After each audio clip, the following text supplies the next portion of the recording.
Ladies and gentlemen, welcome to Zelda Speedruns and welcome to the 3D Zelda Relay Race 2024.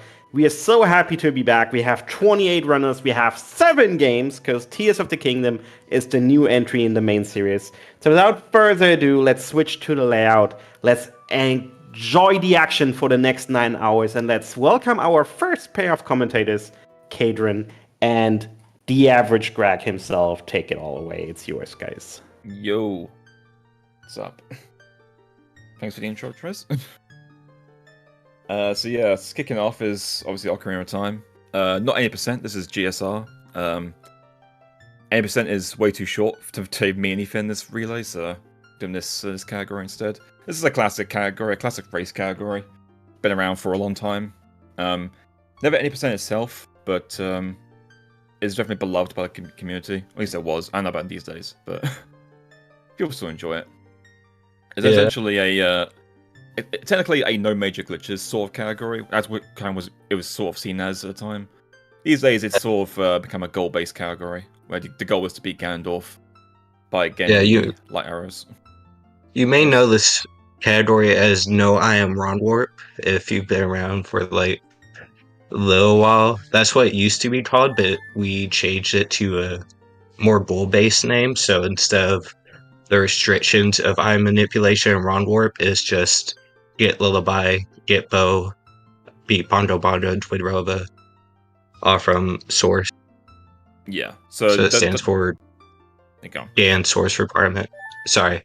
No, it's alright. We're gonna do that quite a bit, don't worry about it. And looks like we're getting ready to go. And they're off. So yeah, we do skip the intro in Ocarina of Time now, so these guys watch the intro, made a save, and copied over. So we just... the game is completely vanilla other than this part. Yeah, getting right into the action. Yeah. Yeah, so this category has changed quite a bit, probably since the last relay. Since then, there's a couple of new tricks discovered that have changed this route entirely. Particularly for the Virtual Console, which all 4 players are playing on. I also gotta point out, Valiant was supposed to be playing this, but he had a family situation at the last second he couldn't get out of. So Fantatank just stepped in to replace Valiant for this one. If Valiant was playing, he would have been on the N64, on like an older route, which would have been fun to see. But yeah. Instead we got all of them on VC, kind of doing almost exactly the same route. Count is doing a different route, which we'll get into a bit later. But yes, because some new changes to the route, Bottle was introduced into it, and because of Bottle, and because of a few new tricks related to skipping Sword and Shield and Ocarina, means that this category is quite a bit faster, and also skips a lot of the stuff you may be familiar with.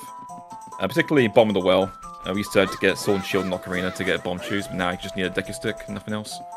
So all 4 players could be getting a stick, forest escaping through Lost Woods, and then going to Kakariko to get Bottle and Bomb Shoes. There are a lot of good runners here. So you clip into this little like stone here to escape forest. Looks like Nally and Fanta do. Oh no, Nally got it.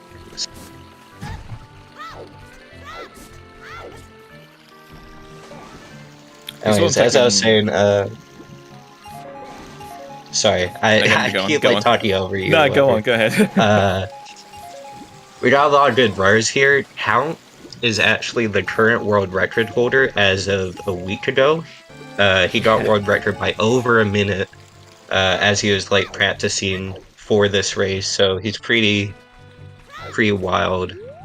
He took the world record from Marco. Nally and Fanta are more well known for all dungeons and bingo, but they've been doing a lot of practice lead up to this race. Mm-hmm.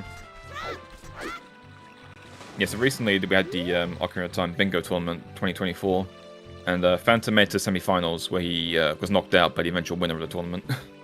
So he's pretty good at the video game, you might imagine. Fanta got a really slow Wes here, which is unfortunate. Yeah, so you get like variable speeds from that little trick there. It's called a forward wall trick and a super slide. where you can like hold outside the dead zone the control stick into ESS position, which is something you see in like a lot of Zelda games going forward. GSR does not do RBA. No, it's banned in this category. Yeah, it still bans eye manipulation, run warp, and SRM and whatnot. Yeah. But yeah, using the ESS position, you can sort of lock your speed, and using that, they can sort of retain a lot of speed going into water. You can see that quite a lot with Yeah. for the category. And often We use it to skip an owl conversation there. Yeah. Because owl can't talk to you while you're doing ESS. Yeah, you're in kind of like a weird busy state where he's unable to activate cutscenes. Also, you may have noticed they all took damage in Zora's River from the Octorok. That is intentional. For this early game, they're going to be some bit of health to do a cutscene skip at Zelda to get Zelda's Lullaby. So they want to like manage their health down to get to be as low as possible. Which we will see very soon. Right now we're just collecting Tekos for Bottle. For the longest time, we didn't actually get Bottle in this category because we're not doing RBA or any sort of like ball duping shenanigans. You can kind of, you're not doing like run warps where you need to do Ocarina items with a Bottle to go into the blue warp. The Bottle isn't actually like that useful, but because we're skipping Ocarina, you kind of need something to play. You need an item to play Ocarina with, so Bottle kind of replaces that. And also, you can use Bottle do a trick later in Donongo's Cavern called Doom Jump to get the bombs quicker. Saves a bit of time. As well as a trick later in Forest Temple to get to the bow quicker. Made that kind of worthwhile to get the Bottle in this category. Alright, all of them entering. It looks like Nally's actually ahead. Yeah. Let's go. Yeah.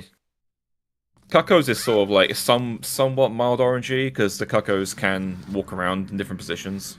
So you see that they'll kind of split up a little bit here. And here they're doing a new trick, discovered a few years ago called Skull Push, where they're gonna try to set up this Skulltula into a position and kill it in the exact right way, and then hopefully use its falling like corpse as you despawn in to push them out of bounds.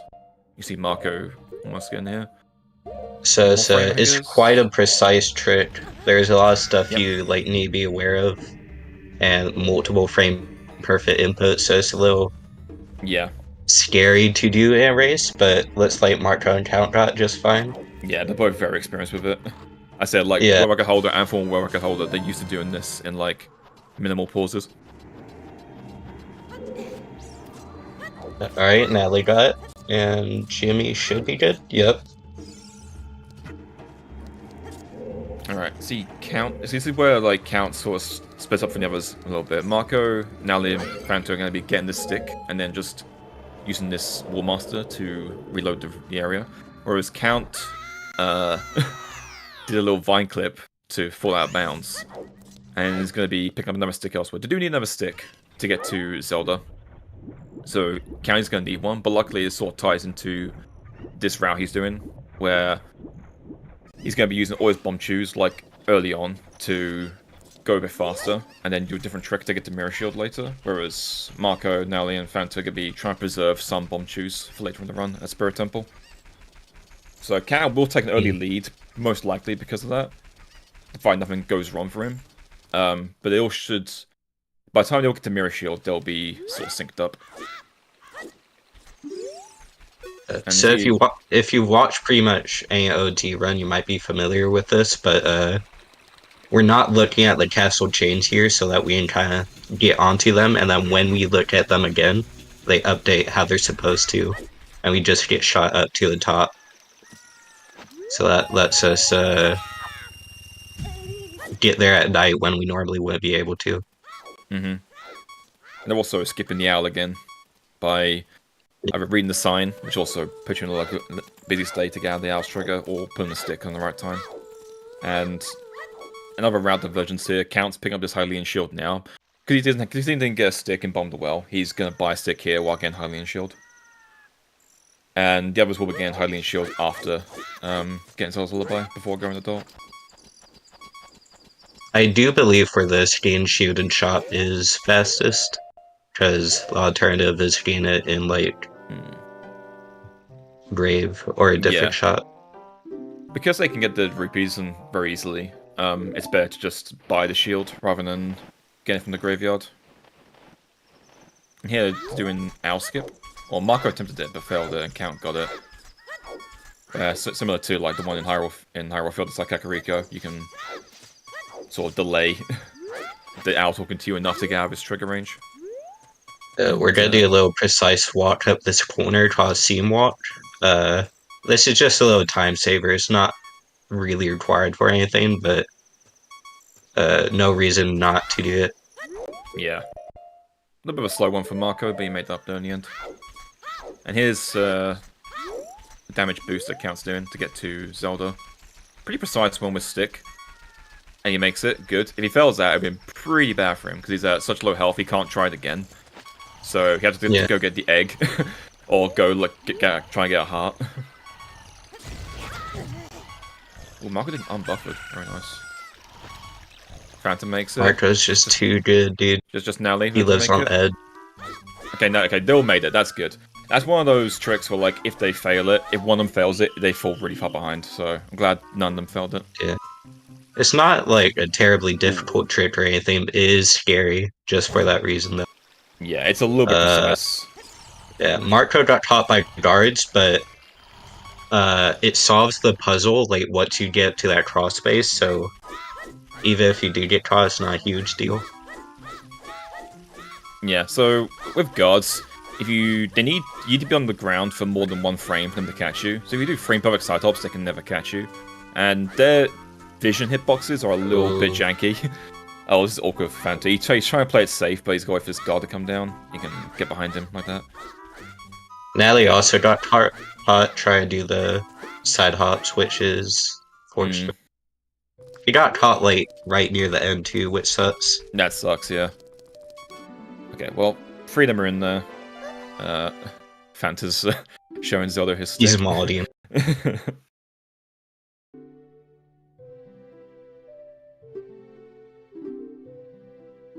Not gonna be doing a whole lot for the next couple minutes, because just Taco Zelda. Oh, Nally, why? He went so early on that side hop. Okay, he made it to the end again, but he went a little bit too early. He's trying to beat the guard, but went a bit too early and got caught by the guard there. If he had waited like another second or so, he would have been fine. But yeah, we're gonna be in the cutscenes for the next few minutes.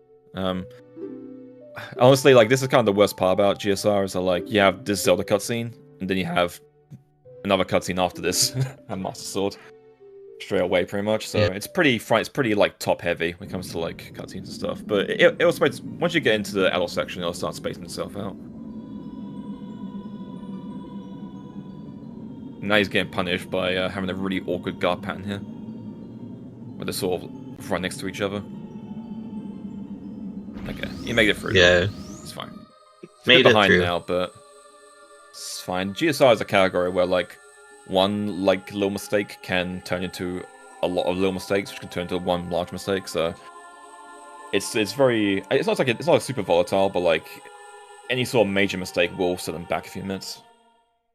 So it's still all to play for. We've seen races before between two people where like someone's taken like a 3-minute lead and still lost at the end.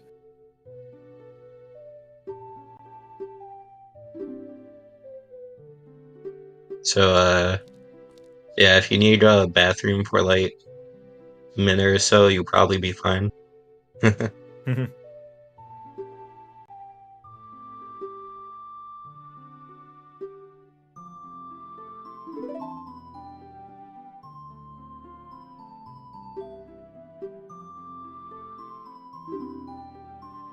Yeah, after this coming up, they'll be Nelly's a fast reader. He's a fast reader.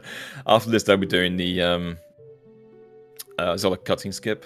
So they won't get Zelda's Lullaby, but don't watch the entire cutscene. But luckily, in this game, you learn a song on the first frame of the cutscene. So if you can die at the same time the cutscene starts, you can learn the song bound to watch the cutscene. So you see Count here setting up to do this cutscene skip where Bombchu will kill him, but the cutscene activate. So he's got Zelda's Lullaby, but doesn't have to watch the cutscene at all. Yeah, we're gonna see a couple more similar cutscene skips like that because a lot of cutscenes in this game Hmm. give you the song just straight away, so you can skip it just by dying like that.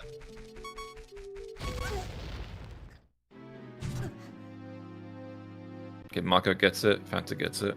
Fanta also had to use a chill on Zelda because he didn't damage down enough. I think that was on his part intentional to just in case anything went wrong at damage boost, he can get a second chance at it. But it doesn't mean he's down at a bomb chew, which We're gonna is be somewhat seeing impractical. one of the most famous OT tricks here in a bit from Count. Yeah, the most important trick in the Door of game. Time Skip, yeah, which sure most of you are familiar with. Yeah, so this door But isn't aligned properly, so you can kind of just set up yeah, past it like that. there's a little gap in the between it and the wall, so you can just do a precise side hop through it, and you're golden. Yeah, there's a couple ways of doing that. We found, like, for the longest time, it was literally just two ways of doing it, but now we have a trick called lunge storage, which is basically a technique to extend your jump slash further, which can be used to, like, clip through certain walls and corners, and you can use that to Yeah, get through the door time as well. that's mainly used by like beginners. I think it is a Hmm. little faster in theory, like if you do it like task precise or whatever, but generally speaking, at like higher levels of play, you only ever see like the clip with the side hop. Can also only do it with sword, so couldn't do it with stick because you can't equip it in door time or tempo of time. Yeah, Jesus. yeah. In Temple of Time, you can't use certain C button items. You can only use bottle and ocarina, so sticks won't work. Okay, both Marco and Phantom may pass door time, no problem. Just Nelly left to go. Yeah, he's a bit behind, like I said, but in a category like GSR, there's always room to catch up. GSR is GAN source requirement. You can look at the Speedrun.com page for more info. We explained it a little earlier in the race. Hmm.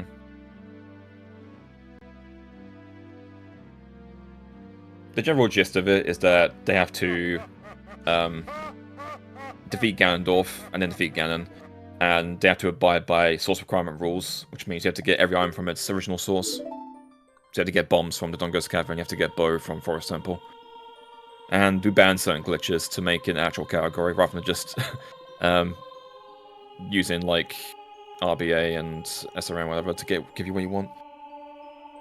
And again, because of SRM, that's the reason that we don't run 8% like all the other Zelda games, because otherwise it would be a very, very short run. It's like 4 minutes.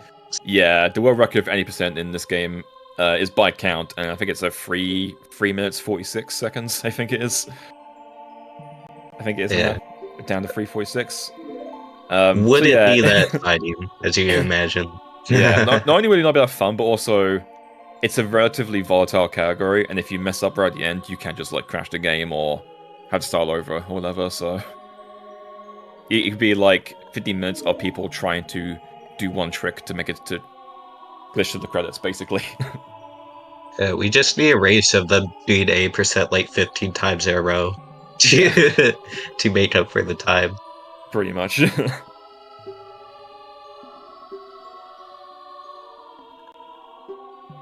Yeah, another bathroom break. Count will be going back to the game here in a little bit. Yeah. But this is another one of the long cutscenes Red was talking about earlier. Yeah, this is a 4 minute cutscene, I think, overall. It's one of the longer ones in the game.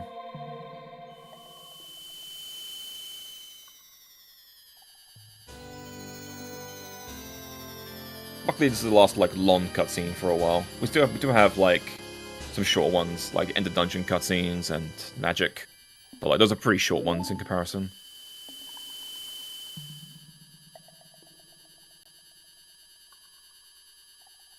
It is technically called Gandorf's source requirement, but It's not like a huge deal. People don't really care enough to make that distinction.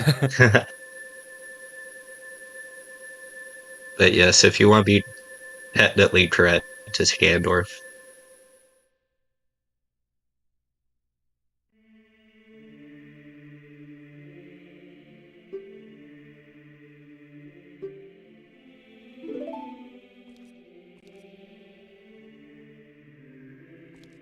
Alright, so Count's almost out of this cutscene, just the last few text boxes here. And he can move into the adult section.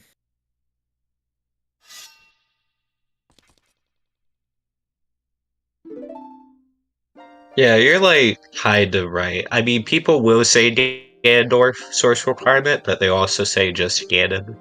Well, that's not a The actual huge name deal is either way. Ganondorf, but like people just call it GSR. We don't really. It's just a name we Yeah. assigned to it because we needed something that wasn't no XX whatever. Basically, wanted to give it a name that's to made it not a like ban heavy category. We want to be like what is a name for this new goal based sort system we're kind of implementing for it, and that sort of just won out in the end. For all the runners who could care, GSR could stand for something completely unrelated to OT, Yeah, it literally doesn't matter. and we would have cared because we use GSR. And so once again, Count's going to be using all his, like I said earlier, Count's going to be using all of his chews early on. By the time he gets to bombs, he'll have 0 chews. Yeah. Whereas Marco, Nani, and Fanta will be trying to preserve some of them. So by the time they get to So- Spirit Temple, they'll have like 3 or 4 left. As we were talking about with the forward warts, the super slide or the quest, that's a Hess count is doing, where instead of preserving your speed for a side hop through water, you're preserving the speed you get from explosive knockback, Yeah. which is -18, which is like double backwalk speed, so it's very fast. It's exactly double backwalk speed. I think the backwalk is like -9, which is like the fastest Yeah. speed you can do across a long distance. Like It's a little bit vanilla slow. movement. Yeah, it's a little bit slower as child, so but as adult is pretty much Yeah. Yeah, as child, like as adult is exactly done. between the vanilla movements, side hopping as child is technically faster. If you chain perfectly across flat ground, it's faster. But humans can't really do that across long distances for a long period of time, or do it over like slopes because it's hard to time them properly. But backwalking, next situation, backwalk is probably better. Alright, so get some good Dampe race here from Count. The best you can get as a human in a setting is 46. I think Count has got that. Yeah, nice. Yeah. Very good race. So like some people in chat are saying, RBA was actually found before dot skip, so there's never a point in time where the basic GSR route was 8%. Yeah, 8% was. So we never can't just 8%. call it. We can't even just call it old 8% because that was never true. Yeah. Like by the time this category was made, like people were already doing like stealing the fishing rod and doing RBA to get medallions and stuff. Like at that point, it wasn't. This wasn't even a factor. This was made because of that, pretty much. This was made as a response to that, not exactly not the other way around, basically. People wanted like a category that didn't do that stuff, so it was made. Alright, Marco getting a 48, pretty good time. It's like Fanta's on track for like a 46 or 47. And here Count's doing a hookshot jump to get onto the seam, which is a bit of a weird trick. You can kind of like, I don't know how to like technically like describe it, but like you like preserve momentum or something, right? Basically, when you interrupt like the act of hookshotting something, all of the like speed that you get from being pulled to that thing with the hookshot kind of transfers into vertical speed when it's interrupted, and so there are a few ways to interrupt it, but the way you do there is something called an item stagger. So you kind of get into this weird state where Link is just kind of staying still and soft locked, not soft locked, but kind of locked into just pulling the item every second or so.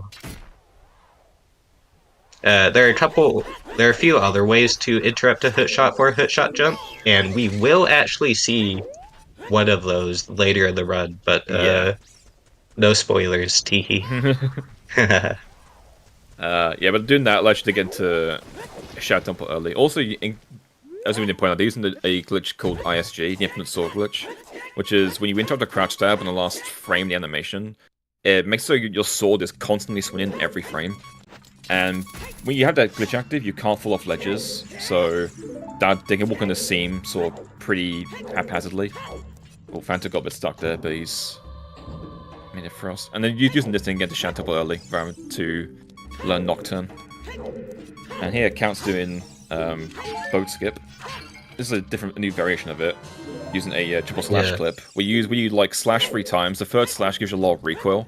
If you interrupt it with a hook shot, you can clip through walls like that, clip through corners. And using it, you can navigate out of bounds. He's currently in the unloaded room of the room with the boss key door in it. And here he's going to do a trick called ledge clip, where he sort of falls off a ledge and targets in the same frame, so he gets clipped into the ledge, and the damage will boost him through into the loading zone. And now he's at the boss door for Bongo Bongo. That skips the entirety of Shadow Temple. Lots of shit happening right now. There's a lot going on. There's a lot going on. But yeah, there's a very quick section. So yeah, in the space of about 2 minutes, you enter, you have a boots, and now you're in the boss room. What the? What did Natalie do? What? Hold on. He did like. Am I tripping, dude? Oh, Wait. I didn't see that. Did you do like the weird sideways one? He did like a twisted hookshot jump into like a jump slash. What? Okay. What? I think what Count did. Weird. That's the new source. They're doing it from the left side rather than the right side of the hut, and it's like slightly faster. That was hit though. I wasn't expecting that.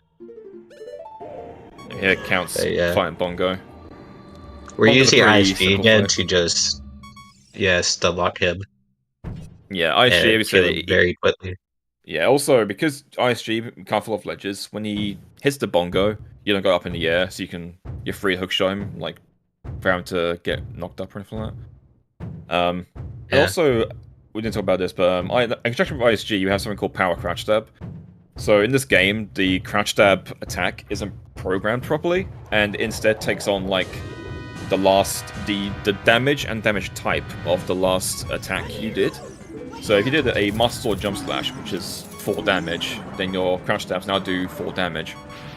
So you can do, and with conjunction with ISG, it means you do 4 damage every single frame. So you can kill bosses very, very quickly with it. Little fun fact for those in the audience: the default value that the Crouch Stab uses if you don't swing anything is a Kakiri Sword Slash, which is 1.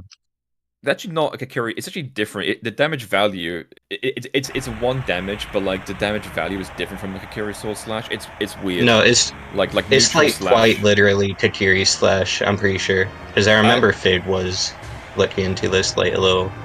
I would believe that if it wasn't for the fact that like a Kakiri Sword Slash Crouch Stab doesn't kill a Warfoss from the back, but like a neutral stab does. Yeah, Wolfos are kind of just weird.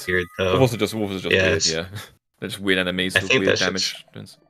Alright, now he's going for his pretty just quick setup here. Hope he gets this. Little off topic. That looks that looks good.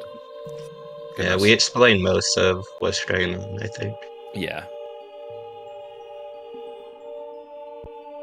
Got pretty interesting. No, it's 1. No, if it was 0, then you wouldn't be able to kill enemies with like regular. If you want to know some stuff about damage values, Hammer has some weird interactions. Like Hammer jump slashes can't kill Skulltulas, but Hammer slashes can. And any Hammer attack cannot damage Bongo. And there was an old Hunter route where you had Hammer on the B button and not a sword. And if you swung the Hammer at any point, you couldn't kill Bongo and you were soft locked. So you had to use neutral stab damage to kill him. A lot of weird things with damage values in this game. Yeah. Here's Count's going to be trying to get a RNG fairy from the grass. He wants to get a fairy for a trick into Dongo's cavern. So he's trying to... There we go, go on. This is a bit faster than having to get money and buy one from the shop. Which is Yeah. why he essentially didn't get the heart container as well. And again, using all his bomb chews. He also What? knows that he's got 2 bottles equipped, by only having 1. Because he duped a bottle over his Deku Nuts. So now he has a bottle where his Deku Nuts should be. And he's going to be using that as his Bugs bubble for the entirety of the run. One Hess left. Count's been getting them all. Like, he's been on it, dude. Yeah, Count's pretty good this game. I don't know if you knew that. He's pretty good. He's pretty good. He's okay, He's pretty good this video game. He's decent. He's pretty good. Alright, Marco didn't get an RG Fairy first try, so he's going for it again. Also, as a note, it's important that they put this fairy in their real bottle on the actual bottle slot in their inventory. If they put the fairy in the nut bottle, it will not activate when they die, which is very important. Yeah.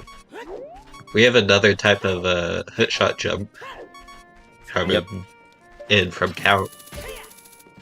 Yes, this is a death hookshot jump. Yeah. You die. The DC hookshot jump here is usually called Doom Jump, but yeah, just interrupt it with a death cutscene and you get height like we did with the previous hookshot jump to get to Shadow. So that's what we need the fairy for, so we actually get revived and don't just stay there. Alright, Fanta got his RNG fairy in the last possible grass patch he could. Gives him a bit of time. Yeah, that's a fan favorite for sure. Yeah.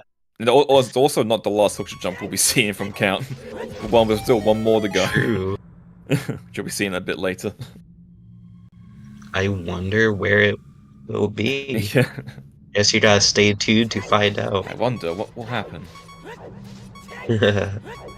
Oh yeah, Oh, two more actually. Two more actually, you're right, yeah. Oh yeah, we have there's three more. types of hookshot. We have Yeah. 3 types of hookshot jumps in this. Yeah, I didn't Run. realize That's until actually now, like, crazy. how many actually are on this run. It's way more than you might think. Little cool strat from Count here. We're yeah. gonna get a Hess, but we're also gonna side hop onto like the outer edge here, so we don't have to scale the big wall. Yeah. This is We also, like, normally have to climb up. it's kind of wild he's even doing this, because, like, for a while, this was, like, theorized to be very good, but no one wanted to go for it, and Count decided, yeah, I'm just going to learn it. And here he's doing something called Bomb OI. OI is ocarina items. It's a glitch where you can play a bottle as a fake ocarina. Use a bottle to play a fake ocarina. And on the VC version, we have something, at the 1.1, 1.2 versions, you have something called Bomb OI, which is where you, on the last frame of the explosion, but like the frame that you get damaged, basically. Is it? No, it's not actually. What am I talking about? It's like on It's a like frame. When the it's a few animation frames ends. after. Yeah, so it's like when the animation of you holding the bomb like ends and you interrupt that with like a cutscene item, you can play it as a ocarina as well. There's a couple of like different OI variants depending on what version you're doing. Like put away OI is one as well. Yeah, but this ESS OI and Batflip OI are really like the only ones Yeah. you see super regularly. Yeah, and then Bomb OI is sort of like if you want to be a tryhard.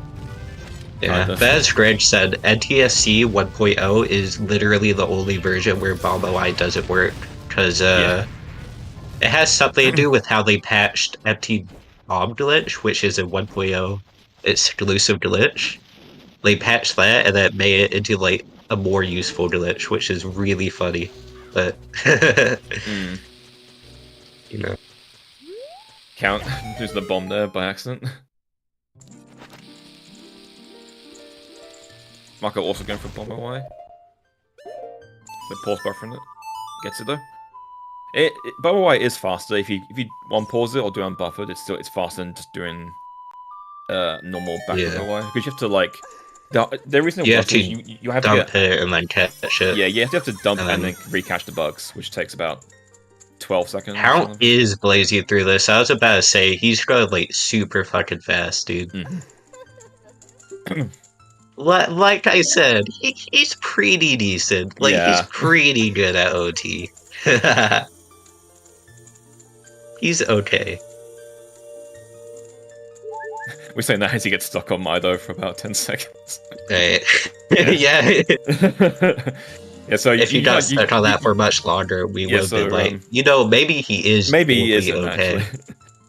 actually. Yeah, so Mido is pretty short. You can just hot jump over him like that, and that's a Yeah. ground jump account just did.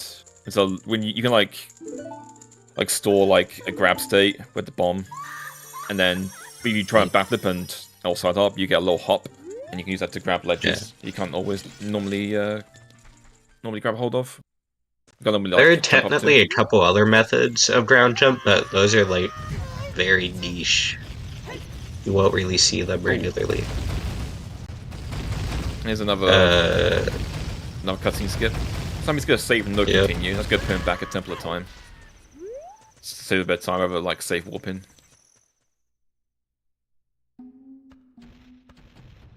Yeah, they did get magic. Yeah. We didn't talk about getting magic, but magic is required. You need magic to shoot light arrows. So and you also need a quiver to shoot light arrows. So they'll be going.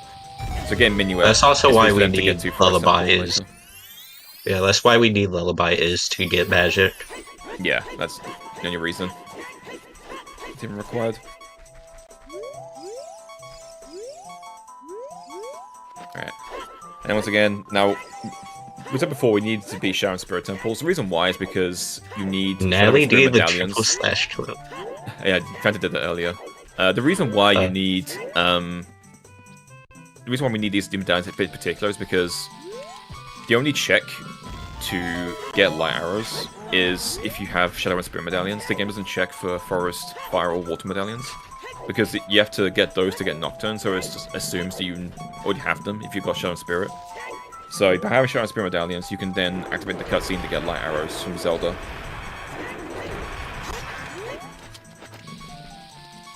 So there's a reason why we need to beat these dungeons in particular, not the others. And then Minuet is just so we can come back later to get the bow for Forest Temple. I can't just zoom in here. Yeah. Passing across It's the using bridge. hover boots to cross the gap across the bridge.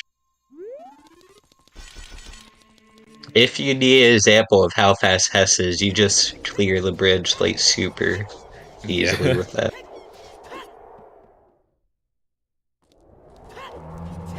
And here is good a trick called a ground clip. You could do a little something called a hover. We've seen this before, but it's going to do a hover, which is when you have ISG and you shield explosives, you kind of stick in midair for a bit. His count lost any time so far. He's made few minor mistakes, but as for like major mistakes, no, not really. You can continue with what you're saying. Yes. Sorry. Yeah. So when you have like a little low, we have it like in midair like that, and you take damage from another bomb, you get pushed. You get pushed like back and down at really high speed. And you can just have to clip through certain walls like that gate and like boss key doors and stuff like that. It's very useful. It's all Fuse tricks. yeah, it's all dependent on like the height of whatever floor you're trying to clip through. There's a couple of like. It's really odd. Like this game has really strange like. Like geometry, like the floors and walls and everything is very bizarre. There's a lot of math that goes into it. Yeah. So and, like, just different types of stuff. Wasteland Hess, which is pretty infamously like very tricky Hess to do. Normally you like go along a certain path that you need that you use the Lens of Truth for to illuminate the way or whatever. But he's doing that same like path backwards at high speed, and so it's Yeah, it's pretty impressive. It's And a little hard, but Hout's just too good. Okay, Count's set up to do something called Spirit Jump. I hope he gets this, because he got pushed back a little bit there by that skull, and he's at really low health for these levers. So what he did there was called, I hope he got it, he got something called Token Delay, which is he press bottle when entering the like collect field for that sculpture token, and it's now in memory for him to have it, to get it. Oh, his camera's messed up here. And now it's waiting for him to like go back on camera. Once he goes back on camera again, he'll collect it. But if he interrupts it with hookshot, he gets a hookshot jump. A particularly very high hookshot jump, which you can use to get on top of the arch here. Oh! No. Oh, fuck. That's horrible. That's Oh, he really just bad. missed it. Oh, That's no. really bad. Okay, so like I said, Ouch. now Count has just lost a ton of time for playing that. Yeah. So he's got to go for Spirit normally. I guess everyone has to make a major mistake at some point, right? Yeah, there it is. So what's supposed to happen there? It's supposed to get on top of the archway, and then he can do a super slide from the arch onto a seam on the outside of Spirit Temple, and from there he can hookshot up to the Silver Golden's chest, and then get across the hands, use another super slide to go over to Mirror Shield, which you'll see in a second from the other three. Unfortunately, he didn't quite make it to the arch for whatever reason, and now he has to go through Spirit Interior to get to Mirror Shield, which is about a 3-minute time loss, I think. More than that, something like that. Because he wasted time doing it, and now he's got to go through Interior anyway. So while he's doing that, Marco is set up for Spirit Hover, which is what they're going to be doing, which is why they keep that bomb choose. Okay, he got a weird twisted backflip there. He's going to try and set up again. He wants to try and use the Gwei as an initial, like, hover setter, so you can have to waste an explosive. Yeah, Spirit Hover is, Spirit Jump is faster because you use the choose, like, for Hess's waves and whatnot. But, a lot of people do, like, Spirit Hover better. And, the reason you want choose for Spirit Hover is because you need to change direction of the hover, like, halfway through, and you can only really easily do that with choose. Yeah, so in order to, like, change directions, you need to unlock your camera by targeting something. And so a choose is the best way of doing that. You can use the Gwei if the Gwei flies in a certain way, but that's way too, like, RNG heavy to be a reliant strat. It's, like, essentially a task-only strat. You can do it, but it just relies on you having, like, a good Gwei pattern. Yeah. So you also just off the outside here. Marco can get onto the scene, which is what Count wanted to do. But here, he's gonna wait for the Gwei here, just to be safe. Yeah. This Gwei can screw you. Like, he can just, like, knock you off the seam and it ruins you entirely. You also just save a few seconds every, like, chew hover you do, because you don't have to wait for the bomb to explode, obviously. Yeah. Only one bomb was a little scary, but Marco got the super slide. Or the Hess. Across. So 0 explosives, enter in Spirit Temple, biggest Mirror Shield, and now Marco is in the lead. Damn, Marco's right, dude. Okay. So yeah, I think Fanta this is waiting to pretty Spirit Hover. confidently puts Marco in the lead. Yeah, almost. Yeah, definitely. The benefit that Count has of doing Interior is that on the way back, he won't have to do any of these puzzles that Marco's doing. So, like, the stuff Marco's doing now is stuff that Count has to do anyway, and vice versa. Yeah. It just sucks that for Count, he has to, like, do this. Alright, Fanto's middle of his Spirit Hover. See how he gets on with this. Quite a few chews. So, Marco's farming for some bomb drops, looks like. Yeah. So you want to have a good amount of bombs going into... Like I say, he's got 0 right now. He wants more than 0. So he's got more bomb trucks to go. So he's going to reload this room to kill these Armos. These Armos have a 1 in 16th chance to drop... Not 1 in 16th, they have, like... It's like 50% chance to drop bombs, actually. I think yeah, it's like a little over half, I think. Just like 9/16 or something. Yeah, it's something like that. Because it's bombs, it's hearts, or it's nothing, so... There are, like, a lot of enemies and whatnot that do have a 1/16 chance, and rocks and grass have 1/16 chance. Yeah, that's what I kind of always very default much do that. Oh, I didn't see what happened to Fanta, but he's farming bombs here. So I'm assuming something went wrong at some point. Yeah. That pot he hookshot also is a guaranteed bomb drop. Yeah. Oh. Almost. I think almost, if not all pots, are guaranteed drops. Yeah, pots are all guaranteed. They're all sandstone. Right, Fanta is farming bombs here. I didn't see what happened to him, but I assume he just, like, fell to Superstar or something across the hands, because I saw him, like, get up pretty high. He failed once, so he had 0 when he got up there. He bomb drops, so it's not that bad. Alright, so now he can die and get back, and because he set his position at the top. Alright, so Marco is doing, Marco is doing statue climb, so using, like, a precise setup. he climbs up this statue, clips in, and walks to the Lloyd's with hover boots. It almost went too fast to really commentate over it, but that's what you do for Spirit Yeah. Boss Key Skip. Alright, now they also failed at the top there. He has to go farm bombs as well. Bit unfortunate for both of them, but at least they made it to the top. So they can try and farm a bomb drop, and then just die the levers to get up. Unfortunately, died a bit too early, but it's fine. Gotta say, that was really clean from Marco. Yeah. Like, he did that no hesitation or anything. It turns out Marco's also pretty good at this video game. He's okay. Okay, count is zooming as well. Really good.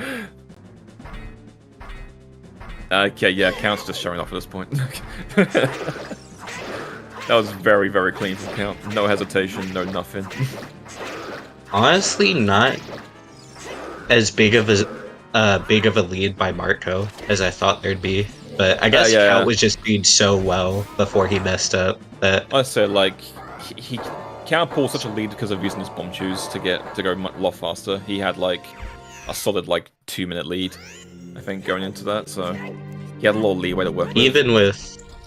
Even with fucking up Spirit Jump, like he's only I don't know, like minute and a half or so behind. 30. Yeah, no, like not even minute. that, actually. About a minute or so, yeah. Alright, in the meantime, Fanta's made it to Mirror Shield and got his bombs and all that, and now he's also made it across the hands. Oh boy, that was spooky. You can fall off that hand. If you're not careful, the hover boots do carry a lot of momentum, so you can fall off the hand pretty easily. What was being pointed out at the time, but yeah, Marco and Count doing the Burrow cutscene skip here, where you can grab onto that little, like, the little bit of ledge you can grab onto at the top of that door, and when a cutscene starts, you can let go, and you'll just, like, fall through the floor and hit the void plane. Yeah. There are a couple... an old strat for that. There are a couple other cutscene skips that... Not that we'll see in this run, there are a couple other cutscene skips that kind of work like that, but they're fairly few and far between. So it's a very, like, unique method of doing it. Yeah, like void cutscene skips are usually pretty dependent on a couple of factors. There's one pretty common one to skip for Bolero Fire. Like Deathless Bolero Fire cutscene skip, where you can also fall through the void plane. Alright, here they're fighting Twin Rover, which is a boss in Ocarina of Time. It is a boss. That's true. It's very hard. There's a lot that goes into this. Gandor's source requirement. Yeah, Rover is a very RNG heavy boss. You're reliant on them flying over these little platforms. When they fly over a platform, they essentially queue up to shoot a beam. And so when they fly, and when the next fly over, they can shoot it. And they still have like a chance to shoot a beam. And then when one of them shoots, the other one's still queued up in memory. So you can kind of keep track a little bit about who's going to fire next, or like who's due to fire a beam. But you're still relying on them actually flying in the right ways. And sometimes you can get super good luck where they fire like 3 in a row and you get a really quick fight, or you can get 4 or 5 or 6 or 7 troll cycles where they fly around and do nothing, and you can't do anything about it. You just have to sit there and wait for them to shoot a beam at you. So it's a very volatile boss. Right, I'm glad you explained all that because, like I say, I mainly play Bingo. I simply never do Rova. It's been a long time since I really did Rova. I'm with you on that. I avoid Rova like the plague in Bingo. If I have to, if it's not in like a speedrun, I do not fight Rova. Yeah, I think I did a row with Beat Twin Rova once, and then I swore off, like, ever since that moment. It's a pretty infamous boss for its RNG, and also just being kind of long in general. Alright, Marco may pass Rover. We have Power Crouch Stab with Muscle Jump Slash. You can one cycle Rover like that. And in this second phase, she will always do 3 of the same element at the start. And as soon as you damage her, like with your sword, then at that point it's all better off. She'll do whatever she wants basically. So if you don't kill her in this first cycle like this, then you can get majorly screwed. Because you can get like 2 ice shots and then like 4 fire in a row and just be like completely screwed. And to sit and wait because you didn't kill her in 1 cycle. So it's a pretty punishing boss if you don't 1 cycle. To answer Dookie, yeah, pretty much. This is kind of like the no major glitches equivalent for OT that isn't called 80%. But it's like it's of a similar length and similar like mindset as the other categories we're gonna see in this relay, so that's why we usually use it for this.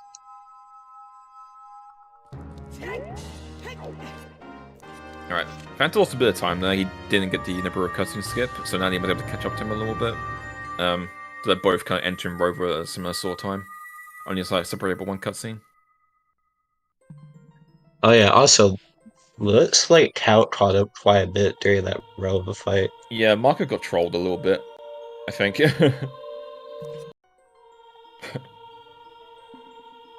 Yeah, so these blue warps, they don't activate like right away. So if you go a bit fast enough, you can just stick around in them for a bit before they activate. And so you can actually like do some funny stuff like hookshot the walls and like pull yourself out of the warp and stuff like that. It's pretty funny. Yeah. But it's also actually useful in speedruns because you can set up like cutscene skips and ROM warps with blue warps like that.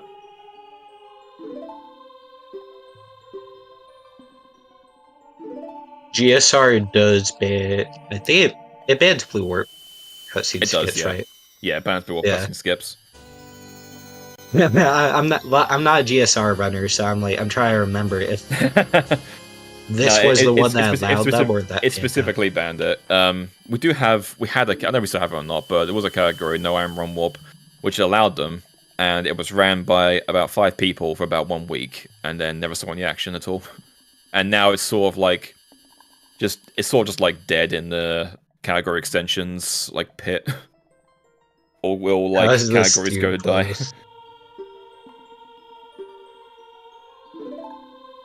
Alright, so yeah, Marco's going to Forest Temple. So we need to get the bow. We don't need the bow itself, we need the quiver that comes with it. Yeah. When you get the bow, you also get a 30 quiver. So you need a quiver to shoot arrows. We do just need quiver and light arrows and to beat Ganon, yeah. Yeah, so they get quiver, then they get light arrows, and then they're ready to go beat the game at that point. I didn't pay attention to Nelly and Fanta's fights, but it seemed to be going about okay. Yeah.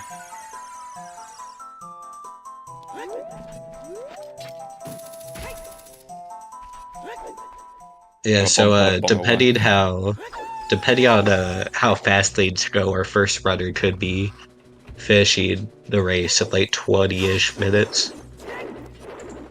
Yeah, there's not a whole lot left to go. Just get bow, get light arrows, kill Ganondorf, kill Ganon.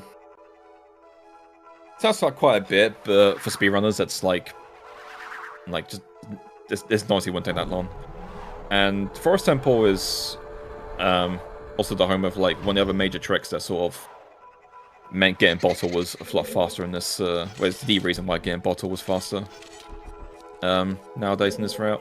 There's a trick called Jungle Jump, which is a fancy name for like a hookshot jump in Forest Temple coming up. So the room above this one is the bow room, and you can. If you want to access that, if you want to get the bow, you have to fight the Star Force in that room. To trigger them, you have to enter it from the top. So if you find a way to enter the room from the top at any point, you can trigger the fight and then get the bow. Normally, they mean going all the way around the dungeon, entering the door, and then doing the fight, etc., etc. But if you do a trick called Entrance Point Glitch, which you're going to see Marco do very soon, you can get into the room without actually being in the room. You sort of delay where the opening the door, or the door. So basically, when you enter a room, until the door closes, your entrance isn't set, essentially. So you can sort of have this door open in a state, and then set your entrance point to a different point. So when you reload the room, you spawn in at that point instead. So what they're going to do is do a hookshot jump from this out-of-bounds state with entrance point glitch active. And then when they get up to this room, I think audio for Marco is there, you hear the door close, and at that point his entrance is now set to the top of the room. So now when he reloads the room, he'll spawn it at the top of this room, which will trigger the Star Force fight and allow him to get the bow chest. It's a bit of a complicated glitch. It's kind of like a sequence about 3 different glitches at once.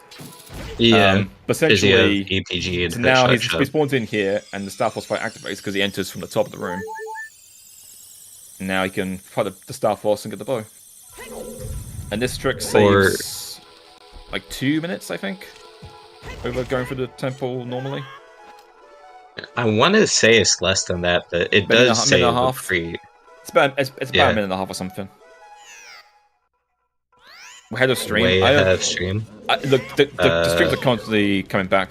On our end, it's like this. Let me refresh. Yeah, like I didn't refresh, but Marco's was like going back and forth between him doing EPG and him already having done it. Yeah, like at that point. Yeah, like on my end, now, Marco's already getting the bow. I don't know where it is for you guys. I'm sorry for spoiling. God. I'm sorry.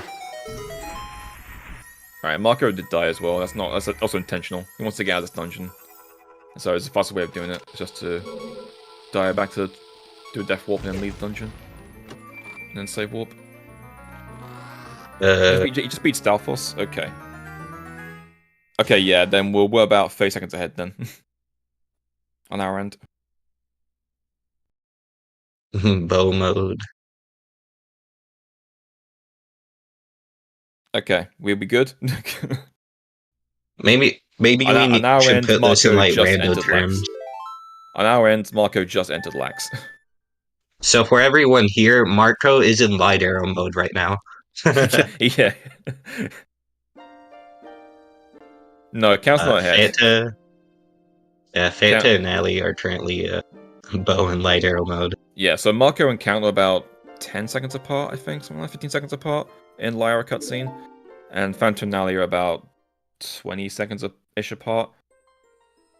Alright, Nally did the Poe cutscene skip, which is you can interrupt this this cutscene, and you normally use it to get to the basement to get the sculpture or whatever, in like Bingo or Hundo or something. But you can also use it to like gain control faster. If you do it unbuffered, it does save time, but it's a little bit tricky to do unbuffered. If you get it, it's just pretty neat.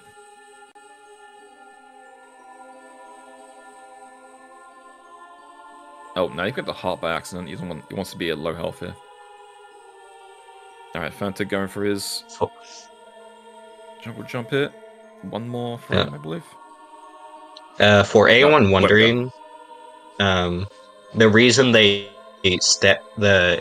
drop 3 bobs before they do like the EPG is so it can push you kind of into the wall. Yeah, so that's actually I didn't mention that. Yeah, you can rise through the floor up and don't get stopped by the ceiling.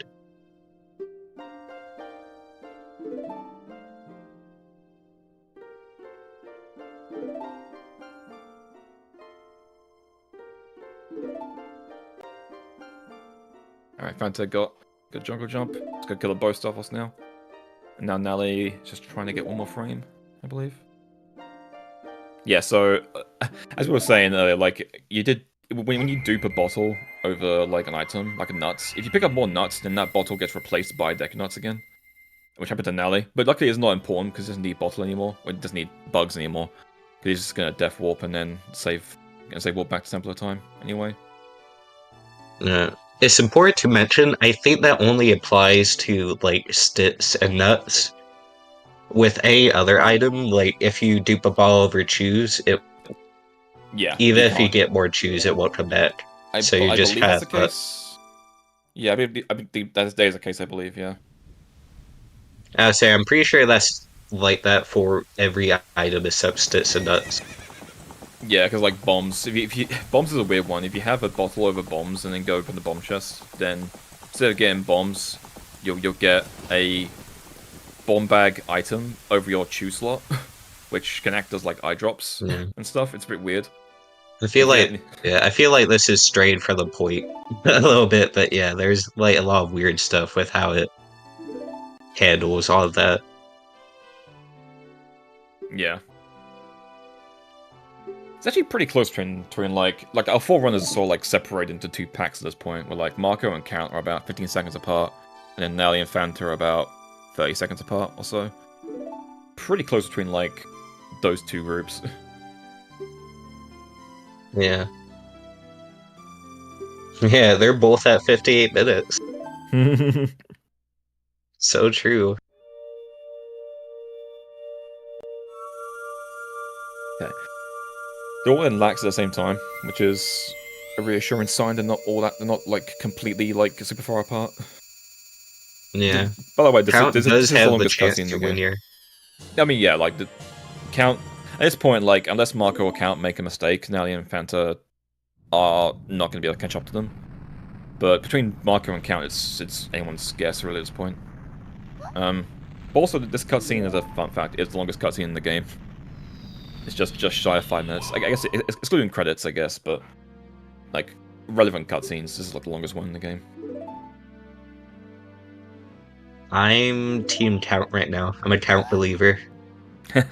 I'm always a Count believer. That's my goat. That's my goat right there. And also, He'd Marco is never let French, us down. so I have to hate him on principle of being a Brit. So sorry, Marco. I love you really, but also Tough. you get it.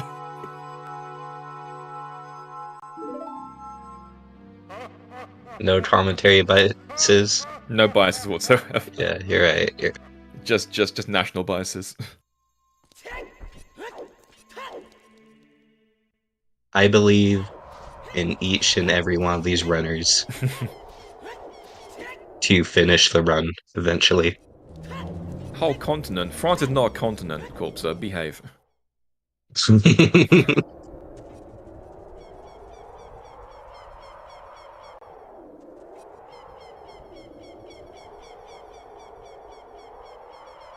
There's also I mentioned earlier about the medallions being required for to get the light arrows. If you have both medallions and light arrows, that's all you need to activate the rainbow bridge to get into Ganon's castle as well.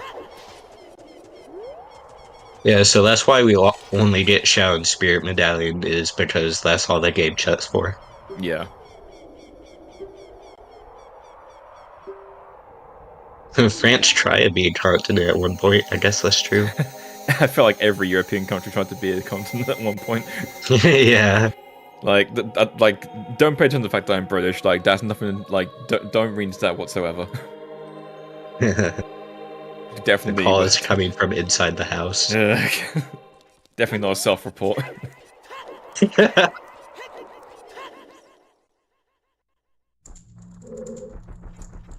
Link has never missed throwing that boar in Fire Trial in the right spot. So true. So true. I'm pretty sure you can actually do something weird with that. Like, with super sliding or whatever. Because I know there's something like that for the Golden Gauntlets pillar outside Ganon's castle.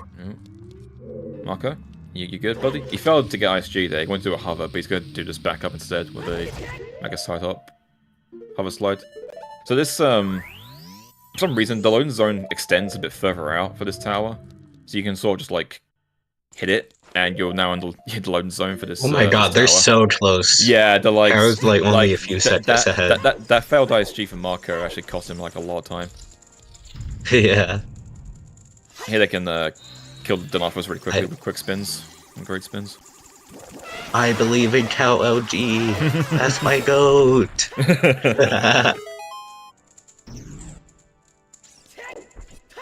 So there are a lot of ways to skip trial, but like Greg was saying, the most common way is to abuse the loading play that kind of sits out there. Yeah, you can also like run warp into like the tower, as you saw, you're probably aware. From there you can skip trials as well, but obviously that's banned in this category. Yeah, little there's a lot fun of ways to fact. hit that loading zone.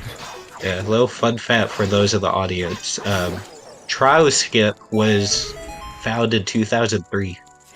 It's like the first major skip discovered for OT. It's a pretty old one, yeah. I think the Shadow earlier was like 2005 or something. Yeah. So it's a pretty Kazooie, my goat. We are riding GSR purple. Okay, here doing double knuckles. You can damage his This is a fight that always looks a bit scary for newcomers, but it's honestly pretty free. You can they're sort of lined up perfectly, so you can damage them with just sort of, okay, Marco desynced them, which is a bit unfortunate. Oh boy. Okay. A little bit ballsy of a Marco there, but he's fine. He did it. He's got to do like anything he can to yeah, come back now. I don't know. I say it was pretty free. I said it was Marco desynced them. Okay.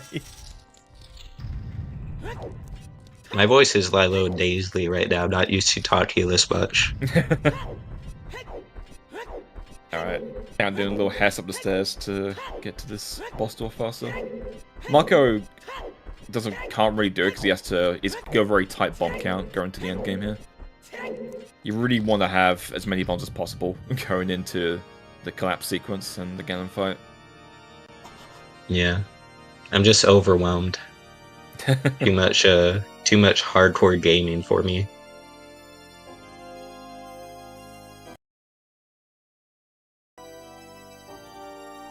This is really close. Fanta entering Gan's castle now. Yeah. Now you're about 40 seconds behind him. Yeah, this is a pretty great time. Yeah. For a race. Like now he's done well to catch up, honestly. Because like after everything that's gone wrong, he's done well to still be within like a few minutes of Count and Marco and within like 30 seconds of Fanta. So like he had to fall behind pretty early.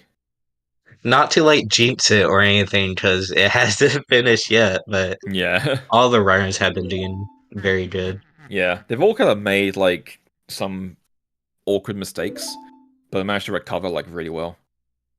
Like Count, like well, in especially Count's case, it was mistake singular instead of mistakes plural. He made one major mistake and it cost him about 3 minutes. And look at him now. Okay, he's doing this really cool strat where you get ISG, and you can reflect back this ball quicker. And then using ISG, you can obviously... Same with Bongo, you can just stand here and Ganondorf will die. Cool, easy fight. And the whole reason you get Zol's Lullaby and sit through light arrow cutscene and get bow is to shoot one light arrow. All this for a single light arrow. Oh, Marco's not all for all. Okay. Marco didn't get ISG, he has to do a crash tab. Stun lock. We need someone to find like QPA 2 so we can beat Gan without light arrows. Okay, that's gonna be the next GSR development. That was a really good backup from Marco there. So he didn't get ISG, but luckily you can still just you can stun lock bosses without ISG if you time crash stabs properly. And Ganondorf, you have a 2-frame window to do crash stabs that will keep him stun locked, and if you get 10 in a row, you can kill him.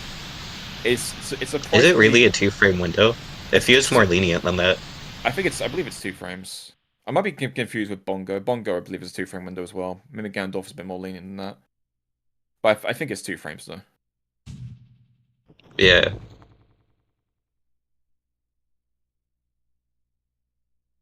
Okay, both entering the collapse sequence. Next kind of major trick coming up. Sorry, I was gonna go over this quickly. There's the trick called Void Warp, where they're going to, similar to the Shadow Temple boss key skip, they're going to try to get like a ledge clip and then get boosted into a load zone, kind of out of bounds, and then they go spawn out of bounds in the tower, and then fall all the way down, fall like out of bounds all the way down to the tower, and they get to the bottom of the collapse sequence without doing any of it. Oh, Count messed up the positioning. Hopefully you can they're gonna like hit the void plane and the loading zone for the room below them at the same time, and that causes them to enter the next room with like the coordinates of where you normally respawn. Oh, okay, Count got trolled. So these falling rocks, RNG, and when it hits you while you're in this state, you will just get knocked off.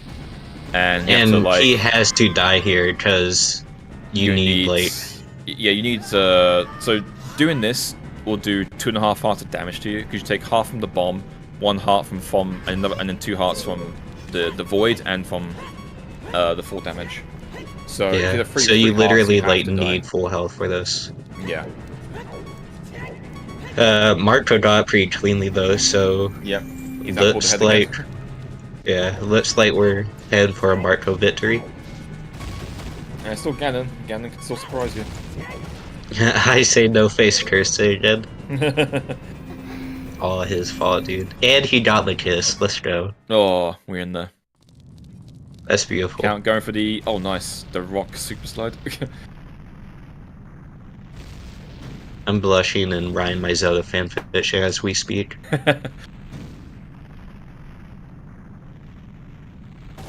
Alright, while in this collapse cutscene, Phantom and Nelly entering Ganondorf. Oh, Phantom getting some weird RNG. Must have walked forward a little bit. There we go. Okay, just gonna use a standard bottle strat. Okay, nice G, nice. Okay, that's a pretty clean fight from Fanta. Other than that extra, like, punch cycle. Mm-hmm.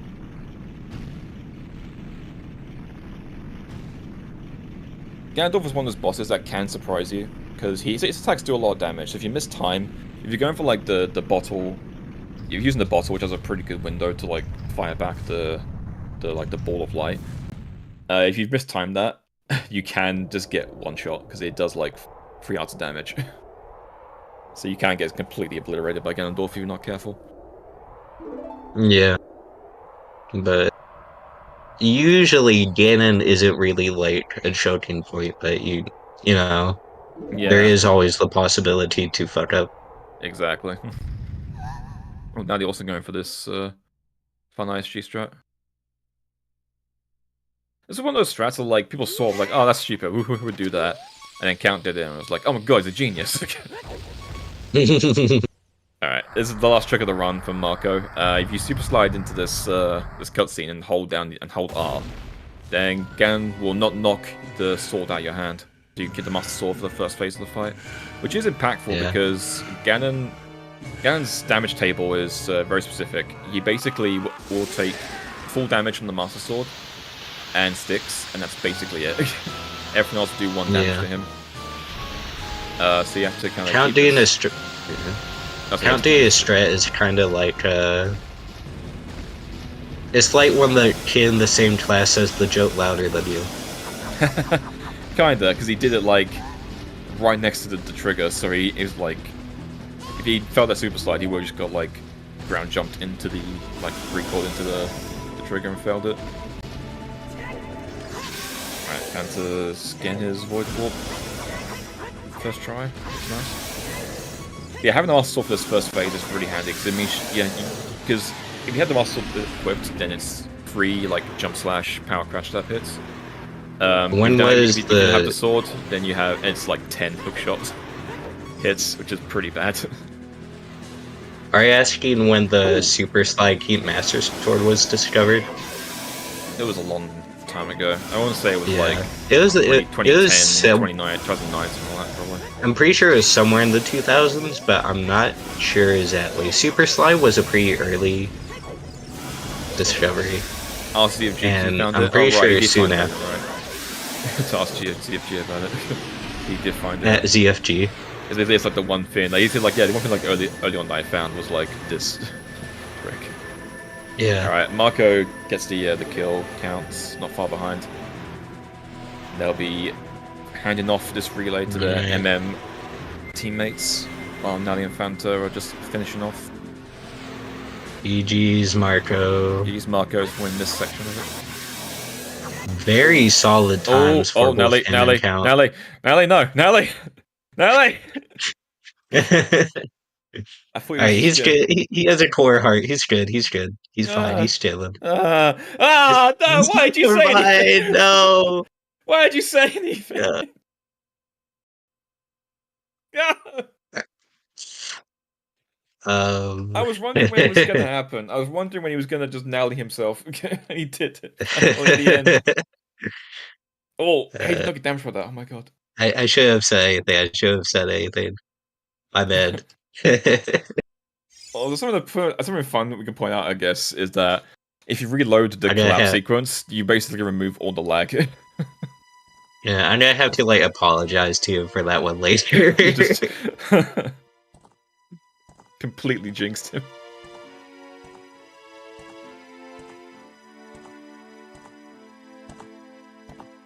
We also have 2 people started MM, so yeah. we might have MM commentators coming in here soon. Not really sure. Let me add Trez and make sure he knows. Okay, never mind. We have commentators joining, I guess.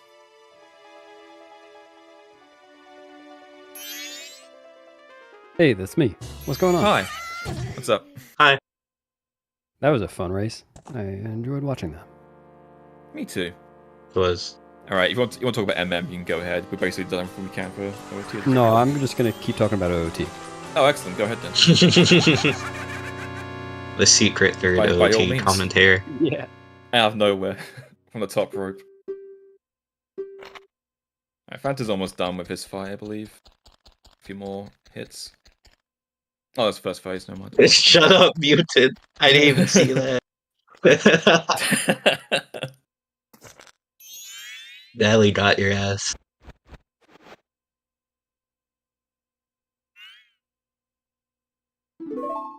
I guess a last little fun fact is that this collapse cutscene has variable RNG to it. You can get a variable lag, I should say.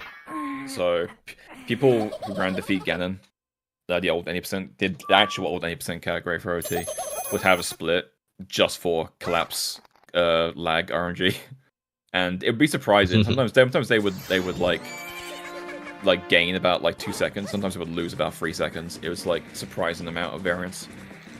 Oh, it's 5 seconds variance. That's crazy. I think it's something like that. It's something like it's about 3, 4, 5 seconds around that end. But they would get like they'd be like behind for like a second, and then they get out of the collapse and be like a second ahead, and be like, huh, all right, I got lucky. GG's, Fanta.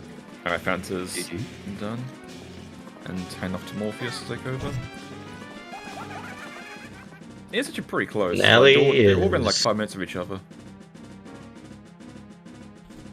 What is this from Nelly? Like a 117 or 118? That was on his he last has- bomb. About 117-ish. Oh, last bomb. Oh, He no. didn't get it, so he's just got to use light arrows or nuts or hookshot to damage again in the first phase. F.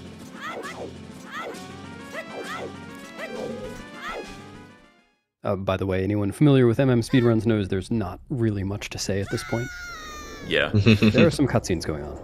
I was gonna say, like, luckily has like a pretty slow start, so you got a bit of leeway. Yeah. This first cycle sure is first cycling. Mm, Sure is happening, yeah. Oh, that was a really cool pop-up Ooh, from Kai, though. nice. Tiny optimization.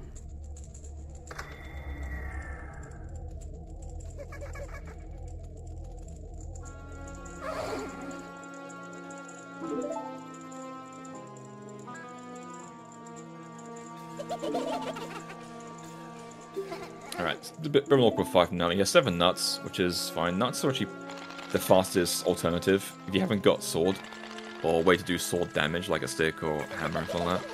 Then this is the best alternative. It's just to use nuts because they're instant, no targeting required. But he does need to do 3 more hits after these nuts are done. So I guess hookshot or light arrows probably could be his best play.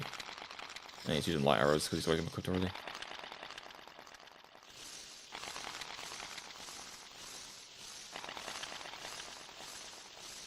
Oh, missed his shot. Okay, there we go. Oh, Gets it the again. snap. Alright. We're second phase now, we're good. The second phase is like way easier because you have the sword at least. Yeah.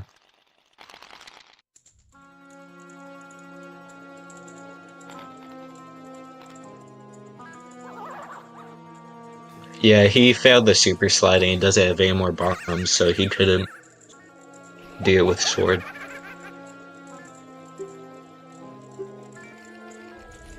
Also, because he has to do 10 hits, 10 1 damage hits in the in the first phase.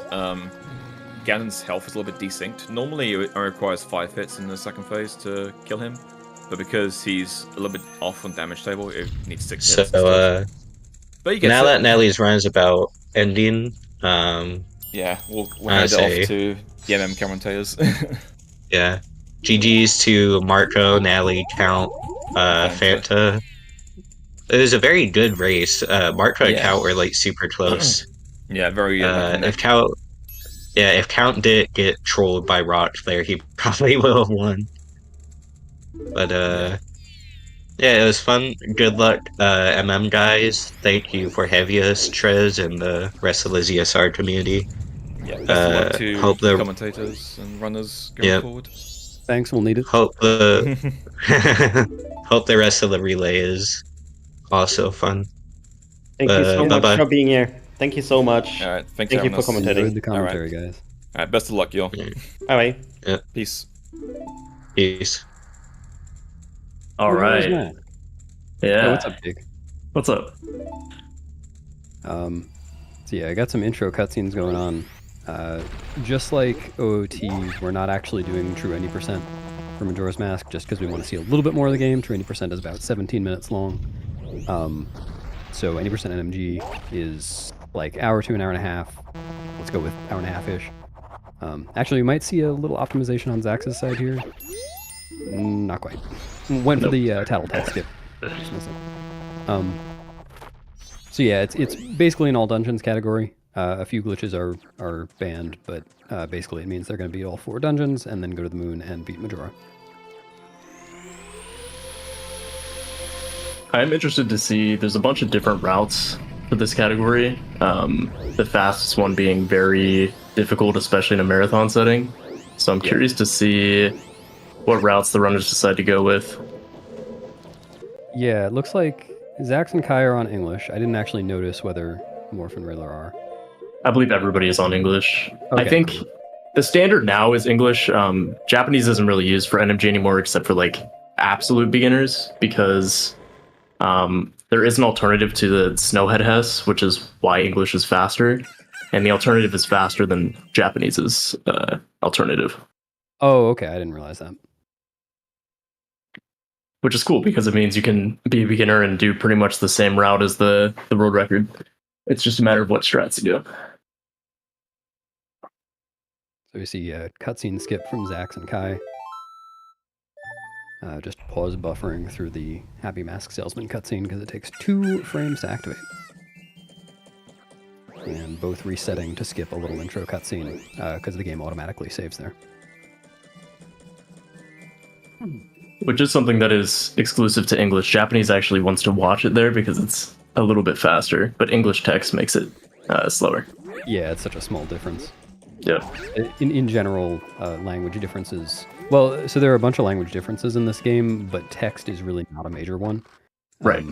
It's, yeah, I forget the exact number. It's like 20 seconds or something.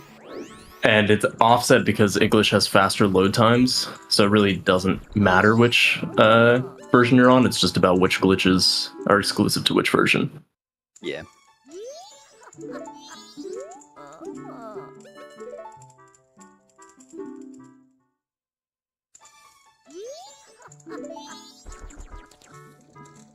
Just based off splits here, it's looking like it's the same route for everybody here, which is the standard route. Should be pretty interesting. I'm curious if we'll see some Snowhead Hess later, Yeah, or if so everyone will do the cool. bulk swap. I know Kai has been doing Snowhead Hess. I think Morpheus as well. Now I forget in this route, if you are going for Snowhead Hess, are you able to use the Zora / Hover as a backup? You could. You definitely could. Obviously, you're losing a lot of time if you have to do that, but it does work as a backup. Everyone will eventually make it into Snowhead.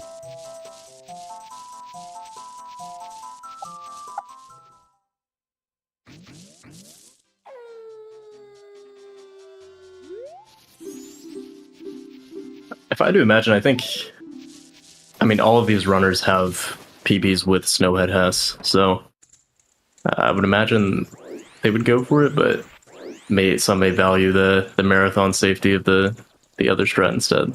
Yeah. Yeah, if I remember correctly, doing the / hover is only like a minute slower. It's like by itself. yeah, it's kind of confusing with the timing. I think it was you actually who did make the comp video. Yeah, I just can't remember. Yeah, because Like, I know I for a don't remember while.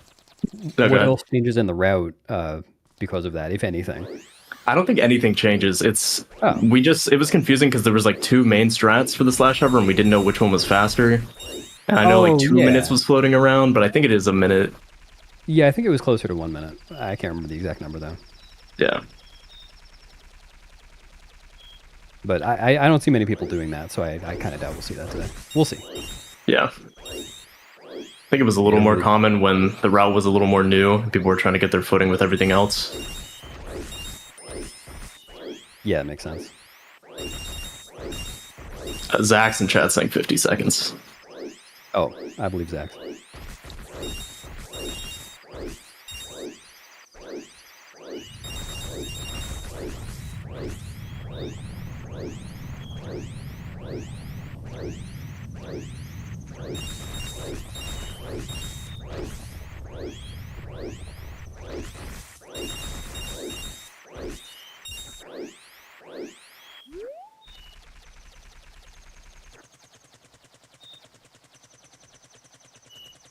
Damn, Kai's getting so many more rupees than Zax is. It's just Yeah, this is getting more RP. the fun gambling section of the run. Yeah. I'm curious if Riddler's going to go for that flower skip that people are doing now. That one is so risky in a marathon. It saves like, I think 2 seconds, like spin max. Yeah. Isn't that like a frame perfect A input and precise angle? I don't really know. I've never done it. It depends. So there's like a backwalk strat, and that's just frame perfect. I think the spin might have 2 frames, but it is more precise in your angle. Because it just depends on where Deku Link is facing in the spin, if he gets a jump from the ledge or not. But it's so risky. Really cool looking. It is. It's funny because we've known about it for a very, very long time because it was in old TASs, and it didn't start seeing its way into RTA until any percent got really short and people wanted that time save, and then it eventually made its way over to NMG. Yeah, it makes sense. Looks like Riddler went for the side hop, but got a little too close. Yeah. That's another part that's a little bit weird with the timing, because if you do the flower jump, you get the tattle text box, but if you do tattle skip, you skip the text box, but use the flower. So that makes it a little bit more difficult to time.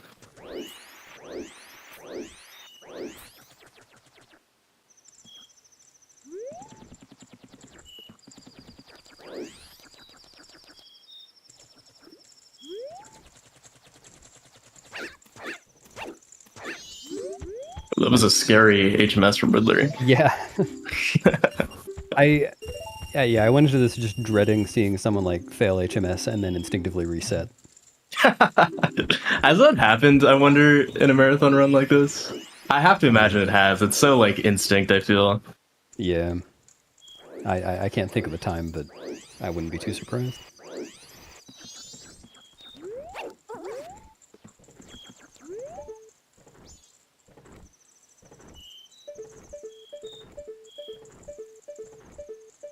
It's like everyone has gotten good enough RNG. It's pretty rare to like not get enough rupees, but it is so hard to back it up if you don't.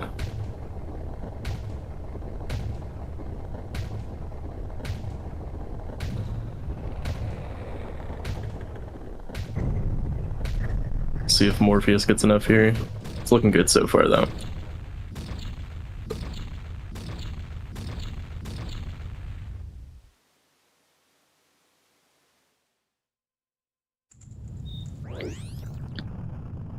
And then once we get out of first cycle here, the run will pick up substantially.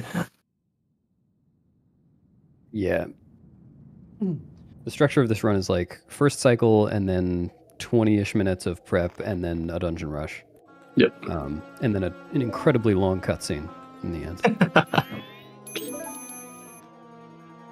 I hope that this race, starting off right now, this race is close enough that they could all be in the Giants cutscene at the same time. So I hope that happens. I hope everyone plays very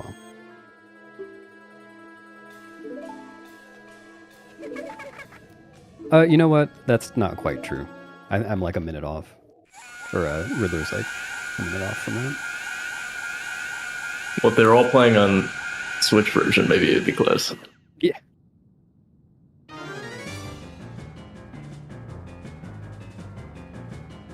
That's such a funny change. Like, I can't believe that was like the one thing that stopped people from playing on Switch. Was that cutscene change? Wait, maybe I don't know what you're talking about. Are you talking about? Isn't there a thing where the music desyncs and the cutscene takes longer? So it's actually opposite. So on Wii VC, the music desyncs because there's not lag. So the cutscene actually finishes faster here. But on Switch, they slowed the cutscene down on purpose to be in sync with the music. Man. And so it ends up adding a bunch of time to that cutscene. Yeah, I did have that backwards. I never noticed that on MVC.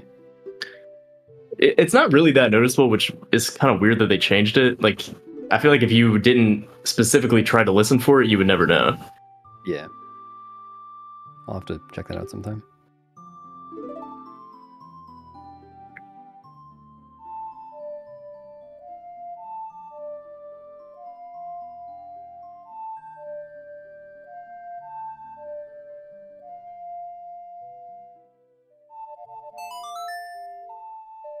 Morpheus did get enough rupees here, which is good.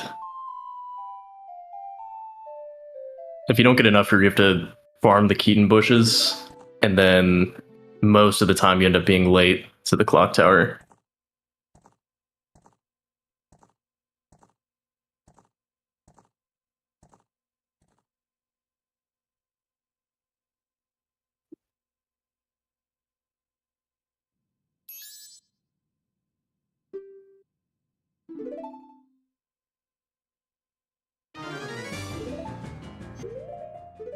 So we should see here once they get past these cutscenes, we'll be able to see if they're doing the bank flip route or not. Bank flip is the world record route. It's a different explosive routing to get to the hidden owl, and it is significantly harder than the other routes. Yeah, it seems pretty risky for a marathon too. It is. Just I believe like explosives. optimally, I think it's true perfect. I could be wrong. It really, there's so many like strat variations now. It's hard to say. Like the inverted cam backwalk from Riddler. Yeah. Definitely not on purpose. But...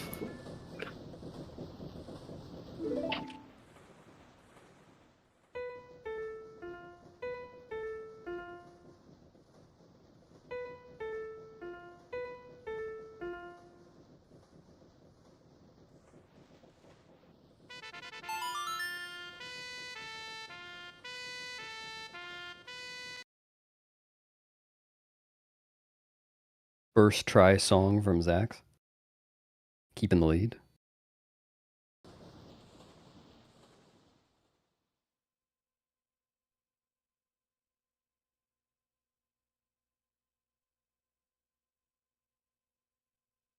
The cutscene that Zax is about to be in has one of the worst changes, I think, between the Japanese and English version. It's not like it feels fine if you're used to it. It's just if you play Japanese a lot and then switch to English, it's going to get you every time. Yes. There is one text box in the middle of this cutscene where all the other text boxes automatically advance that you have to advance manually. And so if you're used to playing on Japanese, you may not expect it, and then you end up sitting on the text box. I hate it personally because it used to be the perfect bathroom break on Japanese, and now Yeah. now you gotta sit there. Yeah, at the same time, there are a few other opportunities for bathroom breaks in the first 20 minutes of Majora's Mask run. That is true. You can start the game in the timer, go to the bathroom, refill your water, have lunch, start a family, get back before the first text box. It's true. Like a minute 42 or 48, I can't remember. It's one of those two. Yeah, and then there's the second one, which I think is longer. The Skull Kid one.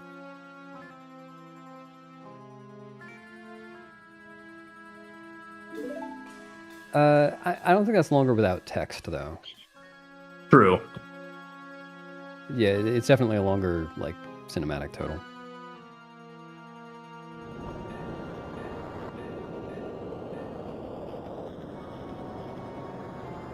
It's like everyone here has made it through cycle.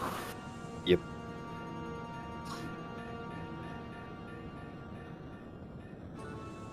We should see that text box on Zax's screen in a second here. Oh, never mind, it's gone. Yeah, I think they're both past it. Or no, it was just... Yeah, I can't remember which one it is. I thought it was the one that was coming up for Kai, but...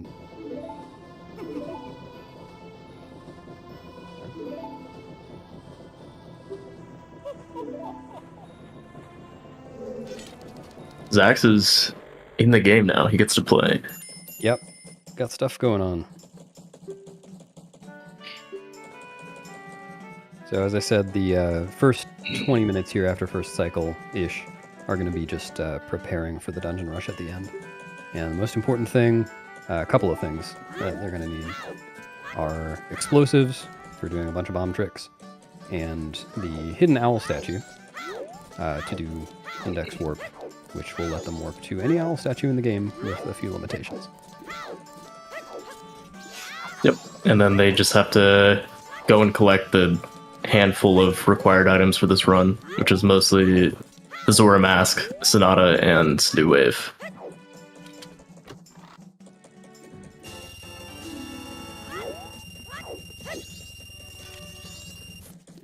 So just getting some rupees. On the optimal route, I believe you don't get these rupees, right? Right. And that's kind of what makes it faster, is that you just use fewer explosives. And when you have that few explosives that you don't need to get these rupees to get more explosives, it means you have to do some tricks that are really hard. Yep. Most notably is Bank Clip, which is a ground clip by the banker to get out of bounds. It's very precise, very difficult. But it is a fewer explosives way to get to the hidden owl.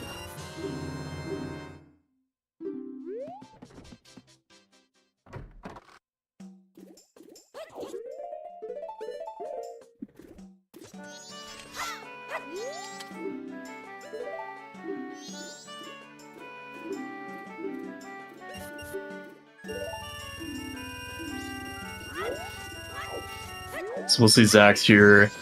Zax opting for the non-mega version of Hidden Owl. Good safe strat. Yes. And it is really not that much slower as well.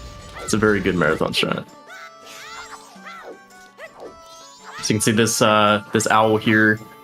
It's like a fake owl because it's behind the loading transition just to like really sell the loading zone.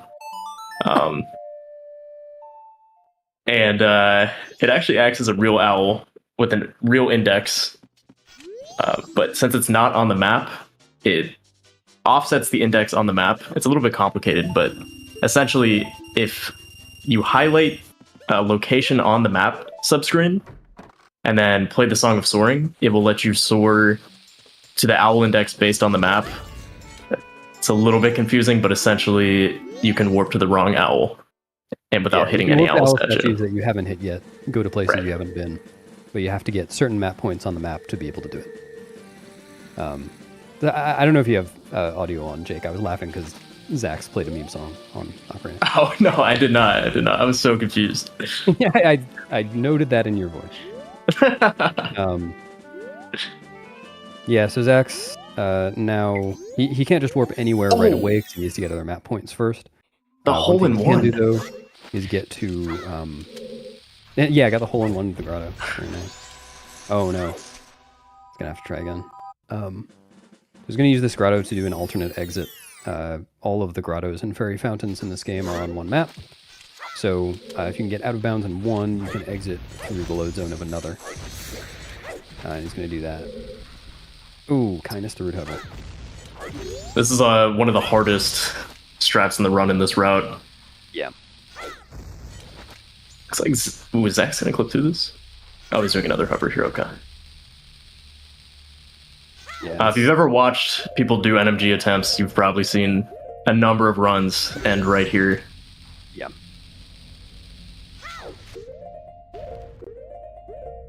Very explosive intensive too, so if you get far enough and then fail it, yeah, that's... Kai got a nice bomb drop at least. Yeah, that was incredibly lucky. I think that's like 1 in 16. I don't know. And Zach's doing a little hover here, getting to Sonata without doing really any of Deku Palace. Nice. But yeah, he came out from the Deku Palace grotto. Even though that grotto doesn't exist on English, there's still an entrance there. Yes. They moved all the grotto entrances around between the two languages. For whatever reason. Come on, Kai. Kai's on my team, so I'm a little biased. Good root hover.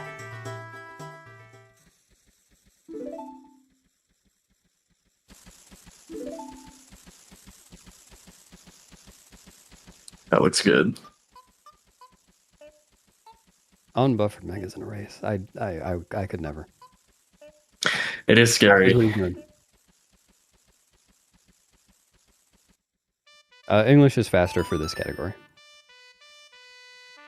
Most categories are on Japanese. Definitely more categories on English these days, though. Although now any percent's back on Japanese, actually, so maybe it is more favored towards Japanese. Yeah, I can only think of this and Glitchless Hundo. True. It also depends if you count the SRM categories, because I think all of those are on English. Oh, yeah.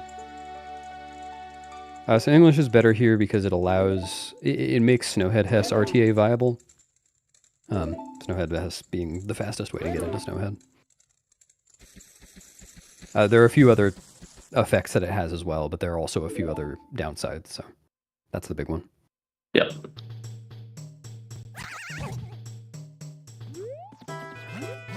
So Zax has Sonata. We'll need that to enter Woodfall Temple. I had to go through all the other dungeon names in my head to get there. Probably going alphabetically. Zax is kind of on a roll right now. No super huge crushing. mistakes. And this is like the scariest part of the run is this first like 10 minutes or so. But now he gets a little bit of a break until Woodfall. Morpheus with a hole-in-one. That is like so much harder than it looks getting into that grotto from the Hez. Yeah.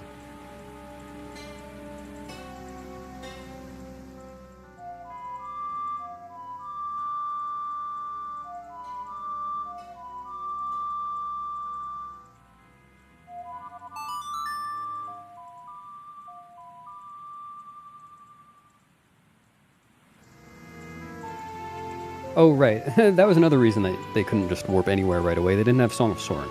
Right. About that. So you'll see here, Zax is going to use that index warp glitch we talked about earlier. He's going to select something on his map screen, and that's going to correlate to something on the Song of Soaring menu.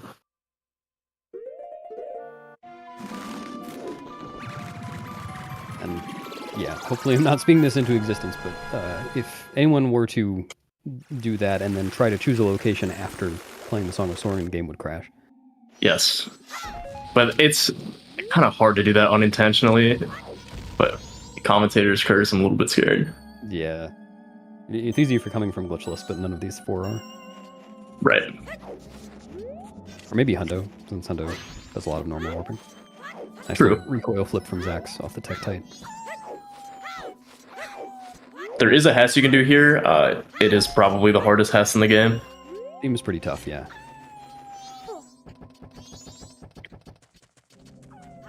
It's like not only are the bridges very tight and you get stuck on them, but there's also several angle changes which are not the easiest in MM. Yeah. And then this looks totally pointless. Zax just came all the way over here to get a bomb drop. But in fact, Zax needed this map point. This is one of the more important ones. This will allow him to warp to Stone Tower later.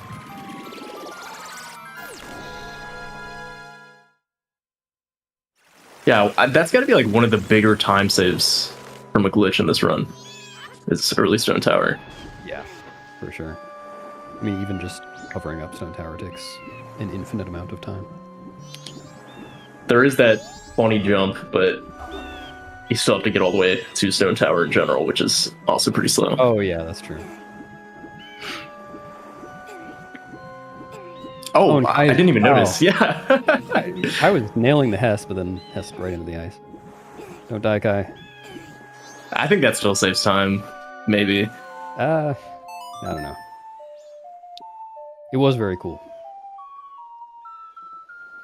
Oh, Zax is going for a cutscene skip here. Skipping the Macau walk-in cutscene. by Yep. overlapping Song of Double Time with it, and that's English only, right? Yes, it is, because on English, the scene reloads whenever you do Song of Double Time. In the Japanese version, it does not. So it would not skip the cutscene on Japanese. It's gonna be used again later for the pirate cutscene. Yep.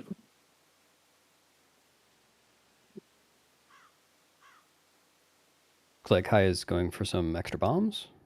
Yeah, I know this is a strat for... Oh, It's like a bomb you drop get and an bomb extra drop. cycle. Yeah, that's tough. This is pretty tight, if I remember correctly, with Macau's like bob cycle in the water. Mm. But did Kai Oh. get the bomb drop in No, Goron no, he Village? didn't. Okay. So yeah, that's the alternative. It's faster, but it's harder. I wonder if he's doing that not because he needs bombs, but because this is the cycle he's used to doing. Maybe. The Macau bobbing cycle. AC's got to wait here a little bit. Oh, let's see if Riddler can do the hole-in-one. Ah, Oh, not quite. he's got to get Oh, bombs, I think. bombs, yeah. Not happening, of course. Classic.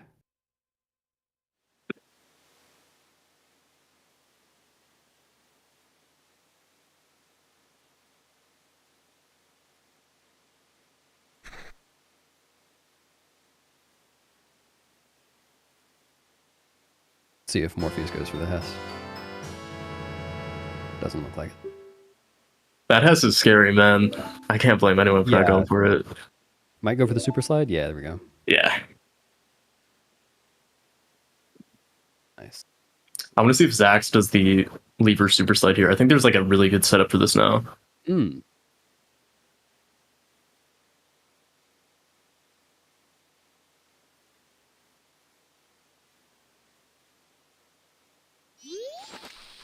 No, just a normal super slide, I think.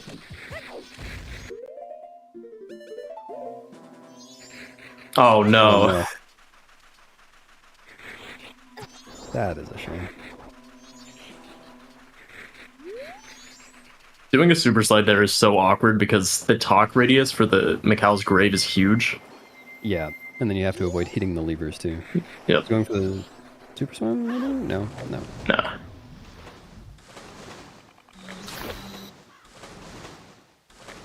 I don't know what his bomb count is looking like. That might be why he didn't do it. Oh yeah. Oh, yeah, this is another weird one. Zax is going to swim in here, watch the opening cutscene, and then warp away. He wants the warp point for this, and he was going to be watching the intro cutscene for this area anyway, for a turtle cutscene skip. So this ends up being faster, I guess.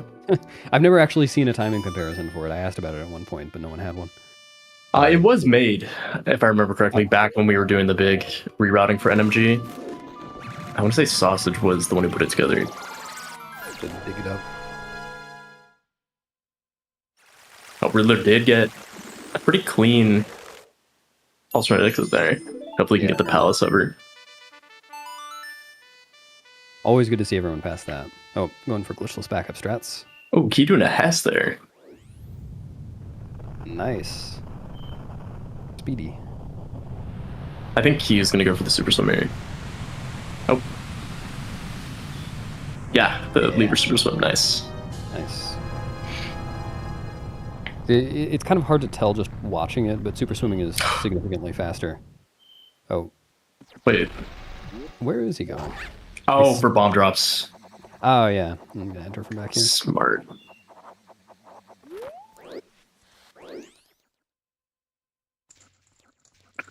I think Riddler messed up the hover in Palace here. Maybe he didn't have enough explosives, so I wasn't watching. Yeah, no, he hovered right over the first fence, so did the glitchless backup. Okay. So first dungeon now. I guess Woodfall is kind of before the rest of the dungeon prep ends. Yeah, Woodfall's awkward in routing. It doesn't really fit in with everything else, but it has to be done early because of the bow. Yeah. Yeah, it's funny. I'm just now realizing that I don't consider Woodfall to be a dungeon in this category. Like, it is, but you do so little. You do more than Grey Bay. Not in this category. Oh, that's right. My brain is on 115 route right now, or Oh 114 no! now. Zax just made the mega flip, but then fell. The camera there is so awkward. Yeah. And you have to time jumping off correctly, because otherwise you get knocked out of the air by the flames. Yep. We'll just go for it again.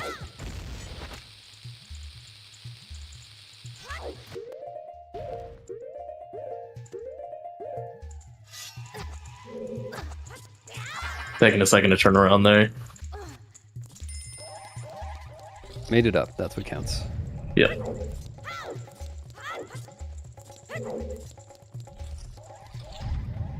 In some routes, you'll see like a double dip into Woodfall where they'll get the bow and leave and then come back. That's mostly in like the longer categories, but I think there's been NMG routes that have done that in the past.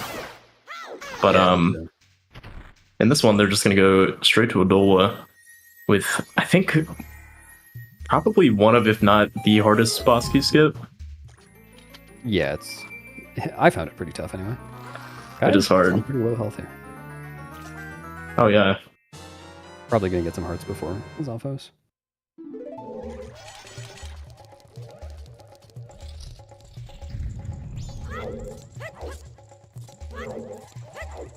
Oh no. There is a ferry down here and some bombs. Yeah. Probably worth grabbing. Yeah.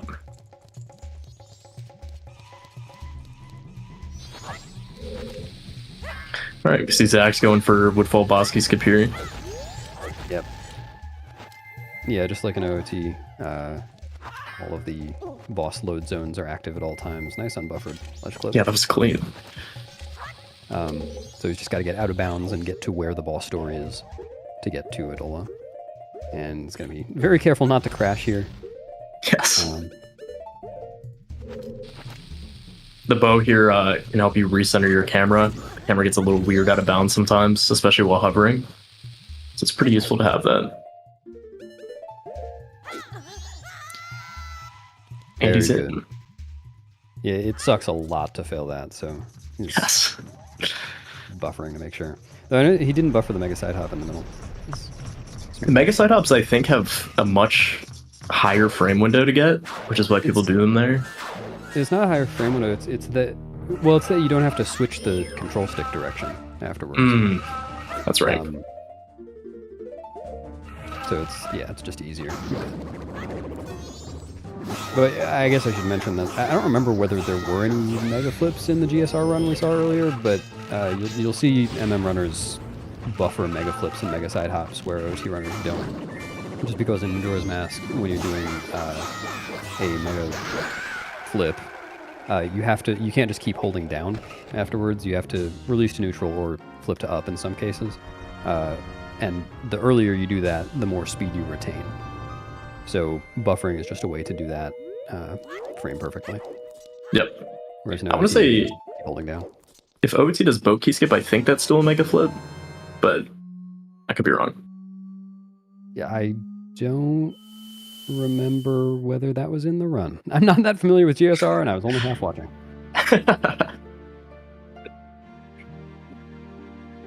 Obviously, Zax here in the Giants cutscene. This is the only one that you can't skip. You have to watch the first one because you need Oath to order in order to beat the game. Hopefully it's the only one we see today. Well, we see 4 of this. Yes.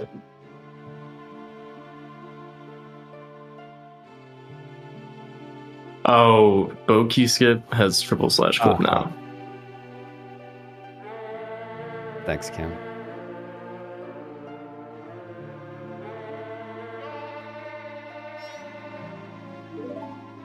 So we may see Kai doing a slightly different combination of megas here. There are a bunch of ways to do this.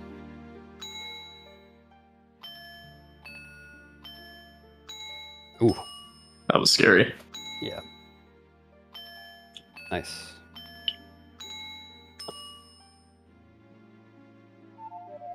Wait, is Morpheus... Wow. Yeah, I didn't even notice Morpheus catching up. He's like ahead of his PB right now, I think. Yeah, he is. Or no, sorry, he's comparing... Oh no, you're right. That is PB. The gold Man. split on Yeah, I Zora's guess- Mask. Kai and Zax both had trouble on the torch mega flip. And Right. I guess Morpheus didn't. I didn't notice. Oh, and the good Odola. Look at that. Nice. Nice. Yeah. Doing really well. Morpheus on best pace ever. Evo pace pal.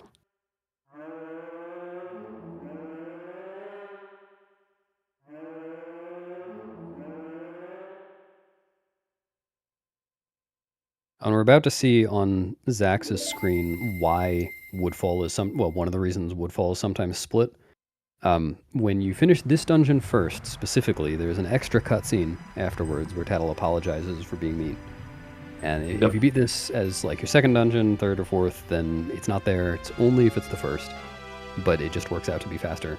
I think there are a few factors that influence this, but I think it basically comes down to whether you need the boss key or not.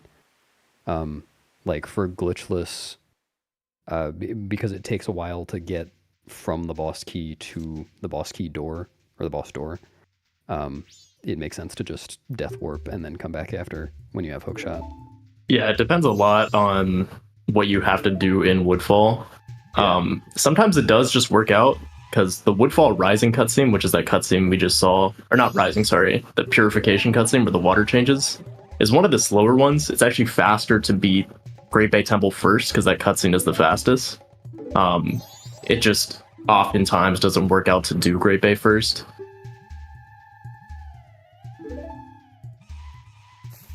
But Woodfall ends up extra slow when you have this cutscene as well.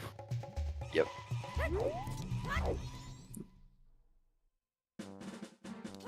We should see Zax going for a pretty difficult Zora Hess after this loading zone. Looks pretty cool.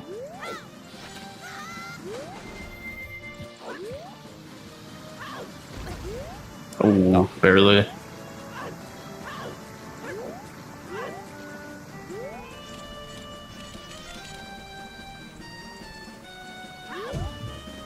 Isn't there a backup for this where you swim in the shallow water as Zora? There is. I'm not actually sure how much faster it saves if we're just backwalking there. Yeah, I don't remember actually seeing anyone do it. I just remember like seeing a video of it. I'm not even sure it's faster. Yeah, I have no idea. You'll see Zax enter this room in kind of a weird way where he manually turns around. There's a cutscene here where the witch flies in. You'll see backflip in the cutscene there. So that spawns the witch into the woods without seeing the cutscene of it happening. He's just coming here to get a bottle. We'll need one to get, well, for several things, but the most crucial one is to get Louis Bossa Nova. Yep. And for a secret second purpose. Yeah. I can't believe how fast Morph caught up. Yeah. Yeah, he's doing so well.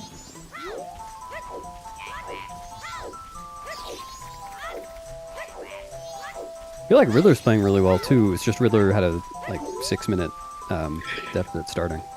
Yeah. No, definitely.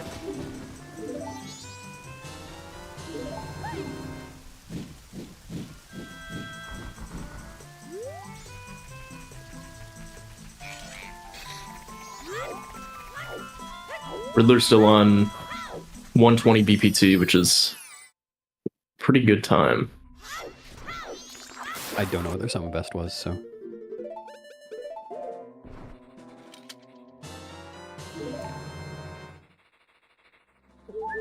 Morpheus going for the Hess here. Opting a pause buffer, which is pretty smart.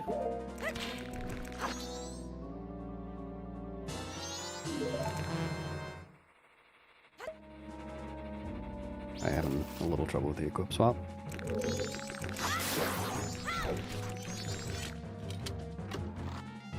Does Morpheus continue the Hess?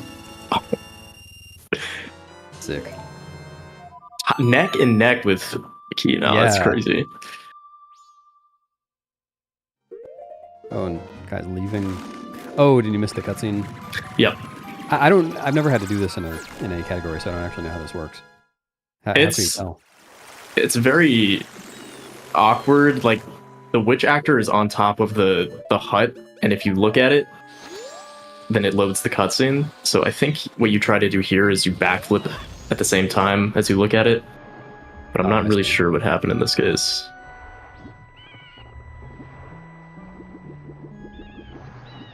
Good that you noticed, though. Yeah. Zach's doing a super swim over to Pirate's Fortress. Hookshot is pretty much the last thing. I guess the second to last thing, really, that's going to be set up for this. Cool little zest into the cutscene. Yeah. And people who, maybe haven't seen NMG in a while might be confused why we're getting the hookshot here, because for a long time that was like the big time saves, you skip the hookshot, but there's been some new advancements that make it faster now. Got it used a lot. Yeah. Oh no! No! Oh no! That's unfortunate. It makes it really awkward to get back there now too, because there's no opening cutscene, so the pirate cycle is going to be different.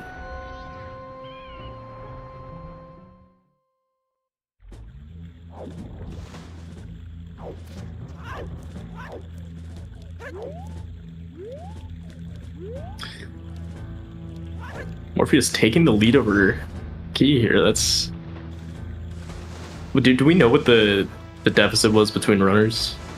Well, we can just look at their timers. It's about 3 minutes between those two. Yeah, I can't see that on the restream. But... Oh, okay. Oh, do you have the like the separate page pulled up? Oh wait, yeah, I do. I just was not even paying attention to their timers. So Zax will skip the sewers here, which, by the way, I guess you can get in there without Goron Mask, but it's kind of complicated.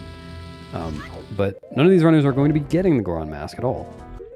So they're just going to do hover in instead. Makes it there, very nice.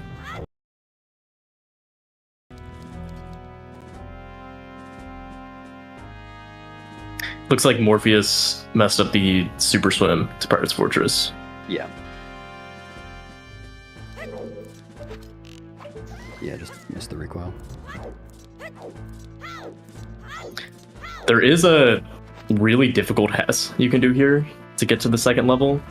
I don't know if people are doing that in runs yet. Oh yeah, I saw Thomas working on that the other day. Yeah, it's challenging for sure. I think that would be the hardest Hess in the run.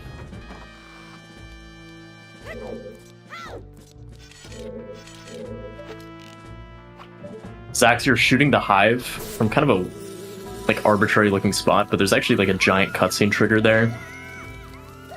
With a very, very long cutscene. So using the bow there does skip it. I don't think I ever even hit that cutscene by accident. How long is it? It's pretty big. It covers like the entire area in front of the window. No, I know how big the cutscene. I meant how long is the cutscene itself? Oh, it's got to be at least like a minute, because it's the pirates like conversing, and you see like the bee fly around. Yeah. It's pretty long.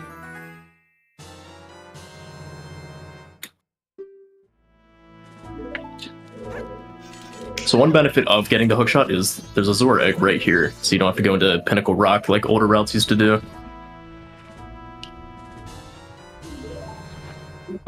Nice, the Zora OI, yeah. Soar underwater. Very small time save in this case.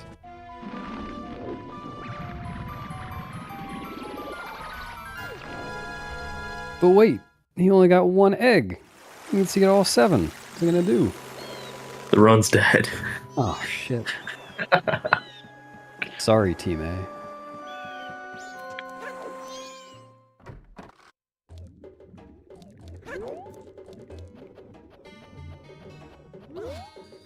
Yeah, I think everyone knows about equip swap at this point. It's just going to be equip swapping the egg over and over again to dupe it and dropping all 7. There's one kind of weird ramification of that in this route, though, or in this category, I guess, which is that to do the equip swap, you needed to do it over the ocarina. Equip swap can only be done over certain certain parts of the menu, I actually don't know the details of this, but basically it depends on what items you have. And the one that works here is Ocarina, so he's going to need to get his Ocarina back at some point. That'll be kind of important. Otherwise, he won't be able to go to the moon. There is some pretty scary time loss that can happen here too. If he tries to place the egg too early and Link shows it above his head, it can cause a crash later in the run, and you have to do some very weird things to make sure that doesn't happen. That loses a lot of time. It's one of the... What do you have to do if you do that? You have to get some other item that Link shows above his head. I think the fastest backup is like getting your shield eaten by a like and then getting it back. Okay. Yeah. Or you can like show the Deku mask to the fisherman guy. Interesting. Yeah, I don't think I've ever seen anyone actually back that up. People, I assume, just reset if they do that. Yeah.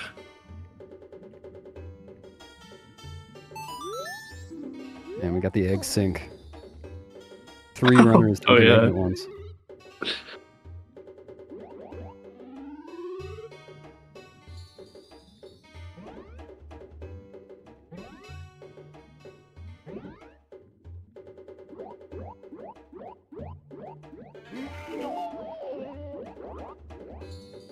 We are going into Lullaby Skip after this, and that's really the deciding factor of the run. Yeah, well, there are a few deciding factors, but that's a big one, yeah. I feel like there are a lot of things you can just get stuck on. For sure. I feel like the most common's got to be Lullaby Skip, though. Yeah, for sure. We'll see Zach's taking a little vacation here to the ranch. And it's actually very important that he comes here because he wants to buy milk from the Corman brothers. Yeah, he's worked up a thirst after dumping all those eggs. Understandable.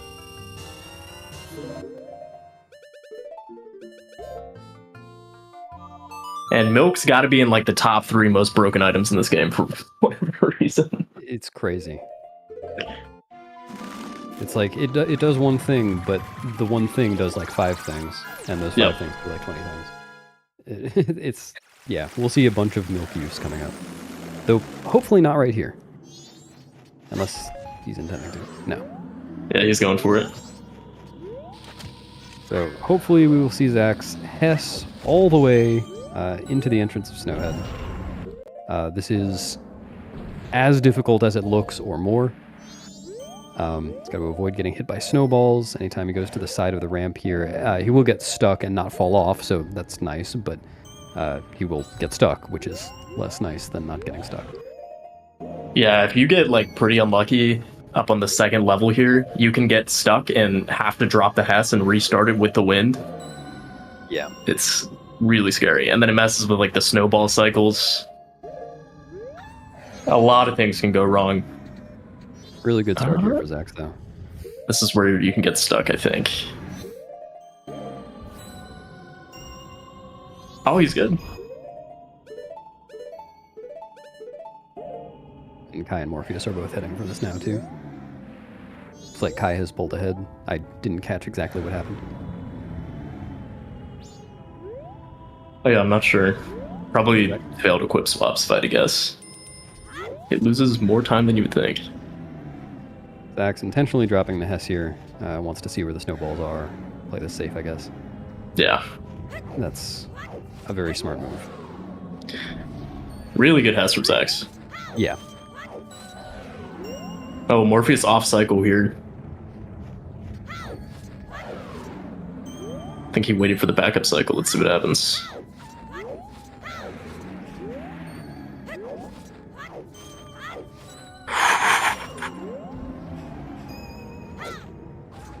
I think he's good.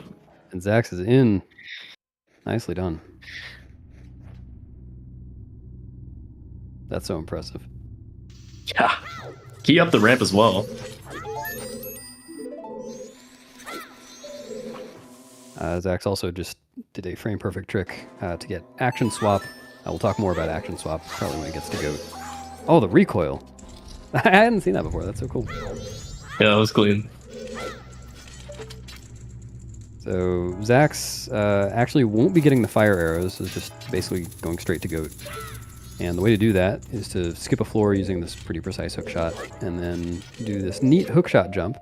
This is going to be the first application of milk. Got a frame perfect pause here. See if he gets it. Oh, he got it. Nice. Yeah, it's so unfortunate in this route that you have to do that, because that's not necessarily a part of a hookshot jump, but... Yeah, it's... we have to keep Ocarina equipped. Yeah. Yeah. Oh! Oh, no! Missed the recoil. So he's just going to have to go back down and do it again. Fortunately, he can equip swap milk, so he doesn't need to go get another bottle of full milk.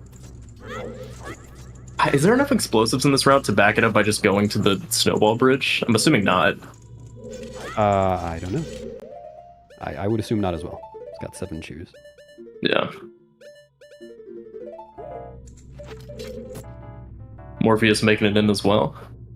Lost a little bit of time. I didn't see what happened. But Nice. still great. 3 runners into Snowhead. So we see Kai rapidly approaching where Zax is.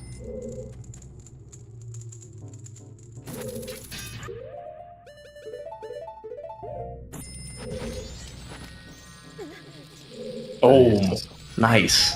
Yeah, that looks very scary. Yeah, the camera, like, I don't know, like moved around there. It scared me. Yeah, it's like the camera got hit by the platform or something. Yeah. Zack's Right, in the so goat action fight. flop. Normally you need fire arrows to thaw a goat, but you can use a lit arrow instead, if only you had a torch to light it with. Fortunately, we have another way to light arrows. Zax is going to just damage down while he's waiting for this, but basically if you have a ranged weapon in hand and then pull out a stick in a certain way and interrupt it with text, then the game will interpret the stick as a ranged weapon, and the default ranged weapon shot is a lit arrow. So he's just got to wait for Tattle's text here to show up, which comes up after 30 seconds because he doesn't have the ocarina. Tattle said, hey, Yep. you better go get the ocarina. And he damaged down for the trick coming up. Excuse me, for the cutscene skip coming up after Goat. This was a big reason why this route ended up becoming a thing, is because all routes prior pretty much got the fire arrows. But by routing in, equip swapping over Ocarina, and then being able to get Ocarina back later quickly, it became faster to just skip fire arrows entirely. Yeah, so this fight is kind of scary. It's theoretically consistent, but there's this one stalactite that likes to fall in front of runners. Like Oh, that. there it is. Why did I say anything? Oh, Zax is tempting fate here. Oh my god. This is dangerous. This is really dangerous. Is he even hitting? Yeah. No. That is a shame. So Zax got screwed by RNG there and then didn't really back it up. And I'm not even sure what the safest way to back that up is. I guess you could do the weird shot and shoot. Yep. Yeah. Yeah, you bait Goat to... You can leave Goat there, I think, actually, and then you just do a weird shot underground, and you're safe from Goat. It's hard to back up, though. There's a lot of different ways to do it, and none of which are ideal. Yeah. So that... Oh, I guess... Sorry. We were focusing on Zax. I guess something went wrong with Kai because Morpheus was pulled back ahead. Obviously, Morpheus taking the lead now. Yep. And this seems like a perfect goat fight for Morpheus. Yep, no select. And he's in the lead. Yep. Generational run from Morpheus right now. Yeah.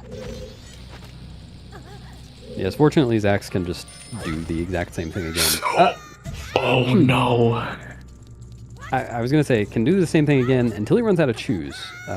Hopefully it won't happen, but I'm not really sure how he's going to be backing this up. Yeah, the chew count, a little bit scary. Oh, sorry, just missed it on Morpheus' screen. Morpheus did a cool trick to skip the goat cutscene. He got the remains and picked up the blue warp, but didn't enter the cutscene.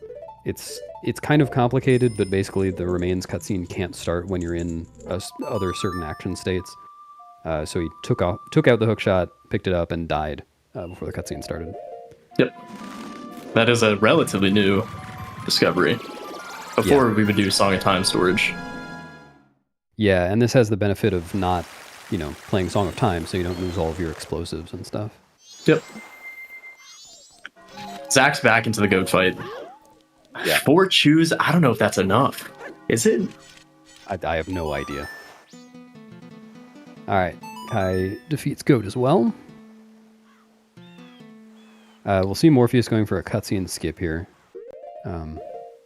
And to pause frame perfectly right after playing that song, and he will just frame perfectly pause back into the load zone. This is just like Happy Mask Salesman cutscene skip. Yep. And if he hadn't entered Zora Hall earlier, he would have had to watch the intro cutscene there, which is why it didn't matter that he had to watch it earlier.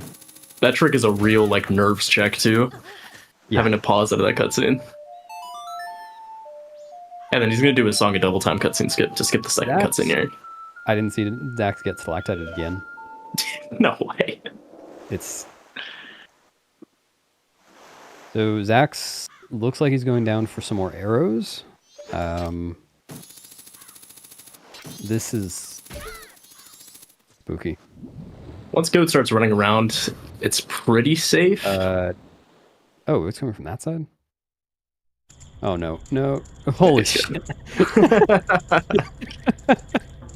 I don't know if that would have killed him, would it? With 3 hearts? I don't think it would. Oh, how much health did he have? 3 hearts. Oh. Yeah, probably not. I don't actually know either. But... Oh, Riddler here going for the Zora hook slash. Yeah, this is really cool. Yeah, this is the safer strat. Much easier. I mean, it's pretty easy. Than Snowhead has. It looks super cool too. At the same time, Morph is doing a multiple hookshot hover. And if anyone's thinking of asking how this works, just don't. It's not worth it. Because the end of the explanation is, and then some magic happens, and that happens. Yeah, remote hookshot is so like well understood and not at the same time. Yeah, it's like understood up to a point, and then the rest is magic. Yeah. Like, it's understood to the point where you can explain generally what's going on, but not like... If you want to do a specific thing with it, you just have to guess and check. Yep. A lot of the setups, like when we develop setups for it, it's a lot of trial and error, just seeing what works and what doesn't. So Morpheus is not just forgetting that this isn't a hundo run and getting a fairy. He's going to use this chest for get item manipulation, which is, as it sounds, a way to get items that you're not really supposed to get. So he's going to be using this chest to get... Oh, which one is this? This is Ocarina. This is Ocarina? Yep. So yeah, doing another tiny hookshot jump with the milk off of that chest and opening it allows him to get the hookshot when he surfaces from water. And then this one will be for the light arrows. And you might think, this seems really convenient. Why didn't we just do this for all the items? And we didn't do this for all the items because in Majora's Mask, you can only do this for Ocarina and light arrows. Yep. And I think there are technically a couple others, but like nothing useful. I think like theoretically you could get hookshot, but there's no chest in the game that contains the item needed for hookshot, if I remember correctly.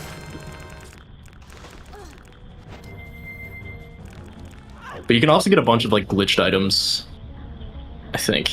Or maybe it's just one, but there's one that like if you use it, it crashes your game. Nice.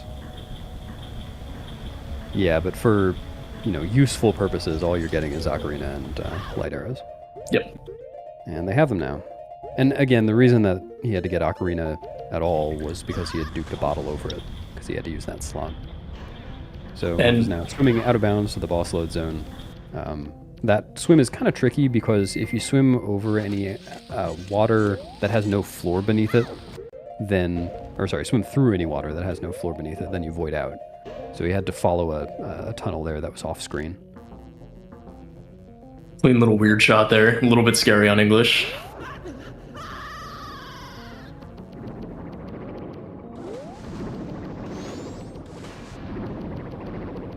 And this fight...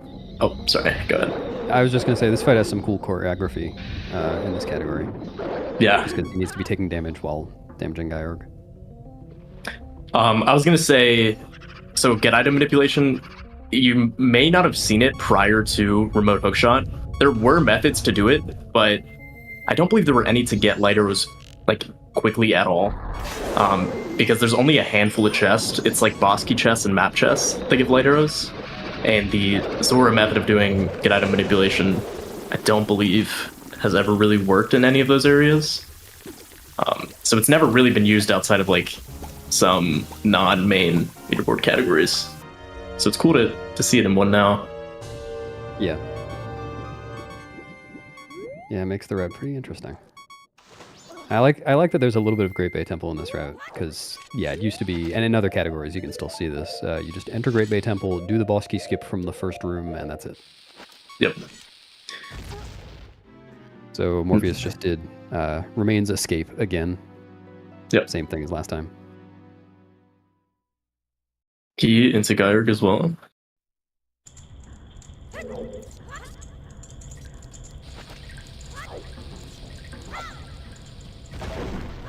And Morpheus just getting some bombs.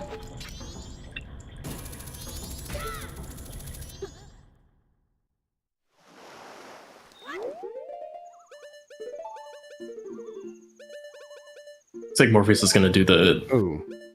Was that The got a true ledge prep grab? round. Doesn't that cancel the... Yeah, he's doing it again. Yeah.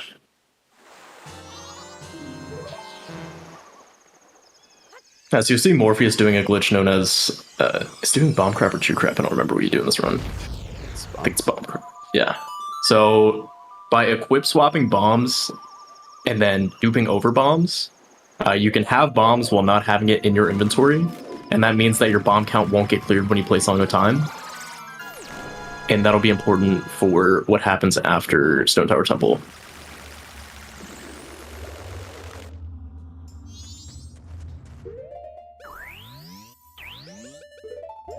Wow, it's just occurring to me that this route beats the dungeons in the intended order. Oh yeah. Never noticed that.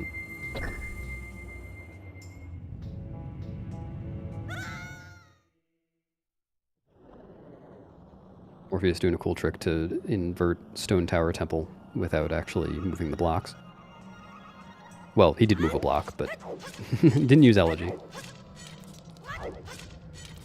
That's an old, like, glitchless strat too, right? I think that's where it came from.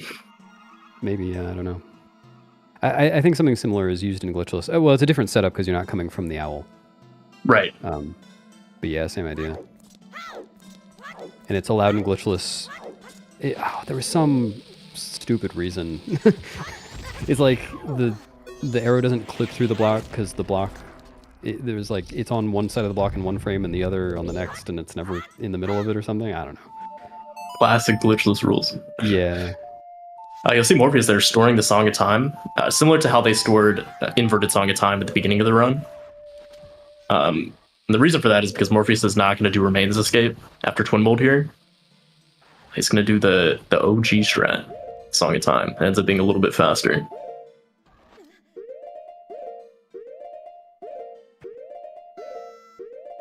Now going for the boss key skip.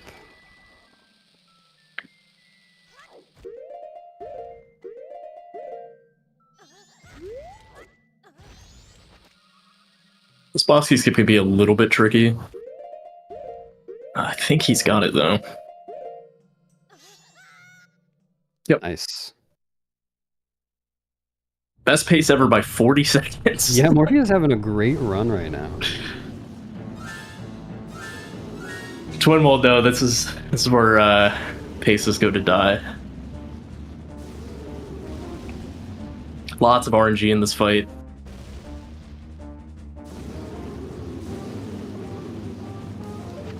Let's see how it goes.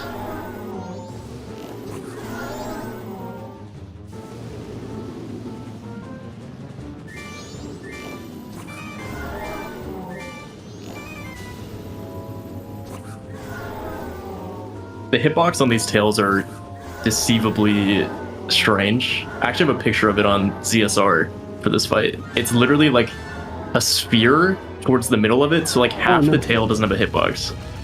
Riddler, unfortunately, missing turtle cutscene skip. I think he backflipped and then just kind of gave up. Yeah, It's a rough. weird inverted side hop. It's easy to accidentally go the wrong direction. Yeah. Oh no, is Okay. I thought Zax was going to get healed there. I didn't even see. I see Morpheus here doing the Twin Mold fight with the Song of Time text box up. You have to pull this text box up while the fight is going on, because after you defeat them, you can't pull the Song of Time text box up. Your notes would echo far. This is a clean Twin Mold. Ooh, nice shot. Yeah, the previous cycle I think he wasn't too happy with because it was really tough to get any shots because Twin Mold was so close. That one was sick. That was a clean shot. Good boss key skip from Kai.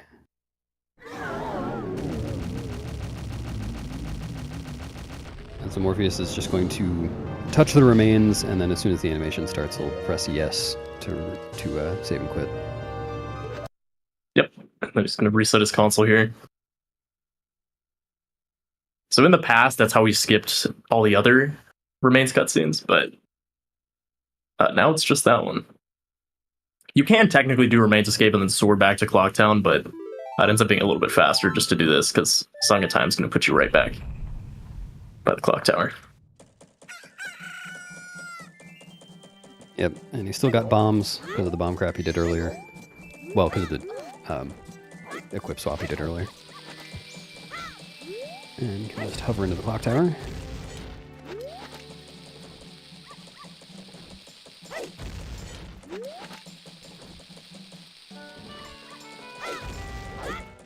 And he's in. Ooh. Kai buffering that last shot on blue. And nailed it. Morph in all caps in chat. I am afraid. Majora is scary.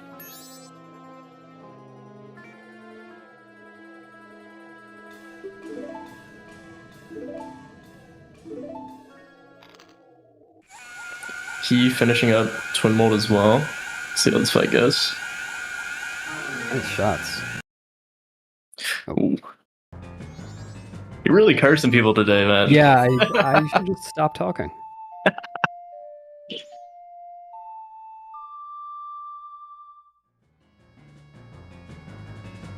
Ooh.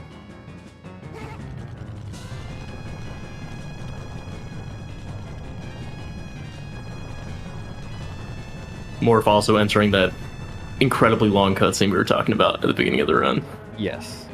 Yeah, let's hope we have at least 2 runners in this cutscene at all times.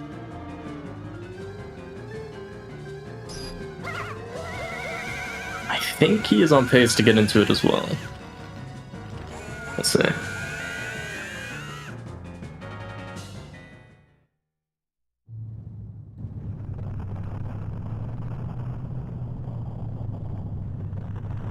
Oh yeah, what did Zax do about shoes? Got 4 of them. Isn't that more than he had earlier? I think he had 5 Oh. leaving Snowhead, which I guess Yeah, is just barely enough. No way I would have not noticed him going to buy shoes. Yeah.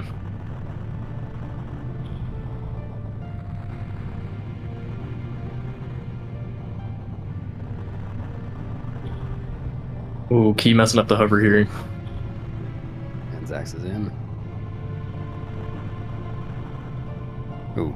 Yeah, this guy's just going to reset to get his bombs back, because he just saved.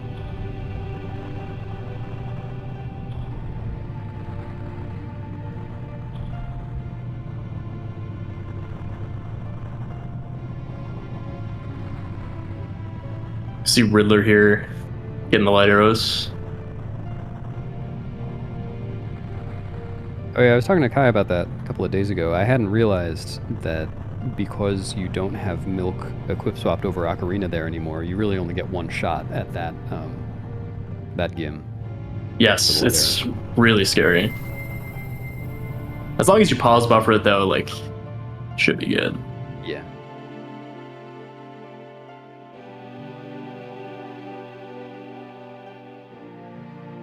Alright, Kai's in.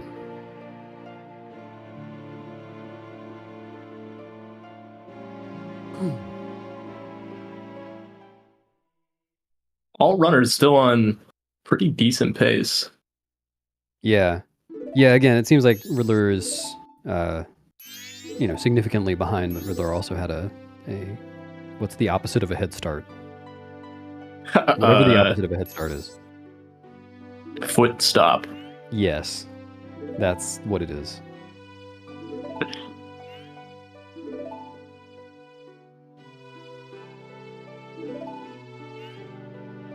Zach's getting owned by bosses this run, it seems. It happens. Is Zach still on blue? Oh, yeah, 13 arrows. That's a little spooky. Or maybe he Getting killed back Red at Bird. Bruce. I didn't see. Oh, he had to have. Oh, if no, he he's has already the got- menu pulled up. Yeah. Oh no, Riddler got healed. Oh no.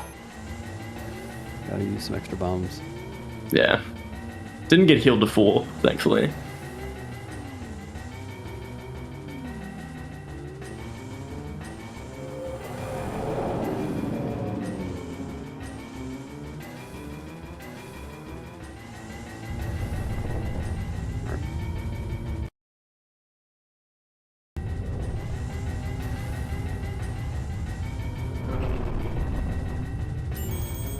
Very nice.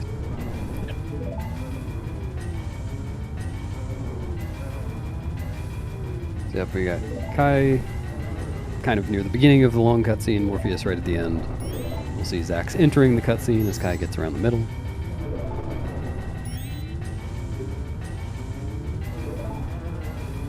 Yeah, picking up the blue warp is my favorite part of that trick. I love it. Like, it's such a bait and switch.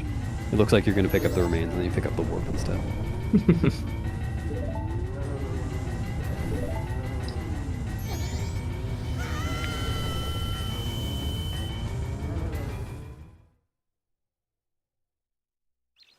And the 2 stalactites on Goat is...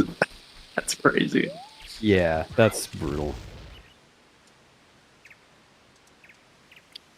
Morpheus super sliding into Majora here. Majora is very scary. In MM fashion, lots of RNG, lots of hard strats. See what happens. 3 hearts, Kokiri sword, no power crouch stab. Yeah, the power crouch stab is what really makes this difficult on English.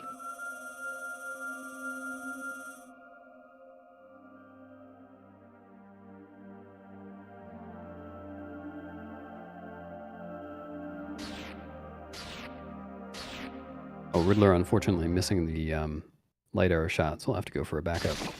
I think this is the glitchless strat. Yeah. It's so convenient that there's the like the owl statue initial position set up. Just hold right. Yeah.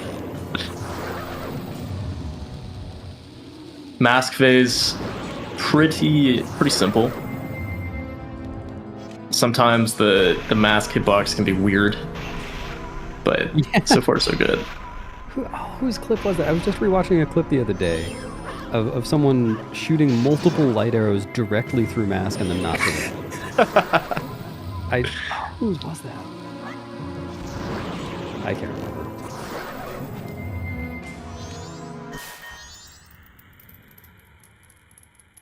I think it ends up being weird because there's like a hitbox and then a collision box in like the same spot.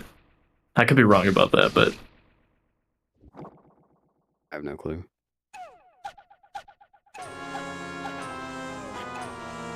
Incarnation. Hopefully Morpheus will get a quick knockdown. Nice. Oh my Very lucky. god.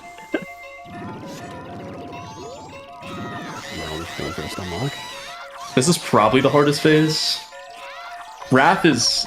Wrath is hard if you mess it up. yeah. Fortunately. Did Morpheus get a fairy? Oh, fun thing here, if you throw a bomb in the center of the arena, it knocks down Incarnation.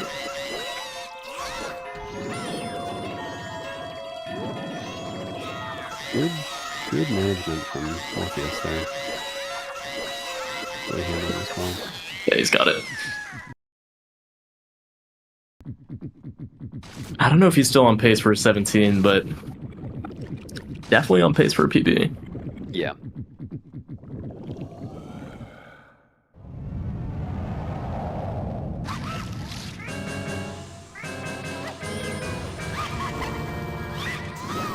All right. Wrath will never dodge light arrows. Very conveniently. Try to do, what was it, 40 of these? 20 of these? I think it's 20.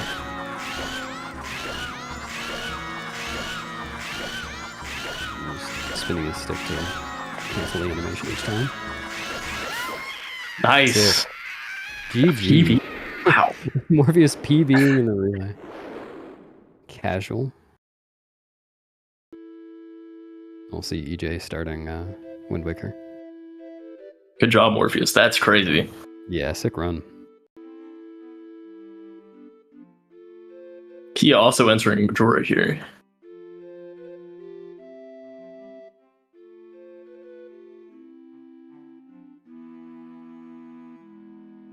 Yeah, I guess probably by the end of the Wind Waker intro cutscene, we'll hand it over to the Wind Waker commentators who have just joined us. Hello.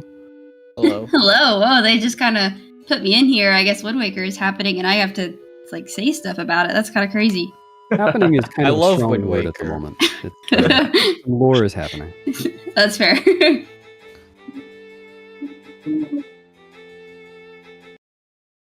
See how Kai does with Majora.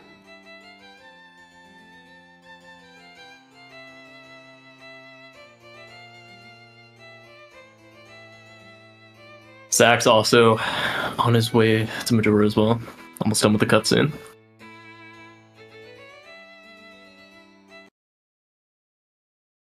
Riddler needs to take care of their health.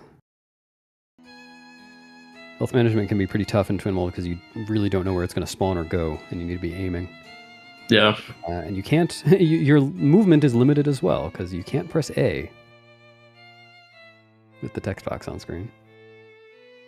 Oh, that was spooky. Nice.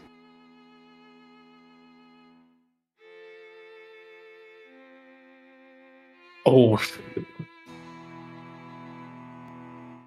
I think that was bad luck. I wasn't really looking. I just looked over and there was a bunch of attacks going towards Key there.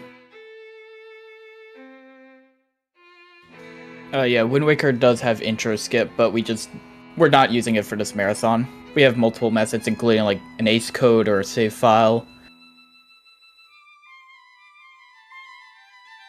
It's lore time. Some people do intro skip by playing Wind Waker HD instead. True. Those are fighting words. Not that I'm advocating for this. I mean, you're not wrong. That is an intro skip.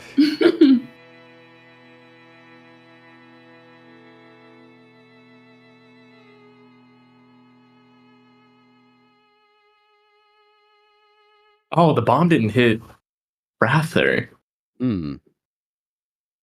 Kai's waiting on a good position, I guess? Not really I sure think why he's so. not shooting Wrath. It's a little bit scary to attack Wrath in the middle of the room because of the remains. There we go. Oh, There. okay, he's got to back up fairy.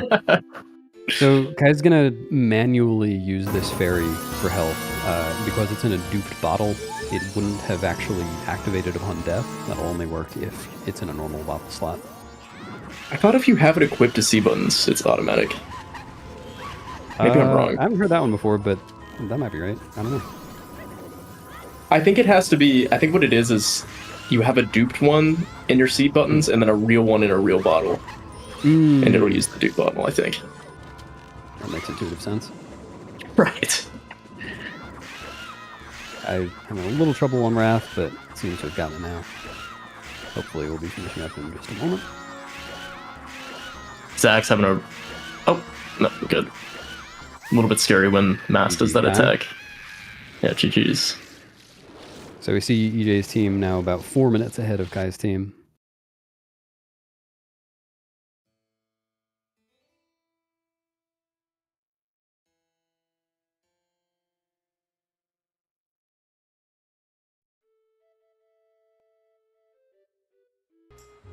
Riddler going for the dog hover. Oh, nice. Oh my god, he just stabbed the dog. Stab next to the dog. The dog is fine. Having the dog there lets you free your camera up. Yeah. Normally you would use like a chew, but since we don't have chews, you get to use the dog. Entering the long Yes. cutscene, very nice. I guess So since the Wind Waker runners they're doing no MSS, and yes, it does include barrier skip, but we're gonna be playing the beginning kind of like a casual playthrough, so there's not gonna be a whole lot going on for now. Yeah, I hope you guys like cutscenes. You remember that like 5 minutes of cutscenes we just went through? Well, we got a lot more for you guys. Yeah, that category is like half cutscene. I think it is actually half or something crazy. Nice. The GSR of Wind Waker.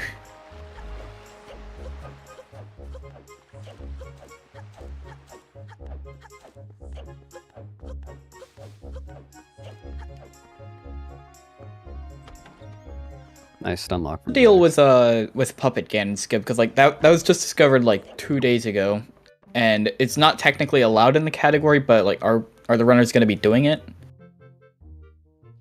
No, they're not. They've already talked about that in chat. Okay. I forgot Yeah, so about this that. The new is- puppet Ganon skip. Yeah, it's people pretty are gonna be exciting. using- Go ahead, sorry.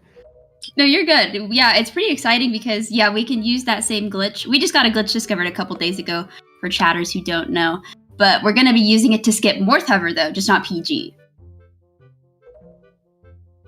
which is still really exciting because we get to skip the RNG component that's at the end of, was at the end of most Wind Waker speedruns. Yeah, Morse is very stinky. I don't like him.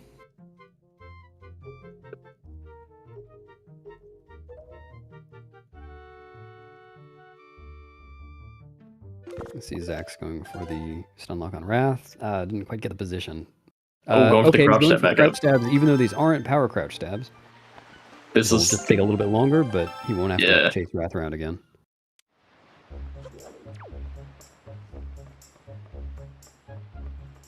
Honestly, probably a smart move. Yeah, I think Well- about an hour 20 is a good estimate for Wind Waker. Might actually be less so because I'm not sure how much the new skip might save a bit of time over Morth Hover. GG Zach. GG's X. Yeah, good job.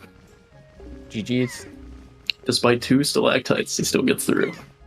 Yeah, really rough RNG for Zax. That was tough. Invad's stream isn't happening.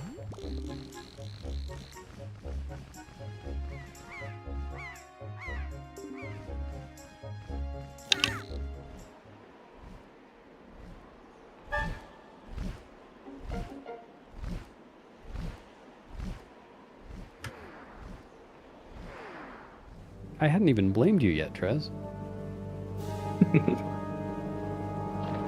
There we go.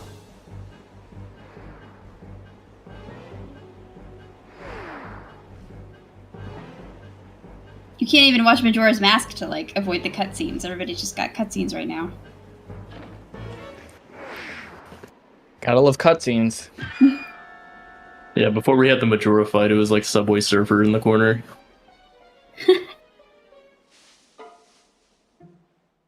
Now it's just movie night. Damn, these games kind of boring. Can we put some oddly satisfying videos on the bottom? Some Family Guy clips in the top? I need someone like cutting soap. I think I will literally die if there's no Subway Surfers within the next 10 seconds.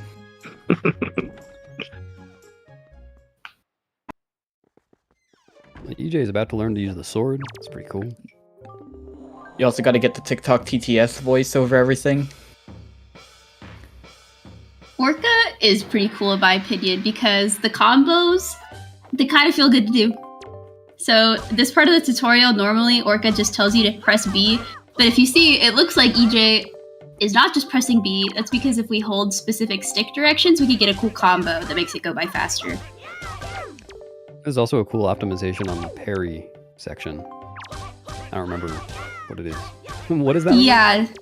So if you press A on, I think, the first 1 or 2 frames on the second parry, then you can get, or if you press it on the, you'll see EJ go for it here. So he tried to hit A as fast as possible because if you get an early frame like that, then you get the second parry much faster. So it just saves like seconds, but it feels really good because Outset is so optimized that like you try to optimize every little small tiny thing in Outset because it's so heavily movement based. We're not really doing glitches yet, not for a while. Yeah, we got a while before we get to any of the fun stuff, so Yeah, you a lot of us when we want to get through this early part as fast as you can. Yeah, like when we're racing, like we'll get to Wind Waker and we'll be like, oh, like the game is finally beginning because we finally got our glitch tool. It's actually glitchless up to there, right? Well, you can sidle through this one door, and it's technically glitched. Oh, yeah. But other than that, What about like the Moblin barrel stuff? Does that count? That's allowed in glitchless. that's Okay. that's definitely allowed in glitchless. Although whether it's a glitch or not, I'm not really at liberty to say. Listen, they programmed weird hitboxes, therefore it's allowed. Right. If they didn't want me doing it, they shouldn't have programmed it to allow me to do it. All things in the game are not glitches. Yeah. Not a bug, it's a feature. Oh, hey, Riddler isn't watching a cutscene anymore. My dopamine is back.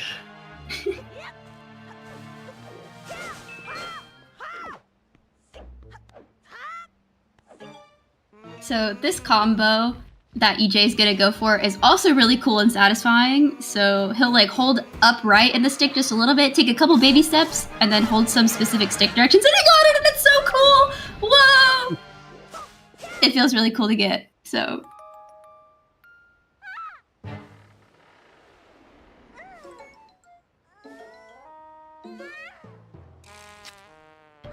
And it's very fast.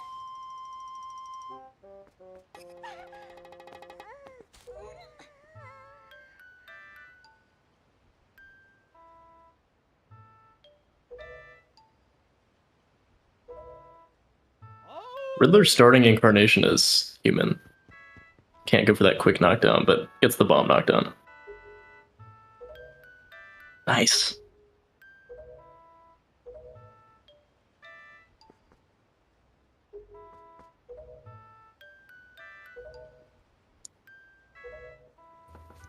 If Riddler gets hit, how much? Oh, I see. Okay. I see why this is really scary for you guys now.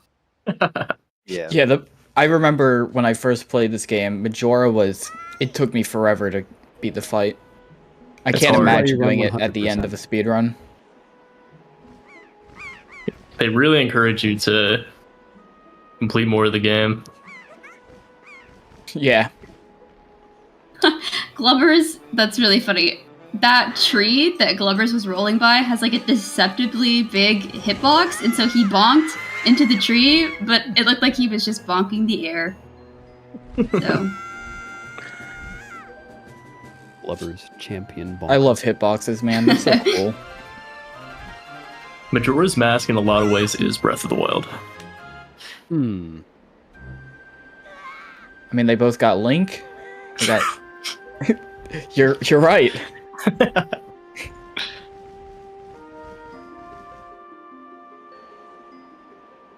Oh, Riddler's getting beat up here. These remains are not taking kindly to him.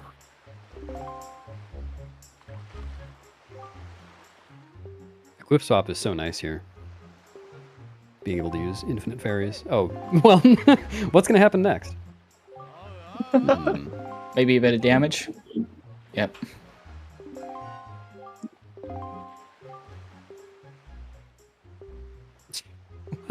That was crazy. he tried to Incarnation, leave. Like, teleported. Yeah, I don't think I've ever seen Incarnation clip out of bounds. I know Mask can. Yes. That's messed up. That happens in Wind Waker too, in Puppet Ganon. He can just leave. You made a Wind Waker too? Yeah, just the third phase, the worm can just leave. I've never seen that before. It's happened to me a couple times. Does he ever come back, or is he just gone? He's just gone. I have a really unfortunate clip of me like raging when it happened. I got like actually angry, which doesn't happen very often. I was on really good pace. You just gotta hit double trog shot. It was a really Just cool. click out of bounds jump yourself flash. and shoot Oh, him. yeah. It's not True. that difficult. Rhythm should be finishing up in just a few seconds.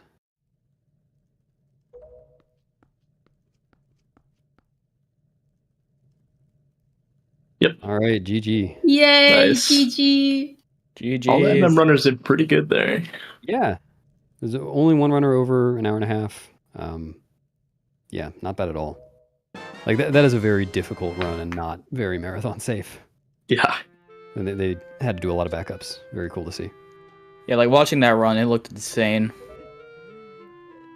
Yeah, good luck on Wind Waker. Have fun commentating. Thank Thanks for you. having us. GG on Majora's Mask, of course.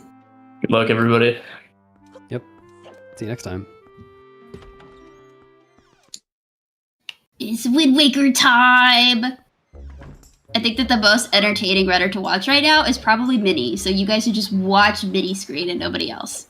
Yeah, I mean, like, there's a lot going on. Like, Ganon's coming back and doing some wacky hijinks. Like, there's a lot. Yeah, you'll definitely That's a learn lot the compared most. to fighting two little goobers or a pirate ship. Actually, a pirate ship is pretty cool. Never mind. If you remember earlier, EJ got that sick nasty combo. So yeah, this is because if you don't get the really clean combo, the bokoblins can like run around and they become really annoying. And then if you hit them in the butt on accident, then they like fall over and it's super dramatic. So the combo seems difficult, but it's definitely worth learning.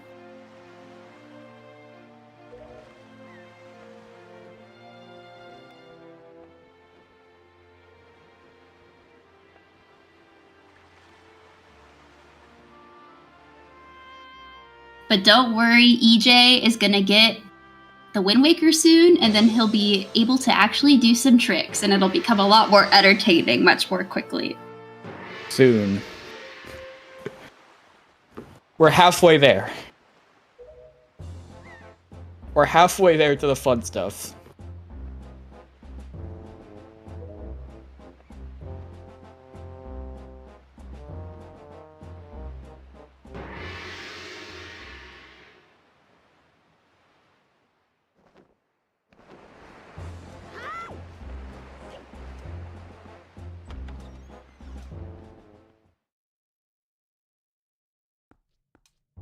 So EJ is entering Ropes 1, and you can tell that the beginning of Wind Waker is really cutscene heavy because I'm choosing to talk about Ropes 1, like on purpose. But the ropes are kind of deceptively hard, so it is pretty funny when somebody falls in Ropes 1 because it's like, oh, it's the tutorial of like the baby game. But there is like a little trick to it.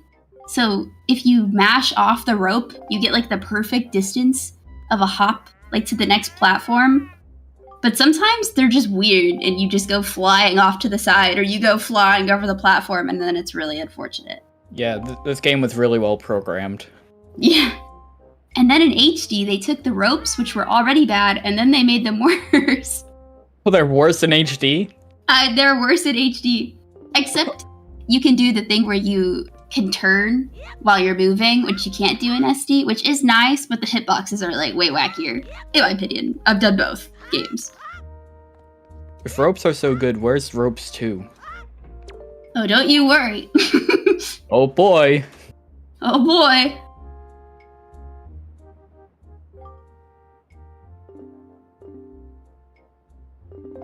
And you'll see Envad is collecting some rupees in the grass there. All those rupees are RNG, so you just hope you get a good amount of rupees so that you don't have to collect too many like out of your way later in the run.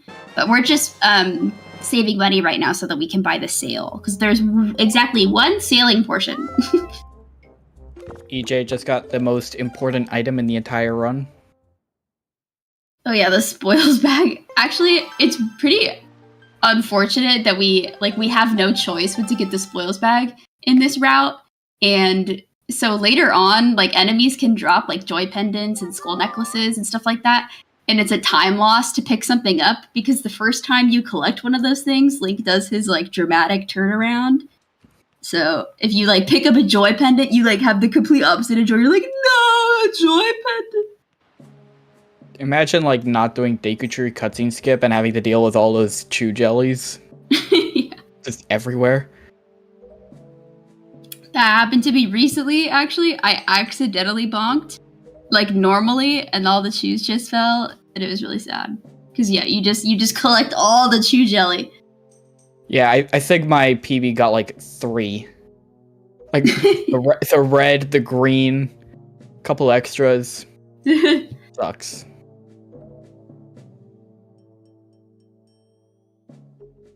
All right. Who's got the gameplay? Looks like Glubbers has the gameplay. So he's rolling. Those are pretty good rolls, actually. Not gonna lie. So in Wind Clean Waker, rolling.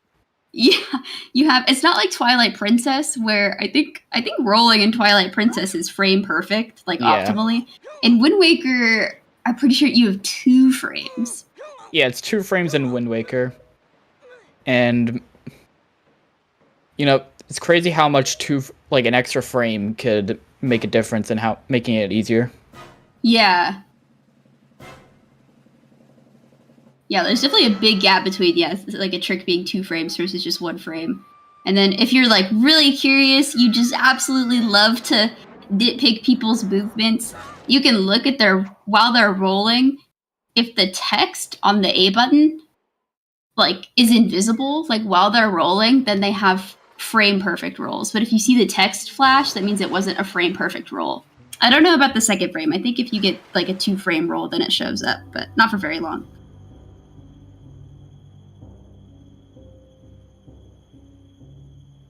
EJ has some gameplay now. Actually, wait, never mind. We got like a bit more. he gets to roll 1 time. Oh, Not sorry. even a roll. Did you want him to keep going? Sorry.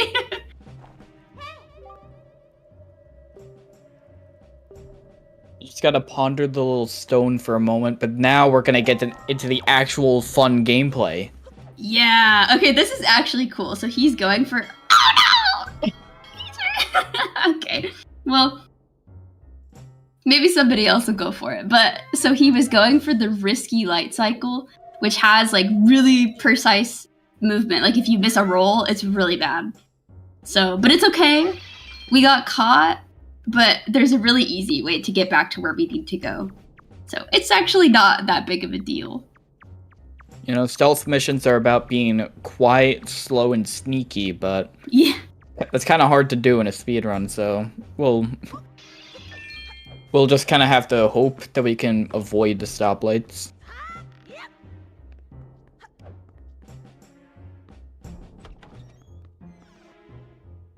Oh my gosh. Okay, yes. Thank you in the chat. That's a great point. So EJ, it actually normally wouldn't be that big of a deal, but he needs the red rupees that are out here. Like those are really important to our rupee routing because in the Japanese version of the game specifically, there's just not like as many pots like filled with rupees as there are in the English version. So there aren't a whole lot of options between now, especially between now and the sale, to like get more rupees. So Cool little still window wasn't jump a here. big deal. Yeah, a great window jump. It is pretty scary because if you fail it, you fall into the water, but there's good visual cues for it. I really hate that trick because like it shouldn't be difficult, but I always mess it up. Yeah, it really. So, yeah, sometimes you just fail window jump, and it sucks. If you don't, there is window grab, which is easier. It just loses you like a couple seconds.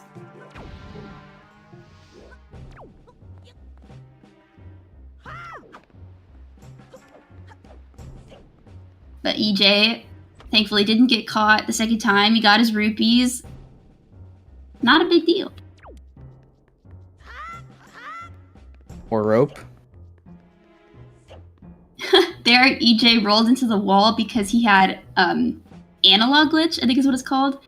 Like, Yeah. sometimes when you jump off a rope or get off a ladder and you'll hold another direction of the control stick, it just like won't register as that direction for some reason, and you just like go completely opposite to where you think you're going. Yeah, it's like specifically like when you move your camera. So like if your camera's facing directly toward a ladder and then you like turn the camera more to the left, but you're still holding straight up, it's gonna go what straight up was when you got on the ladder. It's really weird. I'm pretty sure it's present in Twilight Princess as well. Yeah, I've heard that. Definitely in Twilight Princess. Not sure about Skyward Sword, but it's weird. And I hate it. Yeah. I think EJ should, he's going for a safe strat here. So this Moblin up here, it's like RNG, like how far along he is in his like walking cycle. But it's no worries because once he looks away, you can just take off the barrel and roll away. And it's, again, not a big deal. But yeah, so if he's already walking back by the time you get to the barrel, then usually you should go for the safe strat, which is taking the barrel with you instead of just taking it off and running. About those Moblins, the reason why we were able to do that is because the hitbox for being spotted, it like goes down when it just like disappears when you put on a barrel. But then they also have a grace period where if you take off the barrel, it still you still don't have that hitbox. So it allows you to like put on a barrel, take it off, and then run past some guards if you're fast enough.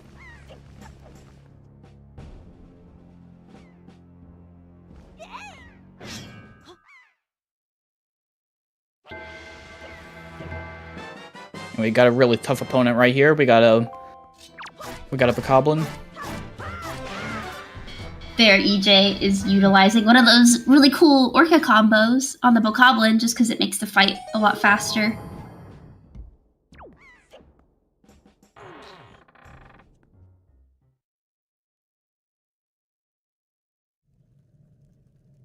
Alright, now we got more cutscenes, so hope you guys like that. So here, Glubber's rolled this other way because this is the safe flight cycle. So this is the movement that you do if you're, just trying not to get caught, especially, so. It's what you do if you're a scrub, like me. No.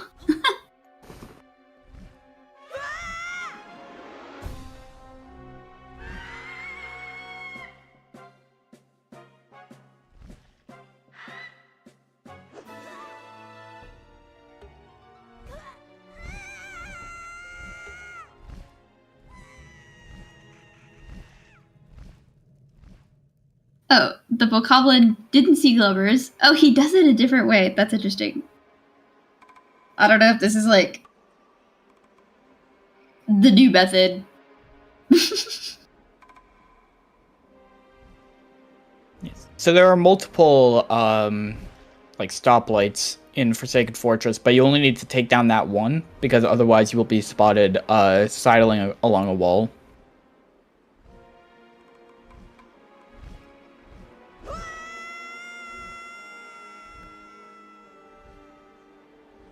So just like in Ropes 1, Glubber's just mashed off of the rope and then you get an instant jump, but it's much faster than swinging on the rope and waiting to get enough distance.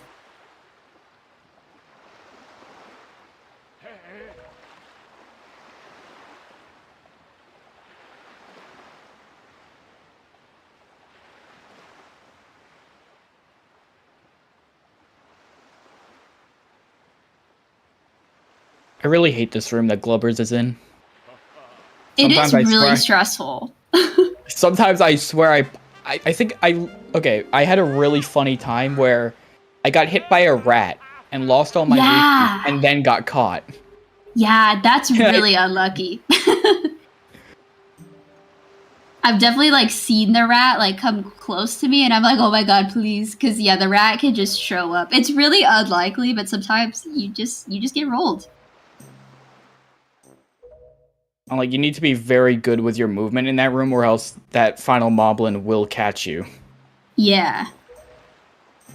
Yeah, like, unfortunately, early game in Wind Waker is just a bunch of cutscenes, mainly, but the movement is actually, like, because it's only movement, it's very optimized, so it is pretty entertaining to do still, like, as the runner. Yeah, like if Like, you ignore can the be really cutscenes, it's actually precise. fun. Yeah. Yeah. Problem is, you have to ignore all the cutscenes, which is 75% of it. Yeah.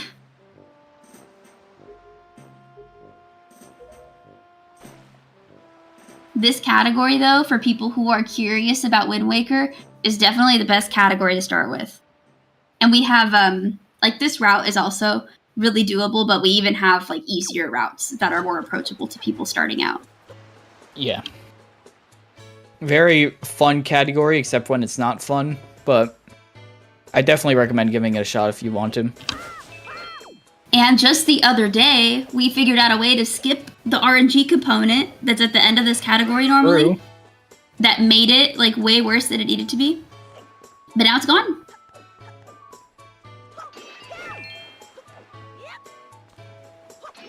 For the low price of $150. Because unfortunately, you do need a Game Boy in order to do it.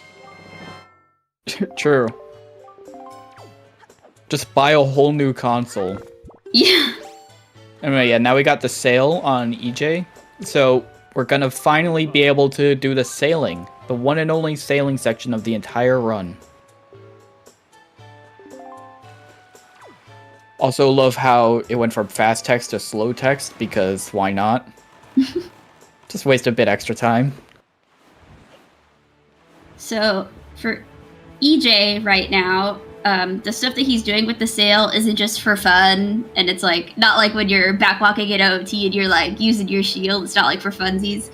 This is sail pumping, and you can also use sail jumping. And so when you pull out the sail, you get a little speed boost. So we want to pull it out like a lot of times so that we can get like more and more speed boosts, and it's just like a bit faster than just sailing normally.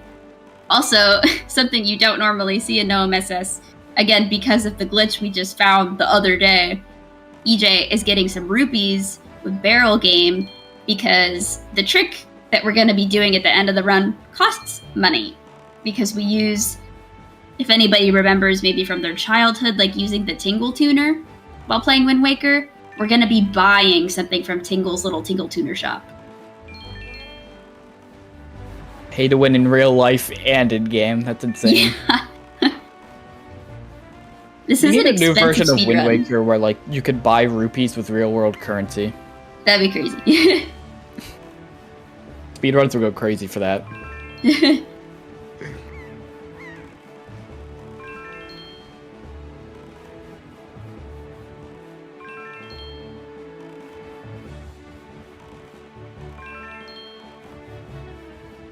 Luckily, Over- for the what- end of what's the the run, di- it's only 20. Yeah. Once we're done with this cutscene, though, we're finally gonna get to the fun stuff.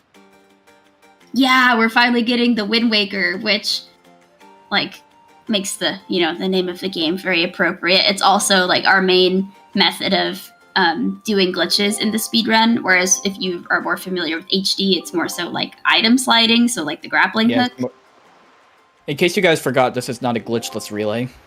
Yeah.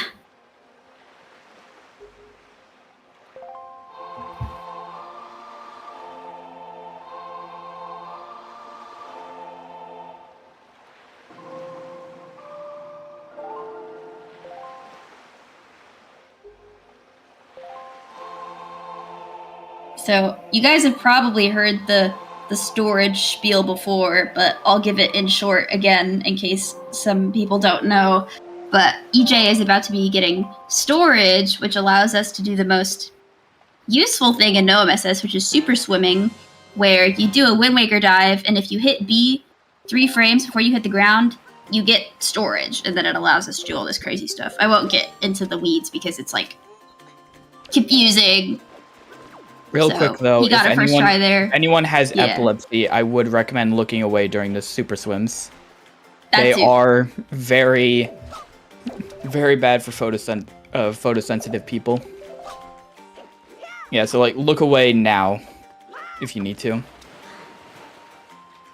So, if you'll see, EJ not only got storage once, but he got it twice because we need to use one storage to get camera lock to do the super swim. But then we also are storing a chest, and so we need that second storage in order to store the chest here on Crescent.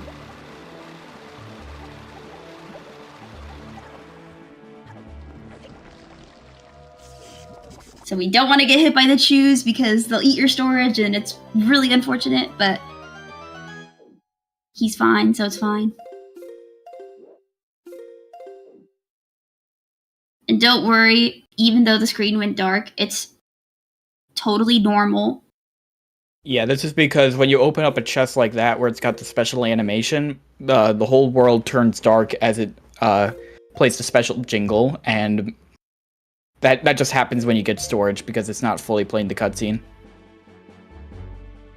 And so EJ now has stored that chest on Crescent, so he has chest storage, which does weird stuff to Link's hitbox. It makes it a lot smaller. And then because of that, we're able to get air refills off of the platform here, which allows us to have enough air so that we can upcharge and swim all the way to Outset so that we can get the bombs.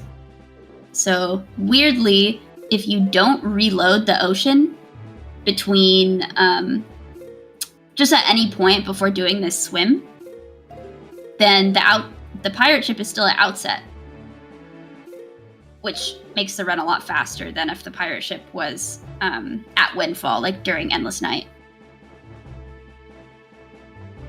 So he had a little bit of a oopsie. He lost like some speed or like didn't maybe charge enough at the platform, but so we're just going to see the pirate ship is still here, and with that chest storage thing, we can just gotta walk up the side of the ship.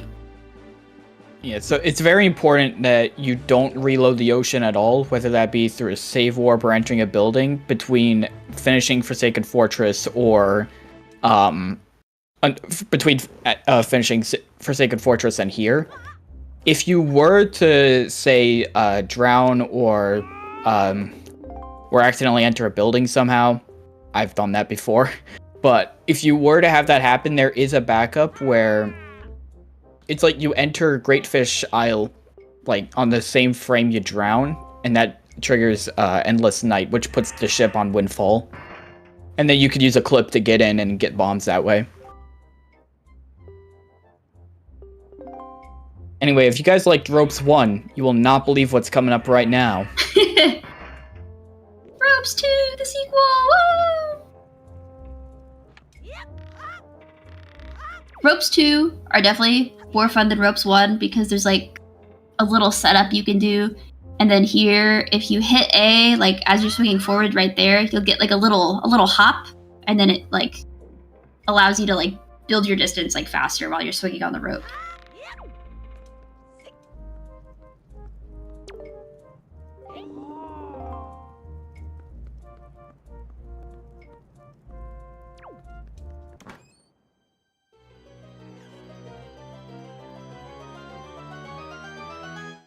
So, because our community had just found a glitch a couple days ago, and our runners will be using it, so that means this category that a lot of us have been running for like a long time, so we have it like really ingrained, like just in our muscle memory.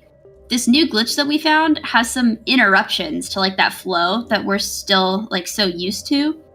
So coming up, EJ is going to be save warping to Windfall. We hope that he remembers to go get the Tickle Tutor. Yeah, and the reason why it puts you on Windfall is because when you're in the pirate ship, the game just assumes the pirate ship is at Windfall, even if it's not. And he remembers, yay!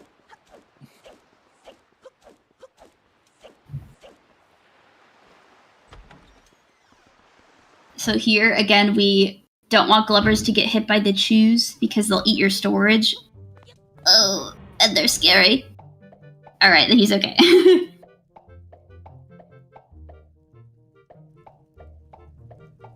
Tingle has been released from his cell. Yeah, this is very new to No MSS. We normally don't come in here during No MSS because we have no use for the tuner. But now we do have a use for it, so this is like a little excursion we get to go on.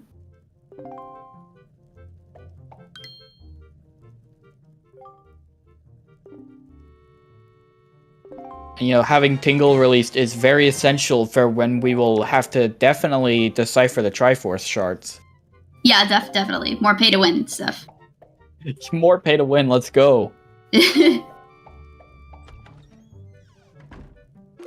Honestly, if you're not paying to win, what's the point? True.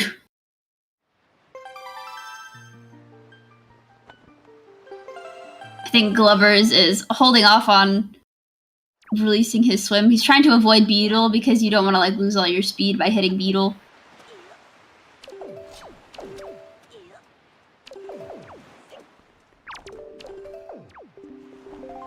So now EJ is doing that same double storage thing as before, but this time we're again using the first storage for camera lock for the super swim, but now the second one is going to be used to store a cutscene, because normally when you arrive to Forest Haven for the first time, there's like a cutscene that pans around, like while you're on Coral when you get that cutscene. But if you don't do that in this run where we like are not entering the island with Coral, then you'll get a soft walk.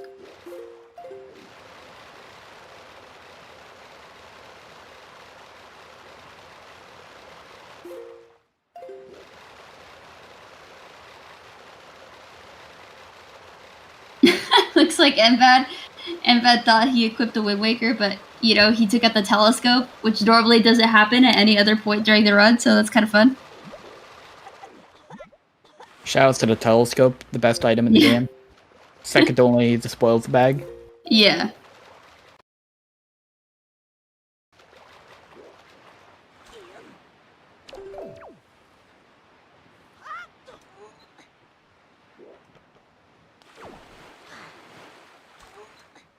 So EJ is going to be trying to use a Wind Waker dive, which will put him under the water and will allow him to just swim to the loading zone.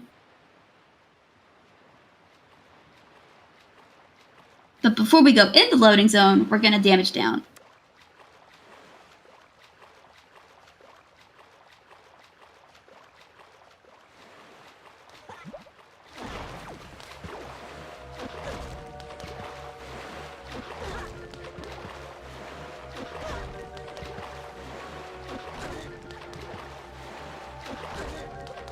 So you may be wondering, why is EJ getting hit a bunch of times by the Octorok?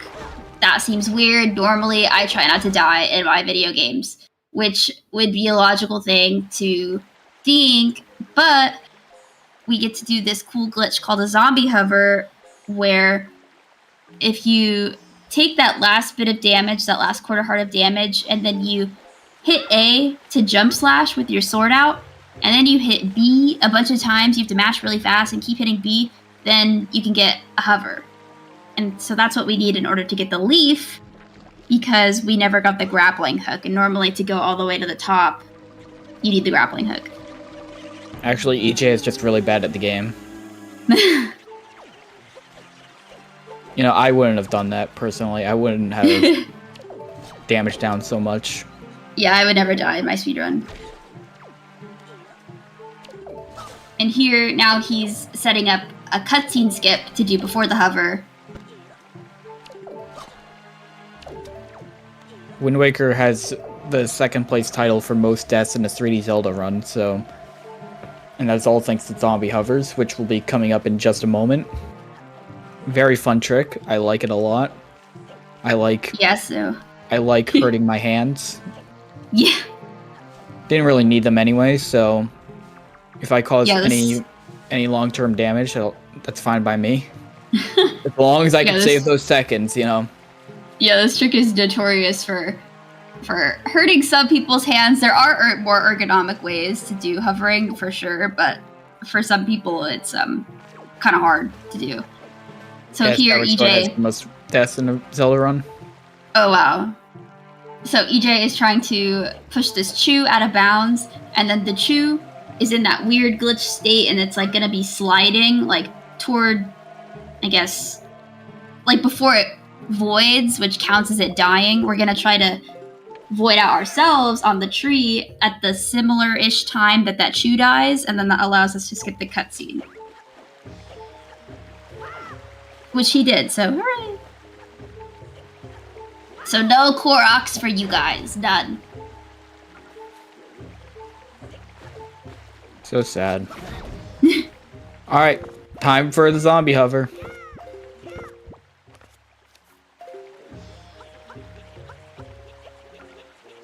that liftoff portion is usually the scariest part of the hover. So once you like get liftoff and you have some height, normally you're good to go. True. So now we're seeing Glubbers do that swim to Forest Haven, which that swim is one of the definitely probably the easiest one in the speedrun, because you just charge at Windfall, you get a little refill, and it's a straight shot to Forest Haven. There's no crazy maneuvering or anything required. Can we explain why zombie hovering works? I don't know why it works. Well, it's I because when you die, there's like a couple of frames where you can For the input fairy, something, right? and you can input a jump attack. But the devs realized this, and they made it okay.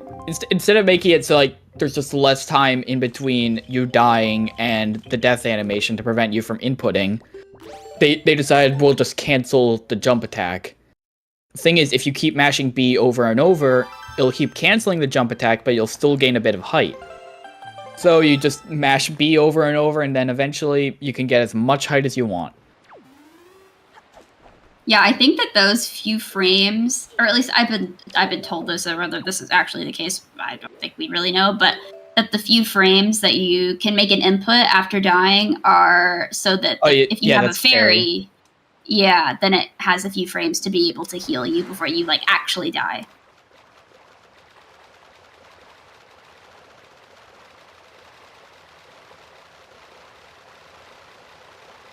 Alright, probably should have thrown up another epilepsy warning.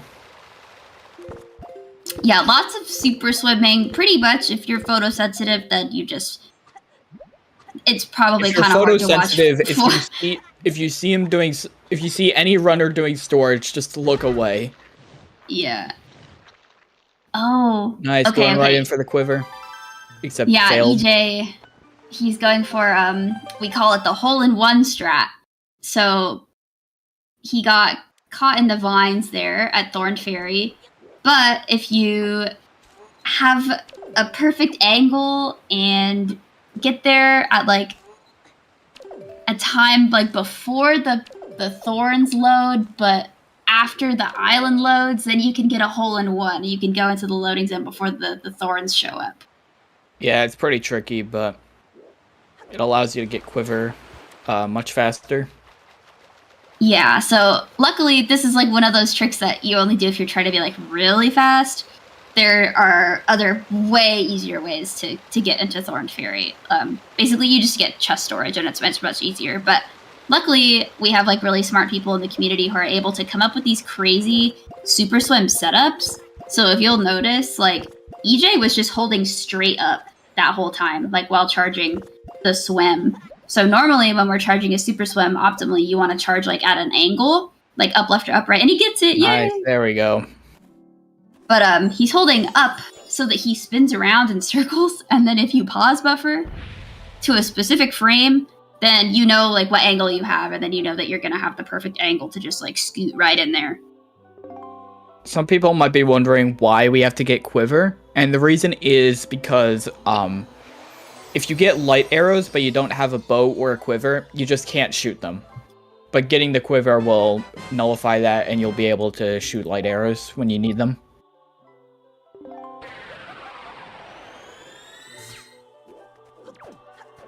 Okay, so it looks like Glubbers, I didn't see what happened with the cutscene skip, but this is basically the cutscene we're trying to skip when we do that big setup with pushing the choose out of bounds. It really sucks to miss the cutscene skip because this cutscene is like definitely one of the longer ones in the run. With this, EJ also has everything he needs to go into Hyrule, so now it's just a matter of getting to FF2 and clearing that.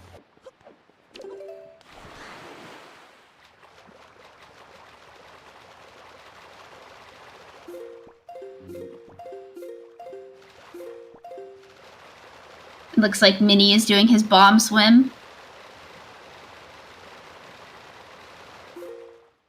Which again, it's not, it looks hard, but it's not too bad once you know where to go and what's going on.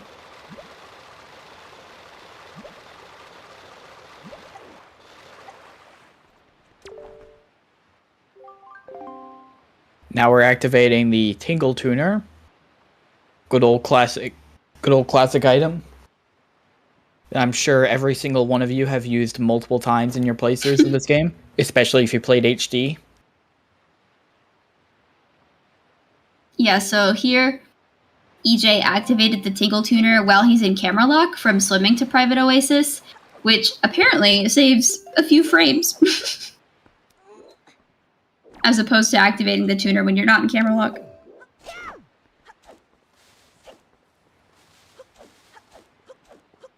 Alright, Tingle Tuner is useless in Ganon's Tower.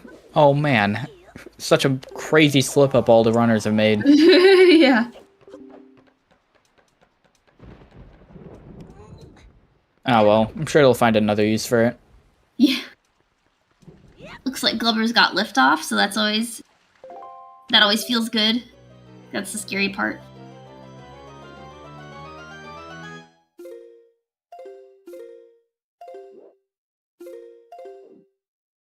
So here we're gonna do another Dark World swim, but luckily there's like those tornadoes, those cyclones in the back that kind of help us like orient ourselves. And if you open the sea chart, then it just shows you what direction you're facing. So it's not that hard. There are definitely things you can look at that help you.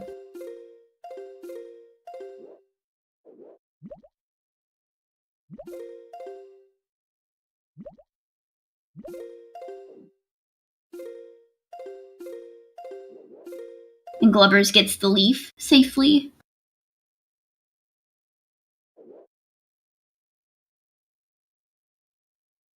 And now EJ is doing the swim to Forsaken Fortress 2 so that we can get to Hyrule. You want to be careful entering this quadrant because if you go in with too much speed, you will sploosh, which is just, it kills all your speed, so you have to charge up some more. Yeah, sometimes if you, for some reason, like, charged your swim a lot more than maybe you should have, you can do, like, a tactical sploosh where you know you enter the quadrant with a lot of speed and you, like, are trying to kill your speed on purpose. If you, like, have a lot of air and a lot of speed. But normally, you should probably just do, like, you can go neutral and then you lose your speed really fast, but you still keep a lot, so then you could just do neutral turns. So Glubbers is doing another setup for the hole-in-one. So the unfortunate thing with this hole-in-one trick is that even if you do the setup correctly, the thorns at Thorn Fairy, they might just load anyway. So even if you do it correctly, you could just like get unlucky. Or it's also a difficult setup because it requires frame perfect pausing, and if you miss the frame, then your setup is kind of it's messed up. Like you can't recover it if you miss like the one frame. You have to start over. Oh boy, a difficult trick that's also RNG.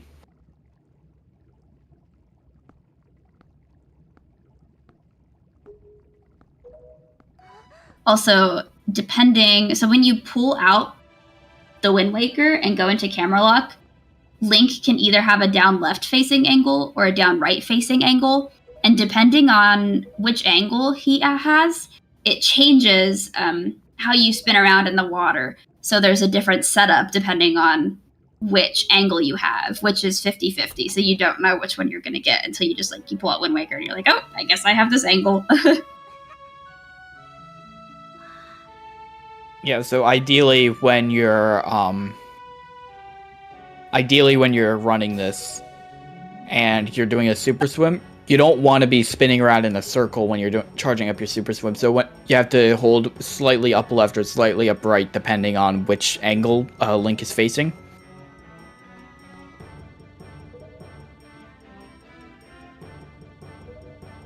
We're also coming up to the Helmarok fight.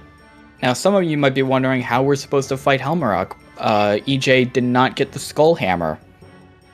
And luckily, there's a very simple explanation on how we're going to fight Helmarok, and that is that we're not.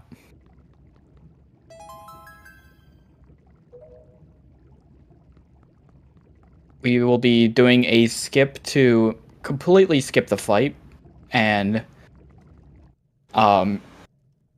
like that's just it's not like It's not too difficult. There's a setup that you have to do, and that's pretty much it.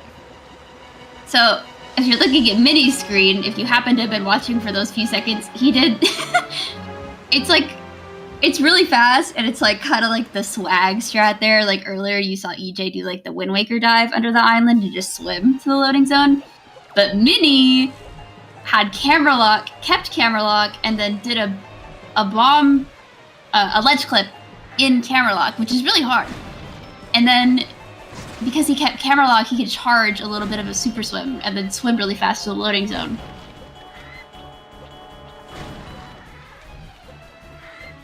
But because he did that, once you come inside, you can go back outside to damage down with the Octorock, but here it looks like he's opting to just damage down with bombs.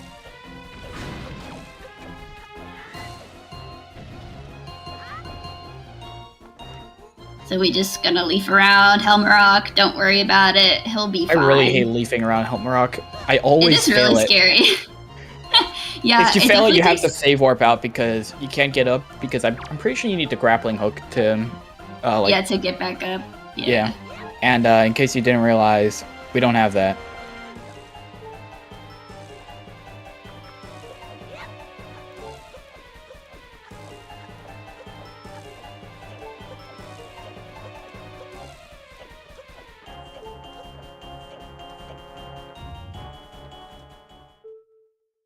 Yeah, so EJ is on pretty good pace right now, so he only has about like 22-ish minutes left in his run.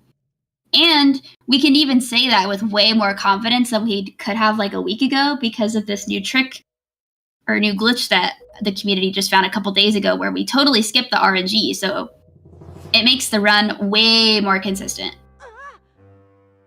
Oh wait, if he save warp, would he just like lose the ability to use the Tingle Tuner or something? Seen that in chat. Is that a thing? Oh yeah, no, that is a thing. Yeah, so yeah, it disconnects Tingle. Yeah, okay. Wait, I was like, wait, did somebody fall in Helmarock? No. But yeah, I didn't think about that. Yeah, if you save warp in Helmarock, then there goes your Tingle Tuner connection and you can't reconnect it. So that's actually crazy. You guys so it just makes it even scarier.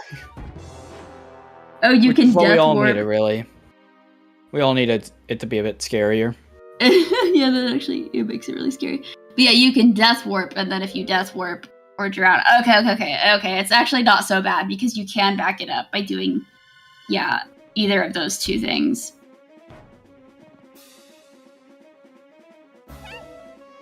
I'm glad that you guys have given me this knowledge because I could definitely see myself save warping and then being like, oh my god. I know I would definitely do that. With my consistency and jumping around Helmarock being as poor as it is, guarantee you if I did not know that, I would lose a run at some point to it.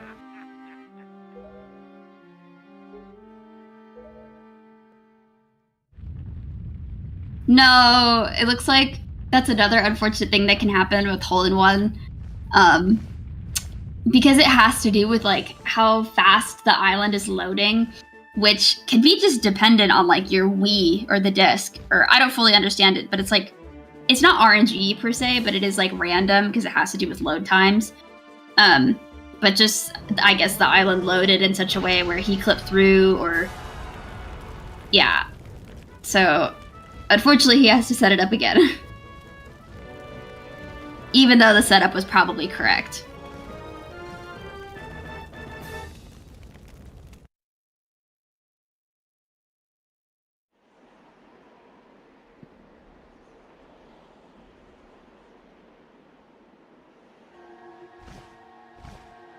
So it looks like Mini and Glubbers are both doing hole-in-one.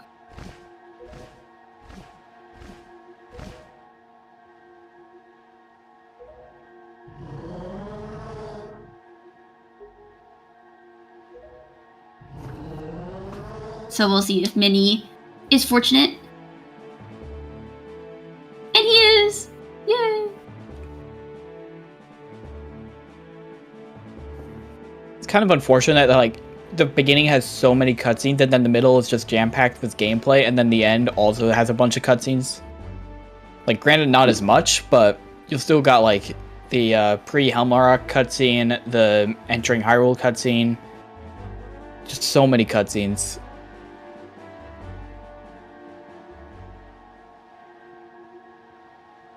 Yeah, it is, like, it is really weird pacing. Like, at least for me, I'm definitely gonna have, like my heart is, like, physically damaged from, like, the stress of no MSS pacing, because it's, like, super chill for, like, 30 minutes, and then it's like, go, go, go, go, go! And then it's, like, really long cutscenes, and you're just like, oh my gosh, crazy.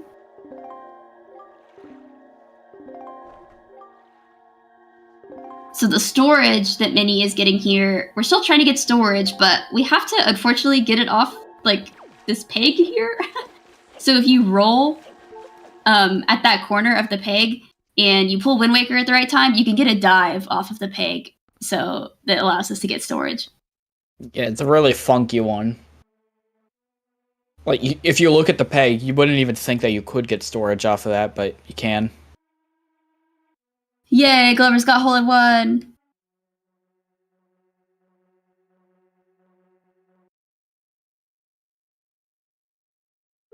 Now we're coming up to a pretty minor skip that you guys probably haven't heard of on EJ's screen. It's called Barrier Skip.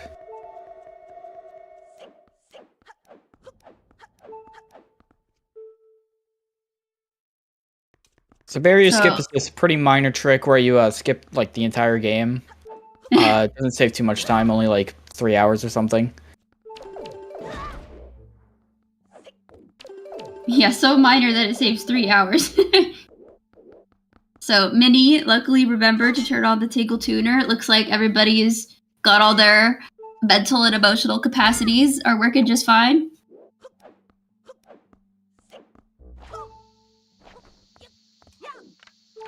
So there's a few different setups that we can choose from for Barrier Skip. So EJ is going for a bit of a faster setup that involves side hops, but there are quite a few setups, so it's just kind of whatever works for you. A good balance between, like, ease and speed.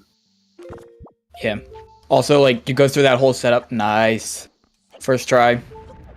The bomb drop at the very end is also frame perfect, so you could, like, do it perfectly, perfect setup, get in the right position, then you drop the bomb, like, a frame late, and then you have to redo everything.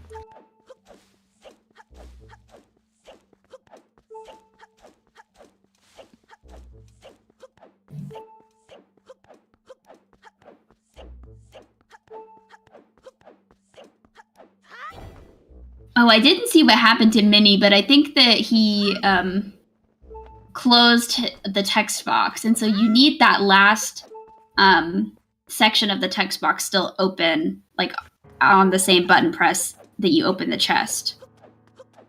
So, like, here he's keeping the text box, and then it's going to press A at the same time.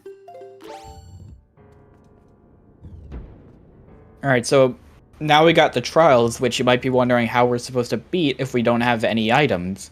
And the truth is, we can't.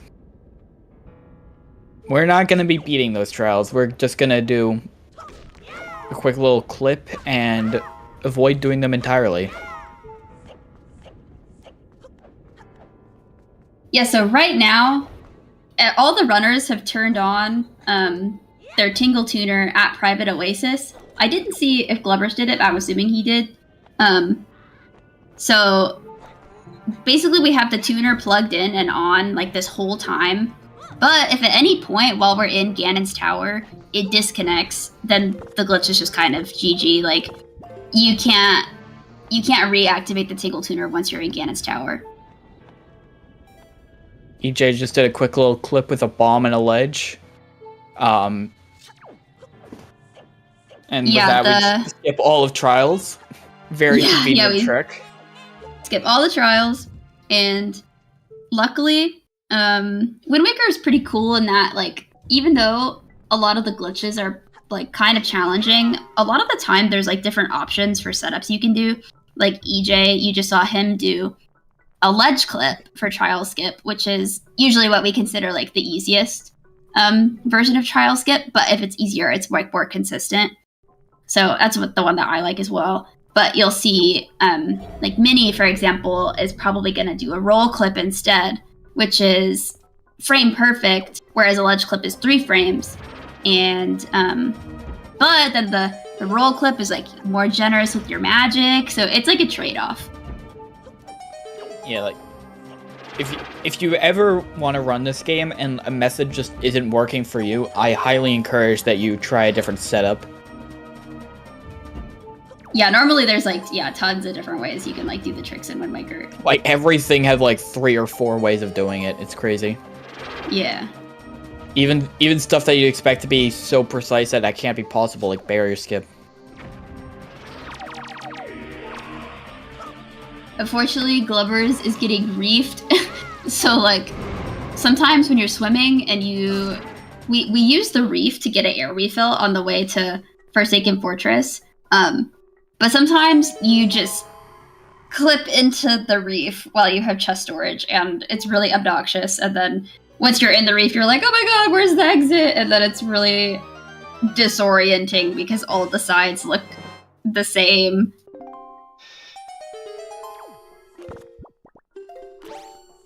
So EJ just got light arrows, which will be essential for beating Puppet Ganon.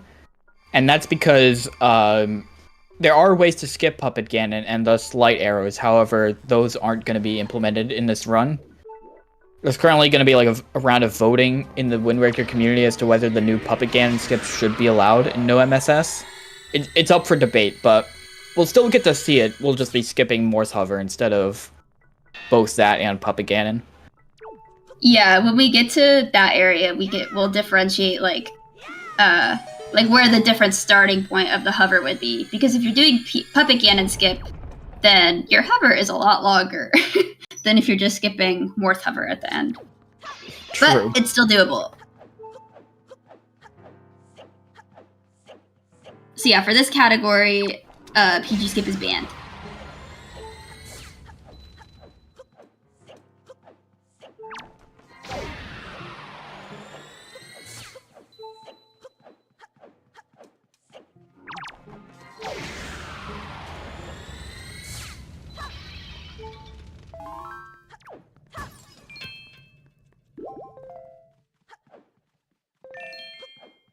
We're getting more money because I don't know. EJ has a lot of money, I just realized.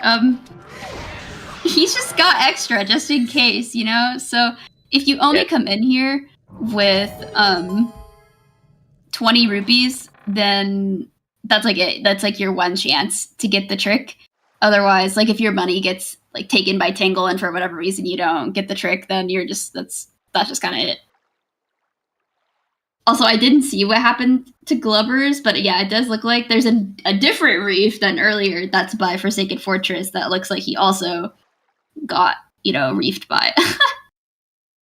Something else I should bring up is that this cutscene that EJ is in does give the Mirror Shield and the fully charged Master Sword, so we don't have to worry about getting those. Yeah. The game just gives it to us.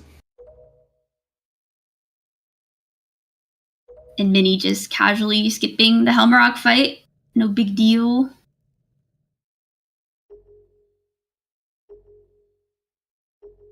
So for Puppet Ganon, it's pretty similar to how you would fight Puppet Ganon casually, except we don't have the boomerang, of course. So we're not going to be like cutting down like Puppet Ganon's limbs. We just are going to use the bow and just shoot them while they're in the air. So the first phase is definitely the hardest phase, and then after that it's pretty easy. Yeah, phase 1 is a pain. Phase 2 is so easy, and then phase 3 I struggle with a lot, but I think that's just a big skill issue as opposed to phase 1. Because like phase 3, sometimes he could just like surround you and keep crashing into you, and it's just you can't really do much.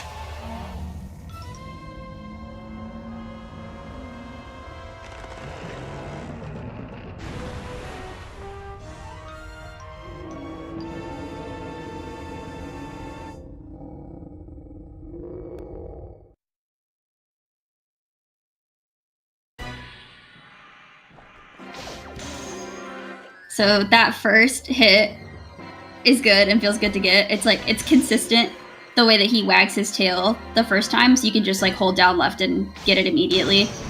Wow, Very clean. Very, very clean. The last shot was kind of crazy because the tail was like behind Puppet Ganon, so the arrow like went through Puppet Ganon. So it was pretty good. It was good. Very clean.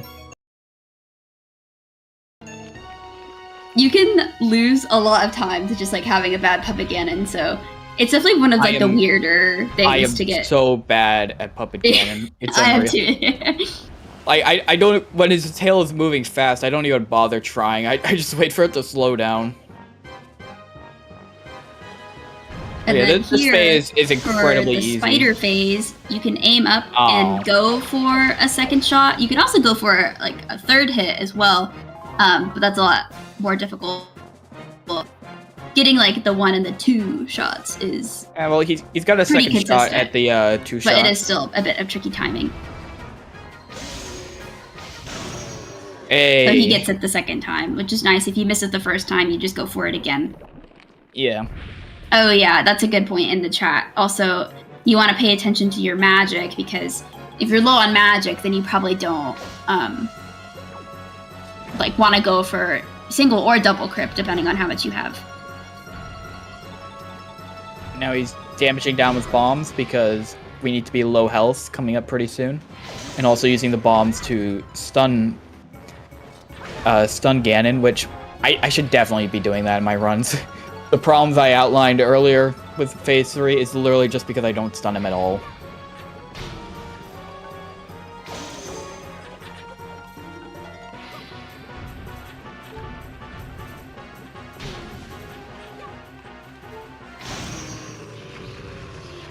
Alright, good Puppet Ganon.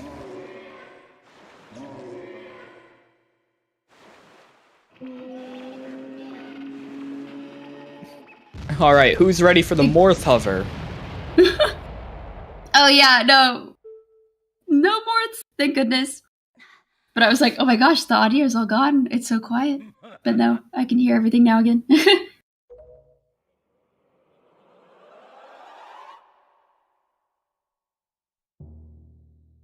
Hover is so cool. I honestly think we should have multiple of it in the same run. Yeah. Oh wait, that's just HD.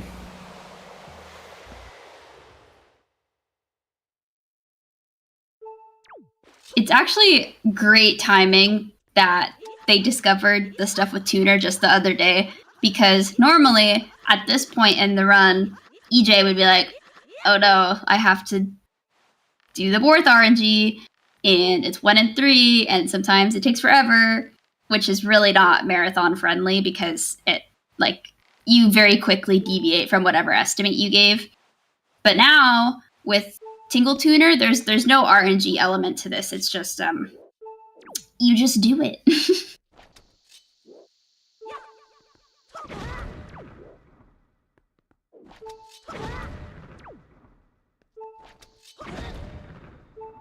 So depending on, I'll explain the trick now, because we've been like alluding to it this whole time, but I don't think we've actually like explained really what it is. So normally you wouldn't be able to use the Tingle Tuner in Ganon's Tower, which is where we are right now.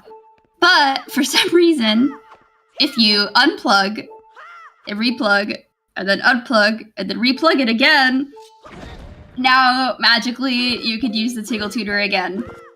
And that's good because Tingle sells you this thing called a red ting, and it heals you. So you'll see EJ is doing a zombie hover right now, has no health. And so he can heal himself once he gets near the loading zone with the red ting.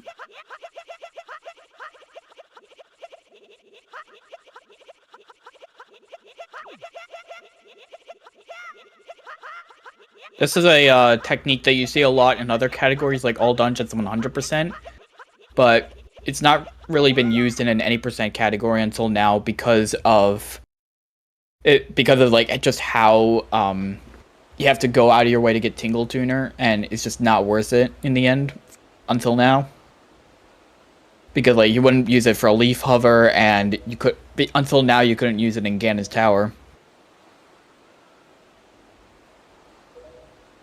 So yeah, that hover that EJ just did is the new thing. and it's very exciting. And he says that in chat that he paused because I guess we're still really new to this glitch and we don't really understand fully like how it works or like what's going on.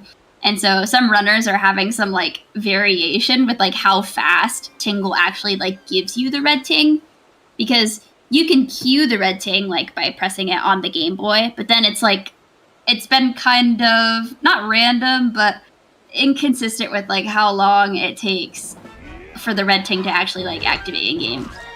So it's tricky because you want to do it at a good time so that you're not like stalling at the top of the hover, but not so early that you get it before you're like high enough. I also find the way you activate the glitch to be so funny, because like you disconnect and reconnect and it doesn't work, but you disconnect and reconnect again and now it's fine. Yeah. The game just gives up. Yeah, it's definitely a glitchy glitch.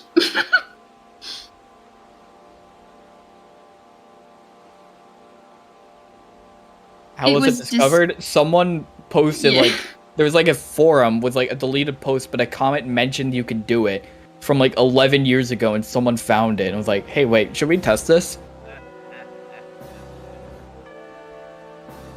And then it was tested, and it just happened to work. And that's something so funny was. And that's so funny with how speedrunning works. Like sometimes there's a big skip that like has been discovered but just forgotten to time, and then it gets rediscovered at some point. It makes you wonder like how many tricks, like how many big time saving tricks already have been discovered by someone but just forgotten, left in like some random forum on GameFAQs somewhere. Wind Waker speedruns are literally insane in 2024. Any YouTubers in chat as your next video. So Minnie give me a week. Minnie just did the roll clip trial skip, like I mentioned earlier, which is different than what EJ did. And so those are kind of like your two options when it comes to trial skip. Oh yeah, you can just sidle through that door. It's funny.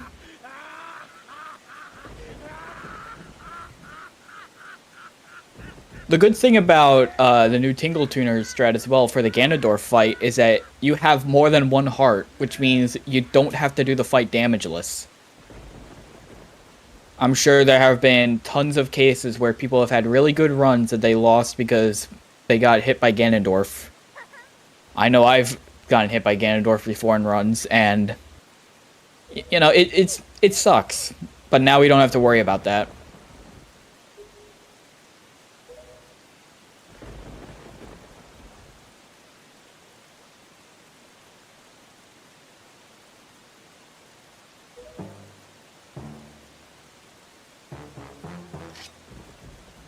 So, normally in OMSS, you get to the Ganon fight and you either only have 1 or 2 hearts, because normally we would have just done the Morph hover.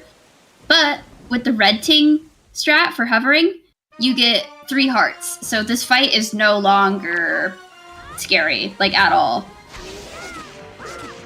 Yeah, before, like, you'd have to do it damageless, and if you've died, you had to do Morph hover all over again, which is dumb, and I don't like it. Yeah. And sucks.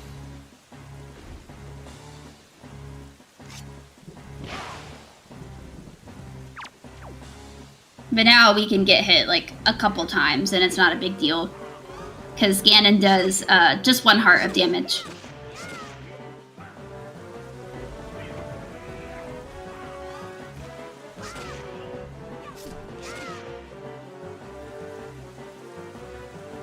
Glubbers is, interestingly, he's doing a different angle setup for barrier skip. I never learned how to do it that way, so I actually, don't know what the cue is, but he's basically looking... EJ is done.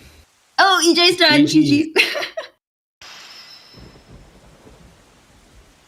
Yeah, but like, as you can see, there's so many setups for barrier skip. It's pretty cool. Yeah.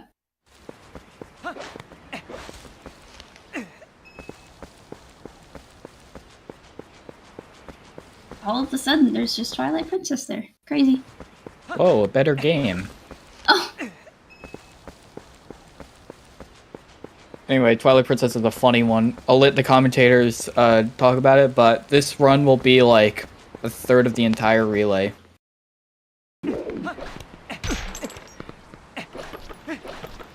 EJ's final time for no MSS was a 119, which is really, really good for a marathon. So, GG. Hello, TP commentators. Hello. Oh, hi.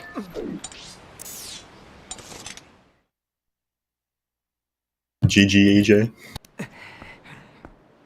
If he was here, I'm sure he would say thank you. GG. I'm having a Truxican standoff moment. I don't know who's supposed to be talking. Well, looks like Wind Waker has majority, so, no, I'm just kidding. If you guys have anything you want to introduce about TP, I'm sure that's... Yeah, might go over that whole title screen thing. Yeah, TGD just did Back in Time, which is a glitch where he was able to save while on the title screen, and then it puts him in fair and here with a sword and a shield and the hero's tunic. So that skips a good amount of the introductory part of the game. Now, if you like that glitch, don't worry. Just wait for Scabbard Sword. True.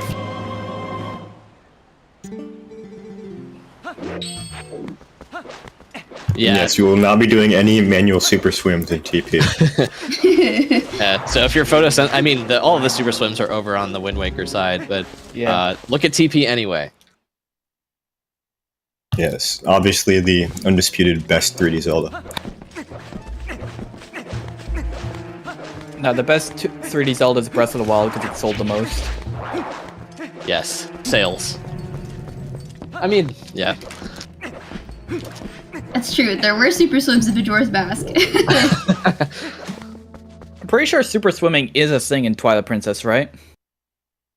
It's not very useful. I mean, it's not really useful, but like, I'm Yeah. pretty sure I remember hearing like that is a thing. Yeah, HD. Oh, yeah, like has TP super HD. swims. HD, okay. I don't know anything about HD, I'm not gonna lie. Alright, so I'm gonna do my quick TLDR on Back in Time. So you void out and reset the console on the same frame, and it respawns you on the title screen. And then if you save in that state, it gives Link a quote sword and quote shield, and it also sets a flag for you to have opponents tamed. So you can save on the title screen and reset, and puts you in Farron Woods. And now TGD is going to save Tallow, which will put Orden in day 2, where he can do the goats minigame and then get Iron Boots from Bo, because the Orden day 2 is separate from the opponent tamed flag. So as soon as you go into Bo's house, he will be ready to wrestle you.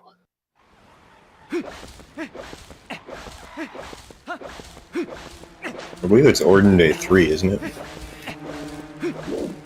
So right now we're on Orden Day 1. Saving, you're not supposed to be able to save Tallow, but if we're in Farron anyway, and he's just always there, so if we save him, it puts us at the end of Orden Day 2, I believe, and then the next morning is Goats. Yes, that sounds correct. Thank you. Yes, here Tallow is. I'm not supposed to be able to save him yet, but he's just kind of always chilling here. Even if he hasn't ran away yet.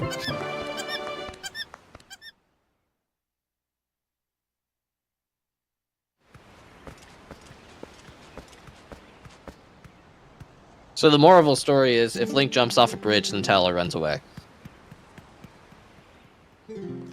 Well, you don't have to jump off the bridge. You can just clip through the gate, and he's also there. Oh, that's true.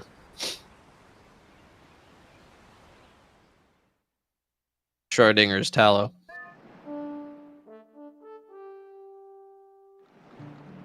Both in the Right, state so of now- captured and not captured. TGD is going to do Goats too. There's a bit of RNG to it in how the Goats react. They always start in the same spots, so there's a kind of safe way you can take it and see what time he gets.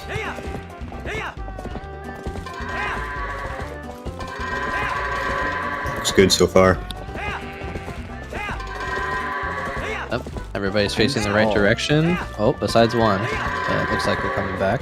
There's always the one. Wow. Yeah. I can't believe those ones turned. That's a pretty good 18:47. goat's time. Yeah.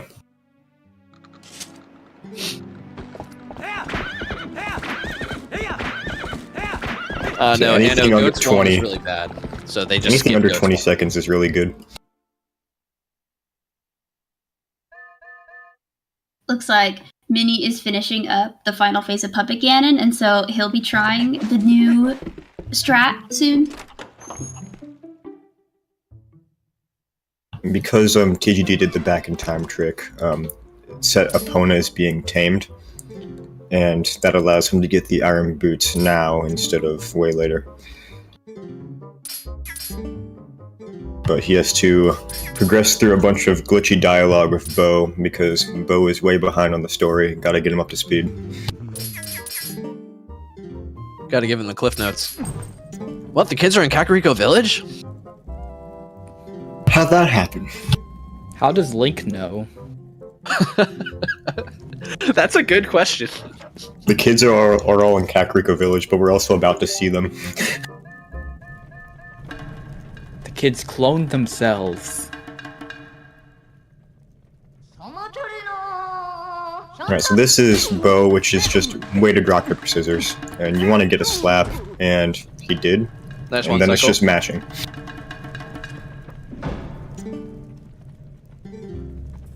So this is the only point in the game where mashing really matters, and I think it's the same mash amount as Windbreaker since they both run at 30 FPS.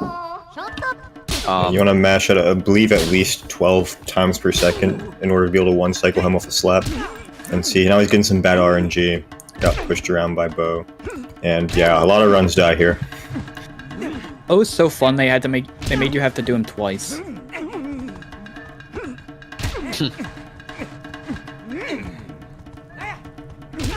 Nice. Beautiful RNG. This is the Bo experience right now. I'll be honest, I thought he was actually gonna fall off. Yeah. Don't. So yeah, he started going for grabs instead of slaps. I've never seen because- this kind of RNG before, though. This is insane. Guys, stop sandbagging. This is a crazy Bo. Even going with grabs on the second cycle, like this RNG is terrible. Back in the middle. Okay, Hey. there it is. Yeah, I think that was a minute boats second cycle or boats. Yeah, boats. Boats.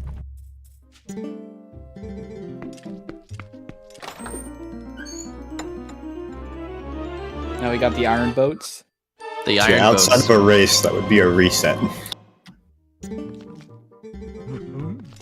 Don't worry, you can gold Morpheal. You can gold everything. Just 3 hours of run left. No, actually, I can't gold everything. My PB is absolutely perfect.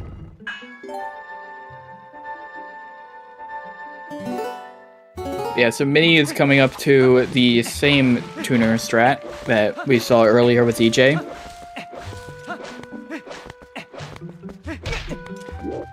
Nice bonk. Nice bonk.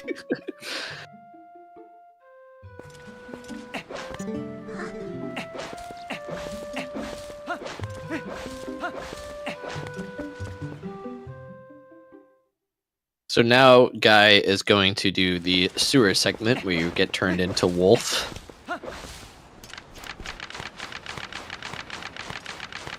And it also introduces a lot of neat wolf movement techniques, like using B attacks for speed and like dash canceling, which we'll see in a bit.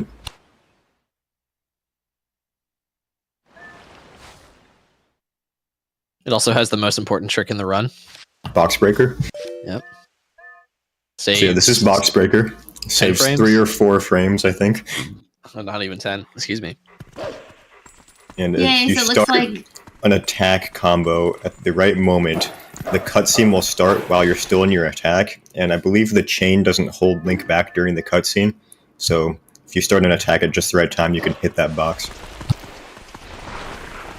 looks like Minnie got the red ting to Q at a good time, so it activated like almost as soon as he was in a safe enough spot near the loading zone. So that's 2 out of 4 runners who've gotten it so far. Yes, Mini did just fly. Well, dead as He did well. just Pretty fly. impressive. Yeah. Can you take me higher? The guy just left that hole in a specific way to activate that cutscene much faster. It's a bit finicky, but it saves like half a second.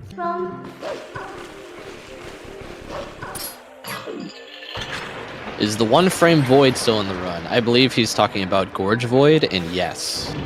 Indeed. Oh That'll boy, be- Gorge Void. That'll be like 35-ish minutes in, I guess. Yeah. So that'll be the 3rd big thing that is happening in the run. After the sewer segment, we're going to be doing sword and shield skip, which is notoriously It's a tough one. Yeah, it's a tough one.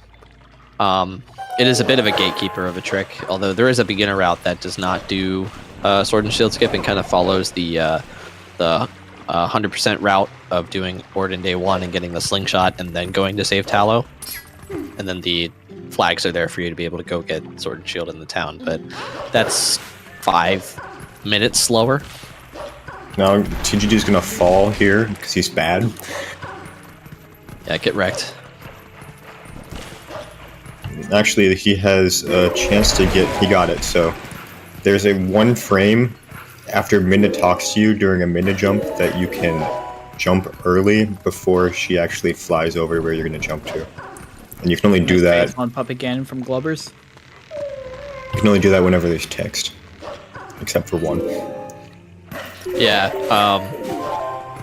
Twilight Princess really likes his 1-framers between cutscenes and other cutscenes, and the one There's that Trug so was talking many. about, there are so many. The very important one is Gorge Void, which There's so happens many after... that you just missed one, and then there's another one right here. Didn't get it though. He missed that one, yeah. I wonder how much time you could save by getting all of them compared to getting none of them. I think we estimated something like 30 seconds or so at one point. Okay, that's Yeah, a lot less than I thought for some reason. If you're not It's not a counting... lot. My but it brain was feels like a lot. 1 minute. Actually, when it comes to like gamer side hop, I mean, yeah. I still think about maybe 30 seconds. Well, there's a lot of dig spots. I don't know, I'd have to think about it. I'm sure you could count. Yeah, there's also 1 frame of input after you get out of a dig spot before Midna ground pounds your back and Link turns back and looks at her that you can dash out of.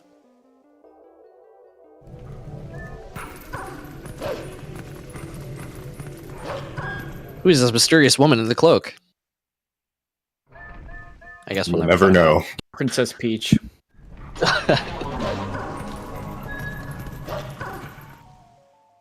Anyway, Minnie is about to come up to the end of the run. Soon we'll be getting more TP on the screen. Yeah. So, this is Sword and Shield skip. So, we did not do the Orden Day 1. That doesn't. It's not specifically putting the Sword and Shield in their place, but basically from doing Back in Time, the Sword and Shield aren't there. Normally, you would go back to Orden and get the Sword and Shield. And if you try to go towards Farron, Midna's like, "Hey, stupid! You need to go get the Sword and Shield."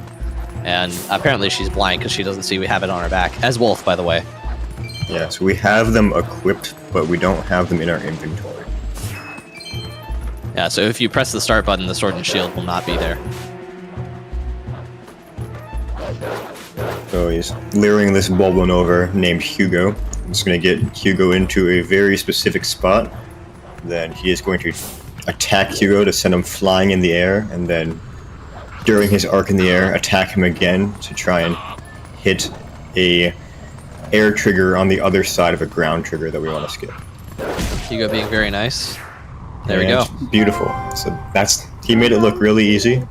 To put it in perspective, when I was learning that trick, I think it took me like 4 hours to get it once. Yeah. It is no GG's Mini. joke. GG Mini. Yeah, GG Mini. And now we have JD on the screen doing some Nice camera. RNG manipulation. We got RNG manip on both screens. Yep. It's to manip the frame that you have to do the void, do the reset. Yep.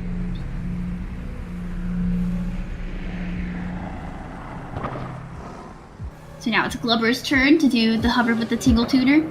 So this is new to all the runners. That's why I'm like, oh my gosh, they're all trying it. Because we've all just learned how to do this in the past, like, 2 days. Yeah, it was literally just discovered Thursday, so... Luckily, again, it's pretty the generous. implications this has on the runs isn't fully realized yet because we have to do a round of voting as to whether or not this would be allowed to skip Puppet Ganon. Yeah, wasn't it Who knows? discovered 2 days So ago? maybe next 3D Zelda Relay will be even more different.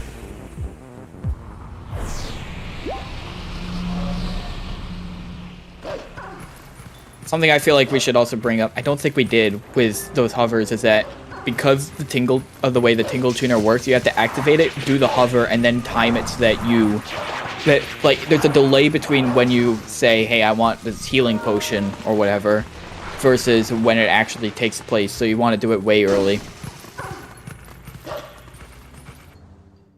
It looks like Glubber's got it, so he's good to go.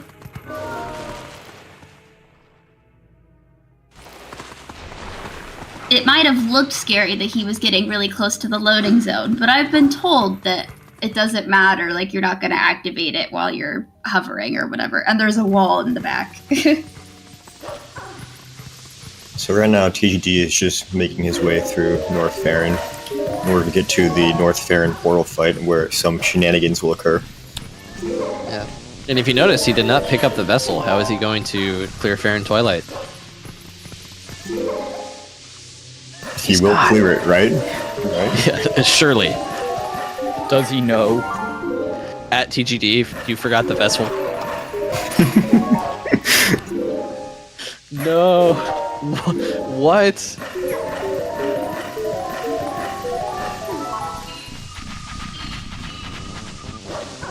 Oh yeah. Empty Lake we're going to talk about in just a bit. There's a lot of layer manipulation that goes on. But first, the most famous trick in all of Twilight Princess, really Master Sword.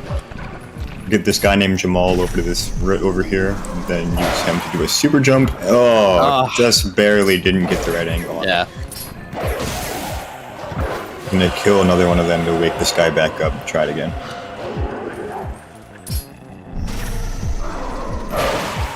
And that gets us on this out of bounds ledge here. And from here, we can just jump straight through this wall and land right outside the Sacred Grove, which has the Master Sword. Yeah, the Sacred Grove is just there in Farron Twilight. Because so we've gone to no dungeons yet, and you're supposed to be able to get here after completing 3 dungeons.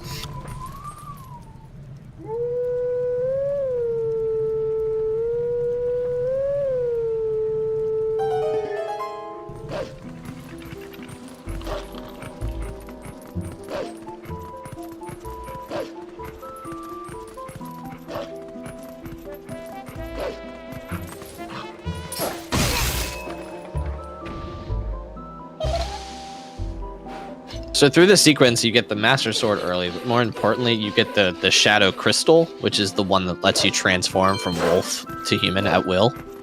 And there's a lot of shenanigans that happen on with that later as well. So Minda will remove the crystal from our head. That gets put in our head after we beat Lakebed later on. Maybe the crystal was there all along. The crystal was the friends we made along the way. I was about to say that, dude. So TGD attacked that guy from a kind of specific spot so he can set up a jump over this water. It saves about a second. Nice.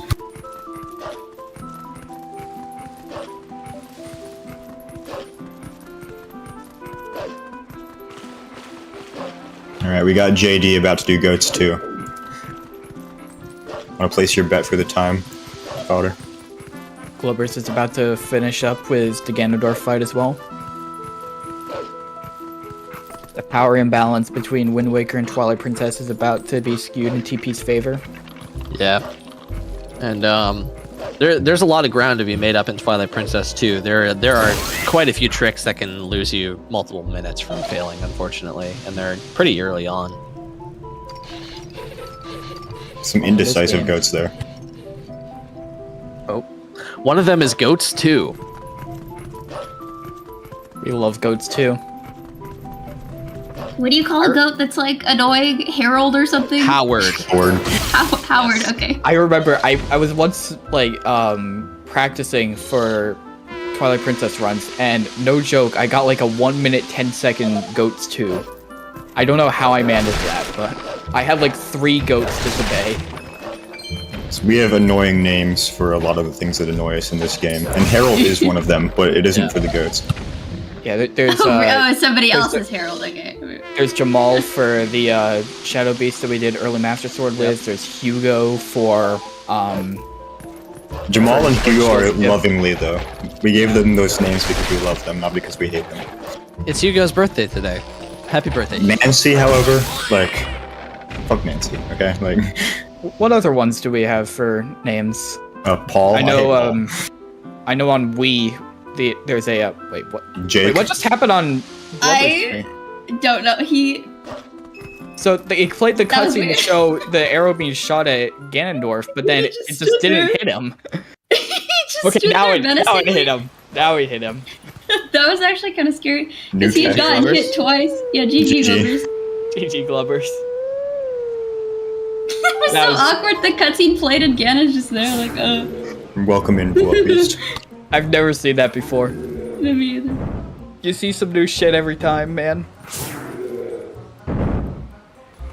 And now we have B. Wildebeest taking over for the bottom left. We have TD doing the very hard Master Sword puzzle. Yeah. Which, fun fact, despite we being mirrored, it still has the same solution. 5 dashes since I'm not a coward. Spoilers.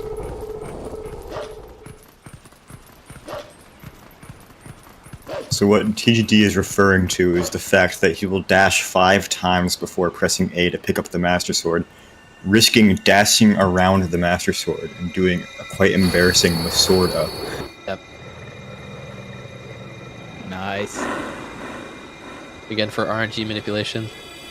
Yeah, I refreshed. Okay. It's a little further on now. And now, TGD is going to go to the bathroom. Yeah, this was like the one cutscene when, as opposed to Wind Waker, would had a bunch of cutscenes. Twilight Princess could skip them, except for this cutscene. This cutscene is good enough for some reason. Yeah, well, this cutscene and then all of the boss death cutscenes. Morpheal is, I think, the longest in the run. Excuse me. Yeah, there's like Argarok might be a little longer, or about 5 the same time. unskippable cutscenes of notable length, I'd say. Yeah. Yeah, it's really weird. I do get heckled for not skipping cutscenes in Twilight Princess still, because coming from Wind Waker, the only one that you could skip is the lore cutscene in HD, and SD runners don't even get to do that. Now in HD, you could skip a lot more cutscenes. You could be like me and just mash constantly and accidentally pause. Messing up with the lift off on the zombie hover. Oh. That's unfortunate. Yeah, unfortunately, that is pretty punishing. At least it's not as punishing as when you fail liftoff for Morth Hover. So with this, you can just back it up and damage down on the mini blends, and then you just try again. Because if you death warp, then the Tingle Tuner stays on, and you can try again. True. If you die on liftoff for Morth Hover, it's so annoying.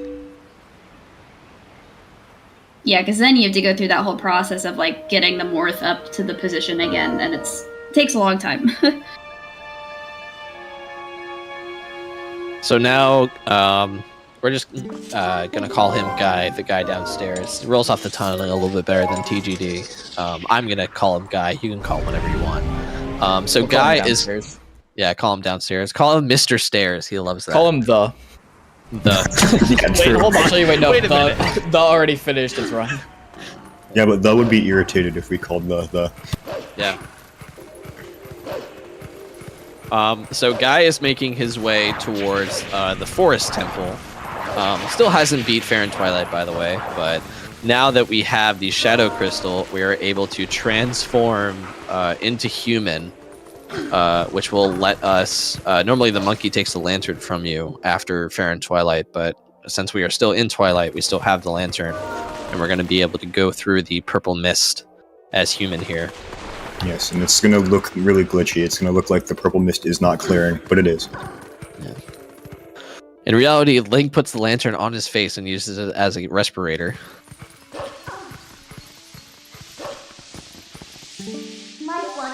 As everybody knows, oil is thicker than gas. Wait a minute.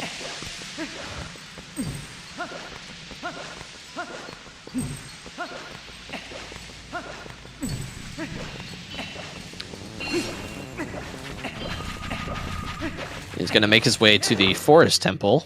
Okay, nice fans stab, of take that Jamal, wall. please look away from the screen. Oh no.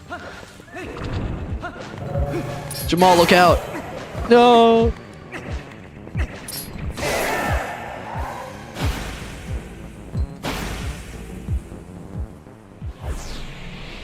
So Guy's going to be going to the Forest Temple, but we're not going to be finishing that either. We are There will only be going to some shenanigans. Yeah. The only reason we're going to the Forest Temple is to get the most broken item in Twilight Princess. Kind of the Twilight Princess item. Boomerang. But first, we need monkeys, and We we'll need get them monkeys. through rather dubious means. Yeah. The Envad just had like a massive jump, but I'm pretty sure he should be synced up now.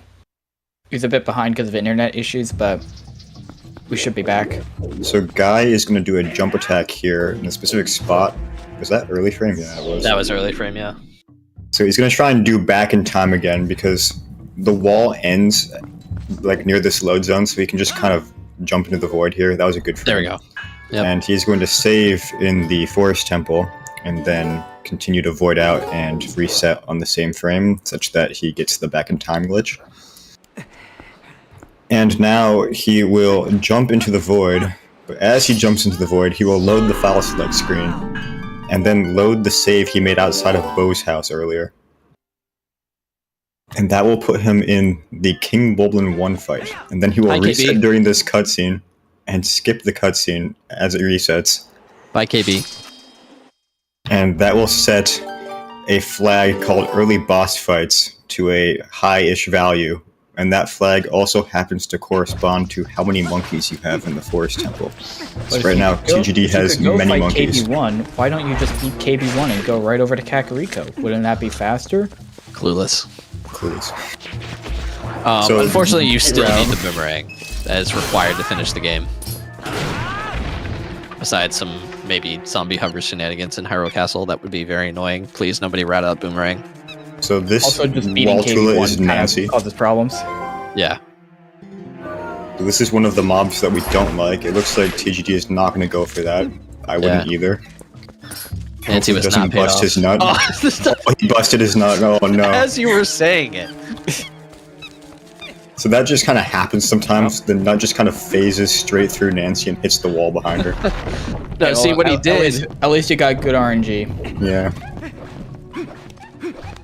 See EJ get sword and shield skip here. Hugo being a little rude, and he gets it. Very nice. Nice. Or JD, sorry, not EJ. Damn, I didn't know EJ was doing Twilight Princess as well. Yes, here's all the monkeys that TGD It got could be the by same doing person. KB1. Oh, and he got the Nice. one frame roll. Another one frame there that does nothing. Yeah. There is another one framer here that saves one frame though.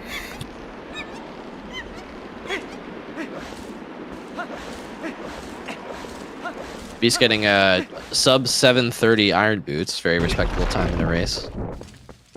Yep. And now TGD will do Ook. And Ook will hop a random amount of times before taunting and throwing the boomerang. So it could be infinite, but it could be as low as 2.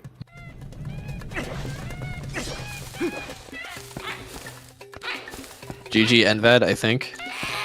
Yeah, 4, Envad, not bad. Envad finished, but just waiting for the stream to catch up.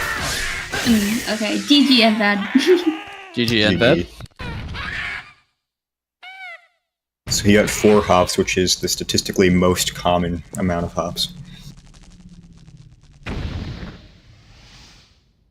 So GG to all the Wind Waker runners. Good luck to all the TP runners. Thanks for Yeah, having us. And thank you to our That Wind was Waker fun. commentators. Oh Oh, you're so making welcome. sense of what happens. That run is so confusing. I It really I is. will. We will leave the Twilight Princess commentating to you guys. Thank you. Good luck and have fun. Good luck Good to all commentary, of our guys. Twilight Princess runners. It's to the person in chat who said, I thought Ook only went to 25. I Only. believe that is the recorded Ook record. I believe it might be 26 or something. But no, Ook can go theoretically forever. In practice, the worst I've found from like an RNGC that's possible is 56 hops.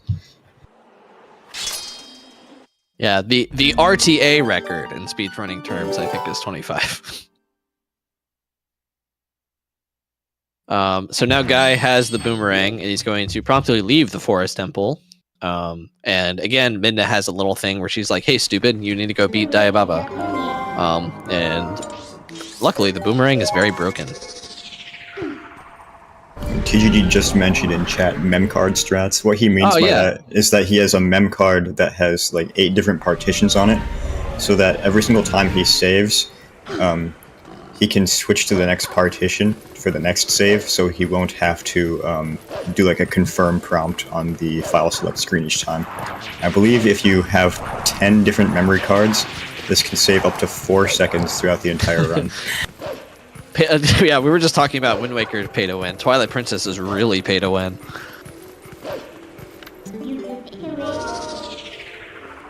So now, Guy's doing a lineup here where he's looking for. Twilight Princess loves his little splotches and lines. True. Very This one's specific annoying. setup. Yeah. This is called good. Fair and Escape, so he just long jump attacked over a minute trigger that would tell him to go back into Farron and complete Farron Twilight and the Forest Temple. So how that worked was when he threw the boomerang, it went over the void behind the load zone. And if you're targeting something that is over a void and then you jump attack it, you'll get a lot more speed than you should. And that is called a long jump attack. It's the same thing that we did with Hugo, except instead of Hugo being over a void, we had him high in the air, which also counts.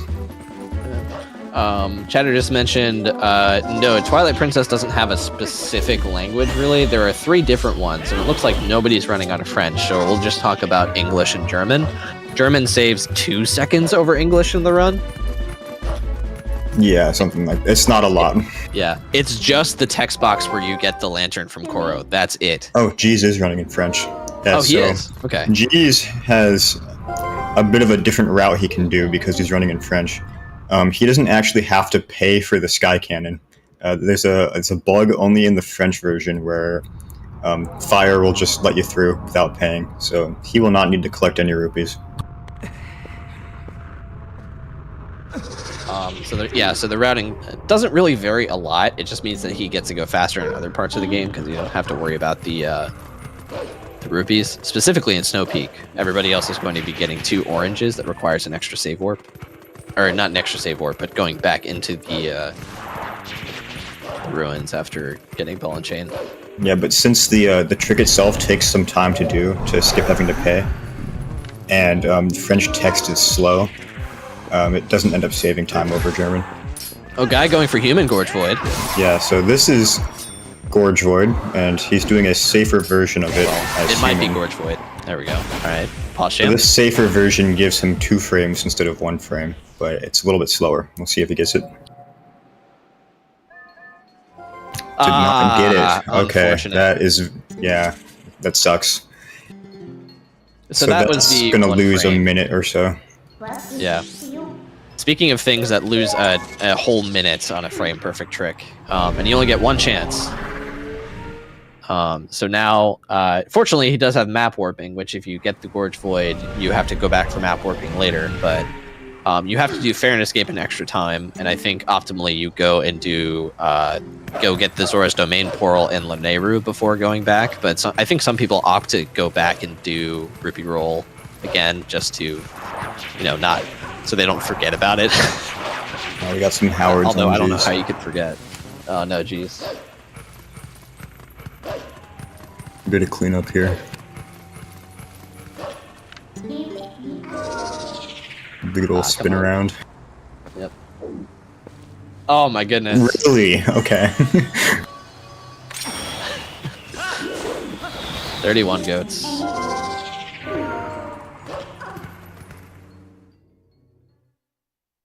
Alright, so now Beast is doing sword and shield skip. See if Hugo likes him. Seems to not be super cooperative. Oh, there we go, maybe.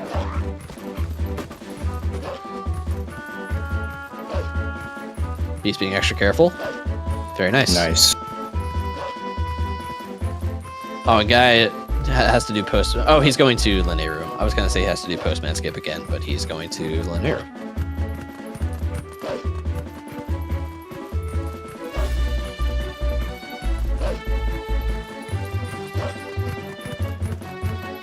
Yeah, and unfortunately, with Guy doing the safe trap on Gorge Void, he lost even more time because he kind of had to corral the Twilight Messengers, and even the act of transforming is pretty slow.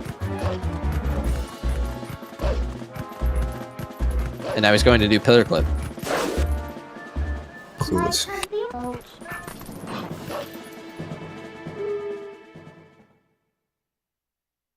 Yeah, So he fronts will over, not be fronts doing dead. Pillar Clip. He is running the newer Empty Lake Hylia route, so there is no Pillar Clip. And we'll instead use different means to get into Lakebed. So in the older version of the route, you would take advantage of Lake Hylia being in this low state and abuse the collision of one of the pillars that's broken towards the entrance of Lakebed, and you have just enough air to go out of bounds and go into the load zone behind it. But like Corgi said, we're going to be using a different method to actually get into Lakebed. And you only have to go there once. Is he gonna drown? He's not gonna drown, is he? No, he's not going to drown. There's a risky strat that saves like 5 or 6 seconds here that TGD could go for, but it risks crashing. And crashing here would lose, I guess, like 18 minutes. Yes. No, You would not that have much. to. It would be the What is the boomerang bird? save, so 8 Yeah. minutes. Yeah.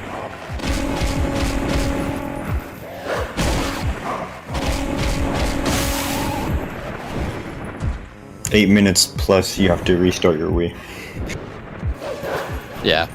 Oh yeah, plus restarting the Wii, which I think on a hard crash you have to hold down the power button, right? And the Wii definitely does not like that. No, I think you just hit it. Okay. I'm thinking of HD, and HD you have to hold down the power button, and it's very, very sad. Alright, so now he's gonna go for a glitch called Card Clip. He will fly into a kind of crook up here and use it to clip out of bounds to the left through the left wall. Also known as Car Goob. Very nice. And that allows him to take a more direct path to the end. As you can see on the mini-map in the bottom left, it takes a significant turn, and he'll be able to completely avoid that turn, saving 6 seconds or so. Alright, we got Beast doing EMS. Looks like he got some bad RNG with the swings there. Had to kill Jamal. Jamal, no. Yeah, so Guy started first, then JD, then Beast, then G's. Well, I think on the ZSR overlay, you can also see their individual timers, if you're ever curious about where they are relative to when they started the run. Some good second try EMS from Beast.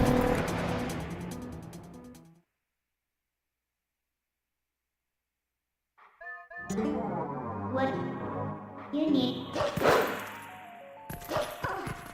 On first try, he just got bad RNG the first time, yeah. Well, it's a really first try if you get bad RNG. Chatting. I think I would agree that it would be first try.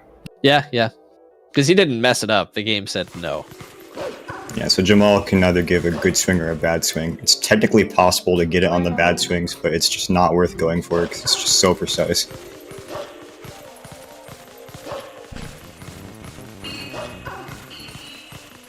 Have you considered getting better RNG?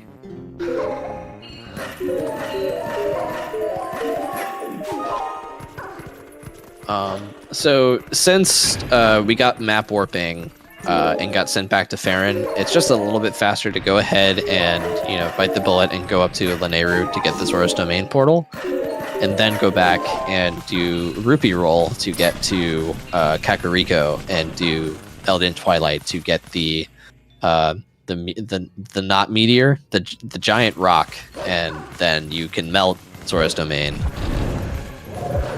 Oh, is it faster to do Elden first? It's a difference of seconds, isn't it? I think it's like it's whatever the time it takes to like move the cursor on the map screen. That's the difference, I think. Oh yeah, just optimal warping.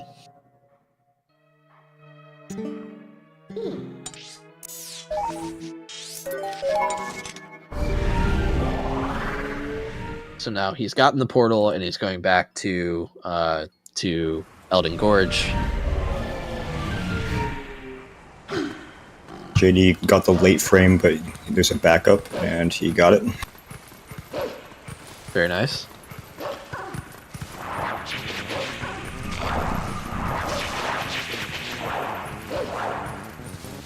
It is kind of amusing being still relatively new to speedrunning in general. When you ask a question like that in the Discord, it spawns like a message of 100 questions talking about optimal warping paths and things, like going to Lanayru or Elden first. It's like, and where the real question for somebody that's new is it doesn't matter. Or the real answer. But optimally, yes, going back to Elden is faster. I recommend the solution that makes your splits less ugly. Yeah, especially with the pillar clip route, where I think you had to skip 3 splits if you skip with community golds.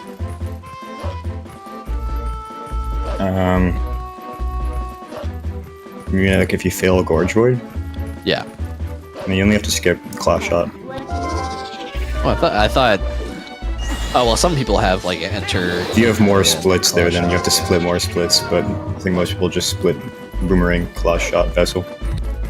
How many splits does Anarakis skip? I have no idea. I don't even know what Anno does for a failed gorge void.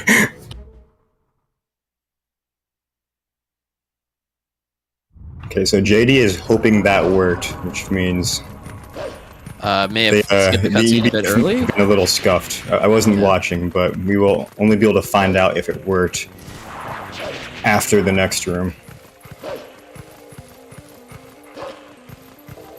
So TDD is going to do Rupee Roll. This trick is awesome. So he's going to dig up a rupee, go over to a specific spot, transform, and then stand in a specific spot and get this rupee on top of this fence here. Oh, come Very on. precise. Oh, no. Ah. So there's a backup rupee. So you only have 10 seconds to get that aim. So he's going to have to go for the backup rupee. And this rupee is RNG. Good, he got a good one. Right. That's a little scary. Alright, come on, guy. You got it. So now he's going to target over there. It's important for reasons. Looks then good. He's going to try and do a long jump attack up onto the fence, collect the rupee at the top, and then roll out of that text to get onto the other side. Oh, my heart.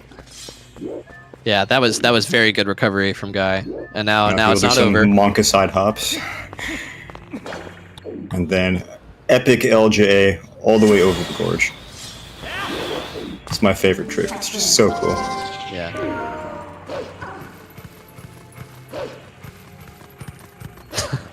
Okay. Oh, my bad, Bees. I didn't mean to bad. score an Anarakis' name. I guess it didn't work for JD, so he's gonna have to do this again. And that kind of sucks. That's a lot of time.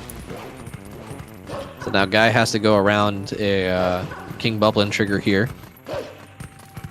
And he's off to Elden Twilight. I think he might have missed the cutscene skip, Trez, just based on what he was saying. So, POV 0 monkeys. Unfortunate. Did he get hit as he did that jump? I think he did. I think he got hit by one of the messengers. Guy did, trying to do the mid charge.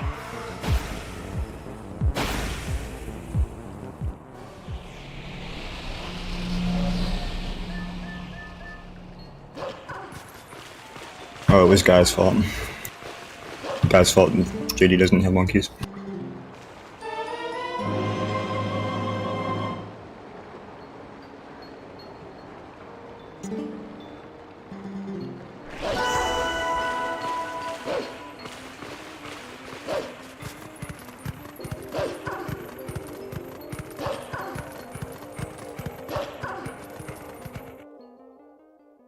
Beast getting a sub 22 Master Sword very fast in a race.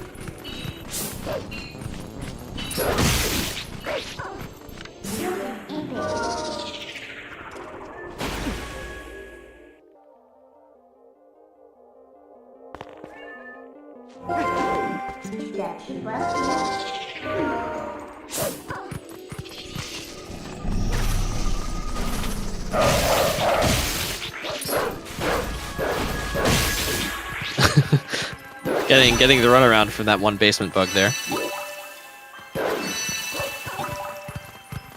So Elden Twilight is basically glitchless.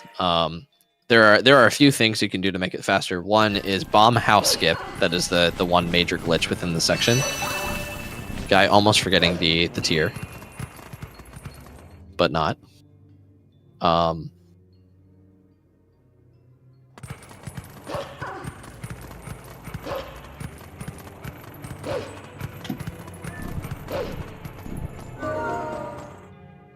Alright, now JD is in Ook. He's what? 2 hops.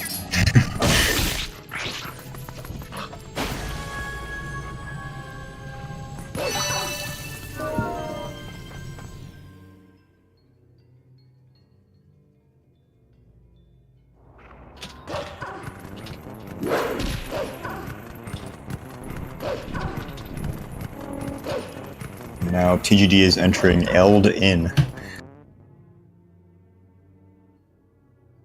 And this room is a bit scuffed movement-wise. It's easy to screw stuff up. It also has Paul. I hate Paul. Hi, Paul. Yeah, that bug can be a little rude. No, Paul's this guy up here. Oh, Paul's this one. Yeah, the guy you can target through the wall. Like TGD is doing right now. Oh, that one. Yeah. Okay. Good example of why I hate Paul right there. Okay, I thought he was going to leave without the tier for a second. Right. That was an average Elden, if I'm being honest. Oh, I think Beast might have hit the load zone on the way down. Oh no, he's leaving the tiers for when he goes and gets the Elden Master Sword and then save warps or swarps back, right? Like you do in Farron. Oh wait, nobody did this on run. This is not funny. We can only make fun of things that actually happened.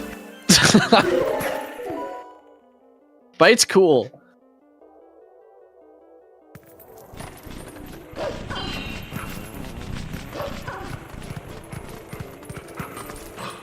Hi KB. Bye KB. Monkeys acquired.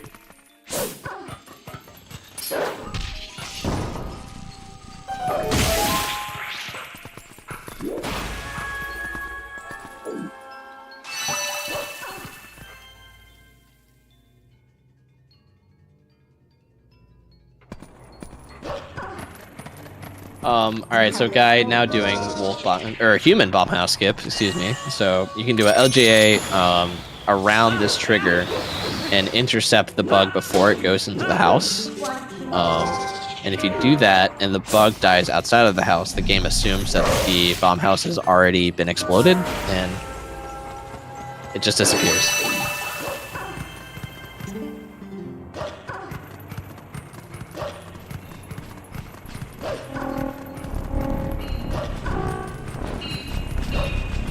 No, none of our players will be getting Zora armor because Wagon Escort is slow, unfortunately. Well, no, fortunately Wagon Escort is slow, because I don't think anybody actually wants to do Wagon Escort. Yeah. I mean, it's just an auto-scroller. Yeah. Speedrunner's favorite thing. Yep, exactly. You could get Zora armor if you wanted. I'm sure somebody has tried to route ELH Zora armor, but you would have to get Zora armor and bombs. So why would... Yeah, it's almost as cursed as Bite ELH.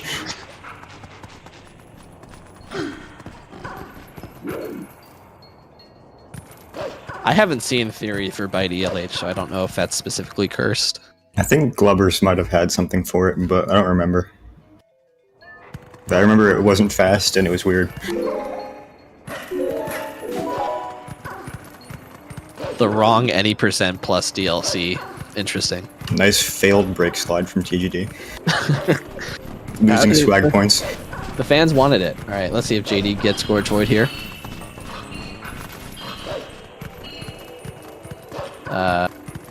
Nope.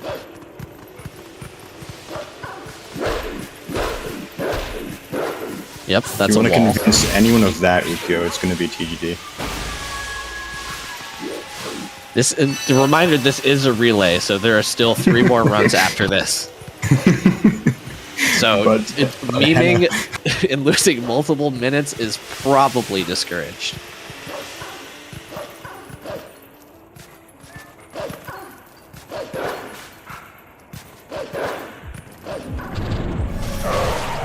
Oh, right, because the ELH state depends on Wagon Escort not being completed. Yeah, so you would have to ELH and then go back and get Zora armor and then Uku back into Lake Bed.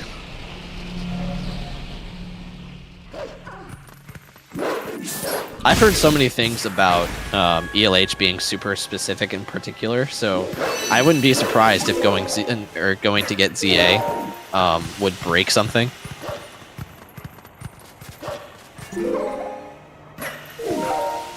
Yeah, there is Pillar Clip ZA.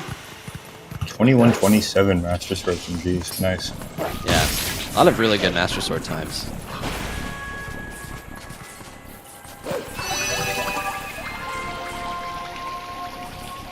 TGD has finished the Elden Vessel and is now immediately going to do Linear Twilight. Everybody's favorite. Also, he skipped that cutscene, importantly, because if he didn't, the game would crash. Wait, no, not that one. The next one. Yeah, no, it's the next one. I think this one's fine. I don't know. I don't know if I've ever not skipped that one. I assume it's fine, because I haven't heard about it.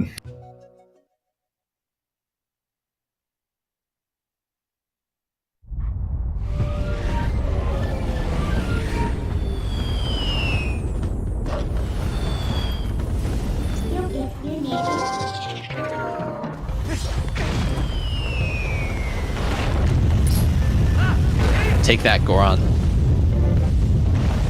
There's nothing you do here matters, except everything you do here matters, because this meteor falls in RNG time. Oh yeah, that is an interesting question, if there has been any RNG manip found within tasks to make that rock fall faster. I mean, it was a pretty recent discussion, so the answer is probably not. I mean, everything is easily manipulable. I don't know. I assume that Beast manipped it to be at least somewhat fast. TGD is not a gamer. There's a hop there that saves 4 seconds. It's one of the more important one-framers. Skips all that minute text there. JD going for card drown. See if he gets it. Well, Karg being a little interesting. Catherine. Oh, there we go.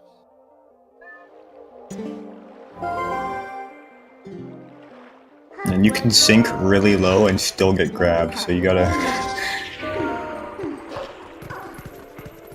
know what you're doing to avoid it. Yeah, but the cart grabs you as human, and you have to transform wolf there, unless or the camera really doesn't like it. Nice Kargoob. Kargoob. And now TGD has Linear Vessel, and he will begin doing Linear Twilight. Highly a hop, TGD.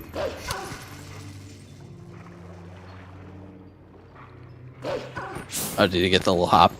No, he said, how can I redeem myself? Okay. Alright, let's see if Beast gets Gorge Void. Nice. All right, so we are 1 for 3 for Gorge Void.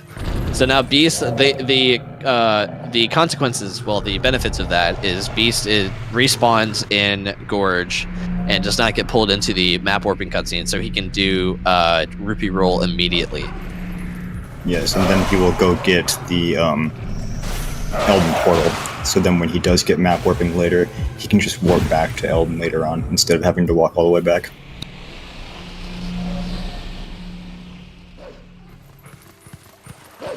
Gonna do some little fancy movement here. Stylish Rupee roll. Yep, very stylish. Yeah.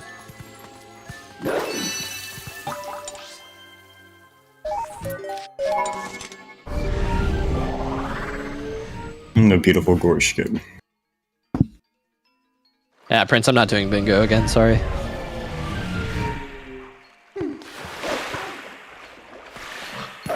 JD not getting the one framer on the 1 minute text in the game where you can't get the one framer. Pensive wobble.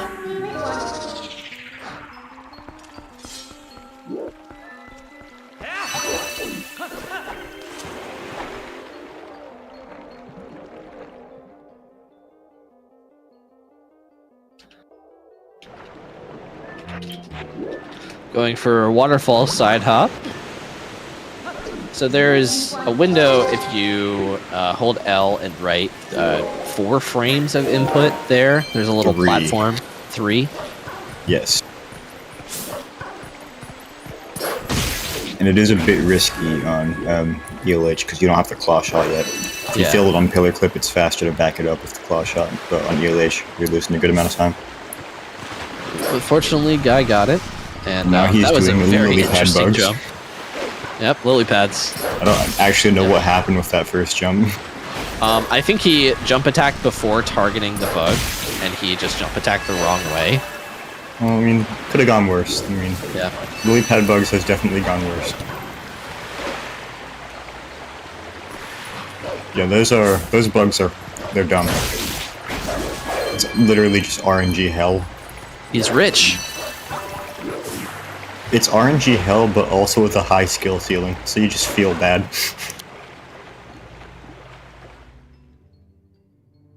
Yeah. Yeah, thank you guys. 6 active frames with 3 frames to get the side hop. That matters.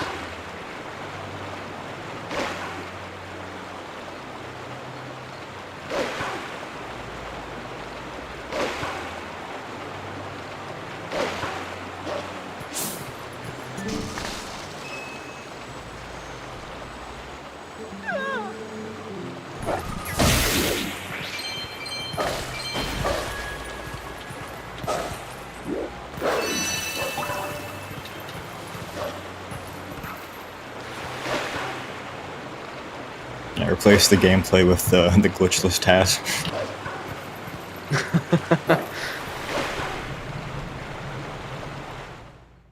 I mean, I think that would still be longer than any percent run by quite a margin.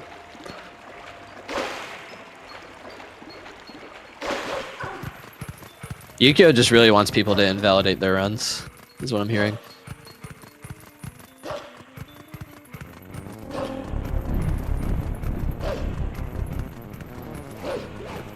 So now TGD is running straight. This is the wolf dash we were talking about.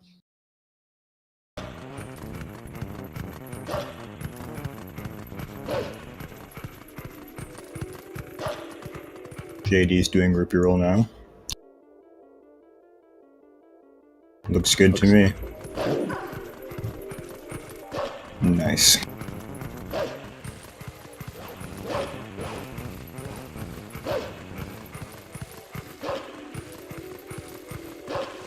Yeah. TGD doing some anti-lag reduction. Anti-lag reduction, all the lag.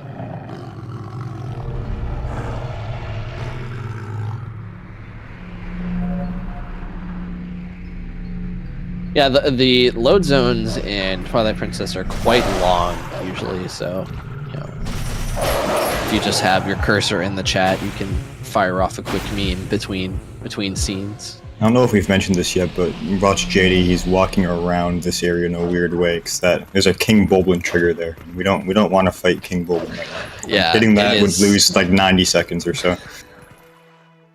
I don't You even can just know the walk backup. around it. The backup is you have to like reload Elden. You have to like reload Elden and then do early city like from the well or something. Yeah.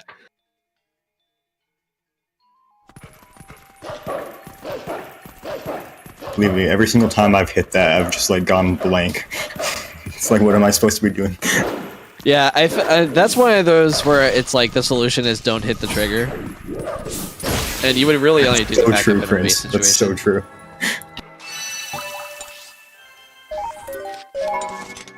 What's the Gorge Void status? I think You're only 1 for Beast 3. has gotten it. Yep. And Jeez is about to do it.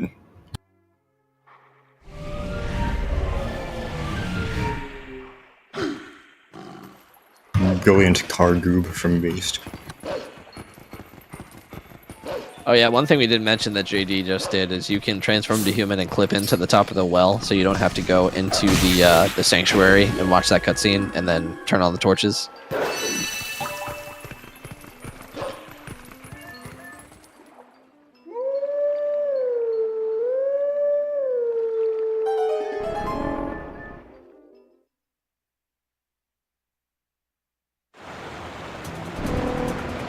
All right. See if Jeez gets Scorch Void.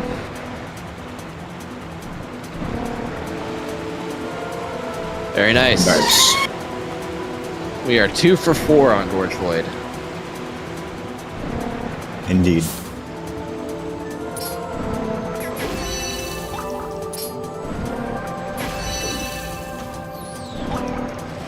Also, I think Jeez is ahead of PB right now. I'm not sure what he's comparing to, but maybe. It's comparing to a 252. Well, sure. Yeah.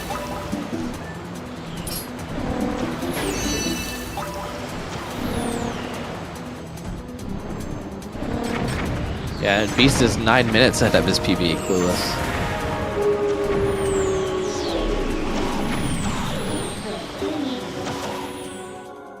What we can see that you guys can't is Beast is currently comparing against his sum of worst segments, and he's 9 minutes ahead. Yeah, somehow his sum of worst is sub 5. It should be illegal. Yeah.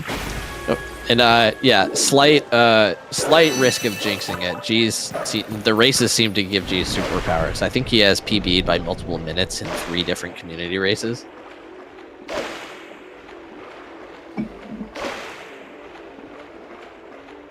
I can confirm that I have seen G's PB in a race more than once. So this is Derek on Guy's Train, Yes. also known as Big Buggies.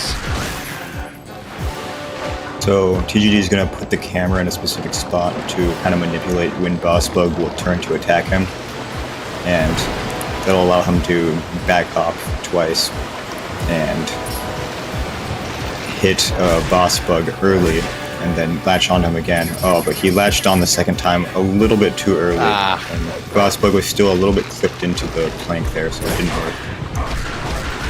But he can try it again next cycle.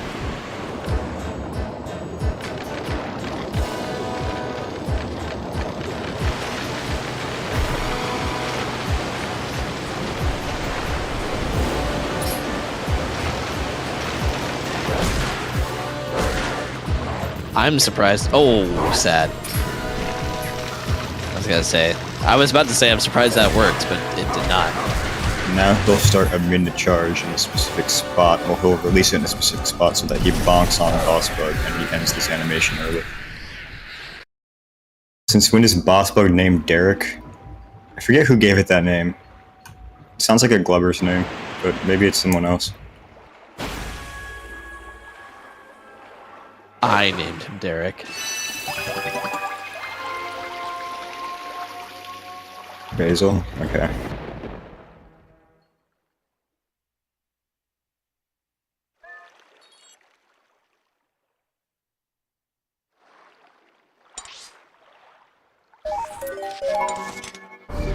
So now Guy is going to be going to Zora's domain and down to Iza, where he is going to do a bit of a manipulation to steal her bomb bag.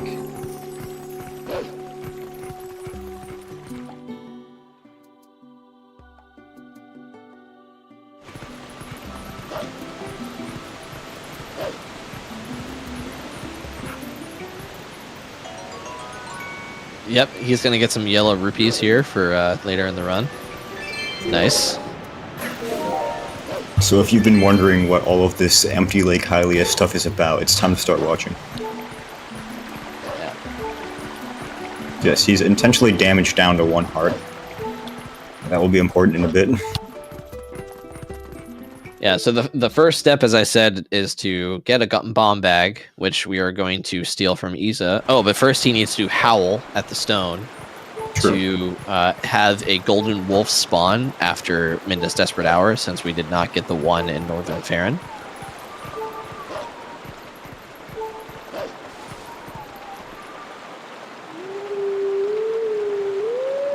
How did TGG get the text?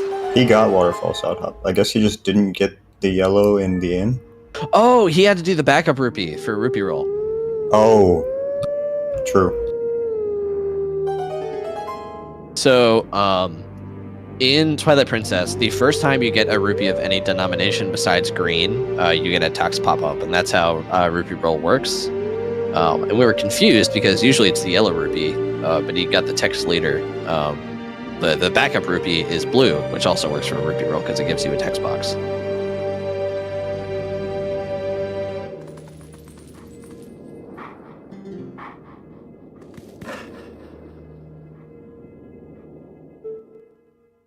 Yeah, the backup was pretty hype. Okay, so now he's going to try and enter the Upper Zora River messenger fight as Wolf, when you're only supposed to be able to enter it as human. He's going to do that by doing a bit of a specific setup to get on a seam where the game thinks that you're like about to hit the barrier for the boss, for the Shadow Beast fight. And then he'll transform into Wolf and then go in, and since he's already hit that seam, they'll just let him do it as Wolf. Yeah. He went back really far there, but I guess it worked.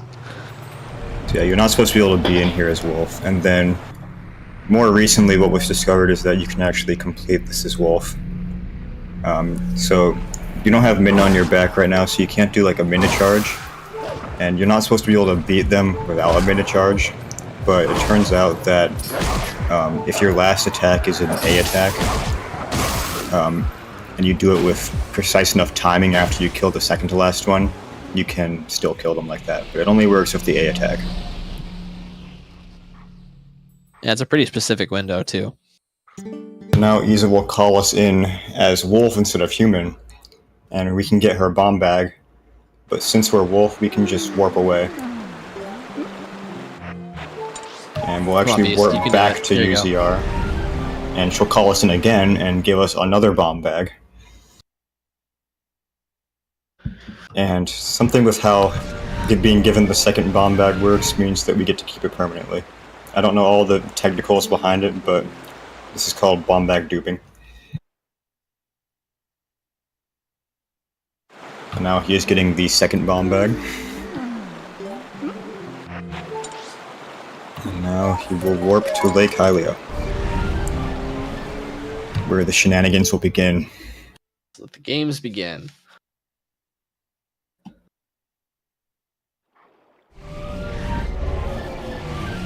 So now he's going to be going over and doing the plum minigame, and you're not supposed to be able to die in the plum minigame, and unfortunately he tried to skip the trigger of plum coming down, but was not able to. So you bonk the Kargarok out of bounds, and it voids you, and then you spawn back like at the entrance on an invisible platform. Well, he's on 1 heart, so he's just gonna die when he bonks. Ah, right. Yeah, he's gonna try and backup that I'm talking about. hit this He's going to try and clip out here and then bonk so that he voids out of bounds. That will cause him to die in the minigame. And something about dying in the minigame puts Lake Hylia on the same layer as the minigame, I believe. So Lake Hylia is in kind of an invalid layer, such that it has no water. Yeah, it As unloads can be all of seen. the actors. Yes, indeed. And now he is going to set up a fairly precise bomb boost that I believe has a 3-frame window to work in order to get into Lake Hylia.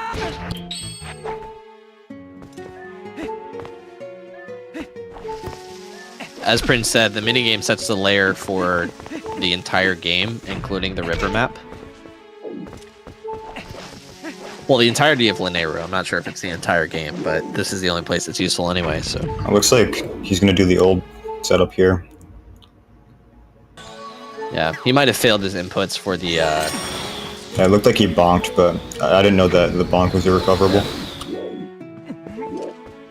Yeah, as far as I know, every input from dropping down with the Iron Boots matters, so... Yeah, this is an older setup that is a bit harder, but I think it looks cooler, so keep an eye out right now. Yeah, so first you have to blow up the rock, and then you have to do a very specific set of inputs to drop a bomb behind you and hit it with the sword and the jump attack animation and propel you into the platform. Unfortunate, yeah, and you can only do it once. So now he'll probably try the original setup again, since it's a lot more consistent.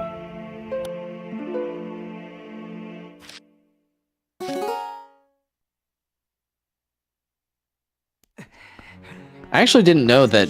I think he's still dropped with the Iron Boots, and that's why it killed him.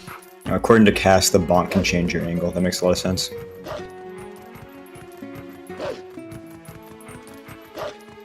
Yeah, I mean, every input in Twilight Princess changes your angle, pretty much. We were talking about Door of Time skip, which is also an angle-specific skip in Temple of Twilight, which is not in this run, but, like, inching forward instead of slashing the sword, even though it doesn't like Link turns at all, it still messes up your angle.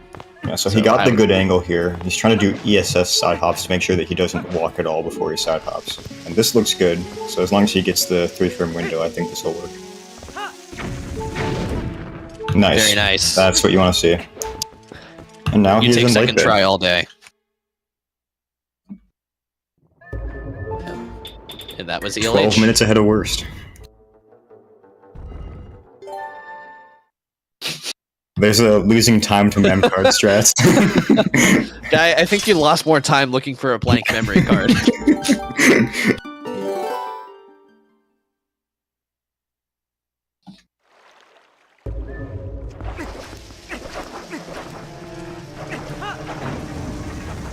Yeah, so now you're gonna go get Uku.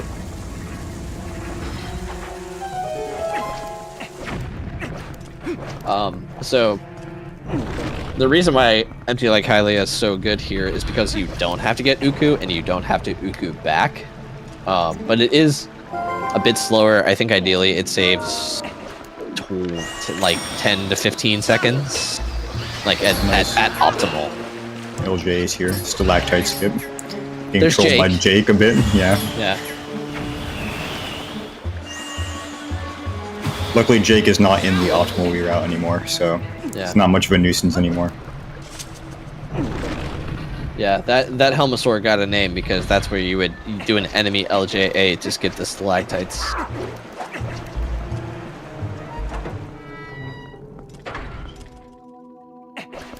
In the Wii route, since we cannot do boomerang LJAs. Watch this cool double LJ. Yeah, this one's very cool. Wee. Yeah. Another way that ELH is faster is you don't have to turn the staircase. True.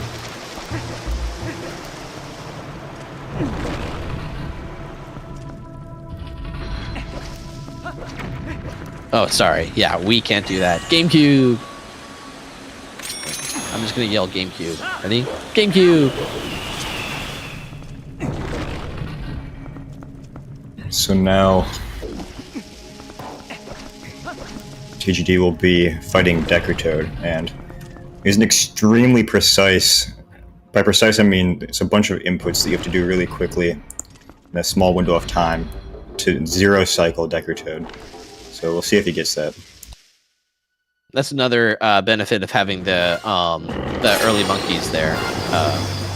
And he got it. Very nice. Nice. Cool. Yeah, so you can only do this on ELH route because only ELH route would have bombs at this point. So yeah, that saves, I think, something like 12 seconds. Yeah. Yeah, that specifically saves the most time for ELH. So if you miss it, I think it's actually just slower than doing Pillar Clip. But again, it's a matter of seconds. No, it's not. It's not slower if you miss it. No? So I think ELH is like 18 seconds faster.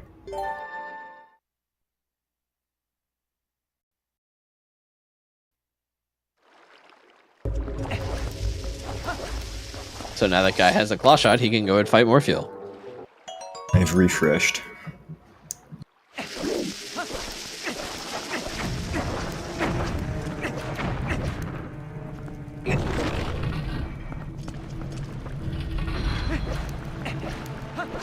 JD's stream has like very vibrant colors. He turned up his bloom on his monitor. Like everything just looks more blue. Do you see that? Oh, well, is JD running on English? I think everybody else might be running PAL. Does that make a difference? I've heard that PAL doesn't support 480p, but I think feel free to correct me. You can do it with Swiss, I think. Oh, Beast is on English? Okay, never mind. Alright, TGD is doing boss key skip, so he's going to try and LJ up onto the right part of this bridge, and then he'll clip into it using some sword slashes. Then he'll use a bit of a setup to...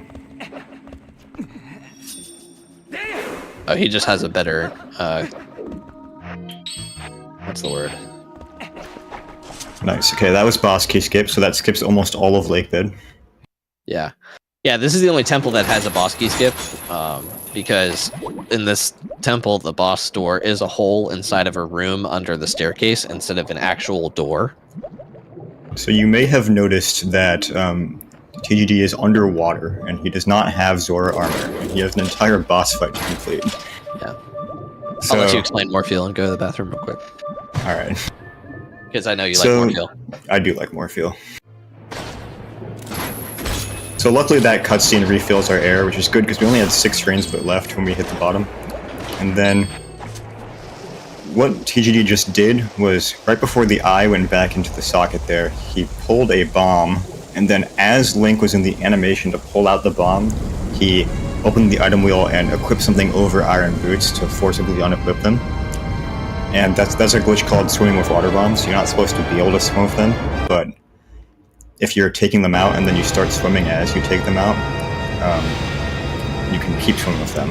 And then there's another bug where if you are swimming with a water bomb and you press A to drop it, it will refill your air because the game glitches and it thinks that you're above water because you're not supposed to be able to drop a water bomb underwater like that while swimming. So it thinks you're above water for 2 frames and refills your air like that. And he put on Iron Boots before grabbing onto Morpheal so that he can force unequip them, and that allows him to I thought he was fall. going for the... Nah, no one bomb. Yeah. That allows him to fall off Morpheal quicker. He might have had the RNG for it. If he didn't do that, Morpheal would shake her head and launch him up into the air, and he would probably drown because he wouldn't be able to get back to the ground to pull another bomb fast enough. And he's going to do it again, actually. He's going to equip Iron Boots before grabbing on here, because he's going to go for a re-grab. So he'll do his attack here, and then he'll force unequip the Iron Boots again, but he'll try and really quickly claw shot onto Morpheal again, which he gets, Very nice. and deal the ending blow. Very cool part of the run. Lots of things, lots of small threads holding the round together there. Only possible because there's like 3 different glitches all lining up. It's all coming together. Yeah, Morpheal giving him a bit of bad RNG there, doing an S turn on the second bomb, so had to use 3 bombs, I think. But yeah, maybe I in was a race setting. Style. I think that was a 2-bomb.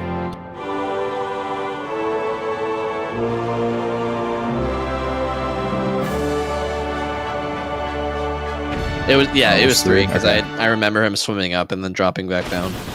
So I was too locked in explaining. That's okay.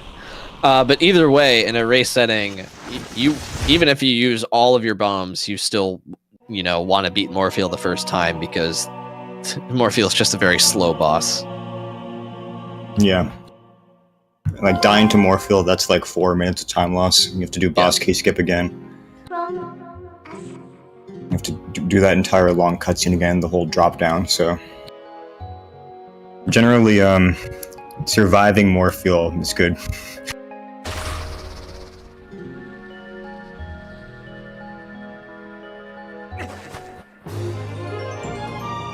Yeah, unless you're like a really new runner, if you died to Morpheal, you would just reset your run. I'm trying to think. If you use all of your bombs, but defeat Morpheal with 0 bombs, I don't think that makes the route incompletable. You just need to get the bomb chest in city for water bombs. Yeah. But yeah, ideally you would want to end the fight with at least 2. Do you need the city ones? I feel like there's a better option. Maybe not. Yeah. Well, if your bomb bag is empty, in the route, the city bomb bag chest, or the bomb chest, is the only one that's underwater, so I think that defaults to giving you water bombs, but I'm sure somebody knows a better one. That's true. Okay, I forgot about that caveat.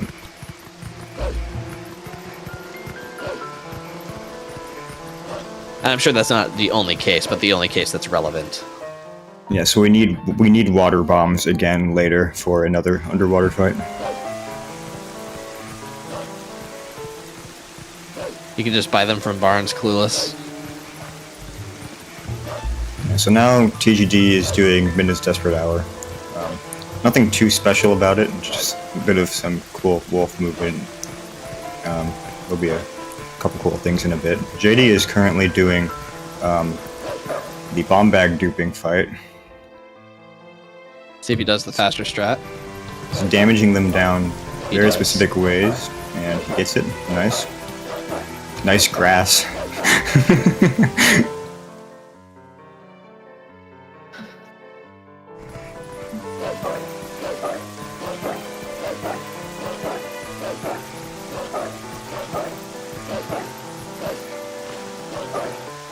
Beast, get out!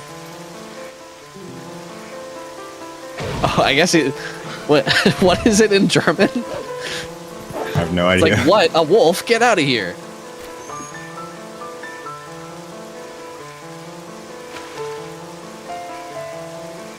No Luis glitch that.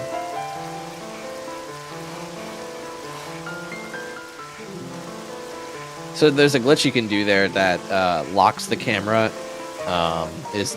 into the little threshold before the inn. And, You're gonna do rope skip, right, TGD? Yeah, do rope skip.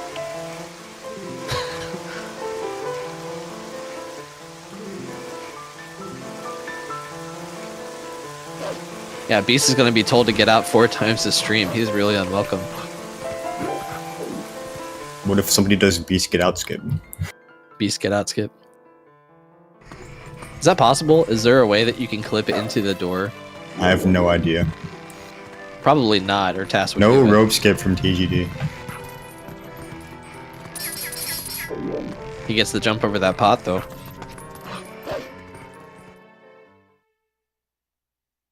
Alright, so now JD is gonna try. So JD is on 3 hearts right now, so if he gets this bonk to the void, he's not gonna die. He'll respawn on the platform outside like Fodder was mentioning earlier, and then he'll have to avoid out 2 more times, which I believe loses 16 seconds.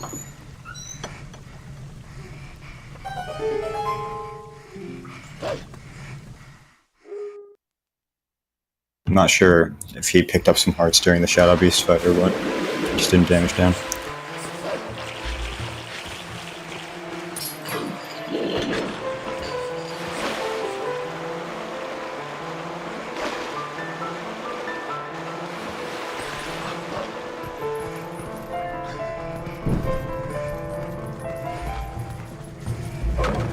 Yeah, Minda's Desperate Hour is much of a little bit of a break point. I mean, it's pretty easy. Nice break slide. It's pretty easy to lose some time just from not really paying attention. But it's, you know, after Morpheal, you get to breathe a little bit.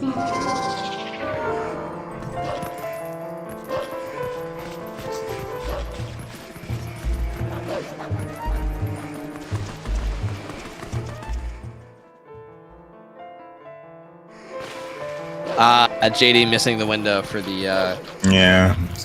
for ELH. Unfortunate. So this Bubbling is the only one that you have to kill in MDH because he's got the bow. No skipping, killing swag strats. Yeah. TAS Giving guy a bit of a RNG. hard time. Yeah, he'll basically always snipe you if you don't kill him. Unless you are TAS. Nice dive.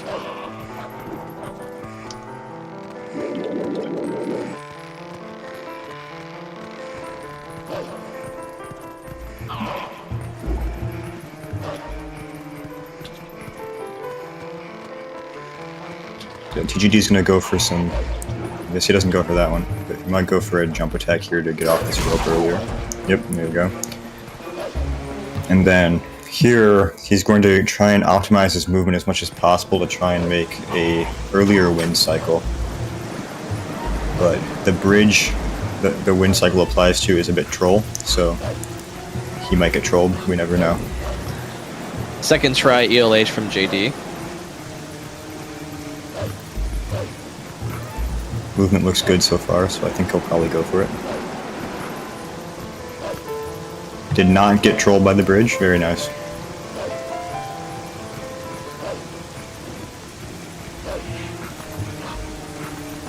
Beast not too far behind JD.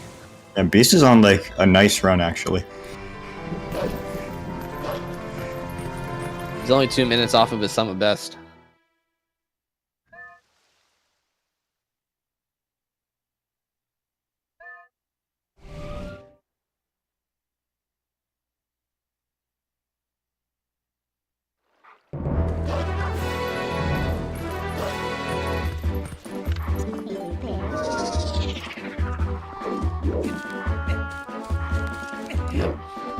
Good job, Guy, not forgetting the Golden Wolf.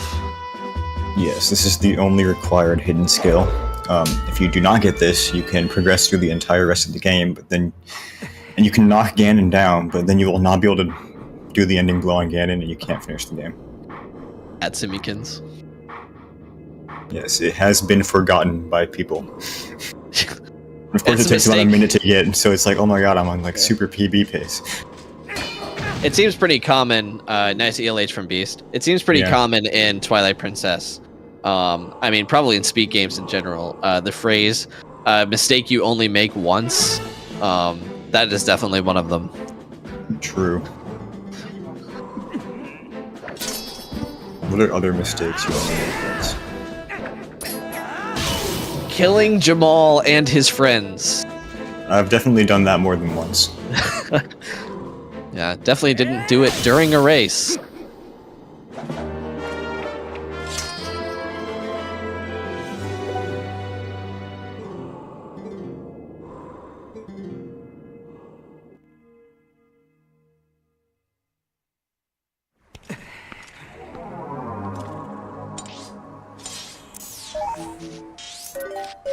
Nice map from GGD. Yeah.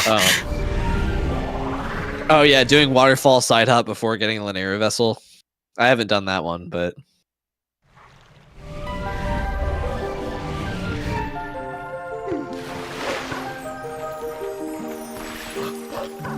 oh yeah. I mean, I won't speak too much about Hundo, but I mean, I'm pretty sure each community has a Hundo runner that missed a single heart piece somewhere. I think like Beast has a clip of like missing the palace heart piece, just the last one. Oh no.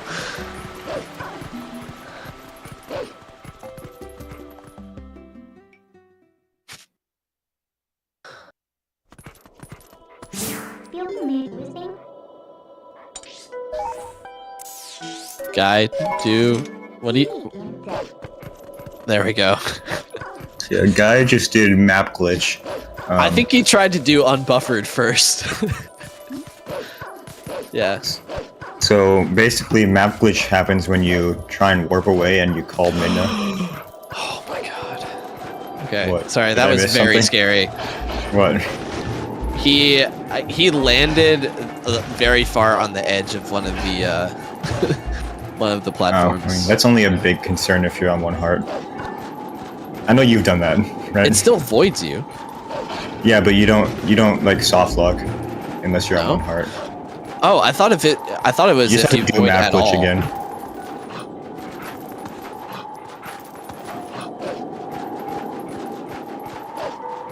Oh, maybe AD is different. I don't know. But didn't you do that like during your like first race or something? Yes, I did it during the the seeding race of Wolf Dash. So the it is map glitch unloads load zones, and you also cannot respawn if you die.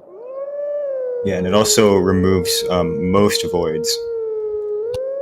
Not the ones in the ice, apparently, but most other voids it removes, which is important because TGD doesn't have the reek fish scent, and you're supposed to need that to be able to climb Snow Peak without voiding out, or else the fog just like consumes you or something. But since he has map glitch, that's not a concern. And then he just howled at that howling stone and then left without finishing the howl. That reloads the area and resets map glitch. And if he didn't do that when he dug into that cave, he would just infinitely dig because the load zone for the dig spot wouldn't be there. So that would be an unfortunate soft lock. So always remember to do howl, but then don't howl. I think the Clank world record is 9 or 10. The task clank best 10. The task Clank. So maybe it's 9 then. Next community task challenge, how many times can you clank on the way down to Morpheal? Get on Be a this 10 beast. second task. Guy doing a LJA to not skip the messenger fight. Beast must have had a weird setup there for boss key skip. He clipped straight through the bridge and into the water. It sucks. Guy doing an LJA to skip the messenger fight, which saves 20 seconds or so, but also makes it so that you still have this giant blizzard happening during the snowboarding section. So we have to do what we call blind snowboarding. And while he does blind snowboarding, JD's in Morpheal. Yep. Wait. Is this a JD getting one? one bomb? JD, you're insane. Looks good. That is Very nice. I don't think it's okay. With the zoomed out camera too. I had full He's faith. dead there. Like I saw the red bar. Like as soon as he claw shot it on, I thought it was over, but it just had frames of air. Gaming. That's crazy, JD. GG on that. So yeah, that's one bomb Morpheal. So that's very hard to do, and it requires. Well, I wouldn't say it's very hard to do. It just requires pretty good RNG, and it's pretty easy to screw it up and die. All right, Beast. Yeah, One he bomb had part 2 a- electric boogaloo. He buffered a lot of times for that last regrab, so he was kind of burning down his air. So it's really close. Yeah, that regrab, Morpheal's head needs to be in a specific position, and she needs to be, geez, Guy. Yeah, never do that again. Oh my god, my heart. Yeah, him and Glubbers really like to do aggressive snowboarding, and it's so scary, but I'm sure they've done it hundreds of times. Oh, looks like Beast might have had to start from the ground. I Guess he didn't get the iron boots off. I can't believe that claw shot worked.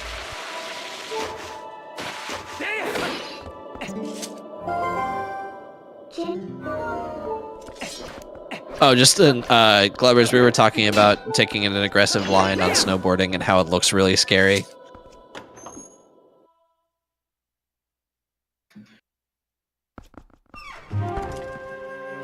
And now we're at Snow Peak. Madeline, why were we in Snow Peak? To get the ball and chain. So we need it for one boss fight. We need it for one part of one boss fight. We need it for just Xant. Oh, nice LJ. Looks like Beast got a 2-bomb, but actually a 3-bomb. He just threw a bomb at the start because he didn't manage to get the boots off before the cutscene started, it looked like. Yeah. That's unfortunate. Very recoverable, but you just waste a bomb. Yes, we are in Snow Peak solely to get the ball and chain. If we did not need the ball and chain, we would not go to Snow Peak at all, and the run would be like 10 minutes faster. The floor doesn't exist, by the way. TGD just kind of clipped through it. Yeah, and this ladder is groovy. Yep. I don't have audio, so I don't know if you got it or not. No.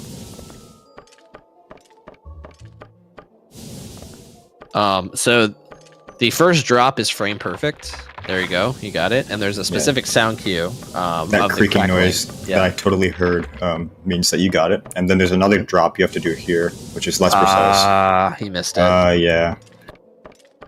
Yeah. I think it's a 12 frame window. So it's a little bit more generous.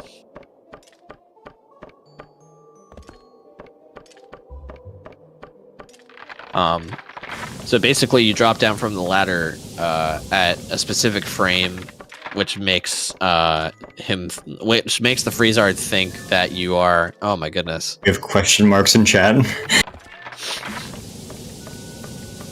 Beast, get out! Beast, get out! He's getting out of Lakebed Temple, so he's. Oh my goodness! Just go do Ice Clip at this point. It's the ladder Freezard cancel of all time. Yeah. I don't even know if he can go do Ice Clip at this point. Can you get back up? You'd have to save warp.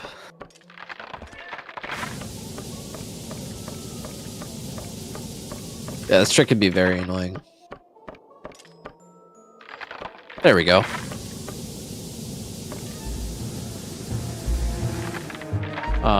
Now you have to do Freezard Clip. Yeah, Freezer Clip is Nice annoying. mid-attacks? Question mark?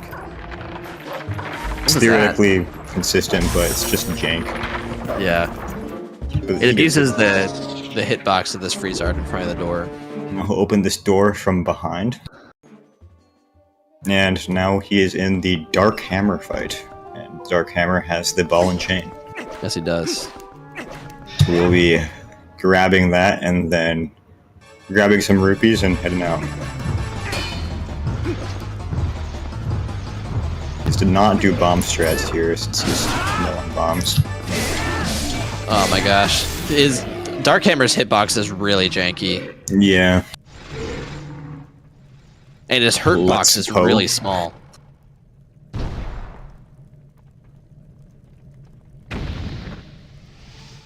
Your Ham Darker, otherwise known as a grill. But your Harkdammer. Harkadammer. How'd you know? How'd you guess my next character for my D&D campaign? Harkdammer. So there's the ball and chain. Yep. And It's used to there hit Xant twice. Yep. It's also used to get some rupees here. Oh yeah, there you go.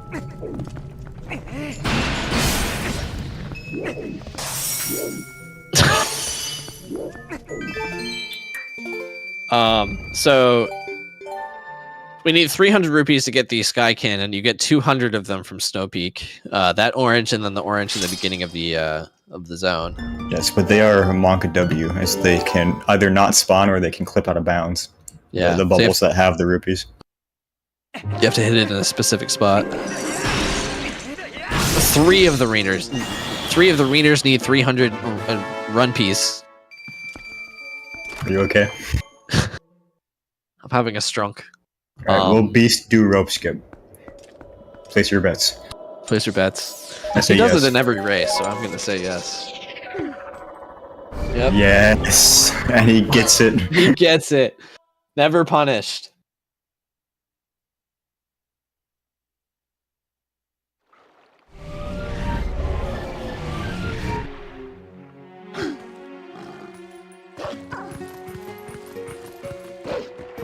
And now Guy will be making his way to Arbiter's Grounds. Everyone's favorite dungeon.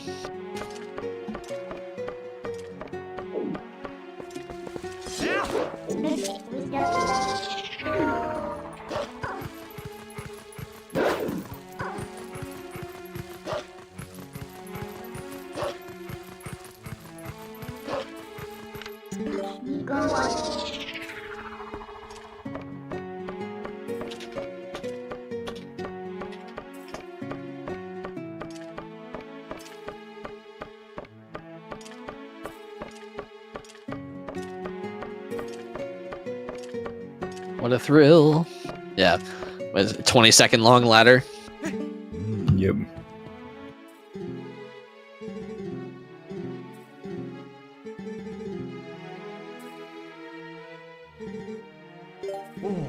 That's another one of the things that you would only do once, getting analog glitch on that ladder, then jumping off without the memo. You've done that. I've not. Yeah. Yeah, how do you like it? Oh. Not yet, at least. Not yet.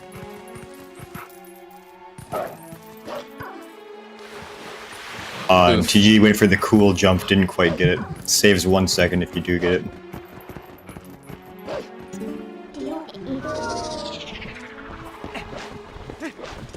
Now it's time for G's Morpheal.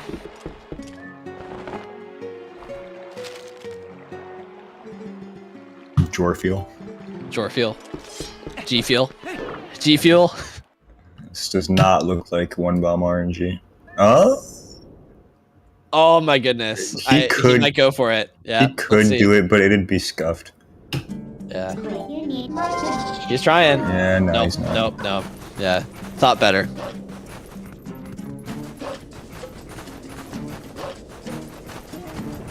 We have Beast going for early win cycle.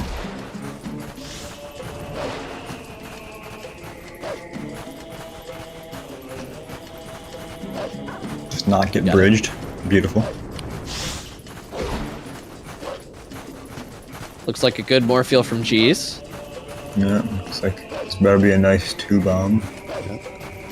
So you notice on the guy downstairs stream, he's pointing his camera down. The desert, while beautiful, is extremely laggy. No! Why are you doing that? Put your camera back down. Needs to see where he's going. Yeah, he needs to see where he's going. It is... So, Twilight Princess is a game that prides itself on... It's one of those, like, you can see the entire map on the screen at the same time. So you can see Arbiter's Grounds in the background. Doesn't have the repeating sand pattern memorized. Yeah, the repeating sand texture. So, having your camera up is just a lot of lag. Lake Hylia is also notoriously very laggy. Because the water that sand pattern, see you in 5 minutes. I honestly just kind of look at the minimap. I look at the minimap a little bit, but like for angle, I use the sand pattern. I don't look up at all during it. Because another thing that you only do once, well, I've done multiple times, is you kind of just AFK during the run and then jump directly into the pit. I have done that once. Yeah. I'll admit I've done that once.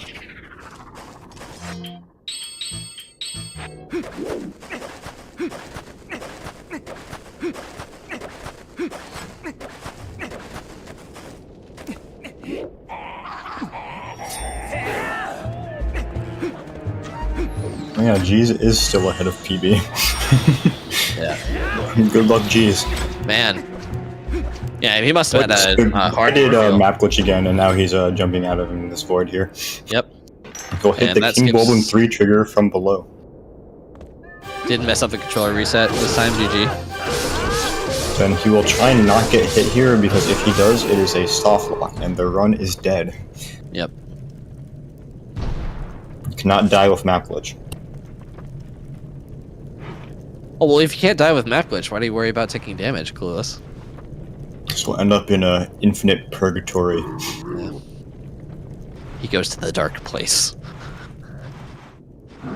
You hear the sound of death, but no text on the screen.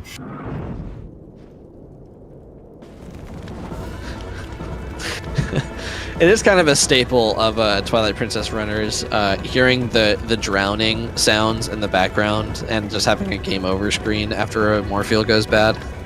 It's kind of Or sobering. Pillar clip. Or pillar clip, yeah.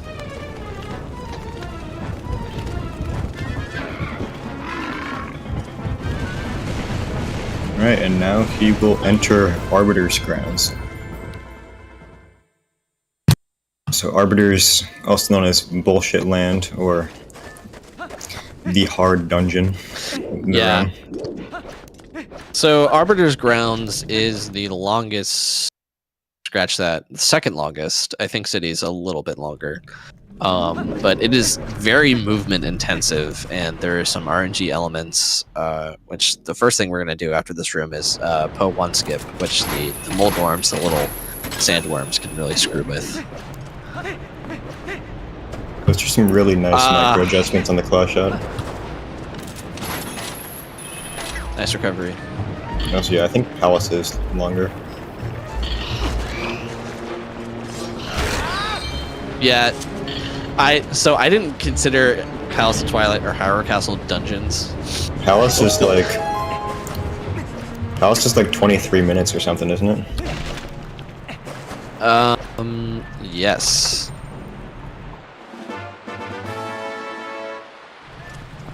Actually, Glubber's Forest Temple is the shortest.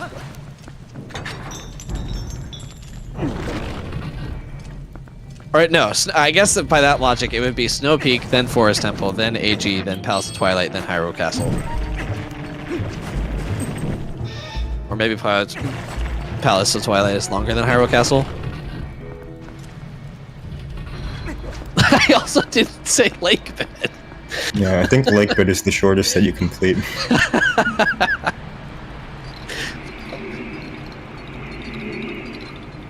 Who gave me this microphone? Maybe Yukio was right. A good commentator and fodder. It's kind of out of pocket. I do have a time on the leaderboard.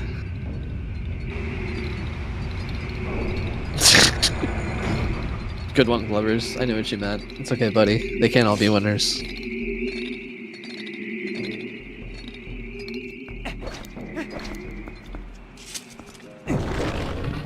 JD and Beast about 40 seconds apart from each other.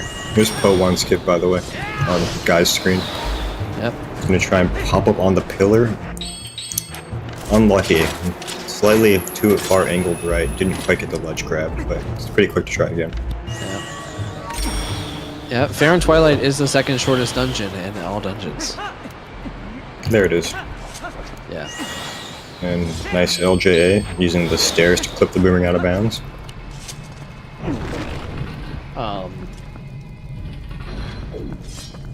Yeah, so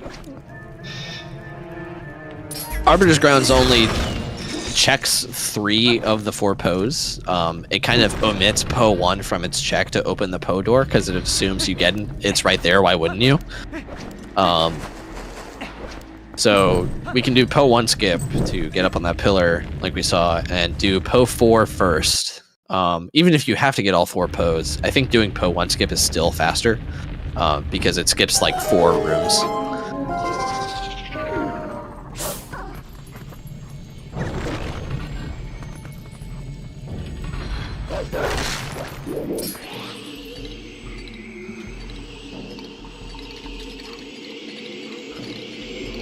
Yeah. Exclamation point Po RNG. So these guys are really RNG because they spin a minimum of 4 times, but they spin in increments of 4. So he got the short cycle here. You can do some manipulation to make sure the second hit they start spinning immediately. And you can also do a fast Po. See if he gets the unfortunate. Nice backup. Yeah. Textbook Po 4.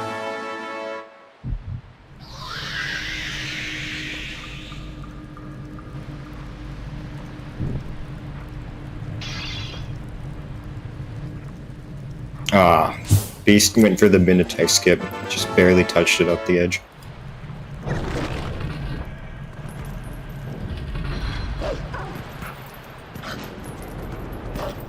That scared me a little bit. Yeah.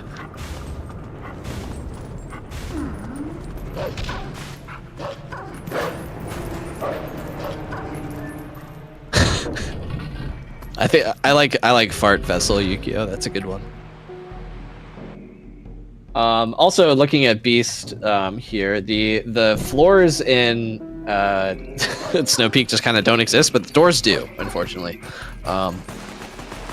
So you can do an LJ over to the to the heart piece to the left of the main room, and then you can claw shot through the floor to the medallion, and then jump down through another floor to get to this ladder here.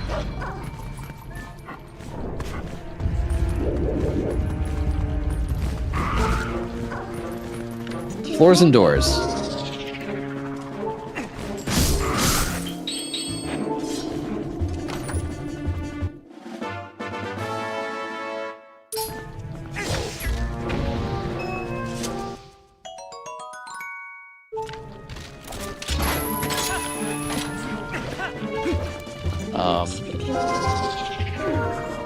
So Guy getting a 20 rupee from that first re-dead, I believe is going to get the one from the second one as well, and those would then 2 rupees from the Stalkin.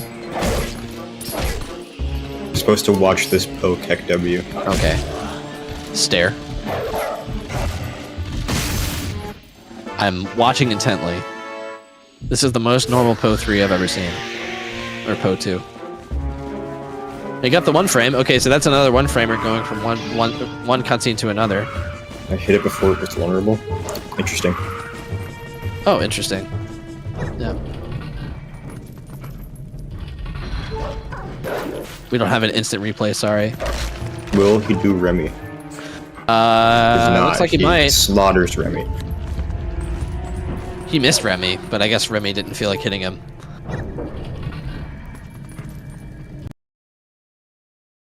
The heart came out of his skull.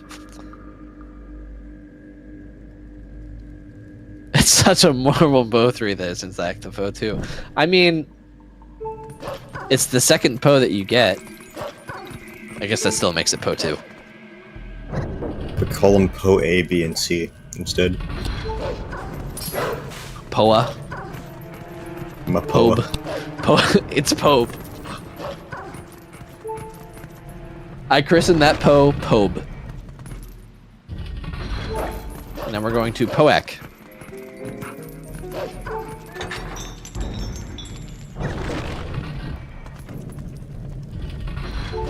Okay, so now TGD is coming up on Po 3 again. Looks a little bit different this time. Ek is a Po, yes.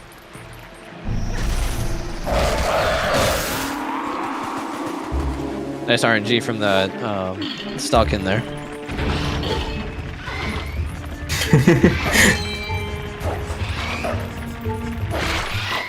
Well, this is a yep moment, I agree.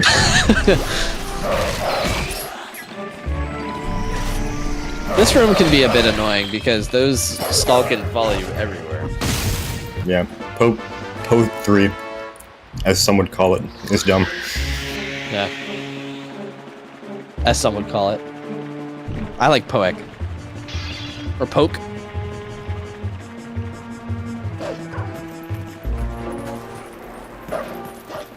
Nice ledge.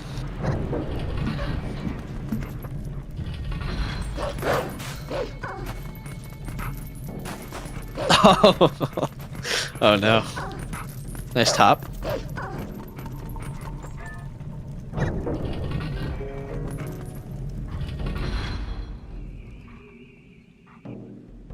So now TGD has all of the pose he will need in the whole run. Yep. He has 4 of them, so he can open the Po door. Wait, is that why Po 1 skip works? Maybe. I don't think that's true. I'm talking about the one Po that he got from Giovanni. You never know. You never know. This game is really weird, and that it's both the most broken and the least broken Zelda. I won't even say it's the most broken. It has a very unique set of broken things. Guy, please. There you go. It's the most broken Zelda in the least useful ways. I'd say it's broken in pretty useful ways. It's just a long game. Yeah. It has 9 dungeons. That's as many as Ocarina of Time, I think.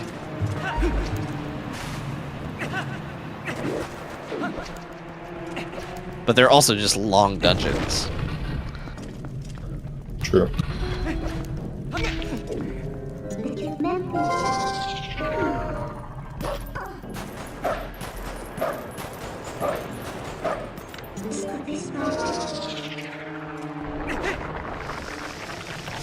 Beast and JD going through the desert now.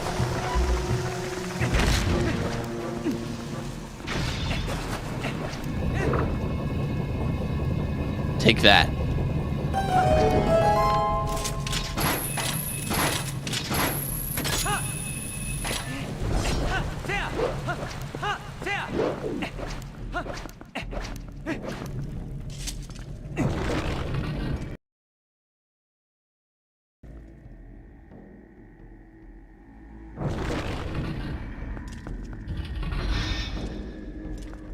Now we are on to Death Sword.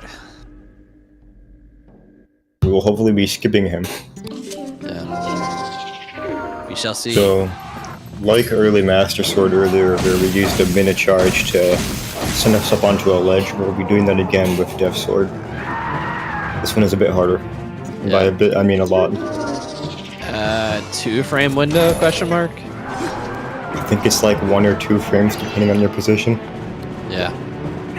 Yeah, it is position dependent as well. And also, it's hard to have a good cue for it unless your camera is perfect. This position looks alright. Yeah, that's good. Hey, very nice. So that is what doing it looks like. Jesus doing the trudge of shame, it looks like.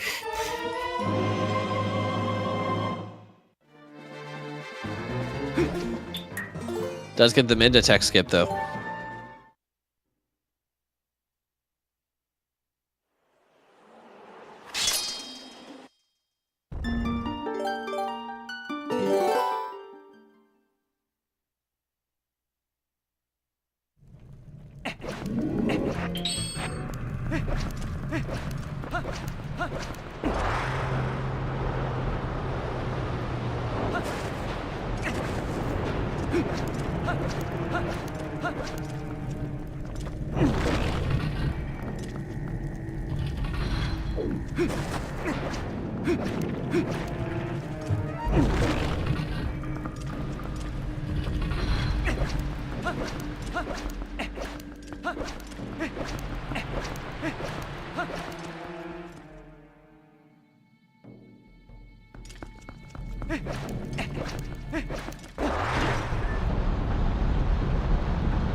So now, guy going to fight, quote-unquote, Stalwart.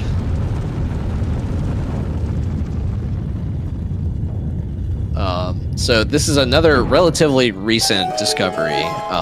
Well, it's been known in TAS for quite a while, but it's just been, in the last couple of years, been made RTA viable. Stalwart Skip. That is another very precise angle, and also requires claw shot actor displacement, or CAD.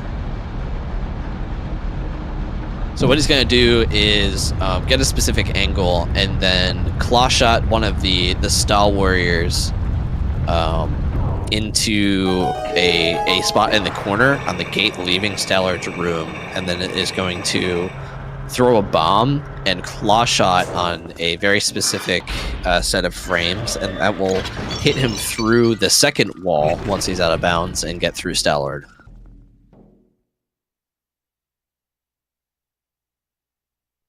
It's a nice 3-parter, ending with a 3-frame precise timing. Yep. So there's I believe it's a 3-frame thing, followed by a 1-frame thing, followed by a 3-frame thing. 313. So we got the angle. He's going to go into this corner and do a couple of angle manipulations. Yeah. Also, yes, G's is still almost a minute ahead of PB.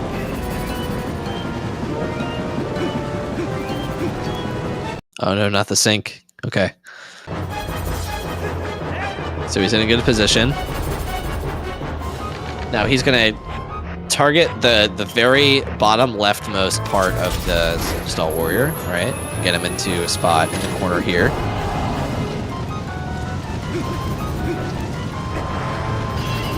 I think he got him into the wrong spot. Yeah, so he's gonna void out and probably try again. Reset the room. It looks like the Stall Warrior didn't make it all the way into the corner, and there's no real way to recover that.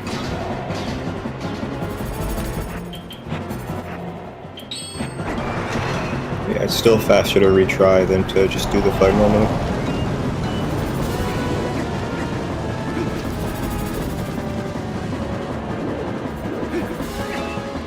Stall Soldier? Nintendo's really inconsistent with their names for enemies, I'm sorry. At least I didn't call the Moldorm a Skulltula. Yeah, I believe the lead is currently TGD, then JD, then Beast is like very minimally behind JD, and then G's. Yeah, Beast is like a room behind JD right now.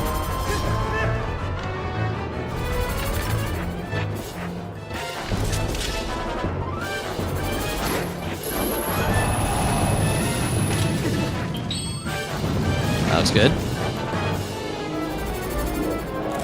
So that's the CAD. Now he has to do a one frame L slide here to clip into the wall. Nice. He is now clipped into the wall, but he still has to clip through it. There are two walls. Yes. He's gonna pull a bomb and on a specific spot, use a specific angle, and then free-frame window to cross shot this guy. And there we go. That is Star Nice. Skip. GG. And TGD can take a very big breath. Oh yeah, that trick is also done with the metronome. Because some people just look at the bomb, but yeah, a lot of people do it with a metronome. That's true.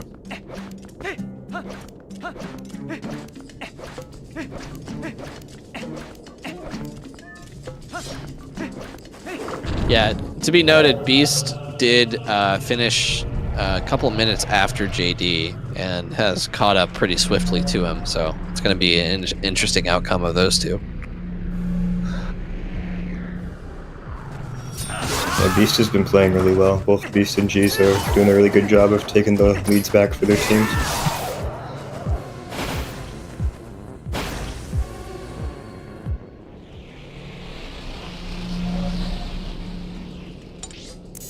Yeah, that's another trick where there's another couple. There are a few different methods on how to set it up as well.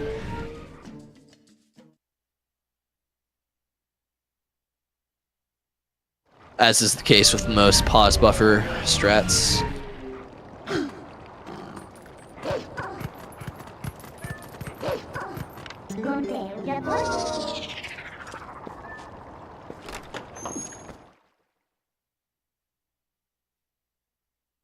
I would hope nobody gets stuck on early city for 34 minutes. Considering the trick takes like 3 minutes to learn.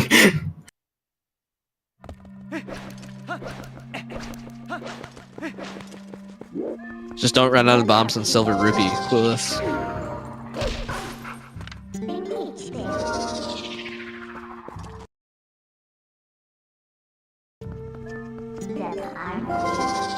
That's early city right there. TGD just did. Yep. Through the statue. That is the biggest sequence break in the run, and it's over in 5 seconds. That's all it is. Yep. Skips the entire Temple of Time, the entire Skybook quest. I guess it skips the second half of Snow Peak. Hidden Village? Yeah, it also skips second half of Snow Peak. Saves over an hour, I believe. Probably like 90 minutes or so. Nice. Beast got Speed Rat. Epic. Epic. Thanks, Remy. So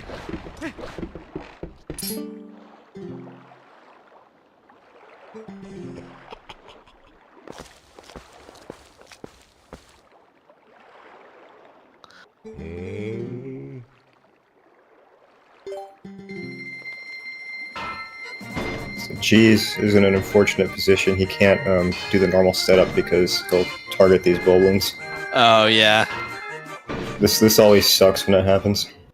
Because they just kind of keep on coming over and over again.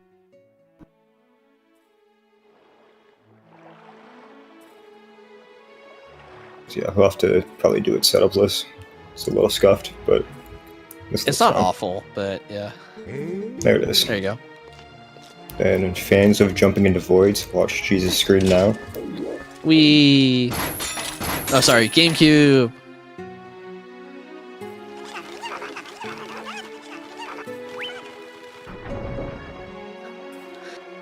Yeah, Fire's manager has to approve the budget before he can fix the cannon, even though you're giving him cash up front. Needs to get a government permit first. Yeah. Oh, No, Beast! Beast. Really? Okay. Okay. That sucks. Wow. Okay, so that is one of the reasons that Po 3 room sucks. Because again, those Stalkin follow you everywhere, and they don't attack them unless they're facing you, or you are facing them. And unfortunately, to get the Po, you have to face them. Yeah, I think he was on 3/4 of a heart there, so he must have gotten hit twice, just like instantly. Yeah. He got hit once as he was going up, and then he got hit again after pulling the soul. As Wolf, the minimum damage you can take is half a heart. Yeah. So they do a 1/4 heart for human, but half. All your damage in Wolf is double from human. Yeah, at least you can respawn in the same room. Yeah, but dying to Po 3, it just really sucks. 'Cause it's just a clusterfuck.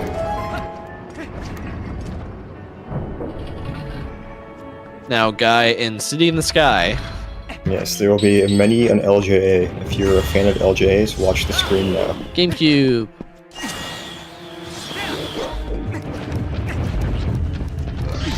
Alright, and now TGD is going to transform for seemingly no reason, but this actually skips a good chunk of city transforming here. It allows him to open this door from far away and skip turning on this fan above. Because for some reason they coded it so that the big fan that prevents you from getting to the boss key from the bottom just kind of doesn't turn on if like the trigger is like collision against the door that you would open as human and not on opening the door for some reason. So you can open for some reason it doesn't just start on as well. Yeah. So, like, the wolf's, like, trigger box is kind of over his butt, so you can open it from further away. Nice human movement from Beast so far. So this is, this movement saves 10 seconds if done well. Over doing it as Wolf. Fires a And you do a sick brake slide. Looks pretty cool.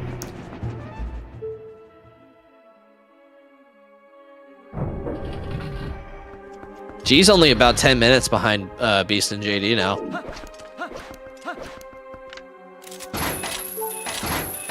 I guess like when did he start? Guess he started like 8 minutes later or so. Yeah, he started around 8 minutes behind Beast, so he's on pace. Yeah, I mean the incident with the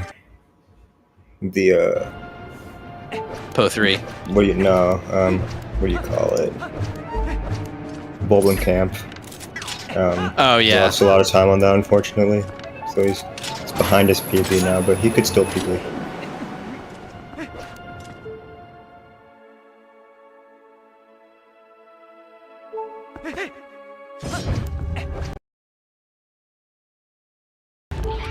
I have refreshed. Same.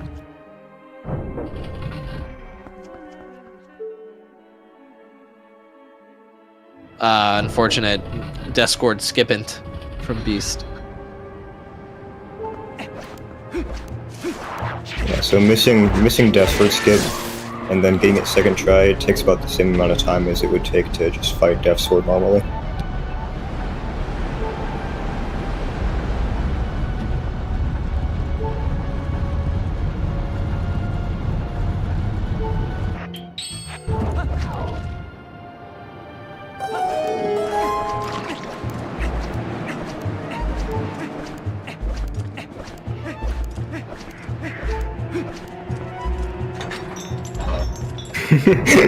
Burge business.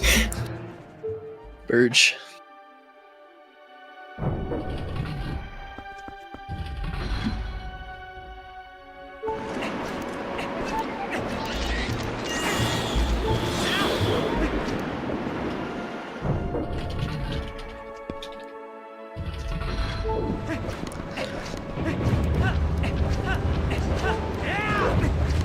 So another LJ here.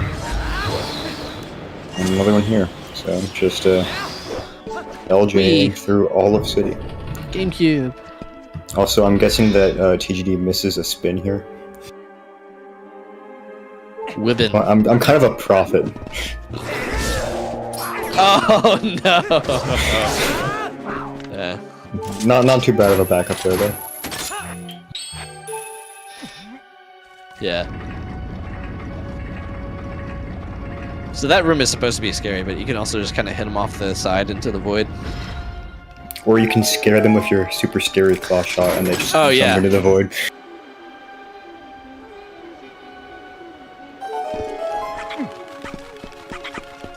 Also, JD is doing Stallard skip now, so let's see if he gets it.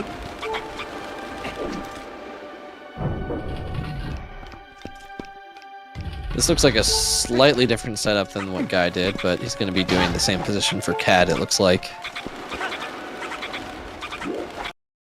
Yeah, there's like 3 different popular ways to set it up, I think. That looks good to me.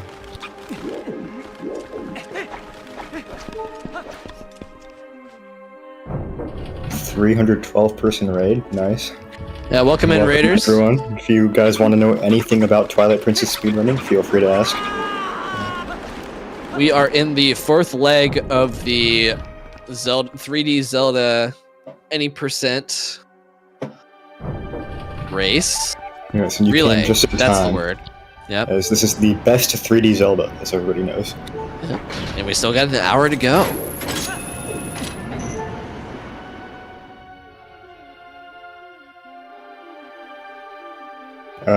I guess JD got Stallard skip.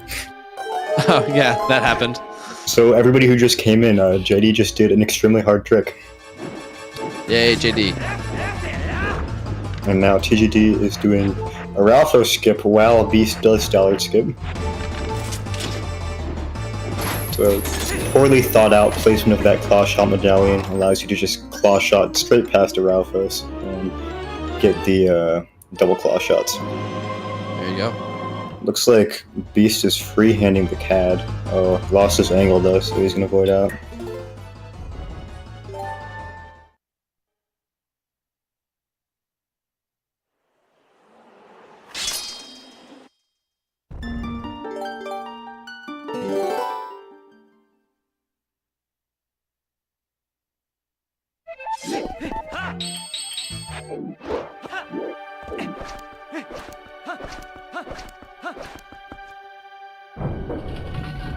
Guy now on his way to Ralphos. No, Argarok.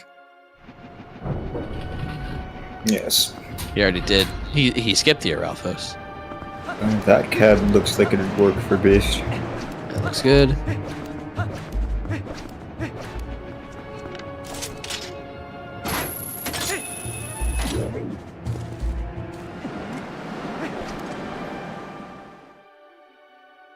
And Very nice. he gets the first clip, and now he just has to do the second clip.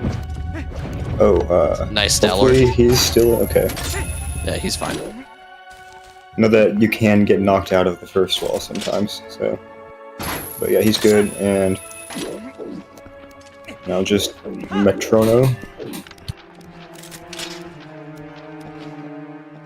Nice, and he gets it. And now Very all nice. eyes over to TGD's screen as he does Kai Clip. Saves 8 seconds over the previous strats. Yep, that floor doesn't exist. Yeah, just go straight through it. No pot warp, sad.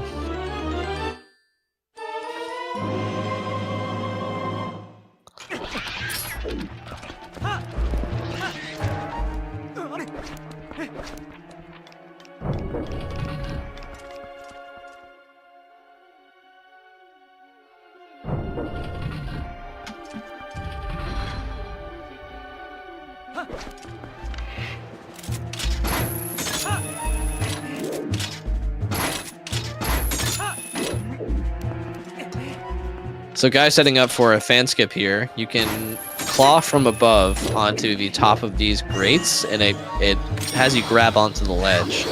You do an LJA here, Very and skip cool this LJA. last fan. Very cool. Now it's time for Fan Tower. The Fan Tower is hard. You gotta do some precise shotting, and if you miss them, you just lose like infinite amounts of time waiting for another cycle.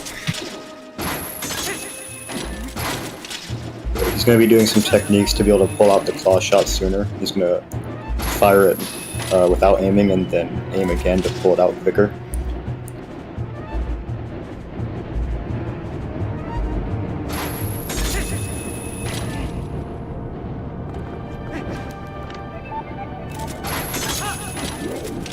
That was a nice claw shot.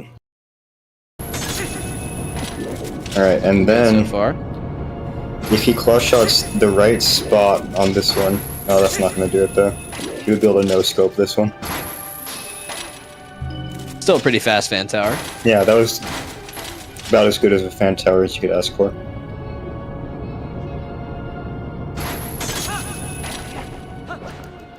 You're cycle locked, so as long as you're not missing cycles, you're usually good. That one is just, that can get a little weird if you, one, miss the switch at the bottom, and two, get off cycle.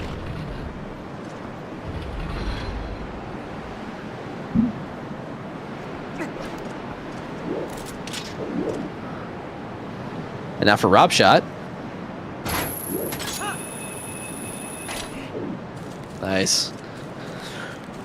So there's a very specific angle where you can claw shot all the way to the top of those little vines, but getting just one or two climbs is still pretty fast because vines are slow, and we would like to skip as many as we can. Now TGD is admiring the shaft, which is very important. Because if he didn't admire the shaft, Argorak might do a different type of attack. And then he waited at least one frame before claw shotting Argorak there, so that he did not get a epic soft lock called Cool Game.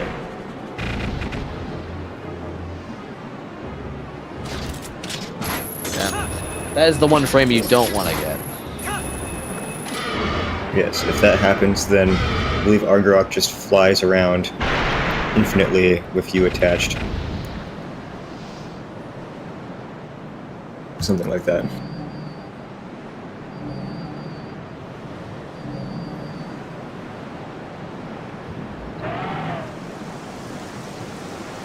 I've been informed that Cool Game is 2 frames.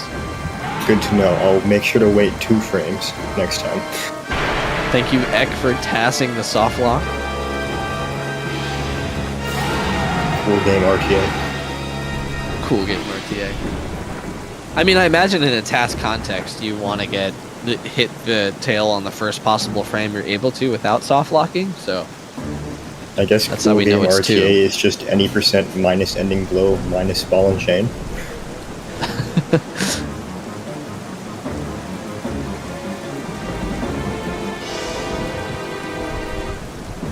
I would like any % more if it was Light Sword RTA.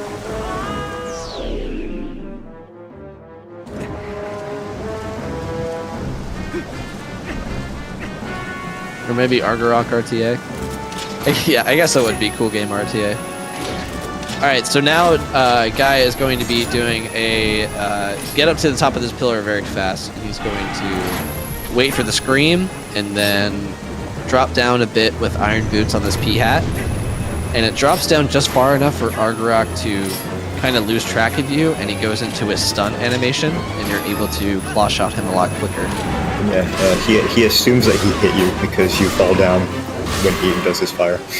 So that he makes gets sense. a little confused, I think, and gets stunned.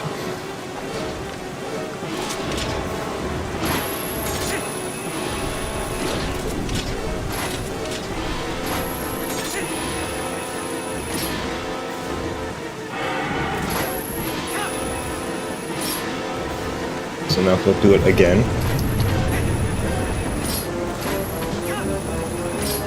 I believe each one of these saves like 4 seconds or so, maybe a little more. Yeah, I think it is a little more.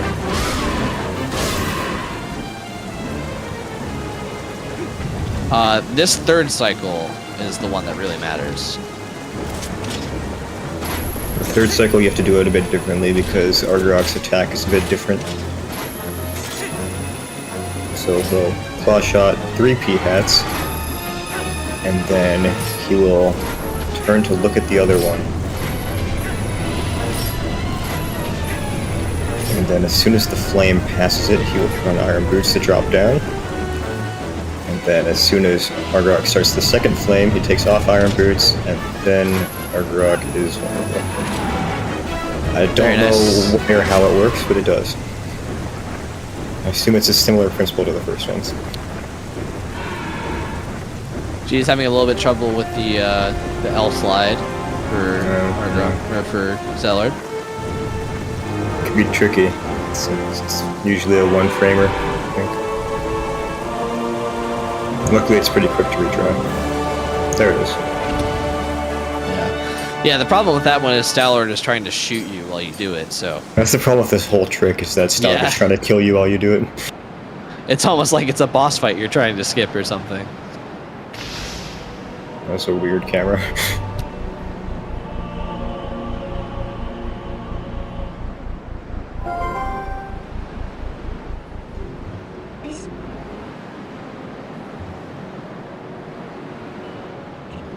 No, geez.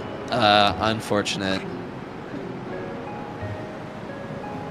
So he did not get the right frame to claw shot the stall trooper, so he unfortunately has to do all of that again or fight Stallard. Yeah, it sucks. Happens. Yeah. It is. JD is doing Uku jump. I love this trick. So if you just barely make it to this ledge, if you take a good line there, yeah, you can skip turning on a fan. Yeah, Stallard skip is the hardest trick in the run. Yeah, most runners don't go for it at all. And G's also does a different lineup.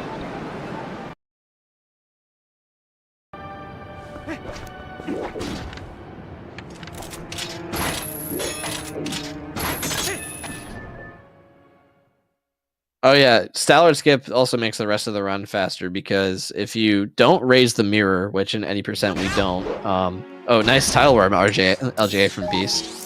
Midna does another hey stupid, you're supposed to go raise the mirror, but if you zoom all the way in on the map when you do map warping, she doesn't yell at you. And the trigger for that hey stupid to go raise the mirror is defeating Stallard. So if we do Stallard skip, we don't defeat Stallard. The only reason for going to Arbiter's Ground is 1, to get the spinner, and 2, to get the teleporter after Stallard, so that we can teleport back for Palace of the Time, Twilight. Doesn't Midna not do the hey stupid if you did Stallard skip? Yes, that's what I said. Sorry. Did I say something different? No, I just probably misheard you. I may have said it wrong. Yes. Stallard skip makes it so that you don't have to raise the mirror, like, in-game logic, because Stallard triggers you to get the mirror, but not skipping Stallard but going to the mirror chamber makes the messenger fight still there for some reason. TP is weird, man. Beast is doing Uku jump, so JD and Beast are still fairly close.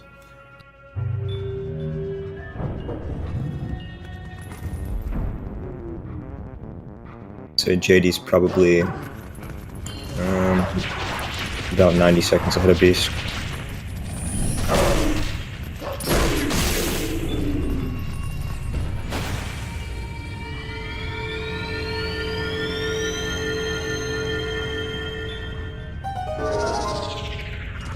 Looks like Jeez is opting to fight Stalord. Yeah, sometimes just not the day for it, I guess. Yeah. Yeah, Stalord skip is really unforgiving, and you know, it's 3 out of 4 is actually pretty impressive, with 2 of the 4 getting its second try, and I think JD was the only one that got it first try. It's hard. It is definitely the hardest trick in the run, and most of the runners opt to not do it.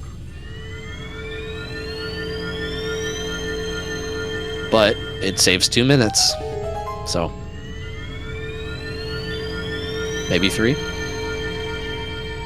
and then you don't have to do the dumb raise the mirror thing.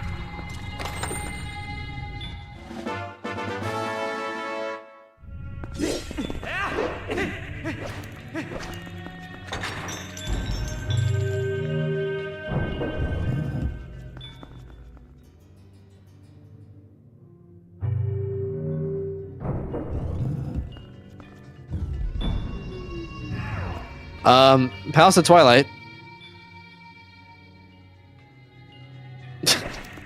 Yeah. You do be in there. Yeah. So there's a strat you can do.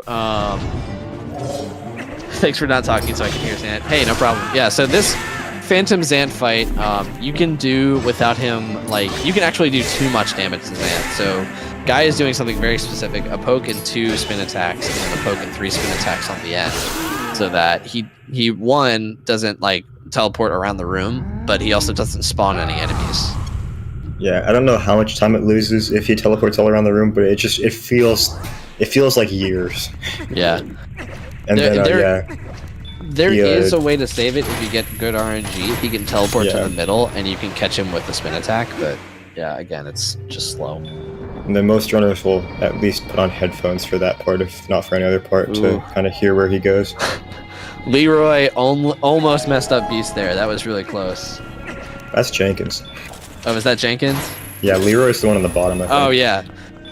Leroy is the unofficial name of the one on the bottom.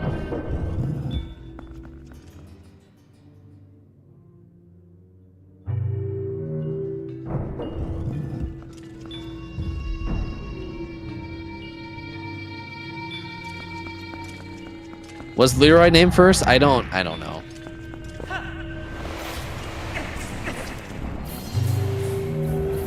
Jenkins killed a 247 for Nimzo. I would believe that. Jenkins has killed more than one run. Jenkins is a jerk.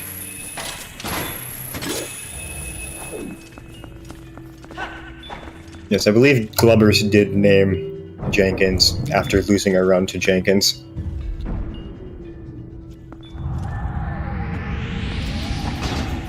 Jamal is probably like from like 2014. Yeah, you're right, Guy. Leroy and Jenkins are named after Leroy Jenkins from World of Warcraft. Also, nice Baba. Oh no, this freaking room. This freaking room can go bad so fast. Come on, you got it, Guy. He also took like a heart and a half of damage in here.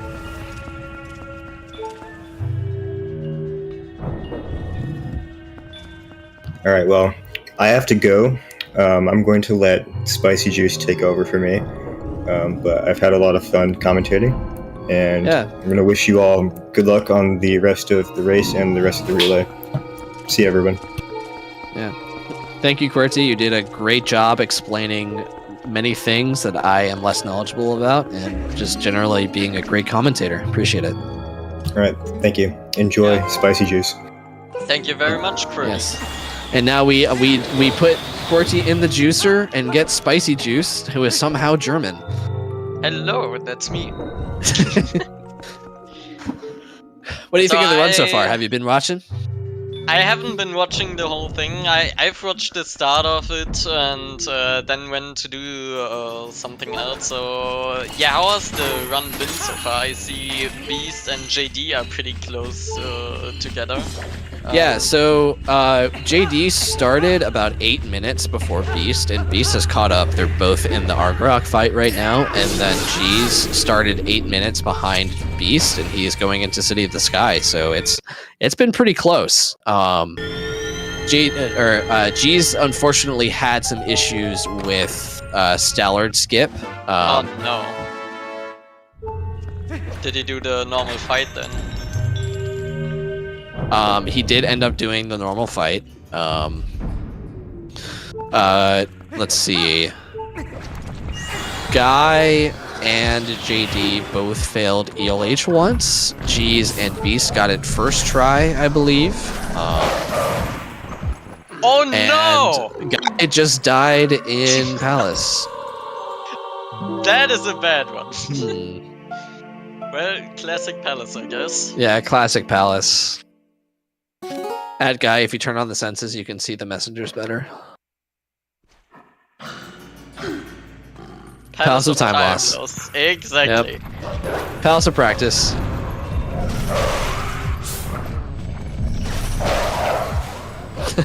There you go. Yeah, so Palace, for those that don't know, is the really scary part of the run because hearts are very scarce and these enemies do a lot of damage. So it's very easy to lose time here. Oh yeah. Or at the end of the run, so it is more painful that way. Most people don't like to practice the late game. Yeah. For anybody that's learning Twilight Princess, any of the categories, spend time in City and in Arbiter's Grounds and in Palace because they are the ones that could potentially lose you the most time because they're the ones that are the most execution heavy. Exactly. Yeah. Nice LJ. You can get into Arbiter's Grounds with 5 minutes ahead and then still be behind PB after Palace. It is so garbage, those dungeons. They are so hard.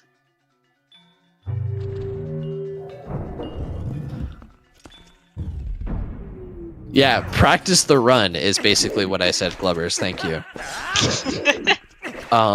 Specifically the latter half. Yeah.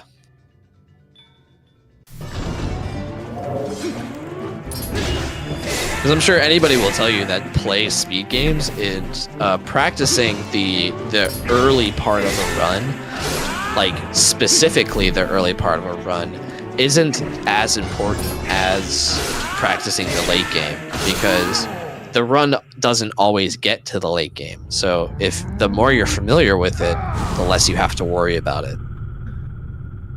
That is true, yeah. I have to agree so much on that. You see early game so often in your runs, and then late game just throws you over once you get to it there. Yeah. Guy continuing to demonstrate that he has not practiced Palace ever. Thank you.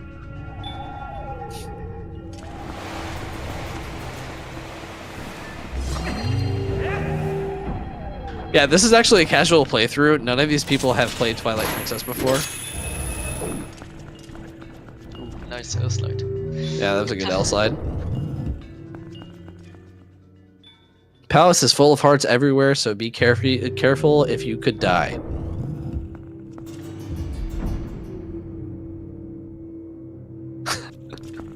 Yeah, this is Beast POV.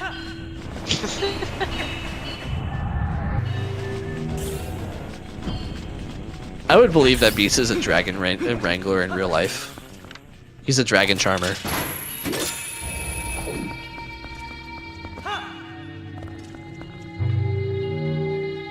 Oh, I did not know you can bonk there.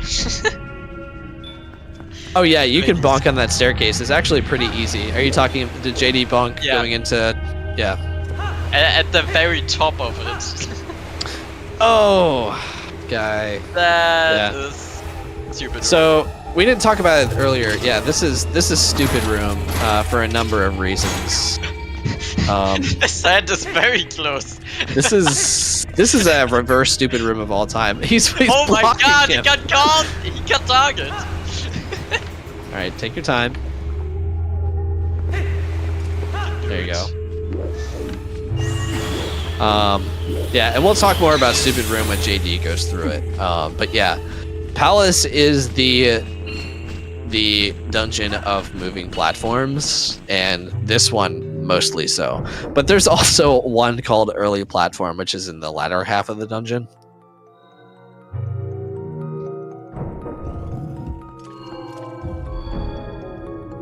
"11 seconds faster than worse, GG. Another one framer to throw the soul there, just a little bit faster, and then you can roll for this platform.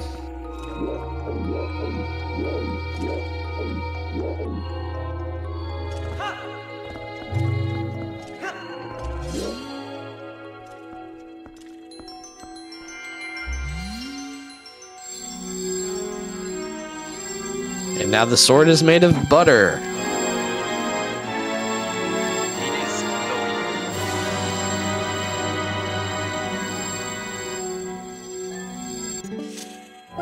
Master Schwert.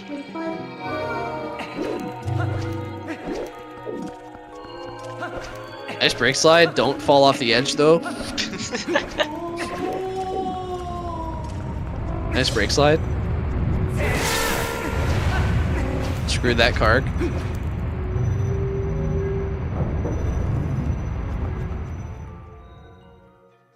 Butter sword. Sword with butter on it.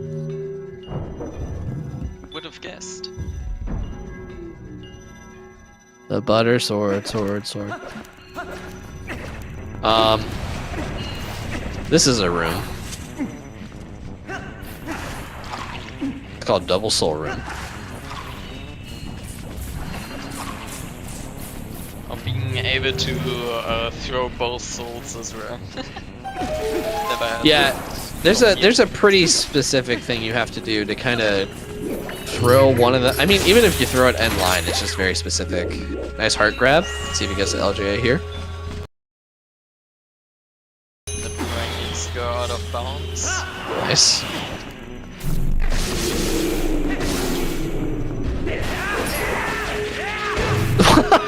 Oh no! That Baba's a God troll. dang it.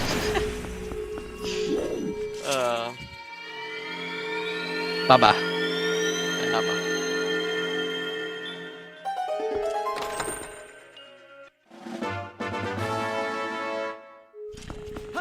I'm gonna refresh because I saw some syncing going on. Another nice LJA.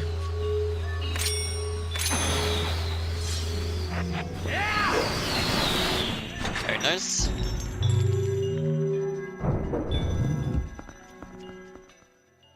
So this is outside room. So we take 2 hearts of intentional damage in this room, and guys going into it with 2.5 hearts. So it's a little scary, but.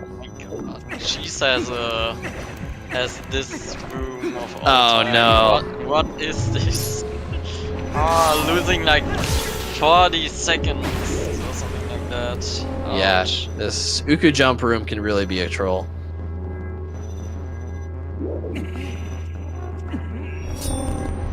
There we go. That looks good.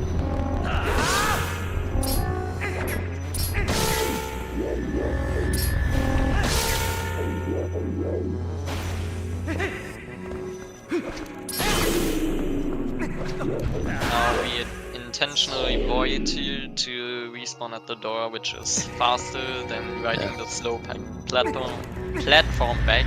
Gosh, English. Guy playing a little bit safe here.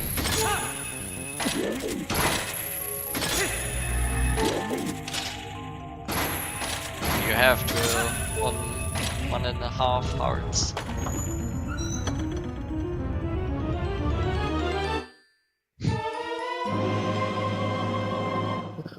Now he's gonna jump from the top and do a spin attack. It's a little bit too slow to get that last sand head there, so he's just gonna wait for it to spawn. There we go. Get these last 3. Oh no, not the spin attack. Half a heart is really scary in this dungeon. Everything could go wrong. Don't die again, please. Rage.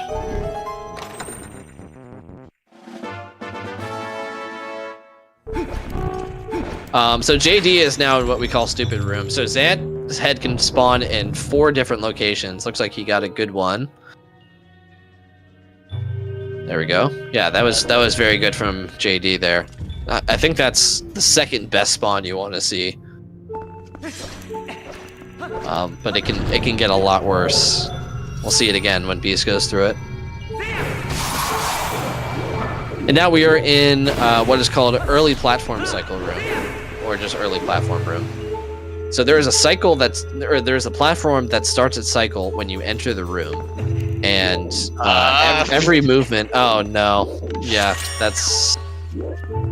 Yeah, that's the cycle code. So he's gonna be too late for the early cycle, but hopefully he can still get the slow cycle here. And didn't hit the Baba. Nice job not hitting the Baba. I'm gonna align here to get the claw shot in the perfect spot. Yeah, he's definitely gonna get the slow cycle since you can see that the platform is not in a good place to get the fast cycle. Yep, and now we need to wait. Womp womp.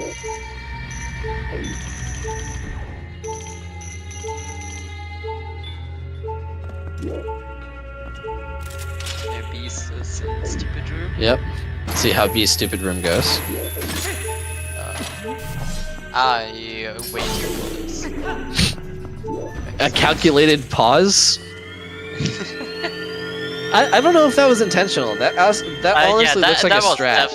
That looks intentional. The Xanta spawns once you go off the platform thing. Oh, I see. Okay. So, optimally you want to wait first in this room to get the good cycle of the platforms. But sadly you got the bad spawn, so just lost time anyways. Otherwise you can get through this room just this in one go.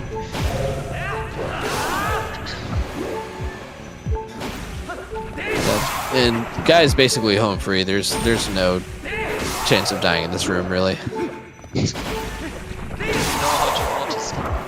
Plus. Nice split, TGD. No.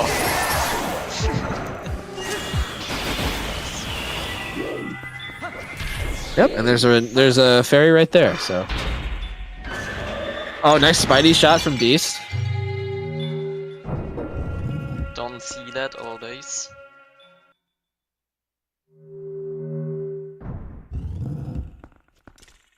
Now Zant. Ah, G is missing the claw shot. Needs to wait for another cycle. Just barely.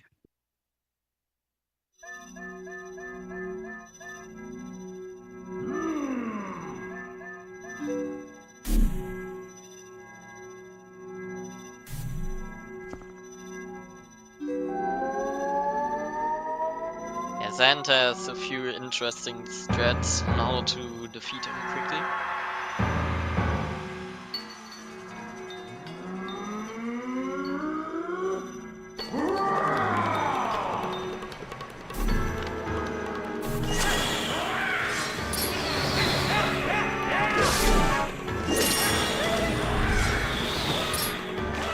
So to deal the most damage, always we try to get the last hit done to get another cycle for the end, which is the strat on this. Here at Dengaro phase we can actually make a 1 cycle with a 2-frame window while doing a combo, but then stopping for a second and then continuing it, and it looks like I got it. Yep, very nice. But underwater phase, of course, we do not have a Zora armor, so we still need to do. We still need to get air with the water bombs. Guy But checking also- Zant's nose. There's a way to make a fast combo here to defeat him more quickly for this phase, so we get more time by having specific controller inputs.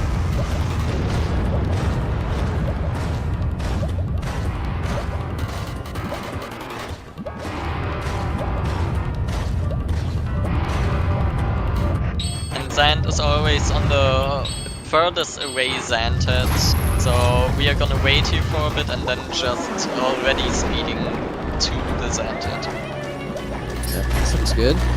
Oh, need to walk out of the hole a little bit. There we go. Okay, nice. The fast combo again. Very nice.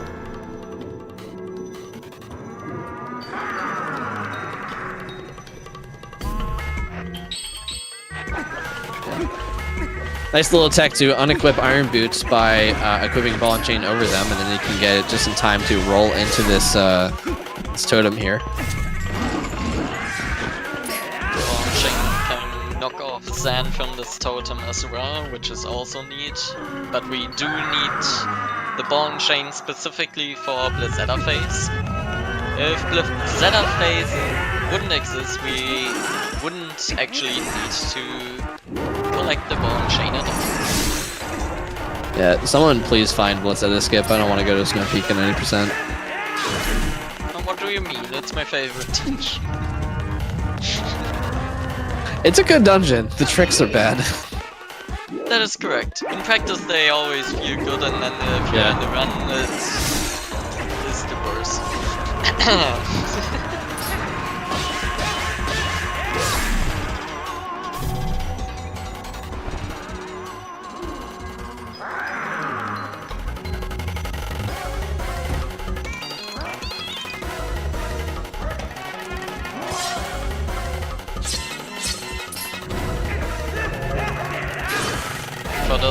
For this last phase, you want to get a fast combo. I like the last hit of the combo 3 times. Very nice. Oh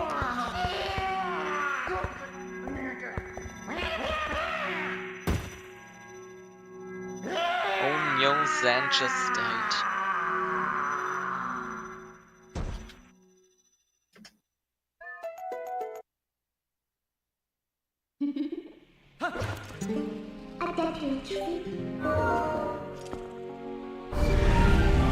Wait, guy, you forgot the heart piece.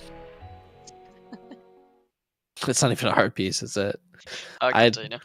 Yeah. Does it contain a heart? I was actually excited to see all 4 runners at the same time in Palace. But looks like Jesus just not getting in there. Just a little bit behind, unfortunately. Yeah, it just shows how slow this dungeon is. Like how long you need to be in there to do some stuff. Please find some early Hurry Castle, someone. No. Yeah, don't. This run is. Yeah. This run is actually beautiful. It's a bit controversial because the any percent for Twilight Princess is so cool and it shows off so many cool things.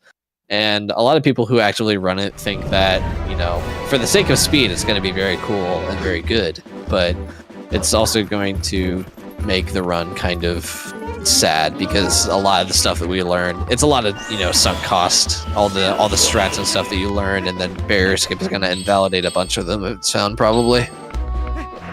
Yeah, there's a reason this is the best Zelda game for speedrunning, of course. It is the only one that doesn't have a big old sequence break to make it a sub 1 hour run. And we have seen what happened to all the other games when such a sequence break happened. Either sub categories needed to be developed or... Yeah. Well, runners just disappeared. Twilight Princess is just a long game because even though you skip 2 dungeons and you don't finish 2 others, it's still 3 hours long. Exactly, yeah. What is Glitchless World Record again? A little over 5 hours. This game is so long, dang. Yeah.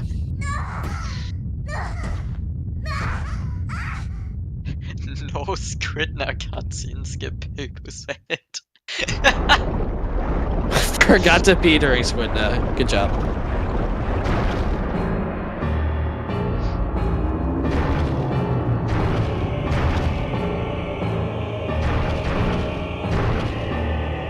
Just use your bottle that we know you have next to your desk. She's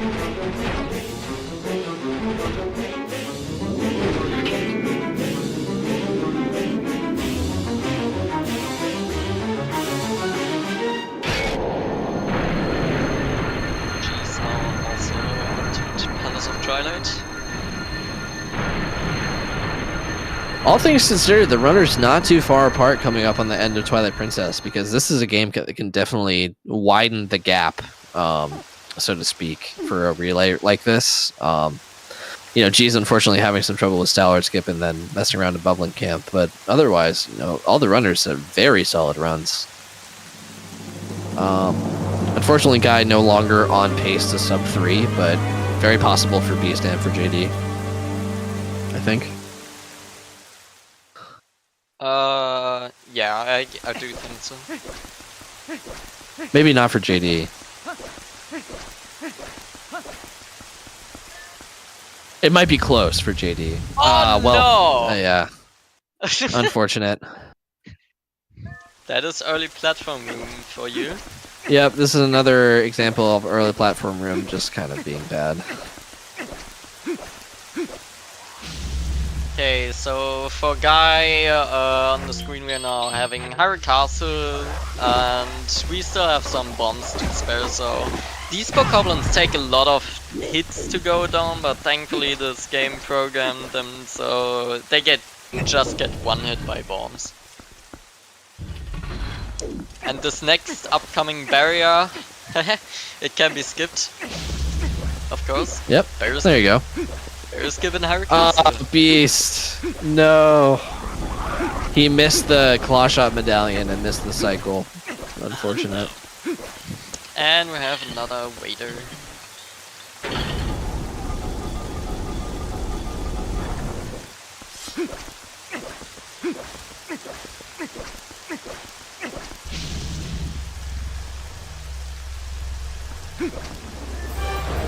Now we see King Bublin for the last time. Just a few attacks. This time he can do an attack because he has a lot of fun. Yeah, it is possible that you can one cycle that King Bublin there, but it's a little bit safer just to wait for him to attack. Yeah. Doesn't it also need like counterclockwise spin or something like that? I think the spinner is specific to that. Wow. Yeah, B's getting some really bad RNG here, it looks like. No hearts or fairy before Xanth. That sucks, yeah. Yeah. I had those pots RNG. Like no other pot is RNG, but those are. Yeah. That's again with Palace of Twilight just being very punishing. I mean, it's not like Xanth is difficult necessarily.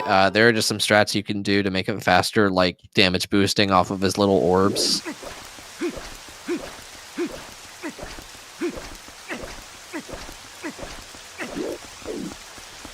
Yep, there's another barrier skip from Guy. Ah, nice break slide.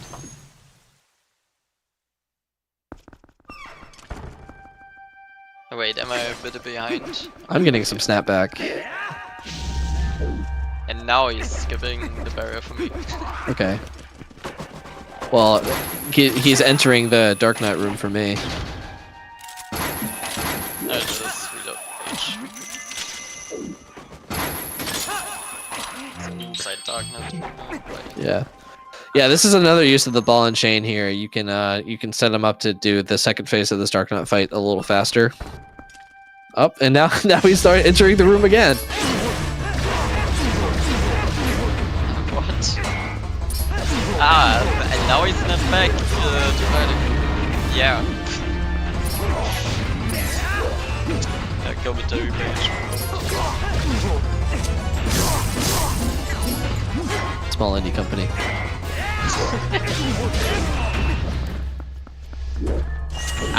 Beast missing the two frame window on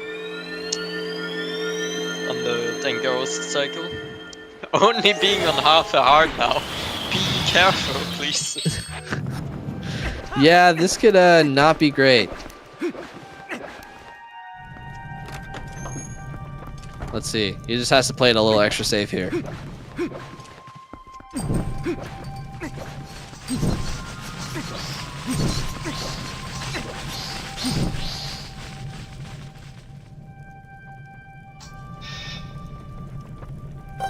Yeah, this phase you don't really have a danger of being hit, and then you can get a heart from one of the pots on the side here, which is probably what he's gonna do.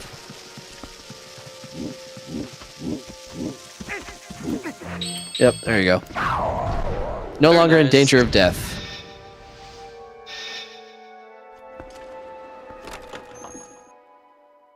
And on Guy's Drain, you can pull down this aerial foes and then hit him with the ball and chain a couple times. Well, in theory. This aerial foes can really be a troll. There you go.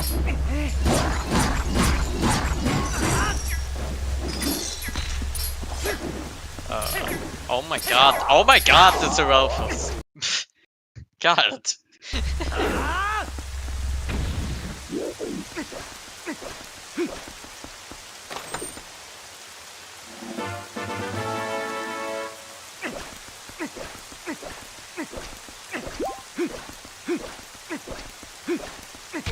How much time it will still take for TGD? I'm not sure. I mean, it depends on Zelda. Yeah, it depends on Zelda, but going into this cutscene, yeah, it's about 7 minutes from the end, so... Yeah. Nice bonk.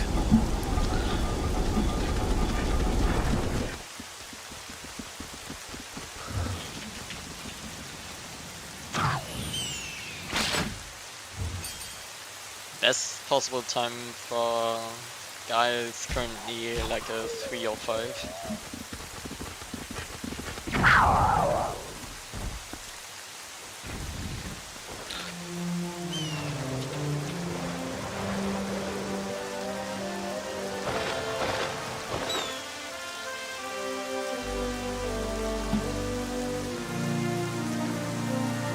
Look at all these people that we definitely met.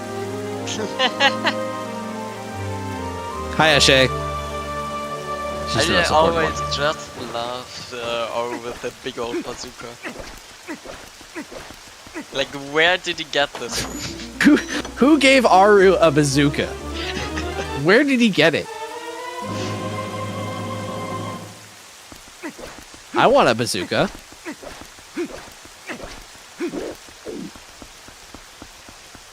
Nice brake slide. Nice brake slide. Oh, Guy got those brake slides down. Nice door.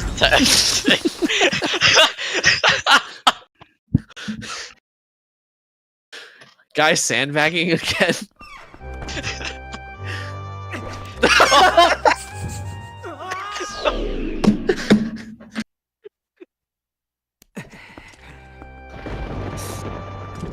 Oh no! That was just comedy.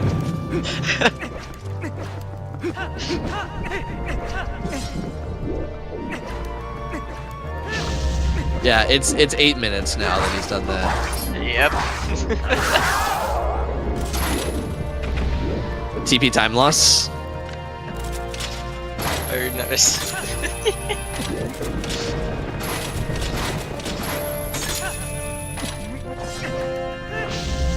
Sadly, we cannot skip those specials.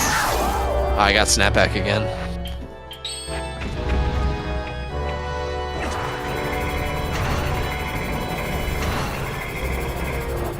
So this last Dark Note here, he skipped. You can claw shot past the cutscene that puts up the barrier. You just need to be careful not to skip it too early because Link, like he still moves, but his hitbox doesn't exist during a cutscene. He got just walls are disabled during the cutscene. Ah, there you go. This is why Ruby slides exist.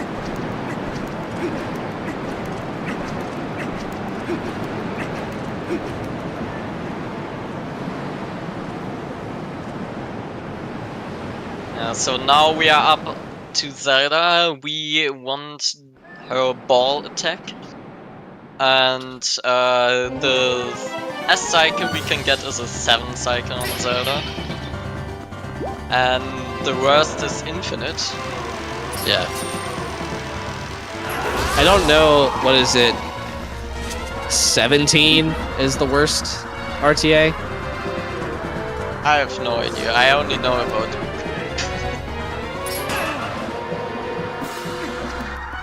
Also, on the other attacks that the ball isn't present, we want the swoosh attack, like things that it did for now, instead of the triangles, because that's just slower and also causes frame drops.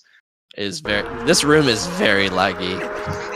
Like, Nintendo crammed a lot onto this game. And there we have one Dorito. Nice pots. Nice pot collection.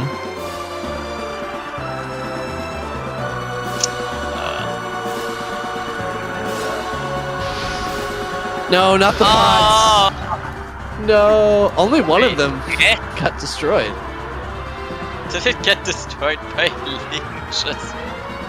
I don't know. It's whatever. Okay. Not the pots. I didn't count. Was the 6? Checking the structural integrity of that pillar. I think that is a 7 cycle if I counted correctly. I think so.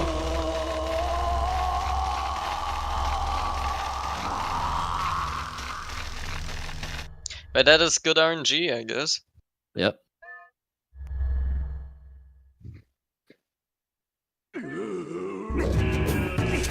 Now, Guy and Beast Ganon. There's a strat you can do here for the second hit where he drops down on this pillar, and it kind of guarantees that he goes in the spot where you can hit him. Yep. And he fell the right way. He can fall a little awkwardly there. Oh, well, maybe we haven't seen it yet. I don't know at this point.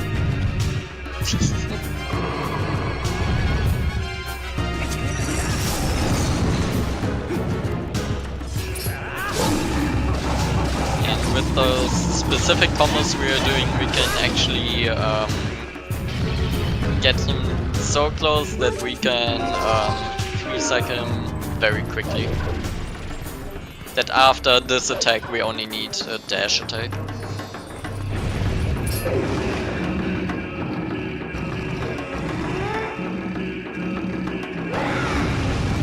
Yeah, you can just attack him with Wolf. The fight is done. And you're on to I almost said Puppet Ganon. I mean, it also has some component of RNG. God, why is the last boss so RNG heavy? What did you do? I don't know. Developers.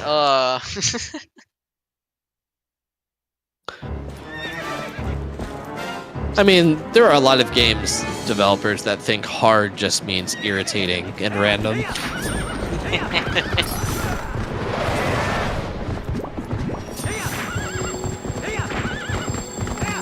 This looks like... Oh my god, Zelda missed! Yeah, Zelda missed. Yeah, Zelda. Damn it, Zelda. Die, what? Oh no. Okay, that's... Haunts. Oh my god!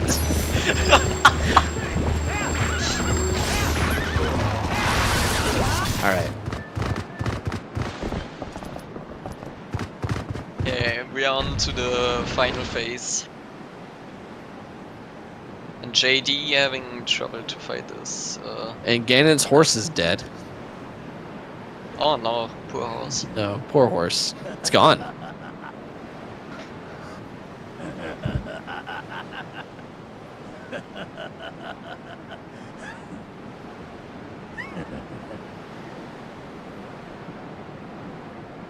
Du kommst sehr gut. How was that pronunciation? Not good. Damn, I tried.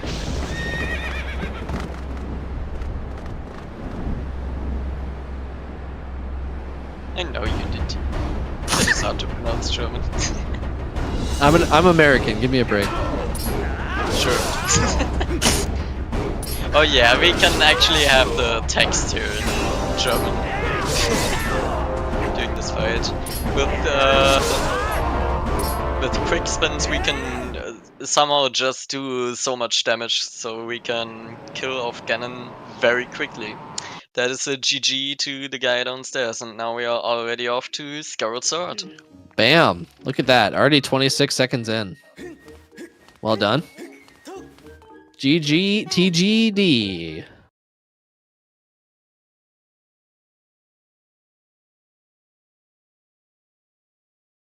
I can talk about like the first 10 minutes of Skyward Sword. I kind of know what's going on. Isn't it just like back in time stuff? Yes. Hey. Hello. Hello, Skyward Sword person. Yes, I am here for Skyward Sword. Tell you all about it. Yes, so we see our first person starting the run on hero mode, because that makes a lot of things faster with like cutscenes and taking damage, was going to be important for us. But right now we're just gonna do a little bit of a tutorial here at the start. So the first interesting thing here is we're going to rescue the cats, because, you know, they have the animals and stuff. No, but usually you don't have to go here, but we want to do certain things on Skyloft that will help us later. So this specific thing will help us a lot later on, so that's what we're doing it right now.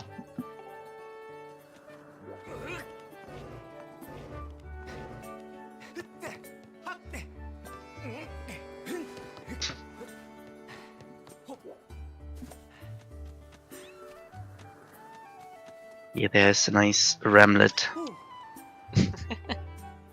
Cute. Unless it's night, then they're really evil. For some reason. It's probably not a coincidence that the Remlet sounds like Gremlin. Sure. Alright, so we're going to do the funny thing, where I'm gonna tell you guys like, oh, why is he taking damage? This is so bad. And everyone kind of already knows the drill. Oh no. So we're just gonna pretend. Oh no. Yeah, oh god. He fell off. Oh, that's a time loss. Ah, that's so bad. Well, let's hope it doesn't happen again. Oh no, he fell off again. Oh god dang it. So bad. Well, I mean, it won't happen a third time, guys. Trust me. It won't happen a third time. Surely Yeah. it won't happen. Oh no, let's go to the same place. Oh no. Who let this guy on the stream? Yes, so what he actually wants to do is he wants to continue here and reset the Wii console at the same time, and what happens is that Link gets respawned, but because we reset the console, he gets respawned on the title screen sequence. Because the title sequence... like Twilight Princess. Yep, because he actually can play here, but luckily, unlike Twilight Princess, we can actually go to the file screen, as you can see. That is not on a different area or map, so you can easily open it, which is insane. It changes the capabilities immensely, because now we can start our file and get things after we start, and they will stick to our file. So the first thing we're going to do here, we're going to use this void, which conveniently puts us behind the gate. Going to save our file 1 here, so now file 1 is saved here. So when we started, we will be on this weird title screen layer you can see right now, and then we will get the Farron pillar and like start right before that value would get set, and then it will be applied to a file. And that's the amazing thing about Bit and Skyward Sword, which is why it's so more prevalent here than it is in TP, for example. So just being able to select our files and save it at different places and like do things after we start our file allows us to get things that we're normally not supposed to. So usually, and the reason why we get this early here is usually after the Farron pillar you would get the tunic, but we don't want the tunic yet. We have to save our Loftwing first. So doing it like this allows us to get the Farron Pillar, but not continue the story that would normally happen after the Farron Pillar, because the start will still put us, start the game and start the file as it would normally do. And yes, Back in Time is a poor name still, but unfortunately it was you can ask the TP people about it because we just inherited it. Was Yeah. Back in Time found in Twilight Princess first? Yes. Actually, I think so, right? Someone in Aberdeen Grounds, I think they had the shield and they they voided and reset on the same frame. yeah. I think that Oh, was found. wow. And with, it looked like void. Back in Time for them because they were further into the game. That's why it called that way. So yeah, we started, and now we have the Farron Pillar. You cannot see it right now because it's back on us, but you could see it if you would turn around. And this is the most easily understandable form of reverse bit magic, as we call it. Basically, he starts, and then something happens, and then that's what happened will be applied to his file. And as you can see, he also got the sword in Back in Time, but because it was way before he started, it does not matter to anything. Didn't we just watch this cutscene? Yes. There's gonna be a lot of that. Well, yeah. I mean, it's it just happens to be efficient because the reason we can enter this place in the first place is because we're on the title screen. Usually, the goddess statue is closed until you get past a bunch of stuff in the story, but in the title screen, because you see it from the above, it's actually open, and that's why we bit saved. So we saved, well, being Back in Time, which we call bit saving. So we can land on that layer and just walk into the goddess statue without doing all the story stuff and get the goddess sword early. Usually you would first get the practice sword and stuff, but we just skipped all that and got our goddess sword here. And now the next thing we need is our Loftwing. So in order to actually get off Skyloft, you need the ability to call your Loftwing. And you can only get that when you rescue your Loftwing, gameplay-wise. So that's what we're going off next. So we're gonna meet our favorite hero, Bruce, the true hero of Skyward Sword.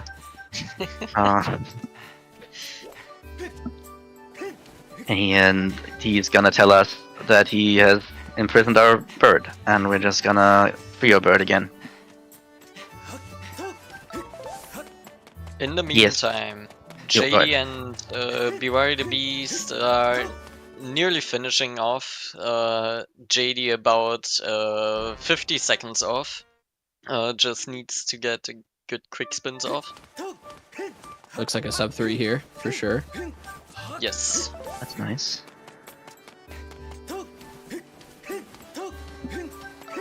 Yeah, so right here we're entering this house. This seems completely random, like a misclick or something, but it is actually not. Entering this house, the game remembers certain things on an area when you do them. So when you come back, they don't have to redo things. So for example, if you push a block into place, the game wants to next time you go there that it's still in place, so it remembers that in some form. And we're going to be able to manipulate these things. So we're going to use something that the game remembers from one area and apply it to another. And there it means something completely different. And entering this house, it changes some text somewhere. So the game needs to remember that you entered the house. And that's why we entered it. So right now, this file that he's playing on has that remembered. And this value is set for this place. GG JD with a 259.04. GG's. GG's. And it looks like possibly a 254 for Beast. Maybe a 253.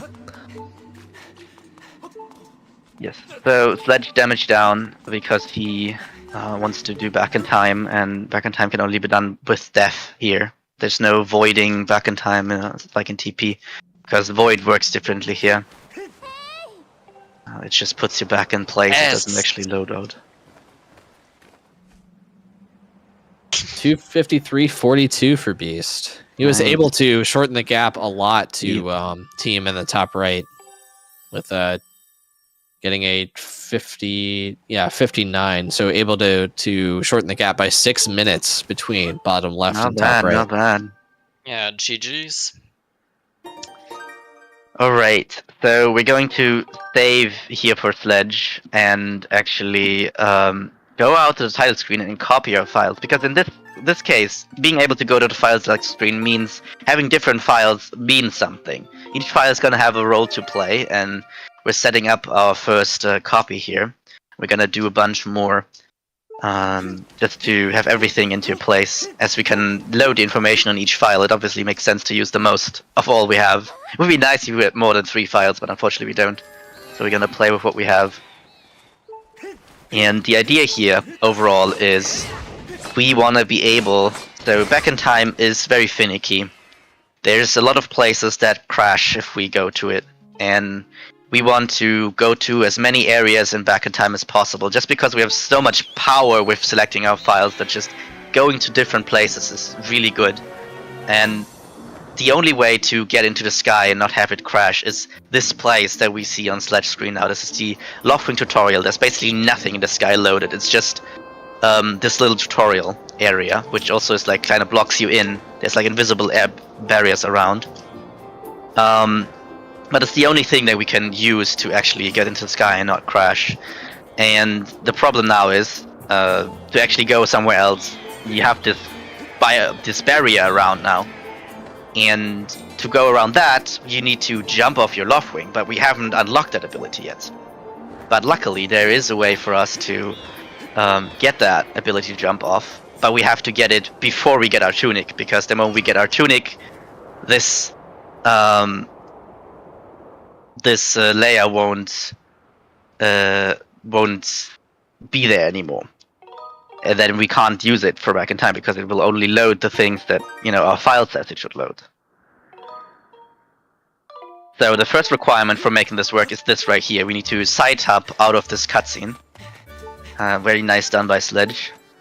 There's a backup technically, but this is still possible. Hi, Pippi. Hello. Apologies for the delay. No worries. Hello. I'm just at the most complicated part that no one will understand because I have to explain so many things in the very start of the run. It's very unfortunate. As is always the case with Skyward Sword. Yes, it's really unfortunate. Like later on, it's gonna be way easier to understand. But I try my best. So, right now, we do some shenanigans, and make it so we'll save over file 2, but actually the game has not updated it properly, so it still shows the empty file there, as you can see. And then we'll save file 1. Oh, sorry. We'll save file 1, which allows us to call our Loftwing, because we just saved it on file 1. And we just did a tutorial, so now we can call a Loftwing. And now the game knows in the title screen, okay, we cannot call a Loftwing. And because it's still an empty file on file 2, it actually allows us to start it like this, and then it will load the next area normally. Usually it's going to be more complicated when we start and enter a new area, but in this case, because it's the empty file, it's just going to go a very proper load. So you're going to see now, we're just in a normal sky on Loftwing, nothing special happens. We just loaded it there normally, and we wanted to do that because flying close to this pillar gives us a Phi cutscene. And yeah, Phi is actually useful because she gives us the ability to dive after our Loftwing, telling us, hey, you can dive into the pillar. Phi being helpful for once. Yay! Also, unfortunately, missed the early Gwei hit, because our next goal is actually to die, to reload from our previously saved position, which should be right before saving the Loftwing. Our Loftwing is also a loner right now. But that's RNG where that bird goes. Yes. So, just so everyone can keep up, right now we're playing actually on file 3, which has been copied to file 2, which has not saved the Loftwing. It just saved before. It just saved on the statue before freeing the Loftwing, and we actually have to free it again. But now we have the diving ability, which is what we wanted in the first place. This game makes no sense. The start is wild. I agree. The start is wild. Sledgen is also opting for my personal favorite race safety strat, which is normally in PB attempts, we would immediately go save our Loftwing and smash our face into a rock, which deals you the maximum amount of damage that you can take from fall damage in this game, which would be 4 hearts of damage, because we ideally want to be 1 hit from death. However, that makes a easy but terribly scary trick that's going to happen in a couple minutes. But 1 hit, you're dead. You can't mess up at all. And so even though it's not a very difficult trick, it's really easy for, you just oops it up and you lose, how long is it to reset that up? 4 5 minutes? Yeah. That's definitely very long. So what Sledgen did instead was run into the waterfall cave and just damage down to a chew and then turn back around, and now we are in the Loftwing tutorial, but because we hit that Phi trigger, we can jump off of our Loftwing while Zelda is talking to us. So because he is not going to take damage on the rock, he's just going to dive directly for the pillar and keep that extra bit of health. So now we get 2 tries on the easy but scary trick. Yeah. That's kind of all we wanted here. I know it looks very convoluted, but the whole idea was just, okay, we want to get to this Farron Pillar from the Loftwing tutorial so we can actually go to the Farron Pillar and back in time also. Yeah. And this also, is before the tuning and everything, which is the only reason why the tutorial layer is still loading. Usually, once you have the tunic, the normal sky just loads. And this is a file that we want to hold dear to our heart because it's our only way to get to the sky without crashing. So we're going to designate a nice place for it on our files, and we will not get rid of it as we need it to continue going here. Yeah, Man, it's a good thing. Go ahead. Sorry. I was just gonna say the benefit of being 2 hits from death there instead of 1 is that you can just do 2 hops down that spiral to die because, oh no, we died. Wow, we're gonna be entering back in time a lot. Mm-hmm. Being able to die fast is great, and being able to die fast on file 2 is even better. But taking a 3rd hit from that spiral requires a bunch of running, which we don't really want to do. Yep. So Sledgen's now just doing some copying of a round of files. We're basically setting up for the rest of the run, but also running up to this bird statue up here to steal its coordinates, like XYZ coordinates, and stash them on file 3. So the next time that he loads into file 3, it's gonna load into those map coordinates, but on whatever map it's trying to load into. So we have sniped the coordinates, and now we're going to go pick what map we want to load into. Yeah, so usually when we start our file, it would just load to the normal place as you would assume. But if you're entering a loading zone while you're starting your file, the game gets intercepted by choosing the map and sees, oh, you're loading to this area instead, but it still has the coordinates from what your file wanted to load, which in this case is the statue, the Upper Academy statue. And so the game will apply that to the new area, and you'll land there, allowing us to kind of skip ahead if convenient. There's only a few bird statues we can access, so it doesn't mean we can get everywhere, but if it just happens to line up like this Upper Academy will, then it can give us further into a dungeon, for example. So now we gotten to Farron, and we have to get past this first hurdle here, which is the lock is not down, but with the power of bit magic, it is now down. So what actually happened here is selecting your file does load every information that this file has. And this file happens to be on Skyloft, where we have gotten a bunch of information because we've done a bunch of funny things like talking to Fledge, rescuing a Remlet, entering a random house, and selecting this file will try to like use this knowledge from Skyloft and apply it to the area we're in, and then it corresponds in this case to this log going down and allowing us to just quickly go to Farron. Yeah, unfortunately, because it's very much at the beginning of the run, this is going to be the longest and most involved back in time sequence. Also, did Andy just walk back into the trigger for Ring Ceremony cutscene skip? I didn't see how that Ring Ceremony cutscene skip Yeah. failed, but unfortunate. It can happen. Unfortunate. Sometimes it's also like a double hop, because if you get it in the first frame, you have opposite to what you're holding. So he talked to Zelda. Oh god. Ooh, that's also a weird possible. failure. When you're starting your run and Zelda's just there, it's like, hey, look at me. He just didn't want to be rude. True, It's it's fair, true. honestly.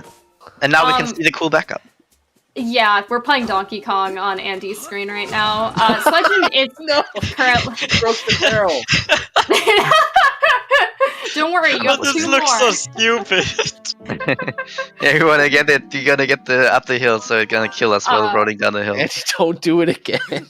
There's also, if you bonk the barrel right there where Andy is, there's a chance that it halfway clips into the floor and it gets stuck, and then you have to nudge it out manually. It's hilarious.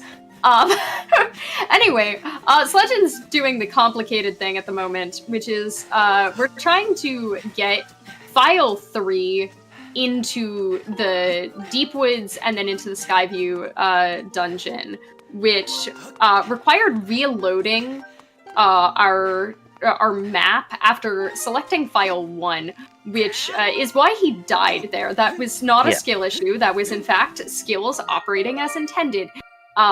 He was just putting that vine down, which was also one of the flags we did earlier. And now he's gonna do some cutscene juggling by moving files around to specifically trigger this cutscene of the doors opening happening. And at the end of this cutscene, if you skip the skippable part, which he's about to do, it puts you directly into the loading zone for Skyview, which is entering a loading zone. So hitting start before doing that is going to actually start our file and put us into Skyview Temple, and is going to trigger those coordinates that we stole from Skyloft earlier. So that happens to be about 2/3 of the way through the dungeon. So we're almost done with the dungeon, don't worry about it. And now he's just reloading this room because a couple of assets aren't loaded at the moment by entering this fight, beating it, and then leaving. Also, the Twilight Princess run seems to be very close to completion. Yes. Yeah. Yeah, I was going to say earlier that it's a good thing there's not a lot of interesting things that happen in Hyrule Castle, because there is a lot of explanation that happens at the beginning of Skyward Sword. Oh, yeah, there is. Yeah, unfortunately, a lot. it is front-packed. I think I'm going to go ahead and say a pre-GG to G's and remind our Skyward Sword commentators to drink water and take breaths between explanations. I don't need to breathe. I just need comms. Luckily, we'll see the things happening multiple times, so... Yeah. That jump past the spider that Sledgen just did was the scary trick. You basically are slapping the spider to the side and then jumping past it. It's called spider jump. The window is quite large in actuality, but it never looks like it should be where it is, and if you happen to mess up a little bit, that spider is swinging back to hit you in the butt and murder you into a void. And if we die and respawn, it's gonna correct what map it thinks our respawn location is on right now, because we kind of pulled some trickery to get here. So it'll take us back to Skyloft, and we'll have to do all of that bit all over again. So hence why it's always good to have some safety health. The last place we saved was at the Upper Academy statue back in time, so that's where it's gonna put us. Yes. Overall, this like the big front part here where we're gonna do the big REMs, and it's gonna slow down a bit after this.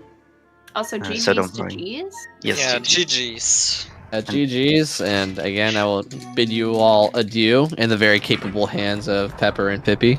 Pippi Pepper. Double P's. We got fun names to say together with that many P's. Pippi Pepper picked a pick up pickled Pippi Peppers. Pepper. Yes. Okay, I'm That's done. Goodbye. 6 of them between us. Bye. Thank you so Ninja much, vanish. Connor. Thanks. We are done. Bye-bye. Bye-bye. See you later. Thanks for commentating. But now we'll get to see Renano take over and also be joining us in the Skyward Sword. Yes, we might have the chance to explain things through him again. That might have been a bit weird. Also, we had to. Sledgeman is currently fighting Girahim 1. It's also kind of nice to be able to take a free hit from Girahim with that extra health. And essentially, Girahim 1 is a bit of RNG. We're trying to maximize damage against him, and hoping he doesn't give us darts, because darts does not allow us to actually hit him. But we're also trying to minimize teleports, because those waste time. But other than that, we're a little bit beholden to whatever he wants to do. Mm-hmm. Overall, we should note that at this point, as you might see on such a screen, we have gotten pretty far into the game without anything, really. Yes. We have no tunic right now. We have no items, and we don't even have the B-wheel to open our items. We don't have a pouch or anything. So this is gonna obviously save some time if we skip it, but it's gonna cause some problems that we have to avoid. And we're gonna try to our best to obviously be as fast while skipping as much as possible. Yeah, have we explained the quirks of the B-wheel yet? Well, no. It's mainly just like if you don't get the first item, which gives you the B wheel, getting any item will soft block you because it wants to open the B wheel, but the B wheel isn't there, and so Link is just gonna stare at the item forever, waiting for the B wheel to open. So if you don't get a slingshot, you cannot get any item in Skyward Sword. Yeah. So unfortunately, that means for routing purposes, the options for Skyward Sword runs are either get items or don't. You cannot get later items without getting the slingshot, and getting the slingshot is really slow. So we're going to be pulling various trickery throughout the run in order to avoid things that would expect us to have items, even though, like, it would be nice if we could just, like, get bombs or something, but we can't, so we'll go quite far out of our way for that one. Ronaldo is now in his first back in time, and I'm just gonna take the moment to go through it a little bit. So, as he's just wanting to get the Farron Pillar on his file, and also land in this layer of the Skyloft, so he can enter the goddess statue without having to do the whole story thing. And that he can do that by first bit saving, as you'll see here, he's gonna select and save this file at this statue. And then he'll get the Farron Pillar by starting right before the Farron Pillar would be set. And then everything that happens a short window after you start your file will be applied to your file, and then it'll take actual effect into the game. And in this case, the Farron Pillar is relevant for every region, so it's what we call like a story flag, which that's exactly what you think it does. We start and then we get what we assume we get, the Farron Pillar. But we're gonna see a version later which we do something and then actually does something different, because it's not an information that every area has.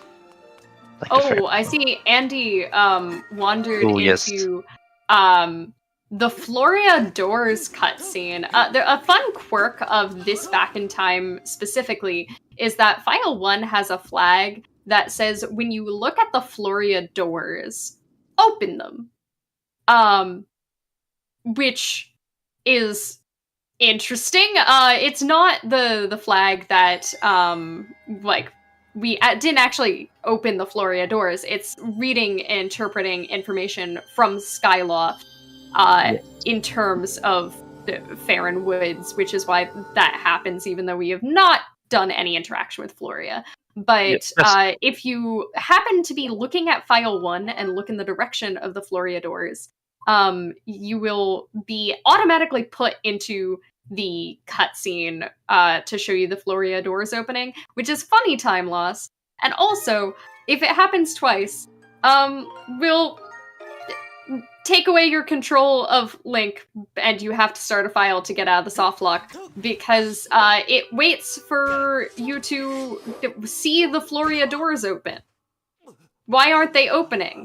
They're not doing the action of opening. It's because they're already open. So, it's funny time loss if it happens once. It's only bad if it happens twice. Yeah. As I said, when you select a file, it will try to load the information on that file and apply it to the area you're in. And since a lot of information is area specific to save space, that means we can have effects like these, where a value from Skyloft, something we did in Skyloft, selecting that file will mean something different in the area we're in. Like right here, we selected a file that had a value that corresponded to hitting this crystal, which in our case on Skyloft was saving the Remlet, which is why we saved the Remlet.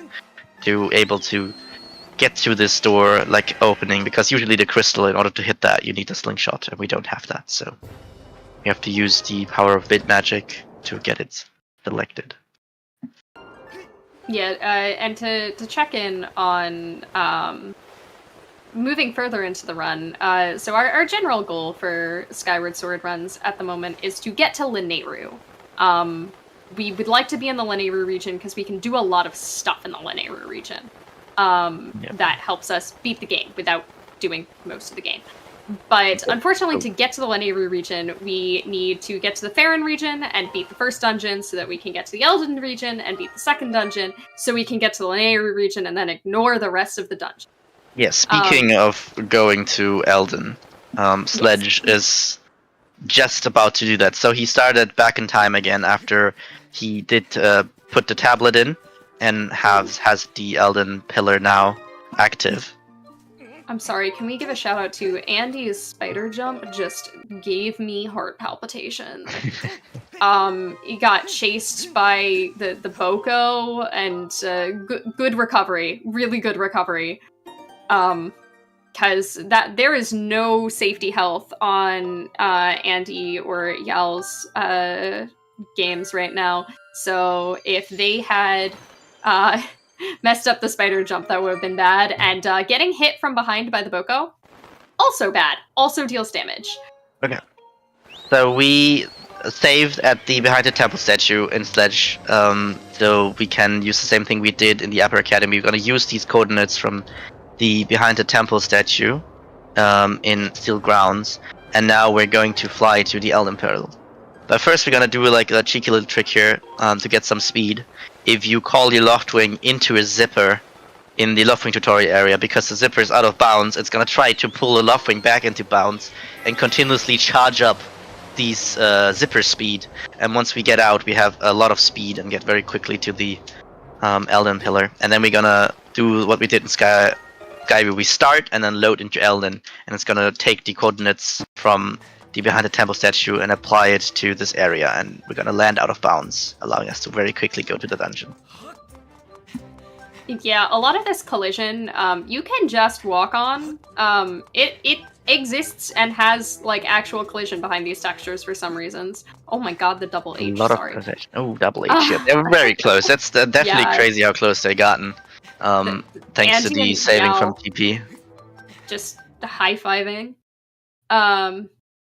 But so you can, as long as you're kind of careful, because the collision out of bounds is a little bit jank. You can just run up the top of Elden Volcano from here, and our goal is to get high enough that the lava river that is to Sledgeon's right will get thinner, and we can just do a single side hop right across the lava. Ooh. Yeah, that's exactly what can happen, unfortunately. Yeah. If you don't get the run up correctly, then it will just start sliding you down. There we go. Luckily, that doesn't cost too much time because we do have some extra health. It just means that we're going to have to be a little bit more careful on our way down once we're inbounds. But it was good that he did the safe strat. Yeah. For hearts. But so he's gonna get to the top here and do a nice little side hop. There we go. And because he took some damage, he's gonna butt slide down some of this collision and then hop back in bounds. And you can take a more direct route if you have extra health to spare. But nice, we're gonna save our game. Very nice thing to do. Totally a safety save, right? This is a safety save. Yeah, for example, if you were to jump into the lava, that would be unfortunate. Oh. Oh no. Yep. We did the joke. High five. Yep. Yes, back in time. If you see us saving 90% of the time, we're going to do back in time. Yeah, there are very few actual safety saves in like safety save opportunities in Skyward Sword any percent. So Andy and Yell are like synced to the frame. Oh my god. Yep. That's impressive. But once again, we're just doing an RBM, which means we're taking a flag from the file select screen and we're putting it on the map we are currently on in the game.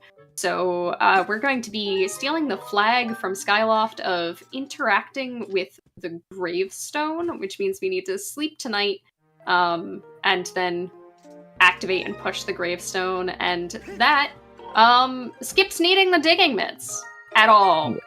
So, as I said earlier, so this is a different RBM here. This time it is not an important flag for Eldin. Eldin does not need to know that his grave has been pushed. So there's been some separate space that is on Skyloft that says, okay, the gravestone is pushed, but now this is gonna get applied to Eldin because we started right before pushing this gravestone. And in Eldin it means the door to Earth Temple is open, which allows us to trigger the intro cutscene and just enter Eldin at the Earth Temple, as you can see. Yeah, Sledgen now is going to have one of the roughest tricks in Skyward Sword 90%, which is called Peace Yeet.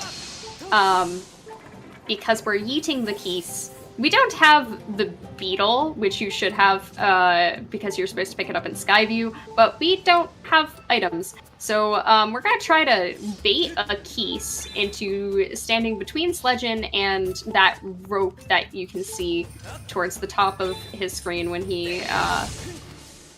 Oh, very nice. So you're baiting the Keese to be between you and the rope and then doing a Skyward Strike while targeting the Keese, because you cannot manually aim upwards with the Skyward Strike, which is our only projectile at the moment. But if there is something you're targeting, then you can aim at what you're targeting.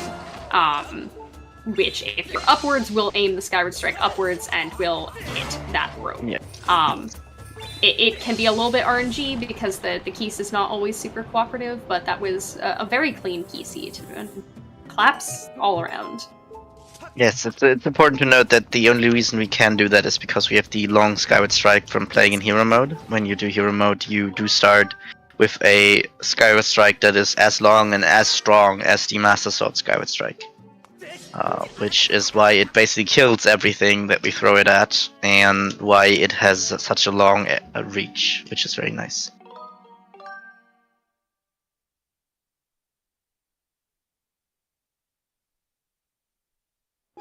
And now we get a decent amount of benefits from playing in Hero Mode. And now you will see Sledge do the exact same thing again. And no, he didn't just, got in the wrong line in the road dock. He actually has to do the exact same thing again. Because the thing is, the Earth Temple is a different area to Eldin. So pushing the grave means something different in Earth Temple than it meant in Elden. In Elden, it was pushing the grave was the same. It wasn't the same value as it would be opening the Earth Temple door.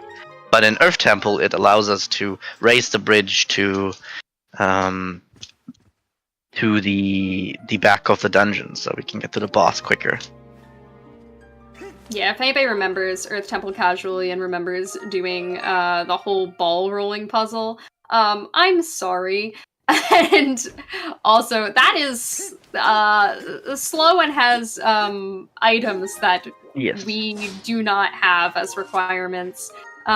So instead, we're just going to set this flag in back in time, and now we need to do something called a commit, where we make a change to the file, which, watching this cutscene of the bridge not be raised, counts as a change. And then we need to reload the map, and the fastest way to reload the map is to die in this situation. Yeah. So, sorry. There different things need to, like, some things will just change when you load, and some things it just depends on how the game treats certain objects and how they would change. Like, if they would change immediately while playing the game, then it will change immediately, but if it usually has the cutscene attached to it, then it usually takes like a loading and whatnot. And so sometimes we need to like reload to have certain things applied. Overall, we always have to commit for the game to realize that some changes has been made to the flags in this area, to the stuff that has happened here. So yeah. Yeah. Essentially what's happening there is that when we make the change to like in back in time, it gets applied to like our active memory, but it doesn't know to save that change. But if we make another change during actual gameplay, it'll go, oh, you did something, I should remember that, and then it'll remember both things, and then we can actually go and either save that if we want to use it for something else, or continue the run with like a reload or something to update it if we need to. And you'll see that a bit more later. Also, this is Indiana Jones, and now we're gonna go fight Scaldera, the big angry meatball, which usually requires having bombs, or at least the game thinks it does. Good place to safety save, because this fight can soft lock. Not if you have bombs. If you have bombs, it can't soft lock, to my knowledge, except for if you put the meatball in the sauce. But if you don't have bombs, we're gonna do a shenanigan. What a big surprise! We're doing a shenanigan in a Skyward Sword run. So, D, by the way, will be fighting Scaldera without bombs, since we couldn't stop and get bombs. We can't pick up items.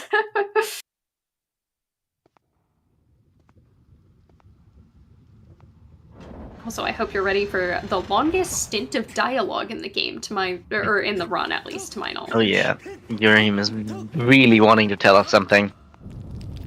Honestly, I don't even know why we're here. Like, nothing has really happened, but we just decided to kind of deal with this Yurim guy. Kind of randomly showed up.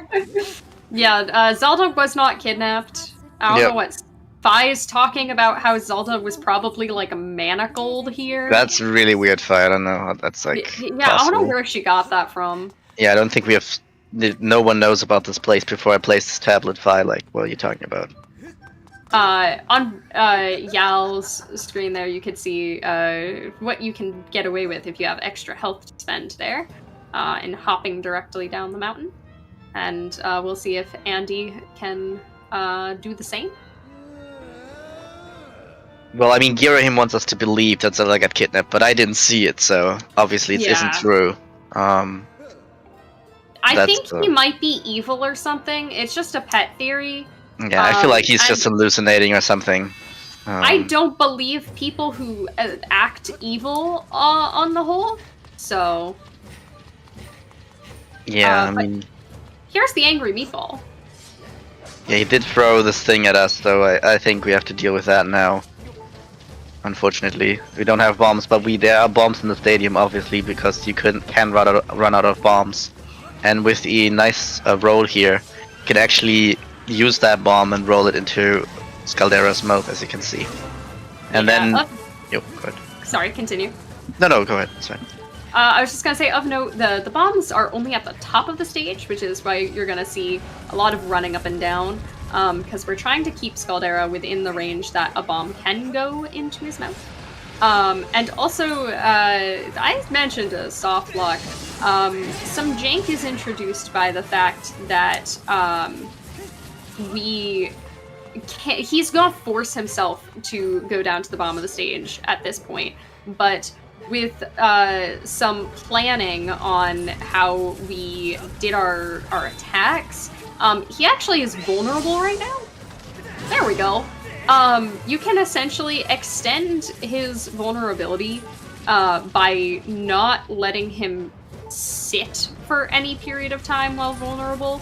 So with some well-timed Skyward Strikes, we can just snipe damage on him and kill him at the bottom of the stage without having to feed him the bombs to make him vulnerable again.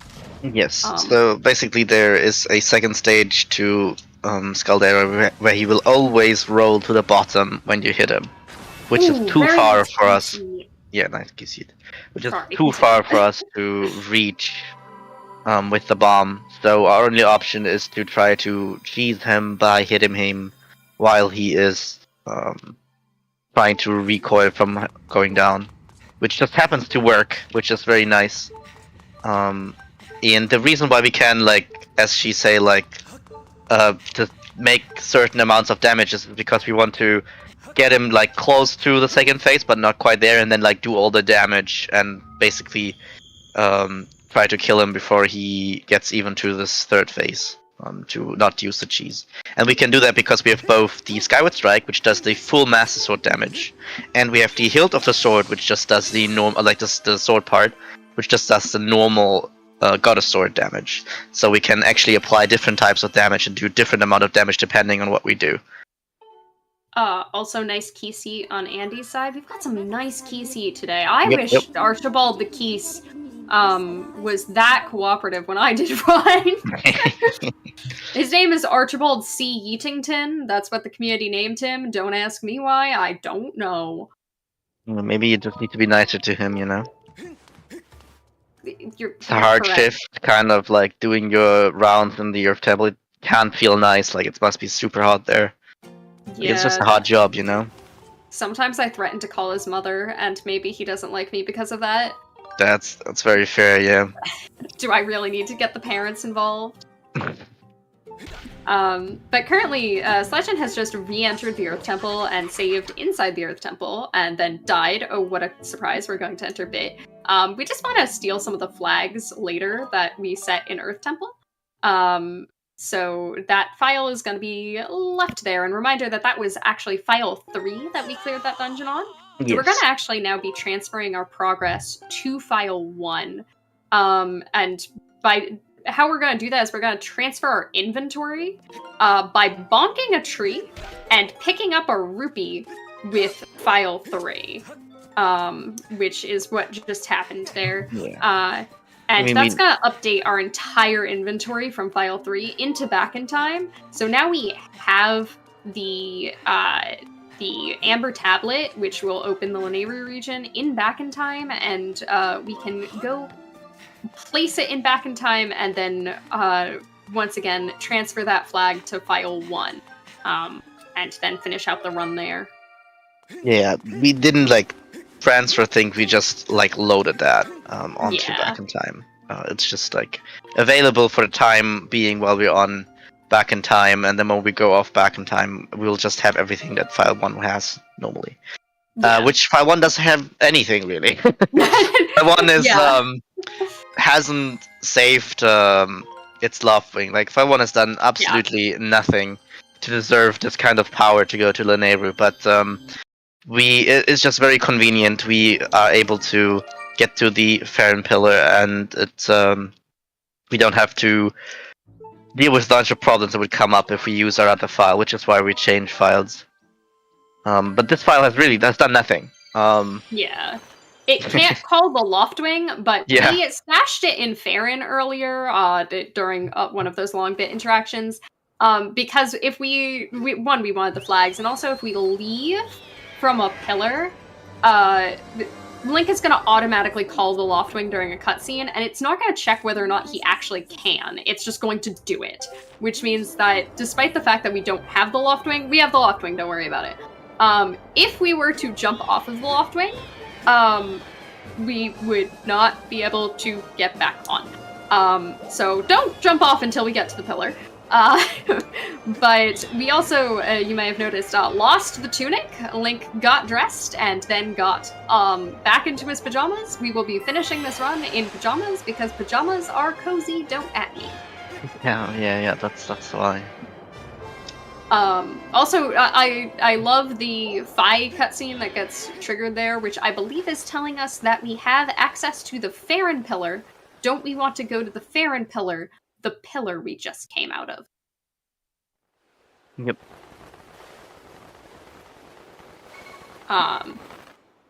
But now that we are in Lanayru, the game would like us to go move towards beating LMF, Lanayru Mining Facility. But we have different ideas because we're Skyward Sword runners and we're done with dungeons. There are no more dungeons. We're done. And unsurprisingly, it's going to start with exploding. Yeah. As we said earlier, the most important thing for us is to get to Lanayru because there is a very specific thing we can access here at Lanayru with some shenanigans. Which just gonna allow us to skip a huge portion of the game, which is why this game is as fast as it is. Because we've done a lot of back in time, but truth is, it has not saved enough to warrant the estimate that you have for the normal Skyward Sword run, any percent run. Even with the whole bit shenanigans, because in the end, bit is quite slow to get everything. Like, we have always to go somewhere and do stuff, and it takes a while. But this is going to be really big in the end, which is going to skip a lot of the game. But first we have to get out of bounds, and we're going to use our trusty Upper Academy statue. What we had been doing earlier, where we were essentially smuggling coordinates, is called a reverse bit warp, where we hit start and then enter a loading zone. This is a regular bit warp. If there's a reverse of it, there's probably a regular version, right? We just started our file and saved our game on Skyleft at the same time, and it's basically doing the same thing we did earlier with smuggling coordinates. It's put us at the coordinates of that Upper Academy bird statue, my beloved, but in the map that we were in previously, so it might not look like it, but we are currently in the Lanayru Mines map and running over a large swath of out-of-bounds collision that exists for some reason. And we're going to a much later game area that expects you to have the claw shots before you get there, and called Lanayru Caves to get to Lanayru Gorge, because we have a friend in Gorge. We want to talk to him. So obviously you're not supposed to be here, but going out of bounds, we're able to access the area very early.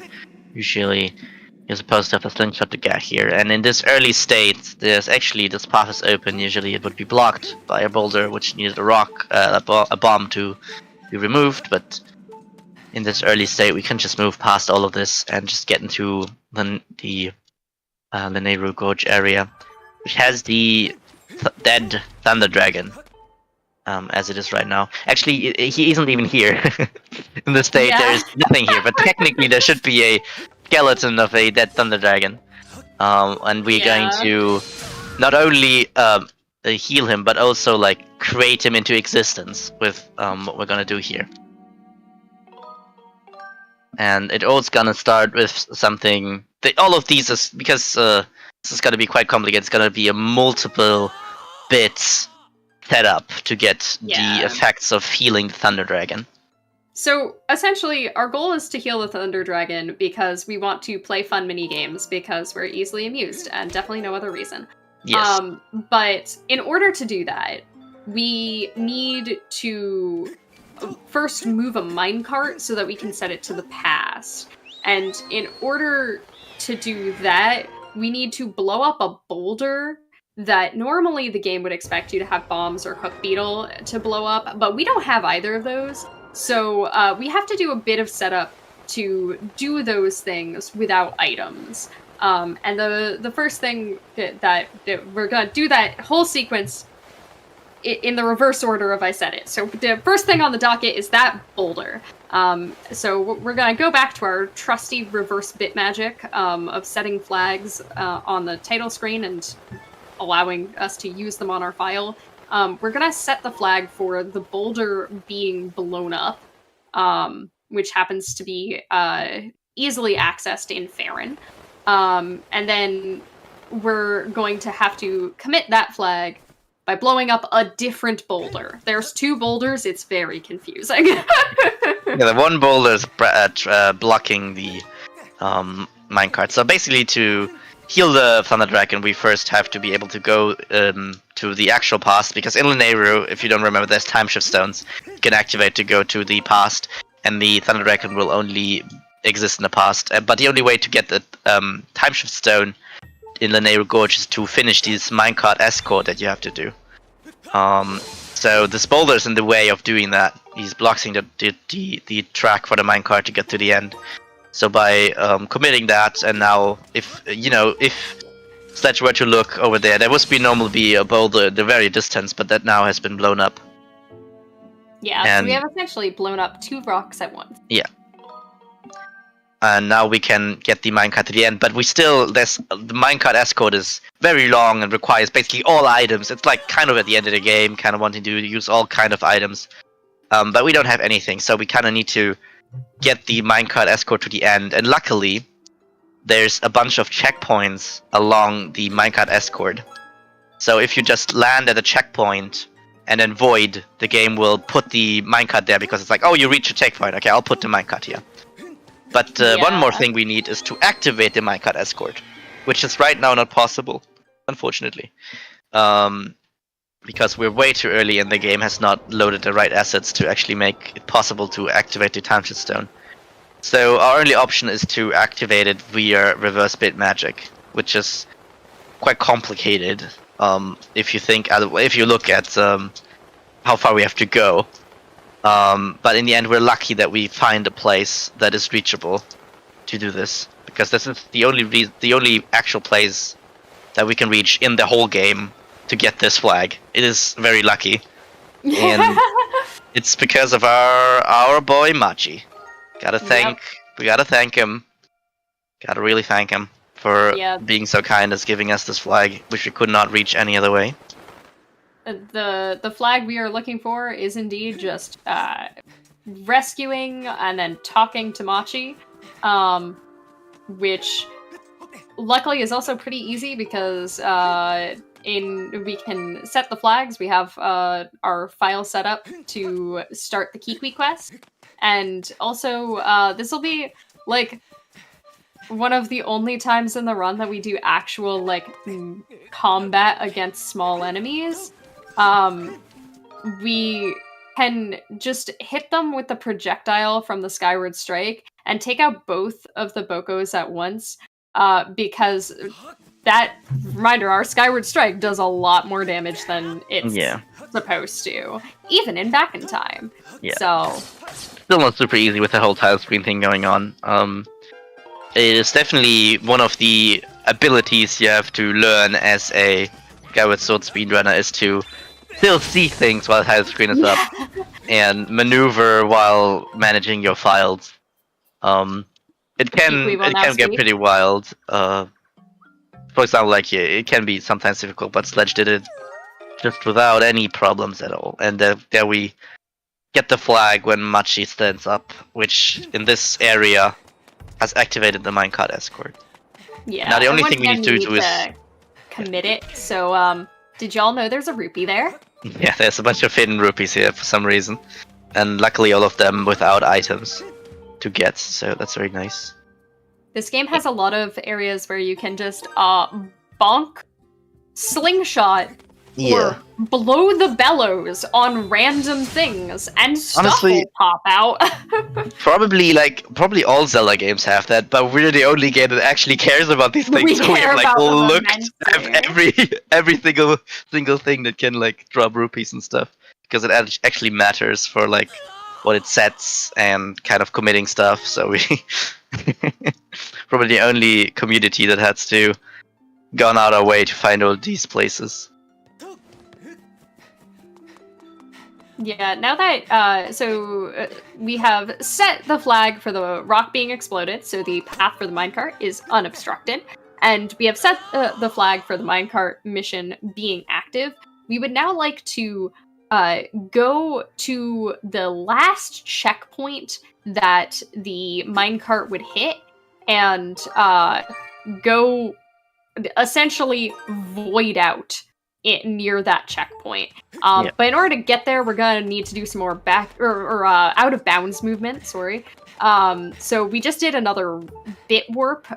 We've gone to more ridiculous out of bounds collision in Lanayru, but this time we're in the Lanayru Gorge map. Yeah. And while this collision is very permissive, there's actually a limit to it, which is just a little bit inconvenient. So we're gonna do a trick called jank jump. Don't ask me how it works, I don't know. It just works and it lets us get on top of this piece of collision. Yeah. So basically we can't, as you see, the collision ends there. But kind of voiding, you kind of land a little bit in the wall, and Link can do a jump that he normally wouldn't be able to do because of it, and that allows him to grab the ledge up there. Yeah, very nice jank jump. Yes. Sometimes it just First try. doesn't seem to work. Oh, also we have one more keys to eat. Yep. And it was Wow, also so kind! amazing key seeds, yeah. Oh my god, I'm so happy for all of our runners. Maybe he did have a talk with his parents, you know? Like. Yeah. Somebody bribed Archibald to behave in all 4 of these runs, and hey, what'd you bribe Archibald with? Can I acquire some? But Also, so hey, Sledgeman is gonna do a break slide. That trick is all over HD. That will be the only time we do it at all in SD, because we just needed to get some extra distance to make sure we crossed that trigger before voiding out, and that spawns the minecart. And now we have to do the end of the minecart escort. The minecart escort is slow. Yeah, and right there, the block, the kind of platform that you could see, like the very edge, there was like a boulder on top, but now there isn't anymore, so this minecart can just go through. Yes, unfortunately, we have to wait until this minecart lands at the very end of the road, because landing at the very end of the road, the game will be like, okay, you've put this minecart into position, and now I'll remember that forever. If you ever come back here, the minecart will be in position. But if you were to like go too early, then the minecart would not be in position, and the game would just, not have finished the minecart escort, which we really need because we want to get the ability to go to the past here. Yeah, I'm assuming that we're setting up also to have some extra safety health for the end of the game, because as I said, we are gonna go do a mini game. Yal's boulder is misbehaving. What? Yeah, now the cactus is swinging slightly. Oh no! Oh, cactus! Being annoying. Oh my god, what is happening? There's technically other places you could use, but I don't know if he knows those. Yeah. I mean, there we go. Let's go. Beautiful. Nice, good job. That is wild. Yep. So the last thing we need to do is, now we have gotten the past, but the problem is we don't have a thunder dragon that we could even talk to if we go to the past in Lanayru Gorge. So the last thing we need to do is we need to create a thunder dragon. No, what we're actually doing is we're setting the flag that will have a Fi conversation, Fi being useful again, and she will say, well, look, you've healed the thunder dragon, which will then in-game actually heal the thunder dragon and then make him appear. Which is very nice of her. So basically, that's what we're going to try to get this very specific value. It's gonna trigger this fight conversation, which is gonna heal the Thunder Dragon, which is gonna make him appear. Oh. More bad moment for Yell. So what we're doing in those, like all the quick file selecting when we start a file at this point in the game, and get into the sky in Back in Time is that we essentially are juggling some cutscenes so that we can be able to load into the sky. It's like the newest addition to this route, is being able to do this. We are telling it to play multiple cutscenes at once and then interrupting it before it gets to the one that takes away our control of Link. Because we would like to have some flags. And what happened there was it just got to play the bad cutscene, and that made Yao have to reset a bit. And luckily that's not too much of a time loss, because you can just start your file and then die again. But it is unfortunate. Mm-hmm. So, what Sledge is doing is the very last Back in Time this run has to heal the Thunder Dragon. And it looks very similar to one of the very first RBMs we do. First bit sequence, sorry, we do. Because we actually want to go back to Skyview. In fact, we want to... The opening of the Skyview's doors is the value we're looking for. And applying that to Lenebru Gorge will heal the Thunder Dragon. But it's quite a walk, but it's unfortunately the only place where we can get it. That's kind of like the crux with Skyward Sword. It's all about like finding the places where you can get what you need and somehow routing around being able to go there. So we have everything we need to go to Skyview, because we also did it at the very start. And we still have the stuff from there. And using the same value, we can like hit the crystals, and then we will start right before the door openings. The stuff would start, and this way, we'll put that into Linear Gorge, and there will trigger a fire trigger. Look, hey, it worked. Nice. Fire tells us how cool it is that we healed the Thunder Dragon, and look at that. She's right. We did heal the Thunder Dragon. There he is. We totally Always did it. been there. Now we're just gonna sit on this chair to get... At minimum, you need 2.5 hearts to do this next section, but getting some extra hearts just in case. So I think this Girahim guy has been really annoying, right? He kind of has like been in our way. I don't really know why. I feel like we need to give him like kind of show him who's boss, right? Yeah, so we're gonna fight him in a mini game, which yeah, also let's just is, show who's the better mini gamer. Yeah, it's not technically... Well, is it technically exclusive to New Game Plus? I believe it is. This game, this fight, yes. Every fight that would happen after the Thunder Dragon fight is only possible in hero mode.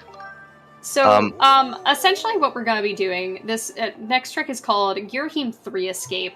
And it's going to look a little funky, but essentially what we're trying to do is not beat Girahim 3, but escape the fight. And we're going to do that by getting to a bird statue that is out of bounds at the bottom of the spiral that is wrapped around the stage. And in order to do that, we actually have to move Girahim himself down towards the bottom of the stage, because a set distance below Girahim, there's a void plane, and if we touch that, we're gonna void out. So we would like to get Girahim low enough in the stage that that void plane is actually going to be below the floor. And then we're going to jump off of the platform and get into that. And the way we're sort of doing that is we're manipulating these platforms and hitting Girahim off of them with some interesting timing in order to make sure that the platforms don't rise, they only move to the side. So we are doing that via silly dangling. You'll Yeah, see Sludgeon do it once again here. So Look at that dangle. yeah. The reason why we have to do all of this in the minigame, when you beat the boss, you just go back, obviously, to the Thunder Dragon. So we have to go out of the minigame state in order to actually fight this enemy. This luckily works because the game actually just gets us onto the actual map of the fight. Like, this is not any kind of different place or whatever. It's actually Gyrim 3 fight, but with this timer and this state, which will put us back. But if we just save and quit here, and load again the file, the game will no longer have the minigame state. There's no longer going to be a timer, and beating the boss will no longer get us back to Lanayru Gorge. And this is why we can now, with some trickery, actually beat Gyrim 3. Yeah. So, of note, we are now out of bounds in the Gyrim 3 fight. Oopie. And we don't want to be here, so we're going to do a janky butt slide to slide back inbounds. There we go. And inbounds is boring, so we're going to go back out of bounds in a different location, which is actually to get around an invisible wall that is separating that bird statue from the rest of the spiral. So now we're on the spiral and we have free range of movement to run around, but hey, where is Girahim? Yeah. He is not here right now, so we need to bring him over to us so that we can actually interact with him, because we are in the real Girahim 3 fight and our goal is no longer to escape, our goal is to beat him. Yeah. Funny thing is, like, Link is constantly looking at him because he can target him from across the map. He's like at the very top, but Link will look at him constantly. Yeah. Avoiding. There's a random void spot there, don't worry about it, and hitting it will spawn Girahim out of bounds. However, if we deal damage to him out of bounds, the game is gonna crash. So we are very delicately giving him some quick little sword slashes to knock him back inbounds, right over the fence, and then fling ourselves inbounds. Yeah. So basically, the void there is because when you fall down from a platform, there's certain level past. The moment you fall past a certain level, you will void. And with resetting the fight, the thing will be at the top, and this void level will be just right there.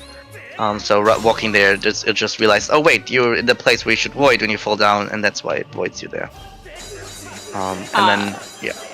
Yeah, so we are fighting actual Girahim 3 now. Girahim 3 has 2 more phases after the one that we have gotten quite familiar with from Girahim 3 Escape.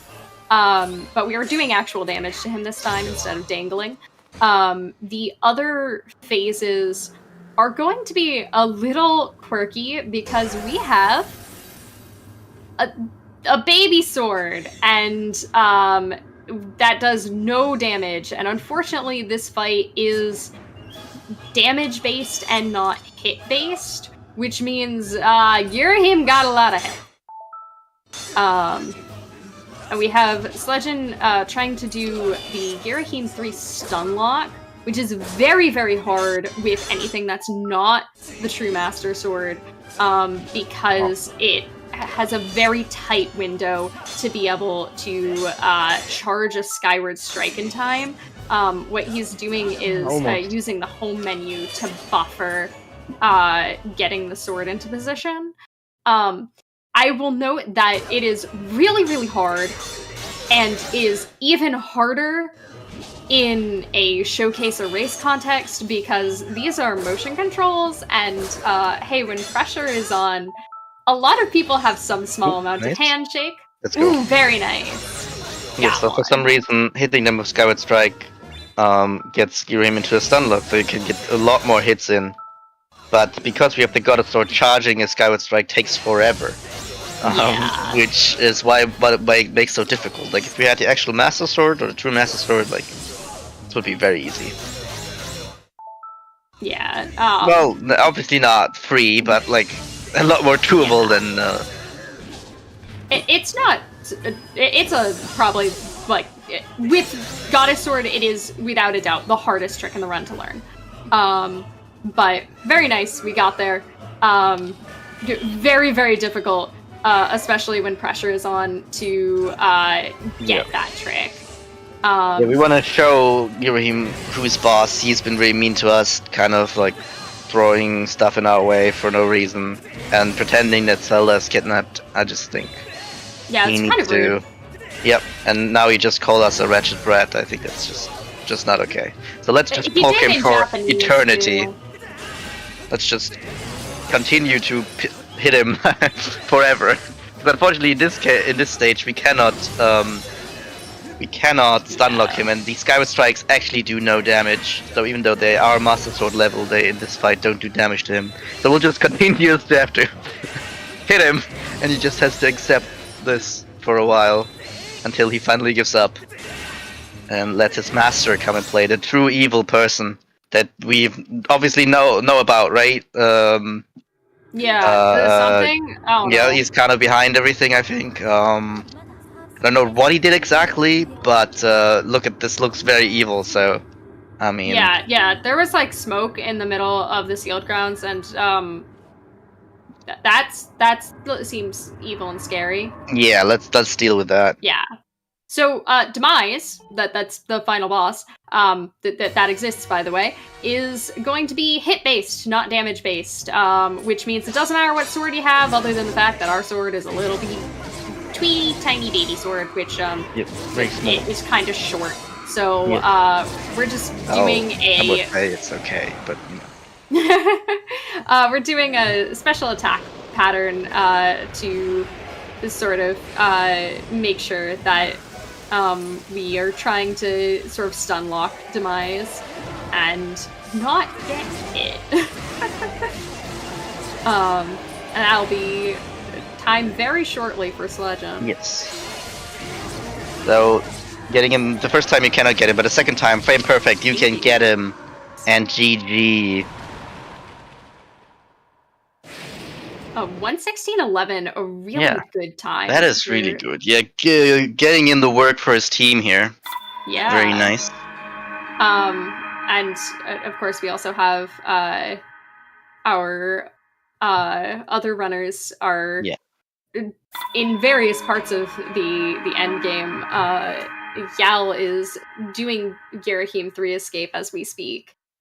Which shoutouts real quick to Yal for finding a setup for Girahim 3 escape and realizing that dangling makes Girahim do this. Yeah, if you wait, the platform doesn't immediately go up. That can allow us to kind of get him further and further down to where we need to. Yeah, and I'm sure the Breath of the Wild commentators will be coming to tell y'all about... Oh, hey, there they are! I suppose that answers the question. Hello!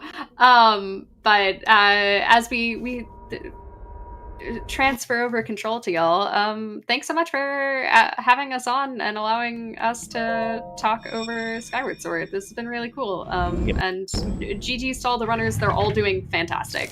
We'll all play incredible. GG when get the things done. Yeah. Skyward Sword, cool stabby game. Yes. I was just telling Glubber, like, the more I was watching Skyward Sword, like, I don't know anything about this game anymore. It's crazy how much the game changed. Yeah, it is hard in this context to explain everything. Once you get the hang of it, it is a lot more clearer, but it's just difficult to get the idea of it. But it's really cool, like routing or playing. I can advise everyone. It's quite easy to get into.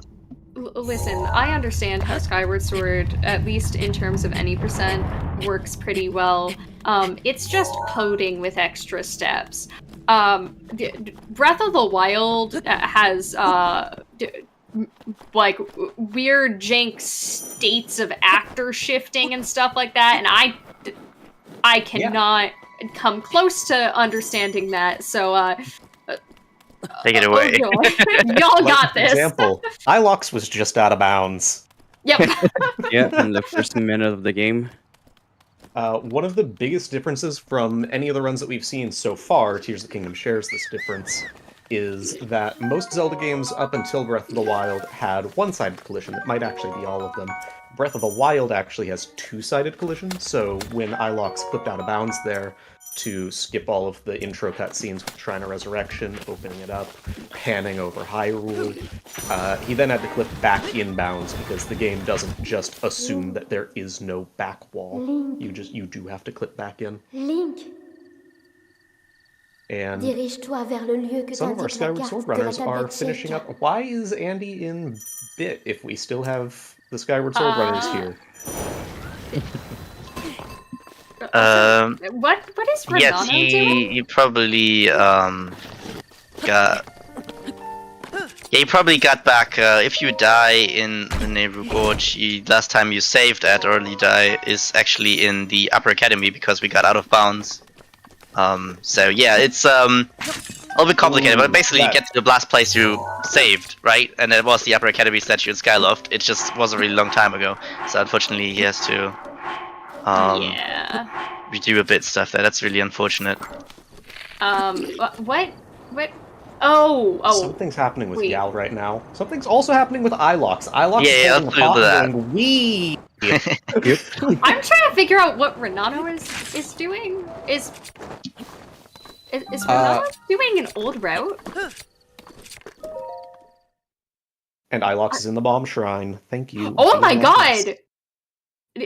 Yeah, what Too has many happened? happening. We want to explain. I'm so Breath of the sorry. There's Wild. so much Goddamn it. happening right now. Do everything I've been right, looking at please, guys. Yal.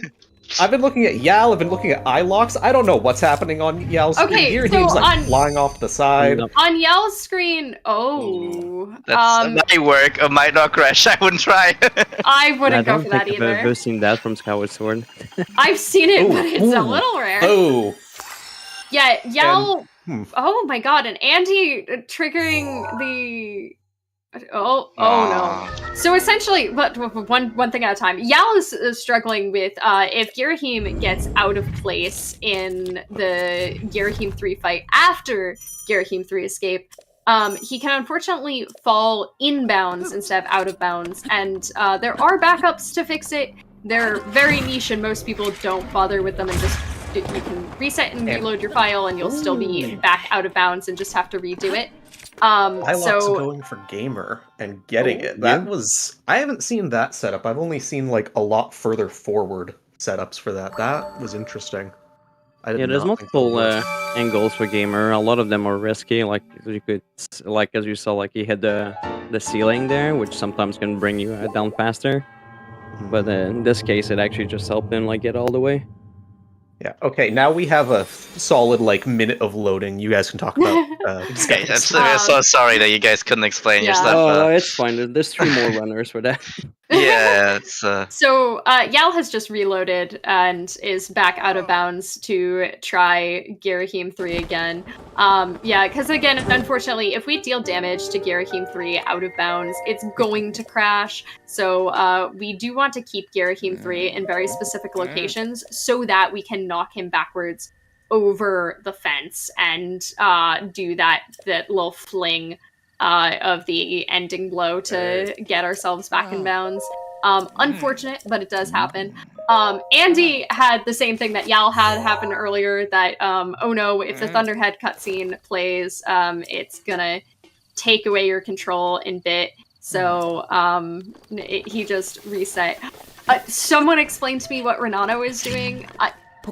I think So, Renano first- might be doing an old route. Yeah, I think he needs to. He probably has some problem with getting the statue activated back in time, which is my random guess I have right now. So maybe he's activating it on the game file too. Oh no! Oh god, Yal is having horrid luck. Oh no! Yes, he's not so- even. Oh no! He didn't even get taken Yeah. by the platform. The platform just left him. There is a way to recover from this, and you have to wait for Girahim to yeah, there we go, to get to be not moving at the top of the stage, and then void out again by that little like sconce, and it should respawn Girahim again in a workable position. Unfortunately, it is a little bit jankier, and it's one of those things that like goes against your muscle memory. So it's a little odd, but that should, yeah, there we go. great recovery for an unfortunate situation for Yal. Oh my god, what is happening? I think we've just been too mean to Girahim, and he wants to pay us Yeah. back. I'm so sorry, Girahim. I'm taking it back. You're a nice guy. Yeah. Please just let us finish. Unfortunately, why this happens is if you void out during any other part of the Girahim 3 fight, it is going to take you back to your last safe ground, which is unfortunately out of bounds. That was a textbook canal right there from Ilox. Well, they explain all of the technical stuff that's going on with Skyward Sword. If you're wondering what's going on with Breath of the Wild, everything is geometry. Everything is geometry. If your question is what's going on, try to think about geometry. You can clip in. About geometry, and it's not helping. Okay, so have you heard of a triangle? Yes, I know shapes. I learned them for a speedrun once. Girahim is outside the fence. Oh my god! Yeah, I love it when that happens. Yeah, So it's you even hit he greater if teleports you in, know- it's no worries. It's even greater if you know all the shapes, because there's a thing called a circle and a square. So Ilox is going to use this circle, and it's going to like push inside of Link constantly, and the wiggling like pushes him to the side. It makes us fly and go wee. Just like in real life. Yal with a very mean Girahim 3 so far, but a very clean second phase of, like, again, hardest trick in the run is getting those stun locks to behave. Ooh, and let's hear it for extra health, because I'm hoping all of our runners are getting some safety health before going into Girahim 3 escape. Don't worry about the fact that I normally don't. Ooh, that was a clean tree wind bomb right there. Very clean tree wind bomb. I'm happy to report that Ilox is not getting extra health before going into Girahim, entering the Stasis Shrine. Ilox is entering Girahim? Is not getting extra health to enter Girahim. Oh, I see. He is instead entering the Stasis Shrine. So yeah, optimally you'd be at half a heart for this entire fight that Yal is doing right now, which means getting hit by a single dart will kill you and make you do it all over again. So fun. Yeah, but I think we got time now for the Breath of the Wild runners to say something about the game. So sorry. Yeah, it's okay. Lulu, do you want to explain wind bombs? We've done a few of them. Wind bombs. Yeah, basically, now I don't know exactly which, because there's 2 wind bombs in the shrine, by the way. There's one you can do on the platform that is rotating right now, but it seems like Alog's gonna go for the safer one. But basically a wind bomb is when you jump in the air and when you drop the circle bomb first and then the square one, and you go in like in bullet time in between those bomb drops. What's gonna happen if you detonate the circle bomb is it's gonna push Link and it's gonna make him go out of bullet time, but because of the way the physics of this game works, it pushes like 19 times faster than it should. So this is basically how like wind bomb works, and all just like the bullet time abuses in this game. So this is why you see like runners just getting launched super far and super quick.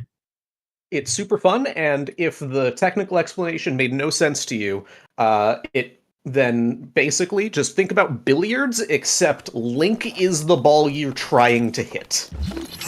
Yep. That is basically how it works. Oh, by the way, if you're wondering, just in case you're wondering why it's called Wind Bomb, is the person that discovered the trick is a big fan of Mega Man, and one of the bosses is using an attack called the Wind Bomb. Is that really why it's Wind Bomb? Yeah, that's called. That's so why it's called. cute! I love that. Yeah.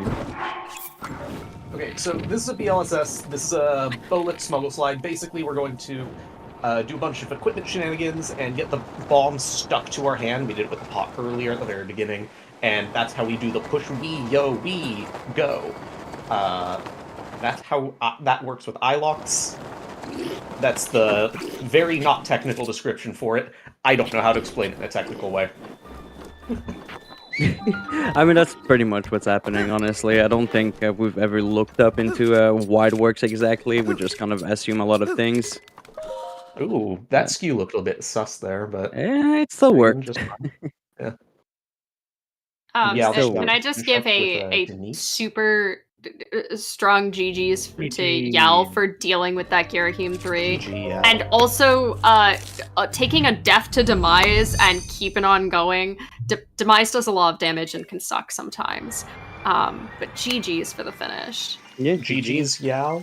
Good luck to Moist, who's just starting Breath of the Wild, and that is my team, so Moist, do good. Oh, he's been practicing a lot earlier. I've been He chilling with is. him. So. I DM'd him and pressured him to do a run, and he PB'd during this did. relay. You know what's funny? He actually didn't record it. Oh my no! And it was he told me it was a better run than his amiibo PB. Yep, it was. It was almost a 24 minute. It was like a 25:05, something like that. Yeah, hold on. It was pretty solid. 25:06.09. Was close. Very, very close. So, Ilock's just about to finish up with the plateau segment. Moist just starting the run. We're going to do that clip that we weren't really able to explain earlier because a bunch of stuff was happening in Skyward Sword, and there's still a bunch of stuff happening in Skyward Sword. Weird stuff. But it's just called a scope clip. Basically, if you're aligned exactly opposite geometry and enter scope, you can clip into some geometry, and that gets us out of the Shrine of Resurrection. We'll see it again depending on the castle routes that these guys go for. I know Moist goes for out-of-bounds route. I don't know if Ilox does inbounds or out-of-bounds, or 6-arrow, 3-arrow, I don't know what. I've heard from some insider info we might see 2 different castle route today. Ooh, and if we get loaded gate, we might see 3. 3. Well, that is not up to the runner, sadly, if that gate loads or not. No, and I gave the pro tip to Moist earlier to put his Switch in a toaster to heat it up so that he gets bad loads. You know what's funny? You could repeatedly take clips with the Switch, and technically it makes the game load slower too. Repeatedly taking clips. Yep. Some people have looked into it, and apparently you get worse loads whenever you take clips, so... I wonder if you could affect that with, like, the, this was years ago. There used to be a way that people would do Supers and SCWs that used the Nintendo Labo mode. I wonder if you could apply that to the gate somehow. Maybe, but, I know it just creates, like, it mainly creates more lag whenever using the VR patch, so... So, if it became the meta to make the gate load more consistent by taking clips, would you just have 1 million clips of getting to the gate? Yeah, just a sightseeing tour. Just like top runners would have like 50 identical clips of getting to a gate. That would be wonderful. I mean, that's how it normally works, except with the start of a run, right? Or maybe am I the only one here that records every individual attempt? There. I mean, I'm terrible and just use Twitch VODs. Oh, I record every single run attempt individually. I get my videos folder pretty full because I'm also bad about submitting. I have like 9 PBs sitting in my videos folder. Ilock's on his way to castle, so we're looking for that unload. Oh no, wait, this is no amiibo. On our way to a random cliff in like the side of the map over there. We're gonna go get some mushrooms. Yep, some crash. French champignon. Renato just crashed. Did anybody see really? What happened that Renato crashed? I'm assuming. Last I saw, Renato was in Lineru Gorge. I don't know. Yeah. I'm assuming that was a failed fast Farron bit, that if you enter the sky on the wrong file, because reminder, file 2 is very important as it's the only one that can load the sky without crashing.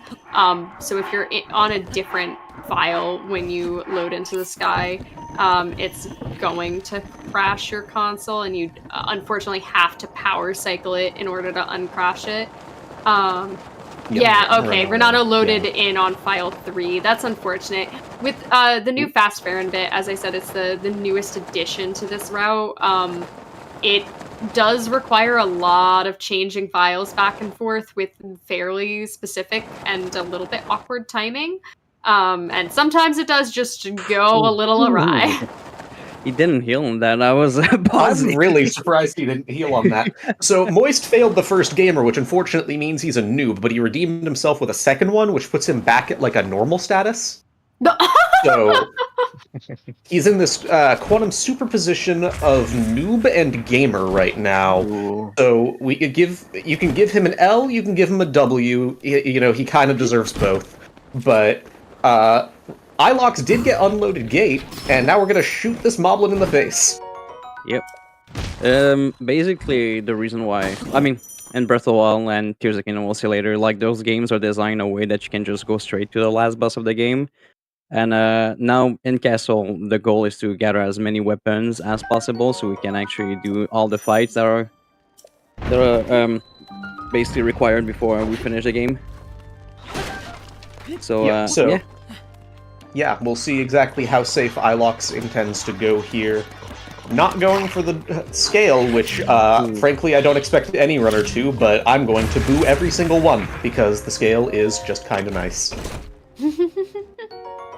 It extends your attack up food by, like, 9 minutes minimum.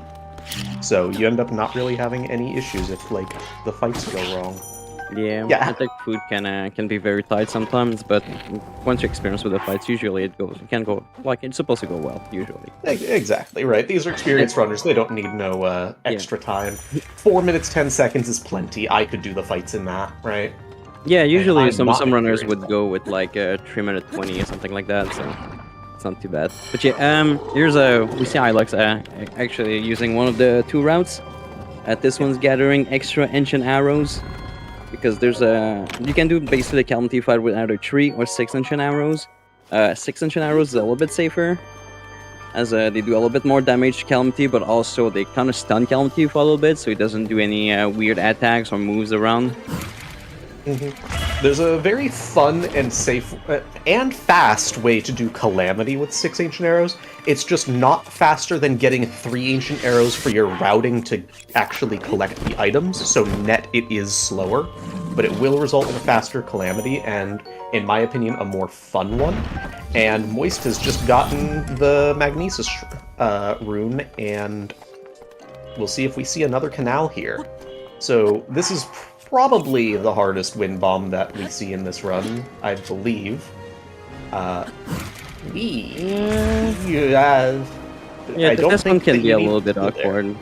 I think the other ones is definitely the out of bound that we might see from other runners, because Castle think so. creates a lot of lags, and lag can influence the wind bomb at times. Where even though you have like the perfect timing, it's just gonna fail the trick. So. Nice backup there. A little awkward, but nicely done, Moist. Yep. And Ilox going for... I didn't see which Wind Blight skip, but we'll see if it worked. There's a lot going on right now. Andy is in Girahim 3. Smack him! Renano, I think, crashed again? Renano is seems loading to the be game. having some issues possibly I'll- with flags. I'm fixing it. I'm fixing it. I'm doing my best. Let's hear it for Pepper. As far as the Skyward Sword community goes, Pepper is one of our top minds on Skyward Sword routing. So if you're wondering how on earth does anybody figure out how to route this mess of files and flags, the answer is Pepper's cool like that. So Yeah. So Pepper. Well, if you guys like peppers, peppers are the safety food in Breath of the Wild, and Moist is going to try to jump on a tree and probably not use any peppers, but he did eat some a little bit ago, so he doesn't die doing this. Ilox is doing Water Blight. It's the most boring of the blights. Ooh. In my You know, opinion, I'm sure there's- somebody disagrees. I don't know if you saw what just happened to Moist. I'm not sure if he didn't clear skew earlier. Did he do Canal Wind Bomb? I was not He paying did. attention there. So he did Canal, but then he must have gotten skew from... Because he failed Canal, he must have gotten skew from doing a shield flip to get back up. Okay, yeah.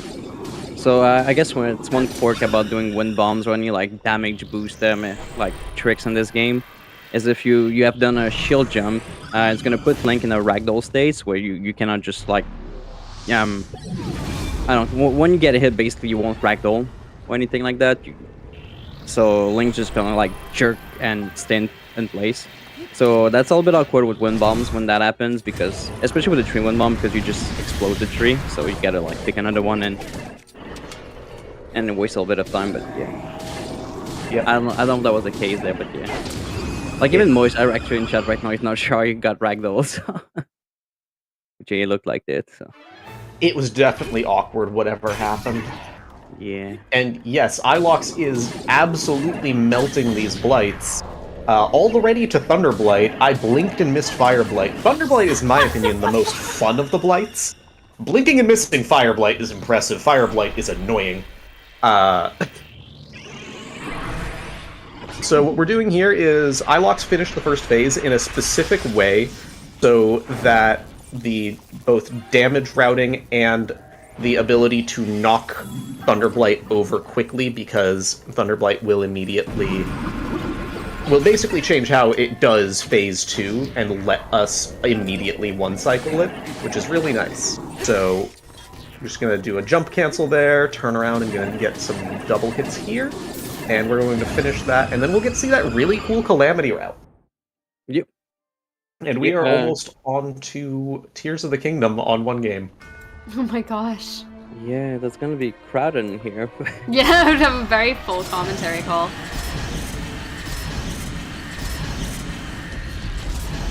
Renano. Yeah. We'll let Pepper do the Renano thing. Yeah, unfortunately, he copied over a file that he's not supposed to do, and he can't get into Farron anymore. And from what I'm thinking about, there won't be an option for him to go into Farron, and that kind of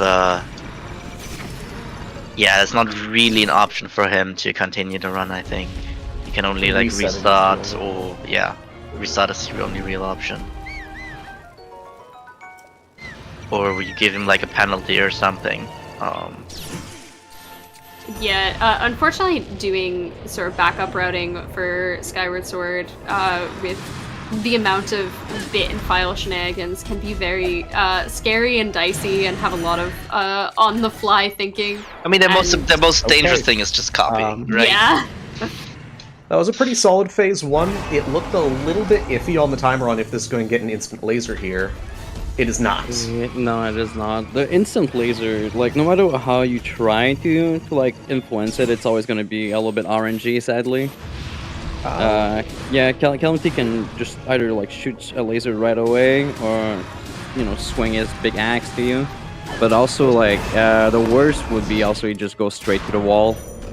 Yeah. So the wall is unlikely, but yeah. Yeah, at least how I've had it explained to me is you can fully avoid the wall. You will always get like some RNG on if it's first or second laser, but if you hit it within a certain amount of time, I believe that, because this was from Nomen, it was something like 52, 53 seconds into the fight. If you finish the first phase, you will not get him into the wall, period. He will either give you good RNG, or he will give you bad RNG, and it's just a coin flip of if you get immediate laser or second hit laser. Yeah, this seems to be the consensus. Yeah, it's been a while people have labbed this. So. Yeah, Ilox into Dark Beast. This is a victory lap. Breath of the Wild basically over for Ilox already. Yeah. And we only have the 2 runners in Breath of the Wild right now. Trez giving the okay to reset for Renano, so we'll see some Skyward Sword for a while. Woo! More Skyward Sword! Hell yeah. Yeah, maybe you have to... Or maybe I'll have to leave before Renano finishes. That is okay. I will take care of it. Not only is that okay, but I do believe that, correct me if I'm wrong, one of our Tears of the Kingdom commentators is also Firework Spinner, who is also a Skyward Sword runner. So, there we go. Yeah. We still have more Skyward Sword on comms, don't you worry.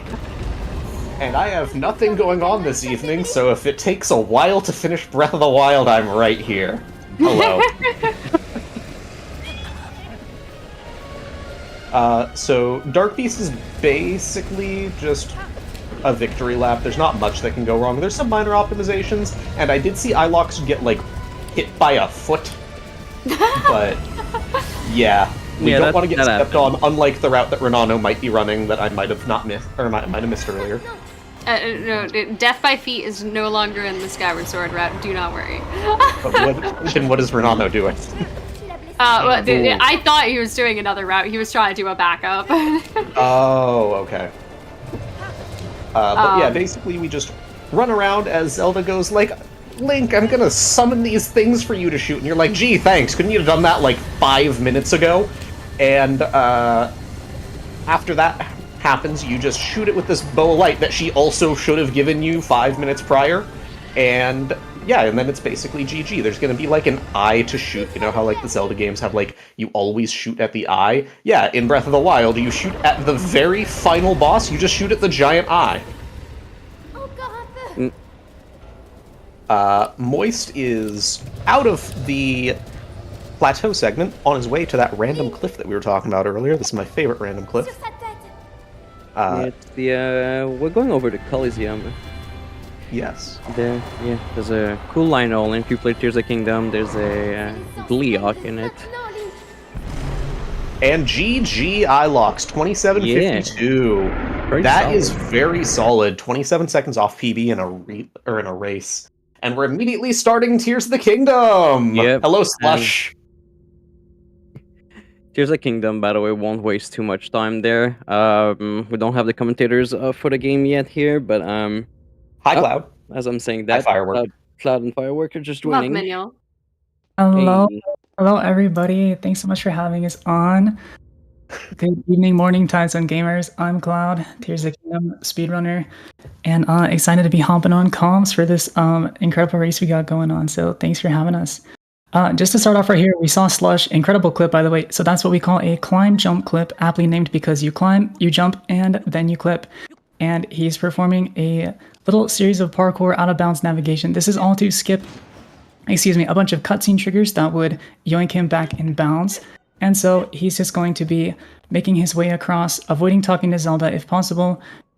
This saves about over a minute in the intro section, and then he's going to be sitting through a long cutscene. So I'll let you guys pick up. We got 3 games going on right now.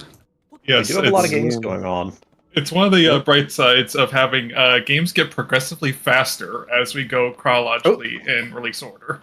Yeah. Moist loaded in at the castle and immediately was shot by a laser and died. That used to be a thing for all main quest runners, actually. There's like a memory on the bridge when you start that main quest where one of the guardians can shoot you during the cutscene. Yeah, never saw that in any percent though, so. Well, he got instant castle cutscene and immediately got shot out of the cutscene.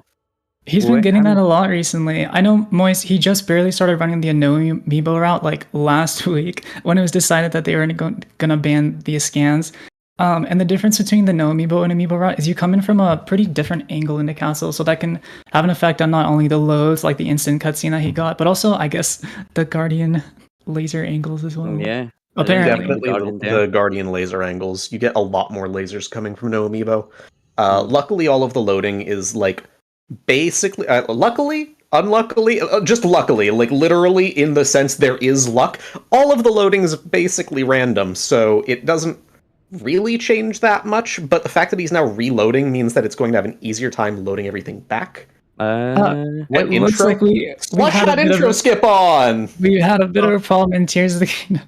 Slush forgot to disable. So recently they voted to allow the use of a mod or a save file to skip the long intro cutscene. So apologies for the false advertising. I mean, we'll get to see it later, but he forgot to disable his mod. So for the sake of fairness, he should just be sitting there for 3 minutes and 50 seconds before running, I suppose. Hopefully he gets the offset correct and doesn't be a dirty cheater here. I'm sure he didn't do it on purpose, but on the Skyward Sword end of things, Andy is we get to currently fighting G2, G3, and We get Yeah. to stare at Slush with the like you know when you're like making cookies and you take them out of the oven and it's like the arm that went into the oven. You're like, it's such a hot arm. That's the right arm right there. It's just a little crispy. That's all. Exactly. Personally, I think we were cheated out of getting to watch that cutscene 4 times. If you guys haven't seen it, I highly recommend. Great cutscene. Oh, it's great. Zelda. I'm quickly gonna jump in here. We talked. I just talked it out with Slush. So, okay, I was trying to say he's gonna wait out the time that the cutscene is gonna take, but He's now on the. apparently he's. I don't even know anymore. Yay! Well, Pay no I mind to the guess official theme. we'll let the gamers Chaos. game on, I suppose. Chaos ensues, and this is my happy place. So we have 3 games going on, a boss fight, starting a game. I don't know what Renano's doing. I think he's getting the Goddess Sword. And Renano Moise is didn't getting the Goddess ESC. Sword. Renano is actually No, not Moise getting the actually going goddess for the sword. cliff. That's the loner goddess sword. Yeah, that's alone the Goddess Sword. We're gonna get the Emerald Pillar. The Yeah. Baron Pillar. I don't know, we've been talking a lot about Ronano, but I'm not even sure what Andy's doing right now. Is he?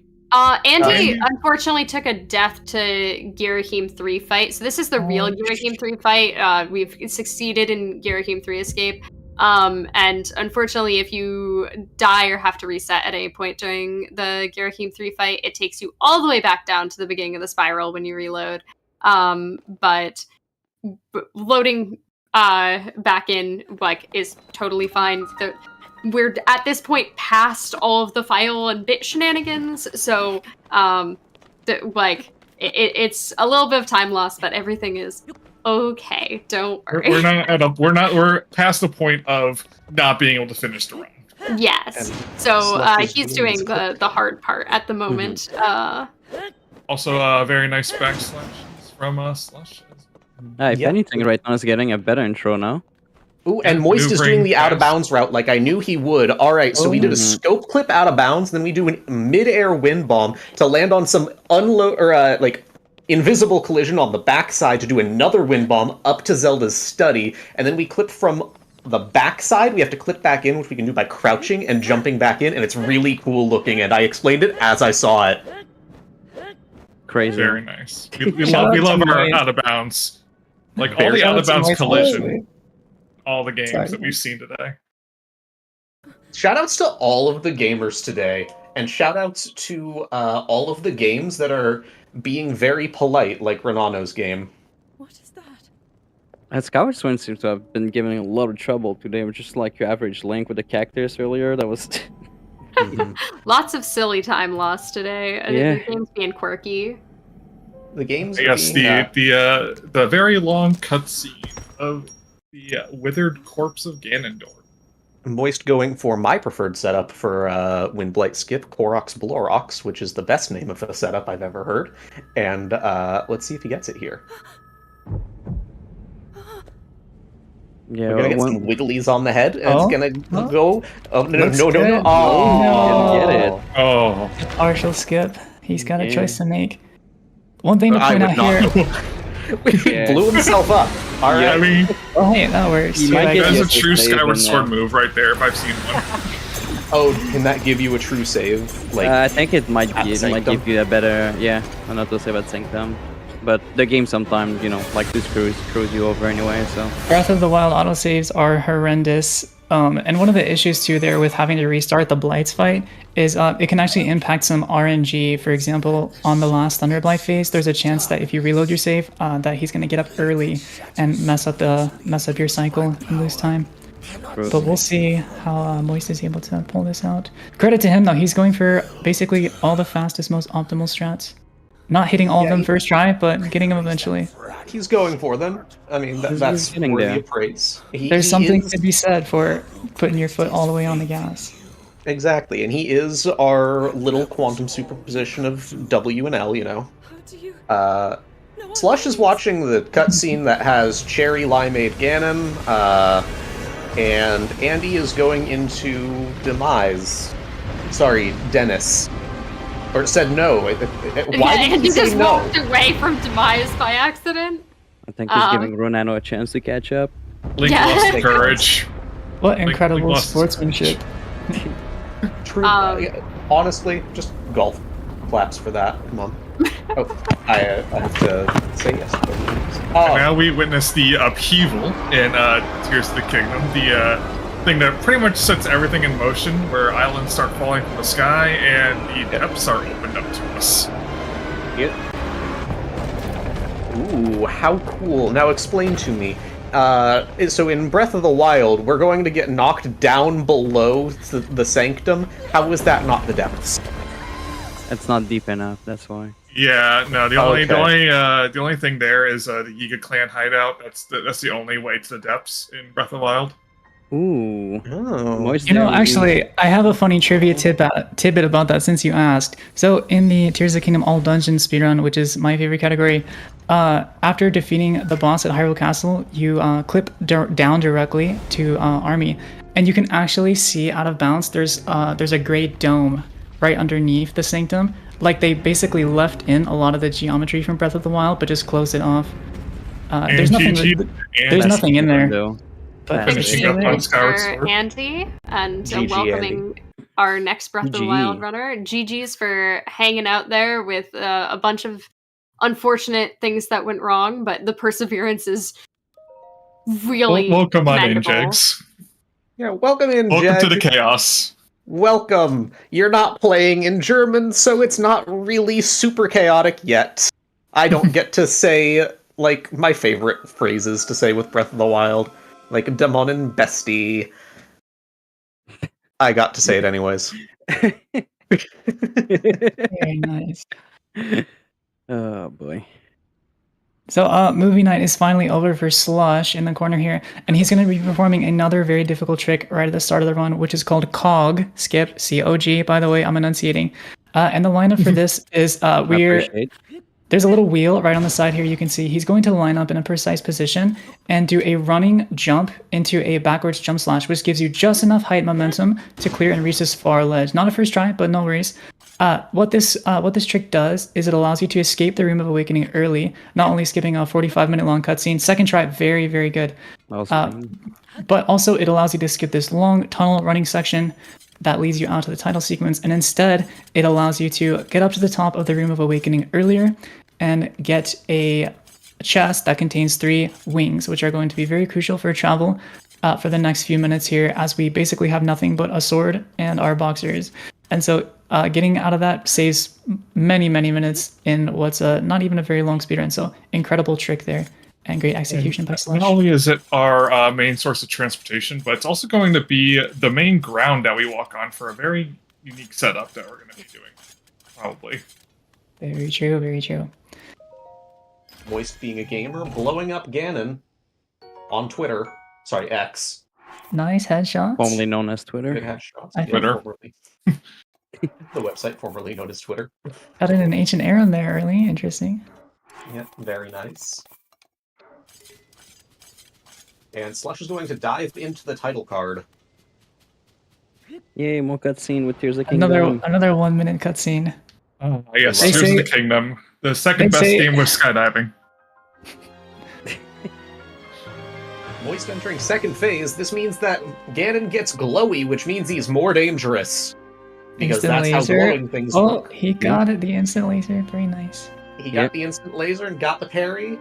The stun lock is relatively easy for anybody who's experienced. And by relatively, I mean it's just kind of free.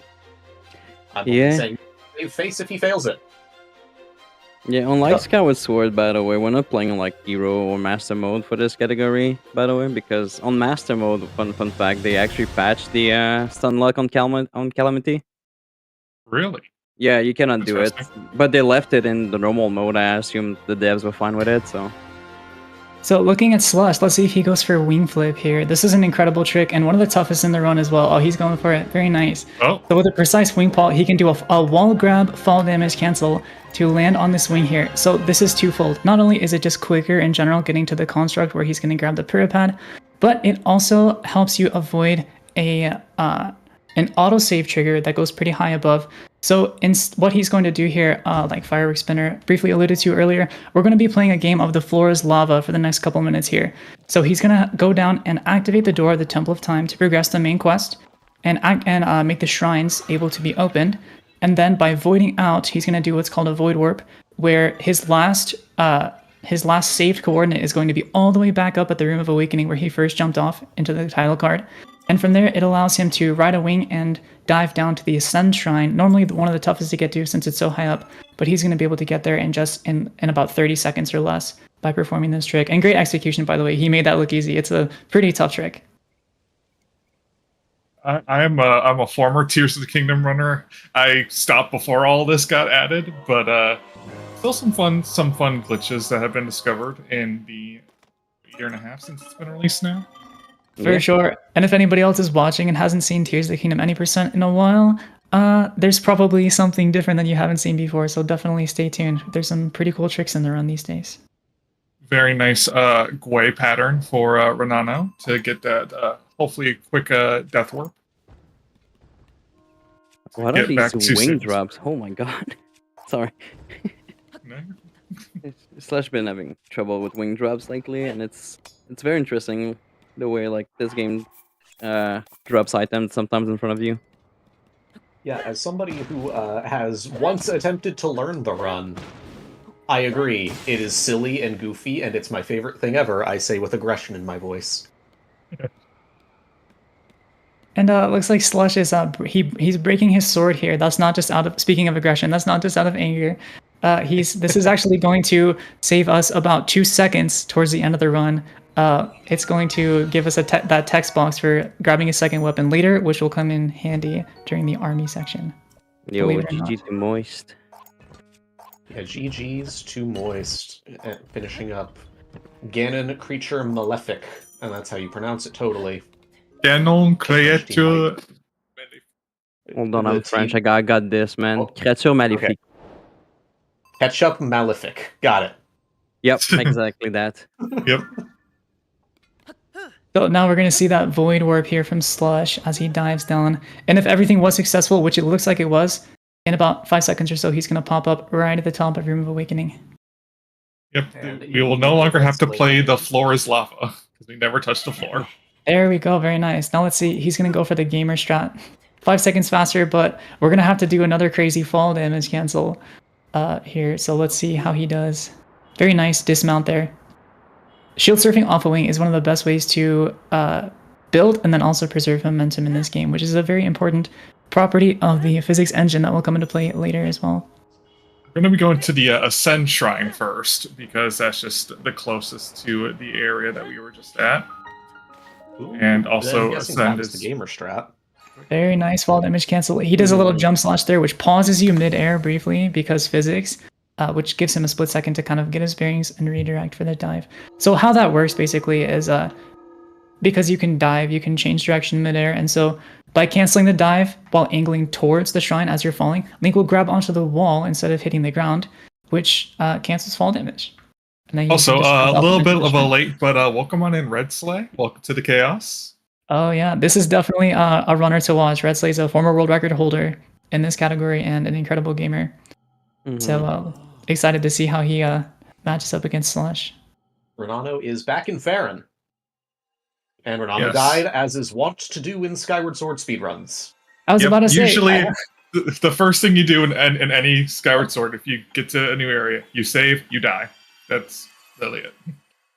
I was about to say, every time I peek over at Skyward Sword, Link's just dying. Jed had a little bit of issue flipping into Mag there, but getting in. Finally. Yeah, I just realized with all the chaos with Skyward Sword, now Tears of Kingdom coming, I don't think we even took the time to explain how people get out of bound with their shields, right? We did not explain skew at all. Everybody, there's like every other game going on, but let's talk about Breath of the Wild, something that's not even going to be on your screen right now because he's not doing skew. Hey, we'll get some Breath of the Wild later, don't worry. We'll have time to explain about skew and all that stuff.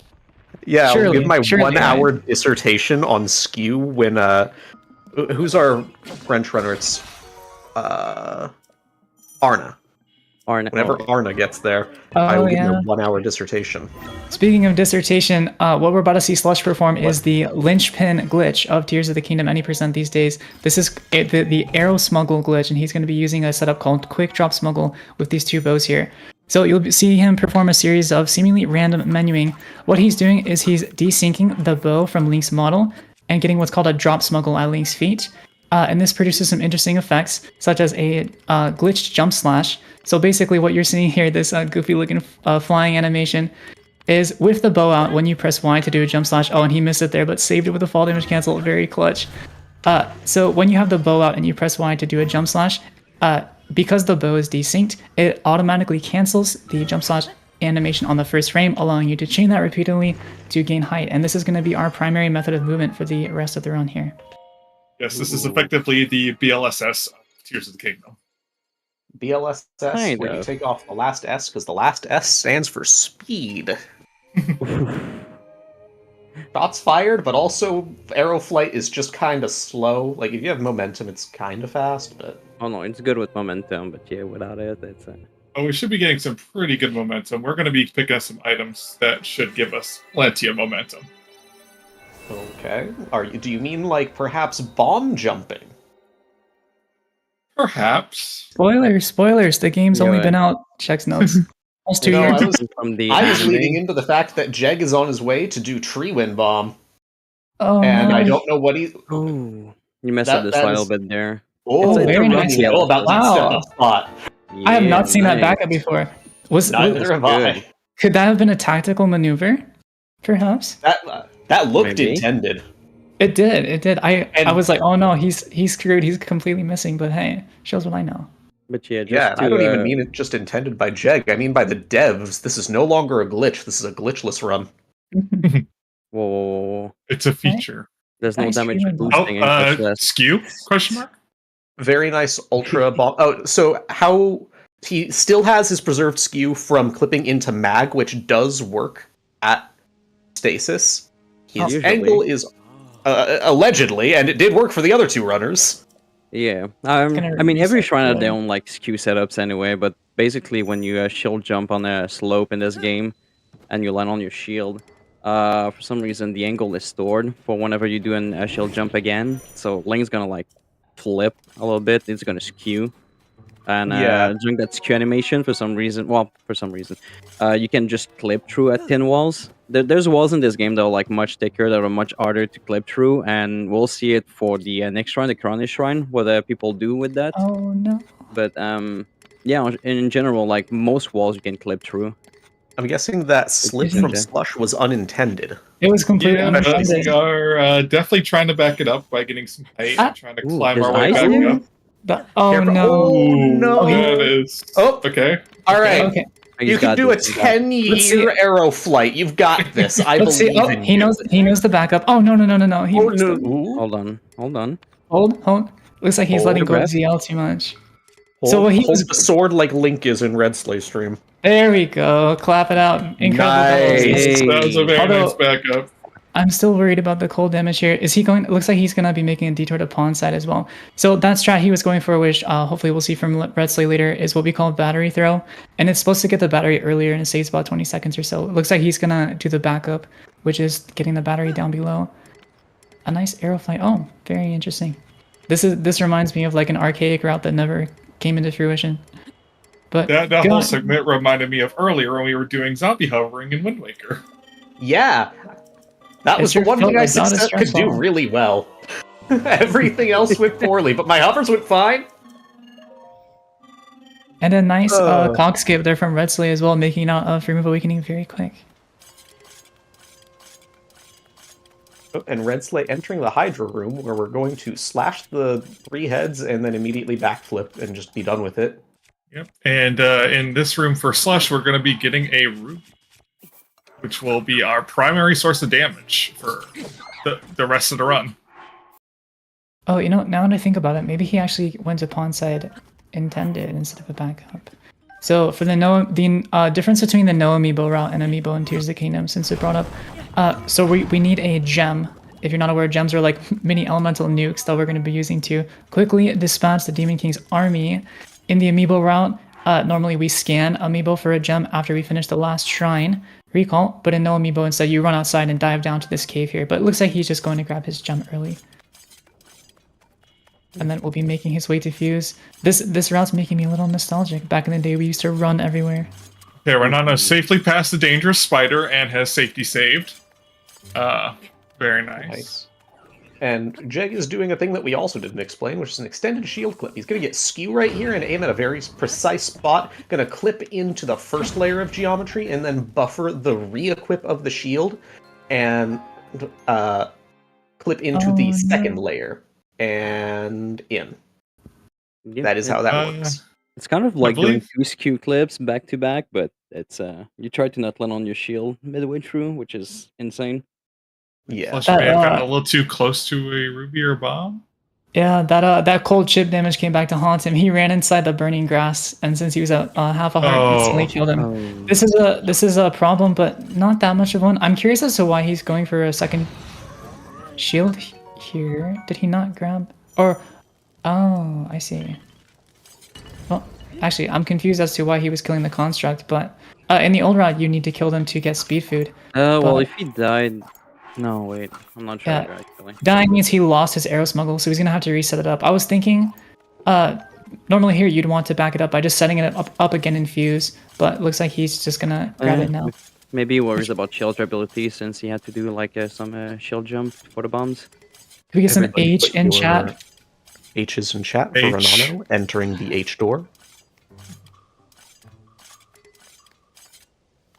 And we are now making our way to Fuse. Is it time for Renano to fight? It is time for Renano to fight. That guy. He won. Everyone's freaky little goober. Favorite freaky little goober. This guy's been giving so much trouble to everyone today. He really has. The man who stole Pippi's haircut. Yes. All of the RNG components have been going really well for our runners in Skyward Sword, but everything else has been a little mean.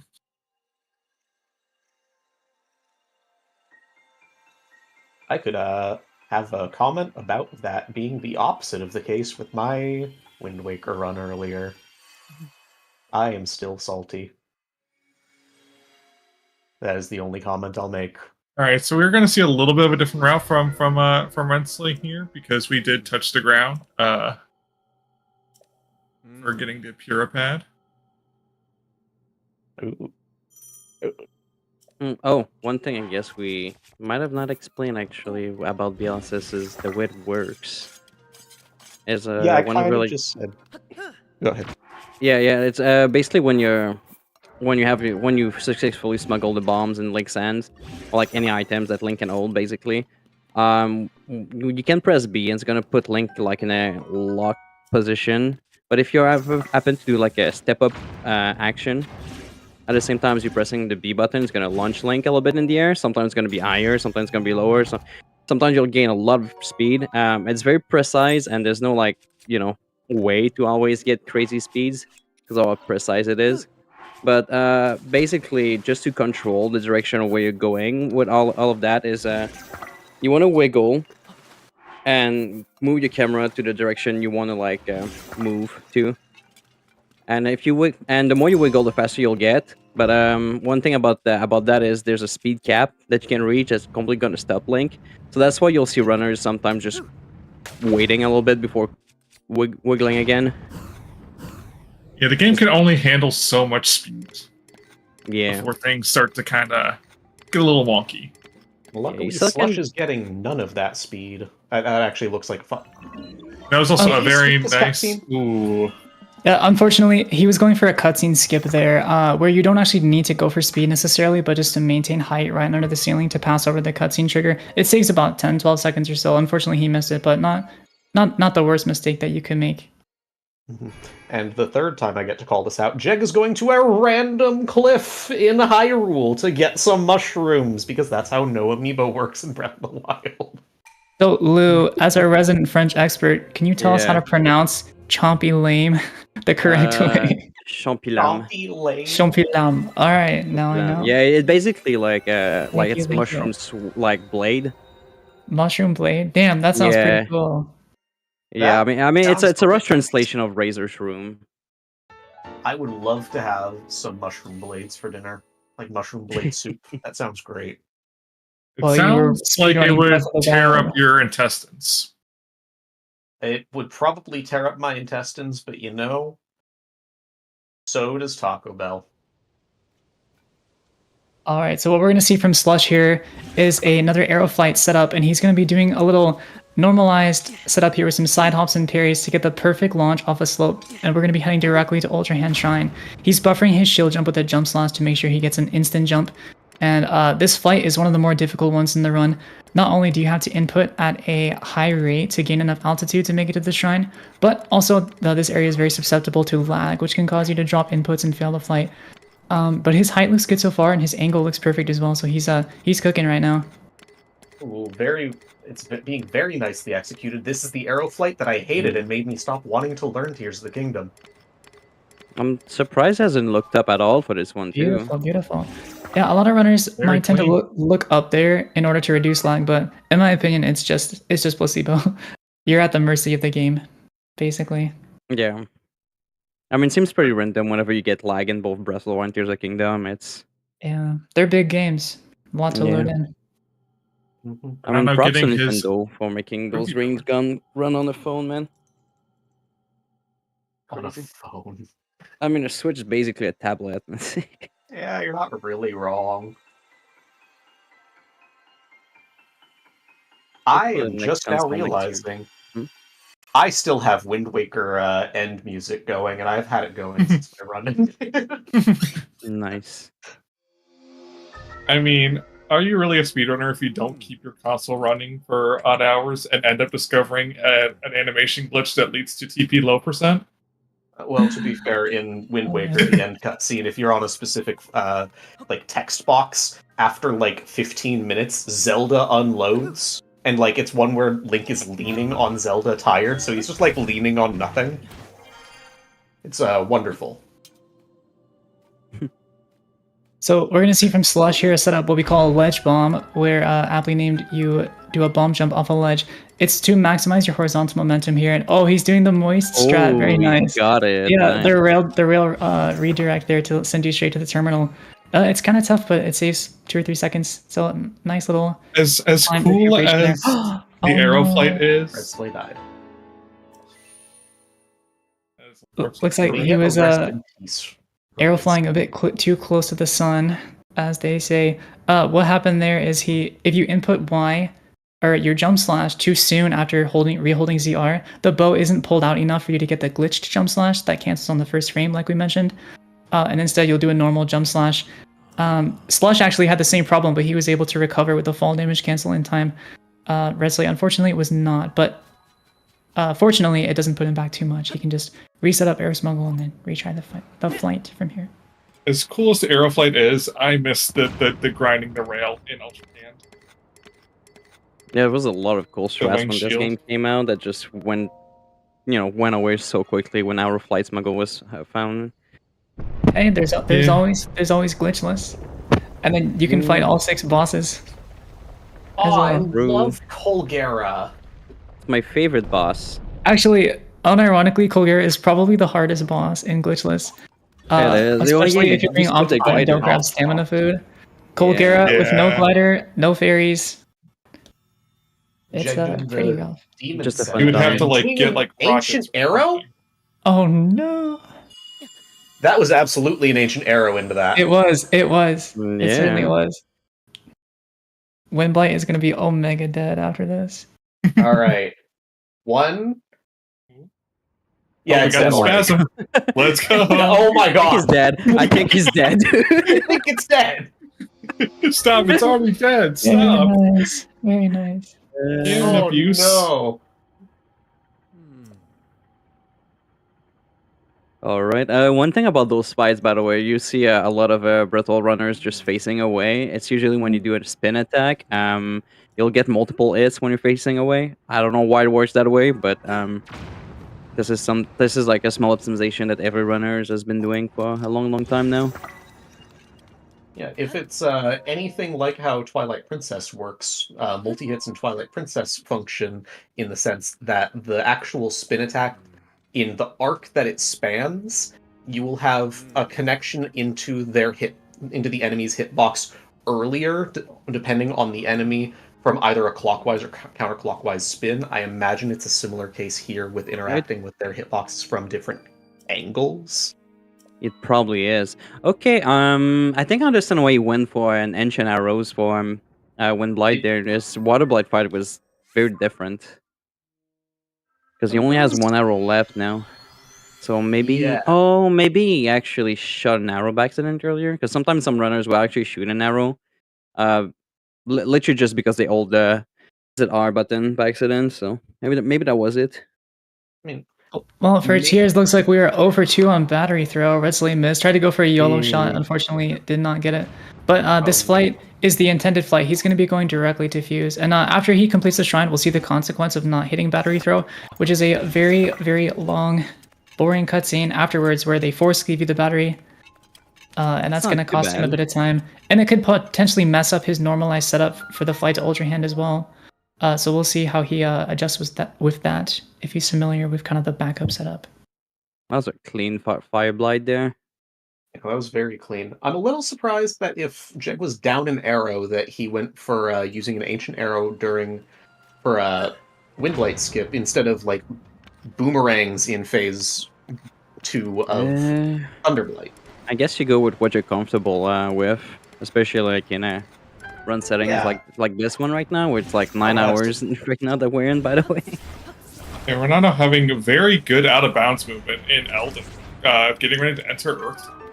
Yeah, I was about to say something about that. That was very smooth. It is a lot harder than it looks, so... It's goofy, it's jank, it's silly. That's just what Skyward Sword is. Goofy, jank, and silly, and yes, goofy and silly are different things. And that is all the blights down for Jags. Yeah, going into Calamity. And unlike what you may be thinking based off of the name, Calamity Ganon is not a clam, he is a spider. I thought it was a flower. Isn't that what Flo is? Oh, okay. What flower is Ganon? He's blue, so maybe like a poppy? He's blue? Like he has the water blight blades that are blue. The red. I mean, part he has is red, and I don't. He has a little bit of everything there. To be fair, he kind of he's kind of a whole bouquet. Yeah. Ganon LeFlo is a bouquet of. Yeah, he has he has the spear. He has the axe. He has the freaking scissors. As we all know, bouquets of flowers known to shoot lasers. Yeah. And Slush doing a cool bomb jump. I don't know anything about Tears of the Kingdom, but that looked cool. It is, cool. And it saves, 3 seconds over the next fastest strat? So you have to go for it. Aren't poppies red? I don't know. Going for a little swim. I just pretend to know flowers. I can say more. Chrysanthemum. That little setup that Slush did, the intent there is you position yourself precisely enough so you bonk your head on like the roof or the ceiling right there, and that head bonk actually gives you a little bit of momentum redirect to get you up quickly. Personally, I don't like it very much because I always bonk into that spinning wheel like he did, but it's a very interesting strat. It looks like the second time Renato's not having so much luck with Key Seat. Archibald is back to its normal trolley self. Yep. What's Archibald's name? Archibald von Yeatington the Fourth? Archibald C. Yeatington. C. Yeatington, not Von. But a very well done Calamity from Yeg there. Yep, good job. Is it Yeg or Jeg?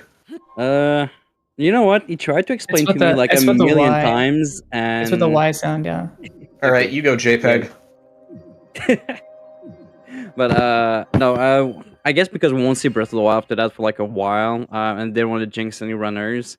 But anytime you die throughout the Blights or Calamity, you have to like restart all the fights from the beginning, which is usually about a 7-minute time loss, maybe more like 6 now with one Blight skip. But No, it's a very stressful fight. I know Tears of the Kingdom also has to deal with that. But yeah, no, it's very stressful, especially that the laser that Calamity shoots can just literally like one shot you if you miss time it just a little bit. So A couple yeah, of no, that was very well. unfortunate. Oh, sorry. A couple of unfortunate arrow flights from our Tears of the Kingdom runners. It looks like Red Slay hit a lag spike or missed an input on the flight to Ultra Hand, so he's going for a backup setup. I think Moist developed that backup actually, and then Slush getting a little bit too high up there. So now that we've finally completed Great Sky Island, Slush is going to be heading directly to the depths to take on the Demon King's army before fighting the Demon King himself. And he's gonna duplicating a bunch of rubies along the way. There's actually 3 different methods that runners use to duplicate rubies. And this one's actually the slowest. I'm not sure if he's familiar with the new method that's just as that's faster and just as safe. But I think he probably just wants to play close to what he knows. That's the good thing about all these getting runs. the wonderful shots from Yeg. You go, Yeg. Oh my. Yo. That The brings me gamer back. I used to do strats. that all the time. I always do that all the time. Like you literally have some time to kill there. Like why not? Yeah, so there's actually a pixel perfect shot that you can do that hits the eye and finishes the fight early that you can do there by going through the rear end there. And it never works because the game is not pixelized, it's vectorized, so it doesn't actually work. I mean, you say that, but fun fact: you can actually clip through a Dark Beast Ganon and see the eye. You just cannot shoot it, sadly. Oh, that's cool. Where do you get Actually, well, sometimes like his belly is gonna go like very low, so you can kind of like jump off the oars and get inside. GG say Yeg. Well GG done. Yeg. Incredible Breath of the Wild speedrun. Unfortunately Alright. for Slush, he saw something that we see often if you miss an input there, is he did a normal jump slash which completely kills your momentum, so he had to do another wing backup. Very quick thinking though, it's much better to stay in the air. If you touch the ground, it's going to be a long run to the castle. And speaking of the castle, hello and goodbye, he's going to clip right out of bounds with what we call a jump slash cancel clip. By basically performing those arrow flight reps in the ceiling, and then once you're halfway through, do a shield surf to pull yourself all the way up, and then dive out of bounds straight to the depths. And just like a lot of other games that we've seen so far today, the collision is two-sided. So we're gonna be trying to get a very precise angle to get a ragdoll clip to be able to go all the way down to the army fight. Right. Unfortunately, it's not as easy as Breath of the Wild, where you can just crouch and uncrouch, pull out your scope. Clips in Breath of the Wild are so free. Well, I guess not the skew clips, but... Oh, well, that looked pretty easy. I guess ragdoll is not the I thought. It's he made it look easy. I'll just say that. We don't have time to go into detail now. But now you'll see the those little elemental nukes that we discussed earlier. Going to be making short work of the Bokoblin phase with these. And you'll notice that Slush is spamming the recall ability after every throw as to reduce the end lag of throwing, so to throw in quicker succession. So let's see. Yep, he remembered to check the sword. Very good. He's going to be salvaging some crucial parts here for the final fight against Ganon, since, as you may have noticed, we walked into the final fight with basically nothing but a couple sticks. And so that first piece there is going to be the Boko Horn. And the placement of army is actually very precise. It may just look like he's randomly chucking, but each of these throws are in a precise spot. And the item pickups that he grabs as well are also quite precise. Because the loading transitions from each phase to the next of army can be basically random unless you get a text box. If you get a text box as the last enemy dies, you'll get an instant load every time. And that's why he was breaking his sword earlier at the beginning to ensure that he'd get the second weapon text box. But since he picked up that stick earlier, he didn't get that, so he may have to run around for a while after one of these phases here. Also, D for Renano entering the Everybody put your Ds in chats and do not violate TOS. Oh yeah, and then you see yourself pick up a random item just to get the force load, even though he's not going to use it. Oh, and by the way, if you die in army here, you're going all the way back up to before you clipped out of bounds. But thankfully, it looks like Okay, I had to wait till he was done just to avoid commentator curse, but he successfully dispatched Army. So now is the 6-part boss phase that we are going to be completely skipping by clipping out of bounds and then back in bounds to go straight to Ganondorf. The flag for Ganondorf to appear, or the Ganondorf battle to appear, is becomes active after you defeat Army. So you can just completely ignore the boss rush. And we mentioned earlier, oh, okay, that looked a bit sketchy. He's on half a heart again.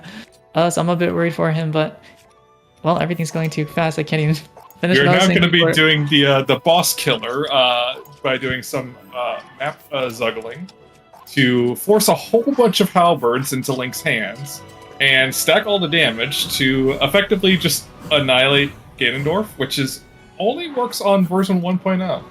For some reason, it does not work on 1.1, even though zuggling was not patched. Renato had Ghirardelli send a giant meatball at him, and I hope you guys are ready for some spaghetti and meatballs. Because it is time for Scaldera. Alright, I really like the very clean shield cancel there from Slush. He's going for what we call tunnel flight. Oh, unfortunately missed it. This is the same principle as the one he went for in Temple of Time as well, where you get a nice head bonk on the ceiling that redirects your momentum very quickly towards the end of the tunnel. So now he's got to do a little bit of the run of shame, but always worth going for. It's a nice little time save that you can pick up. One of my favorite parts about the Tears of the Kingdom run is the fact that the Colgera music stays for the entirety of the Ganondorf fight, and it's easily one of the best soundtracks of the entire game. Yeah, that's a fan favorite. Ganondorf music. Hey now, the Ganondorf theme is pretty good. Look, I ran 80 for like months. I know what I'm talking about at this point. Oh yeah, in all dungeons where you defeat Ganon in all of 5 seconds, right? Is that the category you're talking about? Exactly. And by Ganondorf. Ganondorf is what I like to call the "this could have been an email" boss. Oh, totally. It's kind of, I was talking about that guy club earlier when we're waiting before Breath of the Wild, but it's kind of funny how every Ganondorf in 3D Zelda games barely lasts like 2 minutes. Yeah, every single one. OT, you can do the fun ISG strat. Ganondorf doesn't exist. Wind Waker takes about a minute out of the cutscene. Twilight Princess, it takes 12 seconds. It's wonderful. Skyward Sword, Demise can literally be done blindfolded in a minute and a half.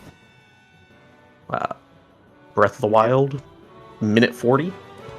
And Tears of the Kingdom, how long does it take? Not even a minute, I think. It's more cutscene than gameplay, I'll put it that way. I mean, if it's so easy to kill Ganondorf, why is it so hard to keep him staying dead? Why does he have to keep reincarnating? We're like the good guys and in the Zelda games who don't actually kill, we just put them in jail. Kind of thing. I mean, we learned that from Wind Waker, right? Like Firework, you're take kind much of to alluding learn to one that of my favorite facts. Imprisonment does not work. You're alluding Stealing to one away of my favorite imprisonment. facts about the Zelda franchise, in that supposedly Zelda is reincarnated by lineage, right? And Link is reincarnated by like worthiness, and Ganondorf isn't reincarnated; it's the same guy. And I love that so much. Every 100 years, this guy just gets smacked by this like sometimes 12-year-old, sometimes 18-year-old who barely knows how to use a sword. Cue the funny cutscene here from Slush. A side effect of Zuggle is it's basically glued to your hand. So as he pulls out the Master Sword, we're going to get this Boss Boko Royal Master Halberd Sword amalgamation of Doom that looks Master like Halberd. Pretty painful for our Light Dragon friend to be carrying in her head this whole time. So now's probably a pretty good time to explain what Slush is going to be going for next year. So Demon Dragon, unlike Breath of the Wild where Dark Beast Ganon is just kind of run around and shoot some stuff, Demon Dragon is arguably one of the hardest parts of the entire run in any percent, and actually in many categories. But with no paraglider and the eye weak points that you'll have to hit on a tight cycle, Slush is going to have to perform some unique movement to get around. And this cycle is very tight. There's less than 4 or 5 seconds or so room for error on the first cycle, and about the same on the second cycle. So he's gonna have to play it very smooth. He's gonna be doing a series of jump slashes to get at the first eye, and then you're gonna see him drop his equipped weapon. What that does is clear his Zuggle state, because every weapon besides the Master Sword was heavily nerfed in this fight for plot reasons, I'm assuming. But sometimes the hitbox of the halberd can get in the way and kind of steal your hit from Master Sword, doing like 10% damage. So yeah, there's the Zuggle drop. Looks like he overshot a bit. You just vomit out all the spears. It looks like he forgot he had to do an extra 4th hit there. Oh no, he got blasted the wrong direction. This might make him late on the first cycle. Oh, that was... This one's a nail biter. He might still have enough time. I don't think he fused his weapon though. No, he forgot to fuse his part. I can't... He went for the duplication. I forgot to check and see if he actually got the dupe successfully or not. Sometimes you think you get the dupe and then you just fuse it without checking for Ganondorf. No. Yeah, that happened to me like in a run recently. Yeah. That's rough when that happens, but at least it doesn't kill your entire run, so that's not too bad. It's Red Slay's turn for this clip in a slightly different spot. Yeah, these clips are what made me stop Tears of the Kingdom running. Well, I will say with Air Smuggle, they're much easier than they were before. Oh yeah, before you had to like do a jump slash, then open up like the manual jump time cancel. Oh yeah, I remember. Yeah, no, I hated that. So, looks like he decided not to. Oh, because he's low on health. I think he could have made it because you just take wound damage there instead of normal health. But looks like he's opting to play it safe with such a lead, and you know the end of the relay for his team is on the line right here. So I think he's just gonna take it easy and go for the safer strat. What's unfortunate about messing up the 2 cycle is our light dragon friend doesn't really like to put you in a good spot if you mess up the cycle. So good thing he knows the backup here, which is to do that wing pull again and This just is ride over. light dragon. They need to learn. They need to learn. You need to have some respect. That jump slash made him lose all his momentum though, unfortunately. I think he's gonna be a bit too late. Yep, dragon's gonna move. Yeah, that's one thing. Go ahead. I was gonna say he should be fine if he just hovers in place and waits. Yeah, looks like that's what he's going for. Yeah, I was about to say that's one thing about any percent for Tears of the Kingdom is you completely skip the glider, which saves like 9 minutes, but make this fight super awkward if you mess up the cycles. Or you know they could have just given it to us for free, like in Breath of the Wild. Coulda, but they want to make you work for it again, I guess. Free paraglider in this economy. I guess Nintendo said no. It would make a lot more sense for Tears of the Kingdom to get it at the end of GSI. It would. It would. But no, you just jump into water. He's doing these 2 eyes in reverse order here, so the launch is a bit weird because the 3rd eye is higher than the 4th one, so normally you've got more room to work with, but I imagine, yeah, he's gonna have to run back to Zelda for the last time. Excuse me, I mean Light Dragon, sorry for the spoiler. Yeah, wow, I cannot believe spoiling a 1.5-year-old game. If you haven't played Tears of the Kingdom yet, go beat the game. It's very fun. Everybody, Cloud's lying to you. Zelda doesn't have antlers. That's what you think. Other games, yeah. Look, we're gonna see Zelda at the end of the game. I will tell you then my professional opinion on if she has antlers.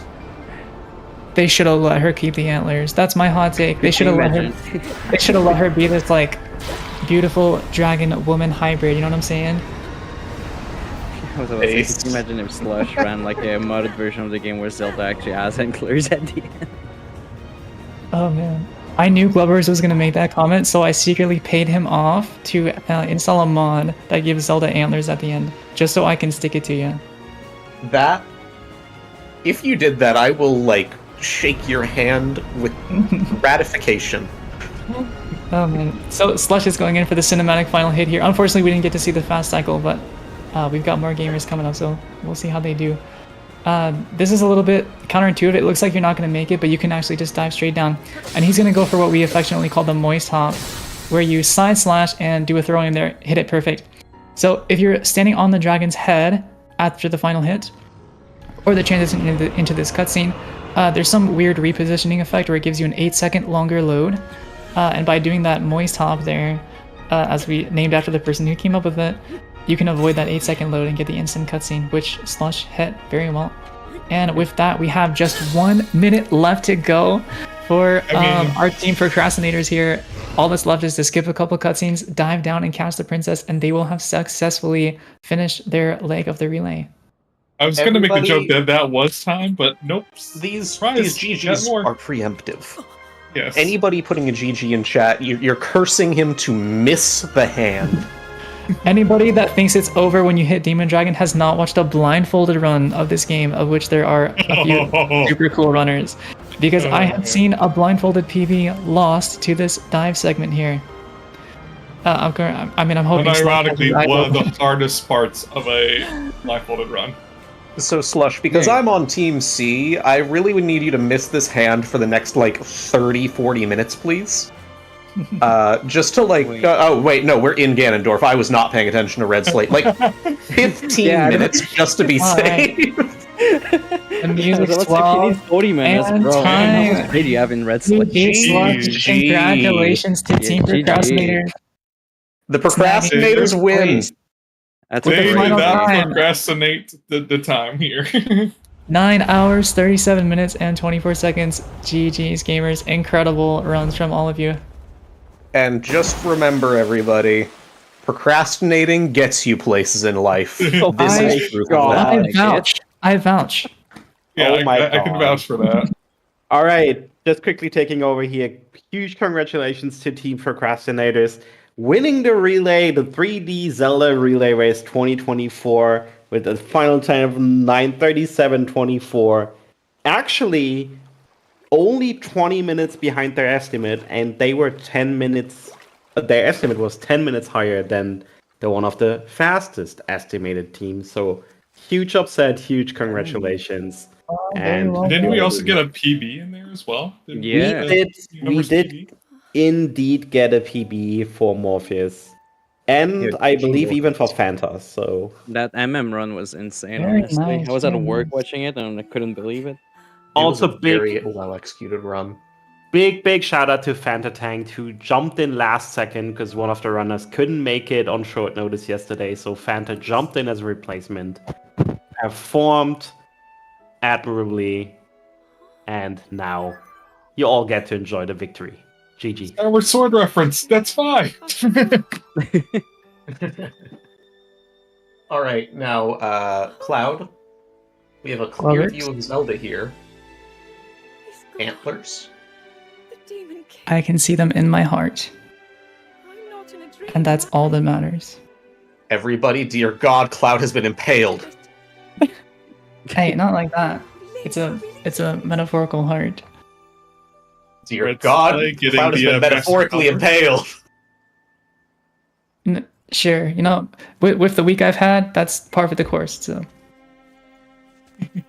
Renato's doing some kind of bit stuff. Yeah, Renato is currently getting the setup for early boss rush. I believe he is now doing the Machi save RBM. Yeah, that's what I thought he was doing. Also, shout out to Renato for taking that reset in stride and doing this, because Skyward Sword's a very volatile run. So to pick yourself up and go through it all again, if things don't work out, that is very admirable. I just have the utmost respect for Renato.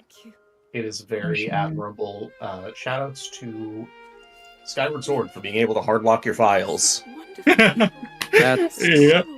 it's hard to believe. It's an actual thing where you can just corrupt your files beyond repair them. They intentionally corrupt their files. Yeah, but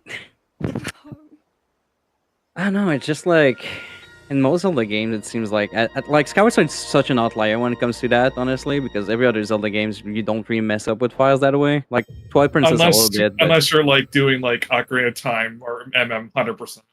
Alright, so now we're going to see if Red Slate got the first cycle, and it looks like he was way ahead of schedule. Very cleanly executed. We've been talking about the other runs so long, we've completely glossed over what an incredible pace that Red Slate has been on. He's been cooking this entire time. Hi, Slush. Oh, hello, Slush. GG. Oh, welcome in. Sorry. Congratulations. Sorry, I just realized I had my mic muted. No problem. How did you feel about the run? There were definitely problems with it.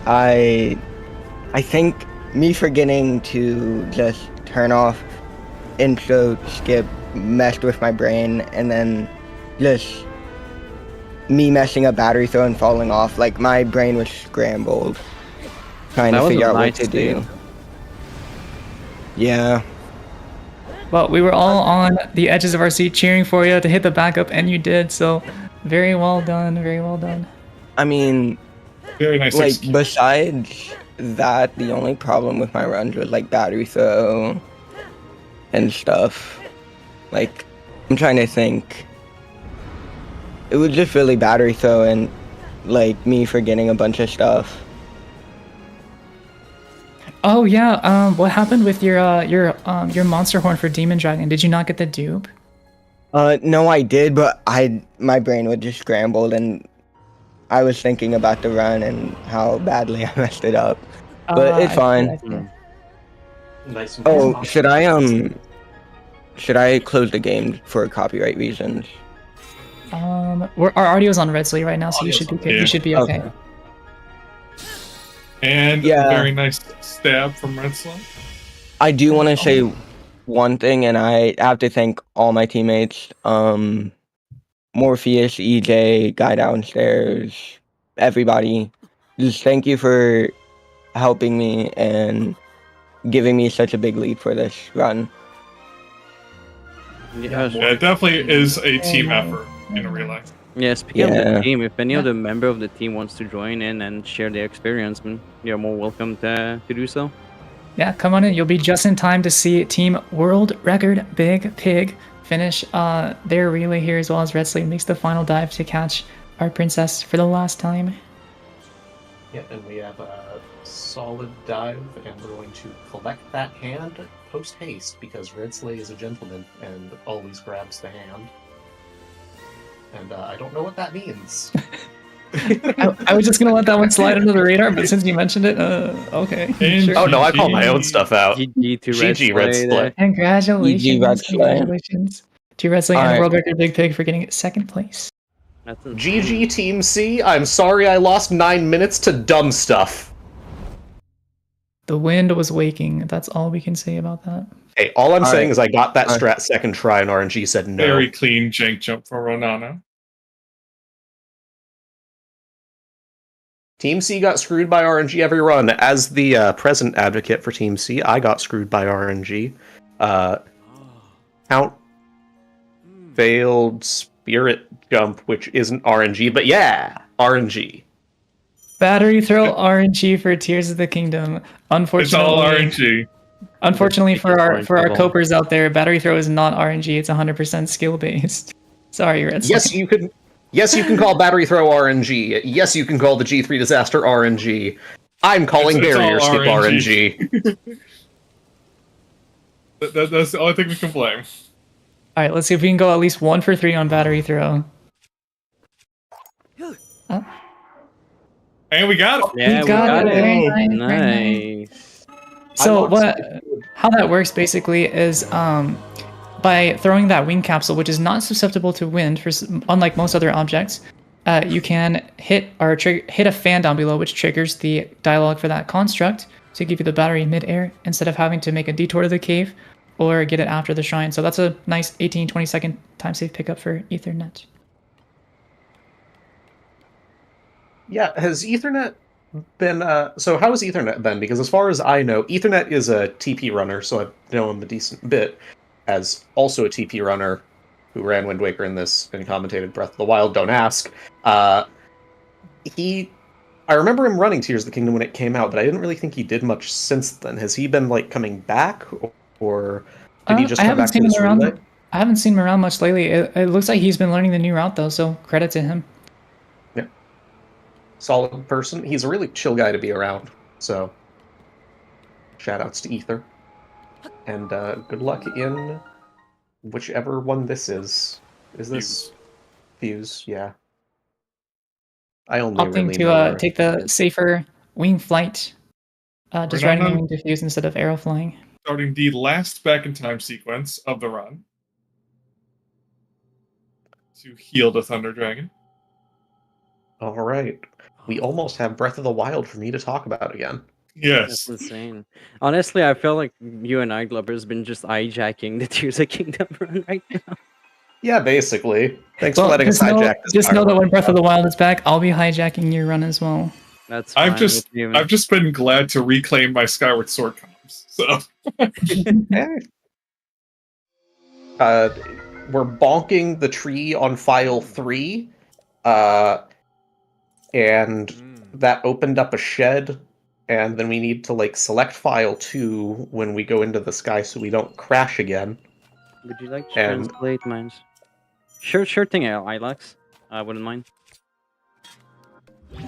I do know how to do some Skyward Sword stuff, so I can kind of talk about it with apprehension in my voice. Just narrate what you see as you see it, and don't explain the reason why. Just say exactly what's happening. All right, Renano That's is commentary. diving into Farron and going to do a thing called Fast Farron Bit. What is Fast Farron Bit? I don't know. The people that were teaching me told me don't do it. So we're going to. So we already bit is an passed the acronym Fast that Farron stands for bit, back so- in time. That one I do know because I run Twilight Princess, the game that has the better version of Back in Time. okay, that's fighting words. It That is fighting words. Can you manipulate memory flags on the fly by selecting different files? No, I didn't think so. We did not. I've done Fast Farron Bit. Then I did not know what I was doing. I did not know I was doing a fast route. Mom, the SS and TP runners are fighting again. Please come pick me up. For today only, I am a Breath of the Wild and so not Skyward Sword, Wind Waker runner. And I guess also by virtue of what's going on screen, Tears of the Kingdom and Skyward Sword. Heck yeah. Heck yeah. The two best games because they are the only games with Skydive as a core mechanic. The dive mechanic's actually very nice. When I went to go speedrun Breath of the Wild again, I really missed the dive mechanic. But isn't it nice to be able to just throw your weapon while you're in the air? I mean, if it's required for a fall damage cancel, yeah. In Tears of the Kingdom, normally if you're throwing your weapon midair, it's because you messed up a setup. And you do not want to be throwing your Oh weapon. yeah, I forgot Trez knows quite a bit of French too. All right. I also know a little bit of French, but not enough to talk about Zelda speedruns. I looks don't like know a Ether- lick of French. Looks like Ethernet's going I was for the. born in the French, molded by it. All right, Bane. Would you like to commentate what you see on Ethernet screen since you're familiar with this route, right? The wing bomb. Me? The wing. Oh, Yeah. I gave up on that route by the way. In all From your dungeons, because the from your route- all dungeons glory days. Come on. I used it for at first with the amiibo run, but this wing is very precise here because you have to like chain a couple of wings with some wind bomb jumps to gain enough height to just be right under the next shrine and be able to ascend all the way up. It's a little bit tougher than it looks like, funny enough. I know some people. It can be very tight. Yeah. So some people are super good at it, especially like current patch runners. I don't know how you guys do it, but like They're so it is crazy. Yeah. They do it with just like 2 wings. I need like 4. But yeah, this route's making me nostalgic. Watching gymnasts grind for TOTK any percent record back in the day. And by back in the day, I say that as if I'm old. It's like a 1-year-old. That was like last You year, guys know yeah. what I mean. Mhm. 2023. Shout Did out you to guys know? knowing the What's one that? French word that I know, baguette. The what?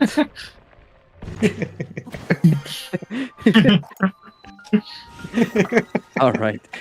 I like that stopped everybody's like train of thought. Oh man. Listen, most of us have been watching the entire time, so it's been 10 hours of nonstop watching Zelda speedruns.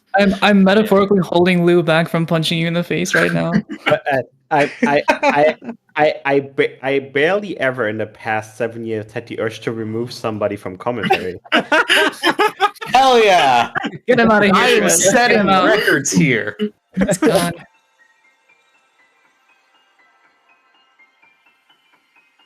This is exactly the kind of unhinged you can kind of get after a very long marathon run. It's been fun every step of the way. I got it. Nilok's been waiting to join in. Oh yeah, Ilox wanted to do some do an interview, but was worried about their English, I think. But Lulu, you said that you're willing to translate. Yeah. Yeah, let's pull him in.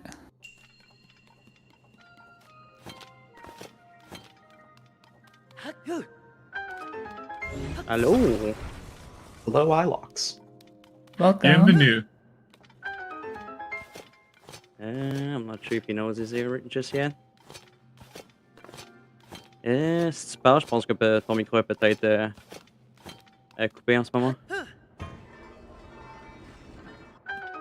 We have some typing in. No, we do not. I just can't see things. Yes, loud French. It's rare for me to speak French. But Hi everybody. Welcome. Hello. GG Zylox, you had a good run. Well done. Thanks.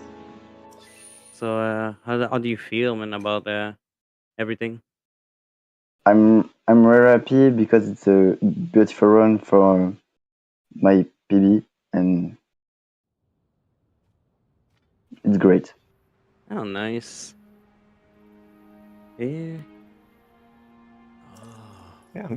Was there anything that you felt particularly good about during your run? Est-ce qu'on pourrait me traduire s'il vous plaît? En gros, il a demandé est-ce qu'il y avait quelque chose que tu as bien aimé dans ta run que tu as fait. I really like the wind bomb in a bomb shrine and magnesis shrine.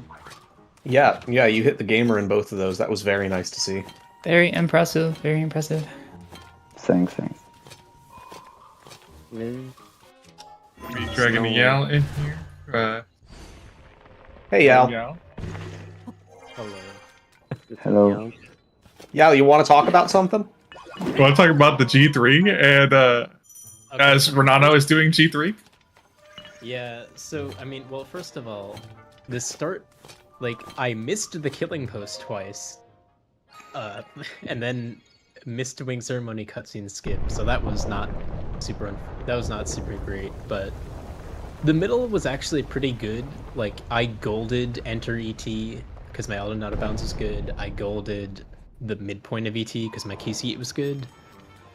But, and then there was that, like, when I accidentally, like, well, whatever happened with the stupid rock and the cactus. Yeah, I think just a little bit of like just micro movement just made it just out of range to blow it up. Yeah, I had to try a couple different angles. Then I opened Splash too early and got the bit soft lock. And then the first part of G3 Escape was pretty good. Like 114 in-game time is pretty good. And then I vented my frustrations about how I practiced this part for like an hour, and was doing decently okay at it. So what ended up happening is I got a little bit too greedy with trying to attack him off the edge, and he slid off of the platform because the platform is moving really fast because it's trying to go to the center. He slid off and I couldn't reach him, but I thought I knocked him into one thing away, so I went for a jump slash and just voided out. And when you void out, you have to wait for the platform to stabilize and to go down and void out again and like do the first part again. And then somehow he ended up on top of the fence, which would have crashed if I tried to fatal blow there. And so I tried one more time and he landed on the ground, and there's not really any better way of backing that up than just restarting. Yeah. Also, welcome on Injects. And welcome in. Yeah, Yeg. I joined now because I remember last year I couldn't join, and I just kind of sat there. So I'm here now. Oh, and I want to clarify. Welcome. Thank you. This is a sub 30. I was just looking at the stream, and I hit start when the stream happened, and then there's a lot of stream delay, so I was kind of just looking at myself, looking at new game for a while. But well, GG on the sub 30. Sub 30 in a race is always decent. Thank Good you. time. I say decent like it's not close to my PB. I was gonna say my PB was a sub 30 in a race. I mean, you're not the full Zelda Game Clubber. You should give yourself a chance a little bit there. It's okay. It's okay. All right, we see Renano finishing up this part. This part is just kind of takes a long time. Yeah. And Ethernet entering one of my favorite shrine names, Nachoya. Nacho, yeah! Nacho, yeah! I love Nacho. I'm also a fan of Gutanbach, as in I'll be Gutanbach to you later. I don't get it. Like Is that a joke about getting back? Is that a joke about Johann Sebastian Oh. And then there's Ukuo, which I always like to call Ubu-Owo Shrine. Nah, they're just called Ascend, Views, Ultra Hand, and Recall. That's boring.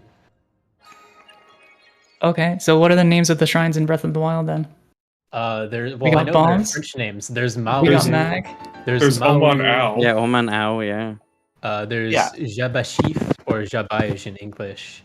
There's Kenamu, which is Kenamat, yeah. Oh man, I don't remember the French name. It's like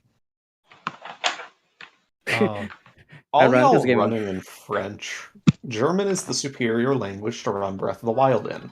It is for. Well, I think it actually has the same shrine names as French, but It definitely they'd be does. pronounced differently. Very nice, clean There's face. Oman Ow. So yeah, nice demise. There's Oh Man Ow, because you go, oh man, I got the Man, wind bomb, and ow. then ow when you smack against the shrine and die. The French name of Stasis is Wahamodei. Oh, well, yeah, that's Stasis Wamodai. Do you remember the French name of the Cryonos shrine? GG Renano. GG's Renano. Oh, incredible finish. GG's Ronano. Let's give it up again for persevering through all the Because Renano shenanigans. effectively did 2 whole runs of this game, and that is very commendable. Indeed. And good luck to Arna on his run. Yeah. Let's go, Arna. Time for Back. Breath of the Wild. Yeah, back to the best game. Yep, Breath of the Wild Cloud commentators, has, back to work. Let's go.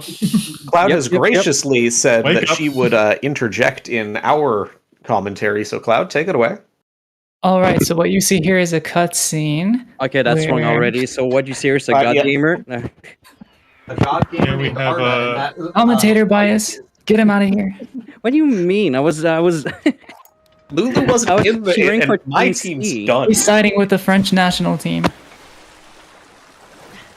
Isn't Lulu Maybe. Canadian? Yeah, I'm Canadian, yeah. Which makes it all the more confusing to me as why he's favoritizing them. I was cheering for the Canadian team, Moist and Company. Yeah, Moist in Company. Yeah.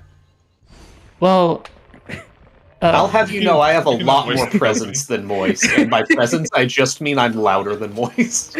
You are. I mean, if anything, honestly, like, what, this run, like, TP is like a third of the entire relay, so... Oh, I wish it were if a anything, third. this is getting so unhinged. This is your brain on Tears of the Kingdom speedrunning. That's all I'm gonna say. I Why will you think just I'm say- quitting? And I would like to add that this is just a normal conversation with me.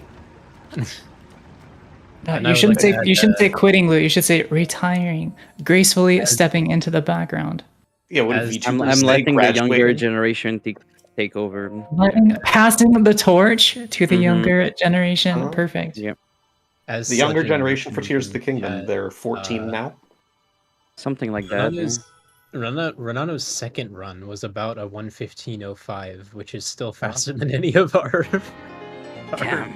Yeah, one runs. solid. Yeah, pretty solid. But I think Moist and Red Sly has been I've been waiting the waiting room now. I mean, All right, well, let's it's bring. good. I'm gonna bring Red Slay in here real quick and let Moist sit for a second until he can say that he's louder than me. Thanks for joining us, y'all. Thanks for joining us, iLox. I'm Appreciate ya. I did not realize I could drag people in until you said that, so thank you. Yo. Welcome, Red Slay. Welcome, Moist. GG's on both of your strong finishes. How are you guys feeling about the run?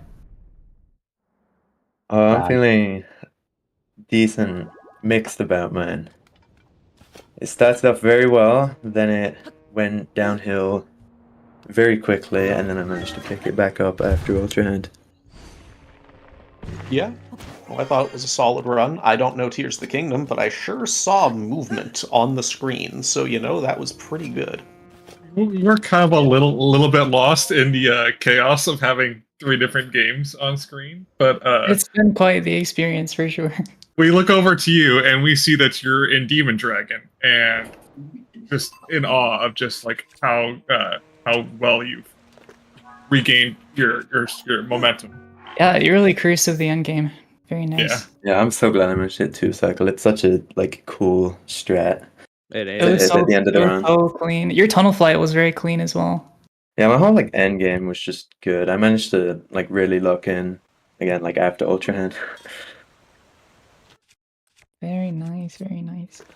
How about yourself, Moist? How are you feeling about Moist.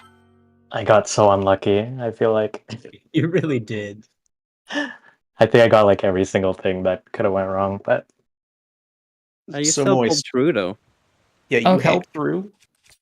What's up, Cloud? So, true to my spirit of journalism, I have a quote for you, Moist, that I'd like you to react to. So this is from Glubbers after you missed Gamer but hit it second time. Glubbers said about you, and I quote, "You are a superposition of noob and gamer." Now, what's your comment on that statement? Do you feel like that accurately reflects who you are as a speedrunner? I think so, yeah. I think so. I think I love the honesty. Thank you. Arna doing the first wind bomb of the run. Yeah, that was a nice gamer right there.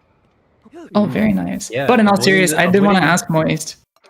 So I know that you've only recently just been learning the no amiibo route for Breath of the Wild 90%. Is that correct? Yeah. So what were some of the challenges that you kind of had to overcome to adjust your normal kind of flow of gameplay? Do you feel like you're able to kind of maintain that flow state, or did it kind of break you out of the what your It's pretty- usual patterns? It's pretty similar, but the slide to castle is it sucks. As you saw, I got instant castle cutscene, instantly died, and then got loaded gate, which typically doesn't happen. Yeah, that laser was crazy. It's very unlucky. Yeah, that was one of the craziest things that I've seen in a Breath of the Wild run, and That's saying a lot. That's saying an awful lot. That's saying a lot. I ran that game for about 25 days. Oh, not too bad. It lasted longer than most. I mean, I'll I run ran it for more. a I week. actually It was really only liked it. one run, and it was a casual. Ooh, what was your final time? Yes, 80 hours. Nice, congrats. That's a pretty good. Very nice. I like very yes nice. better than 80 hours. So actually, we're going to be starting to interrupt our interview here. We're going to be seeing Ethernet go for a different clip spot than our other two runners. Also, we're going to see him do these manual fall damage cancels and manual jump slash cancel clips that we briefly touched on earlier, as he does not have arrow smuggle. So we saw with arrow smuggle, you can basically just bow pull, jump slash, chain all the way through. But Ethernet, since he doesn't have arrow smuggle, is going to have to do these cancels. We call them jump slash cancels because you use the L rune menu to swap shields, which allows you to kind of have that same effect of the jump slash being canceled in the first frame. And very clean, actually. Those are... Yeah. I can't really gauge how tough those look to the average viewer, but they are pretty difficult. Especially for the final clip, you have to hit I believe it's a 1 or 2 frame window, depending on how far you are from the ceiling. It can vary as well. So not an easy clip, but good job from Ethernet for hitting that relatively quickly. This was the route that I ran last when I ran Tears of the Kingdom. I did not like this technique. Man, I missed the auto build route. That was a fun one. I missed the control stick route. Rest in peace, auto build route from Rest in peace 1.1 being relevant. June 1st, Wow. 2023 to June 10th, 2023. It was a great 2 weeks that we ran the auto build route. 2 business weeks, not even 2 full weeks. I missed the control stick route. That was the last route I ran. Oh man. Actually, yeah, those jump slash cancel clips is what convinced me to run other categories, and I went back to any percent once Air Smuggle became viable. Arna going for probably the rarest thing to see in Mag, not going for gamer, but going for the back of the canal wind bomb. And Yeah, it's Ethernet very nicely also done. deciding not to go It's a for the little bit ragdoll simpler. clip, but rather doing a autosave to get back inbounds. I see, I see. I guess that's That, nice for. I think that's with definitely the a very nice kind of like training wheel strat for sure. With the arrow smuggle route, you can't do it because if Yeah, you you reload can't. a save, you lose arrow smuggle, and you're gonna need it for your clips afterwards, unless you want to do those god awful manual JCCs that we saw. And now we actually have a bow to use our rubies, which honestly I feel like I like a lot better. Oh, By my yeah, build bias. I haven't seen these shots in a while. Throwing is definitely faster, but the bow can be a bit easier to aim. So Yeah, we're getting our it's a little bit fourth safer. case.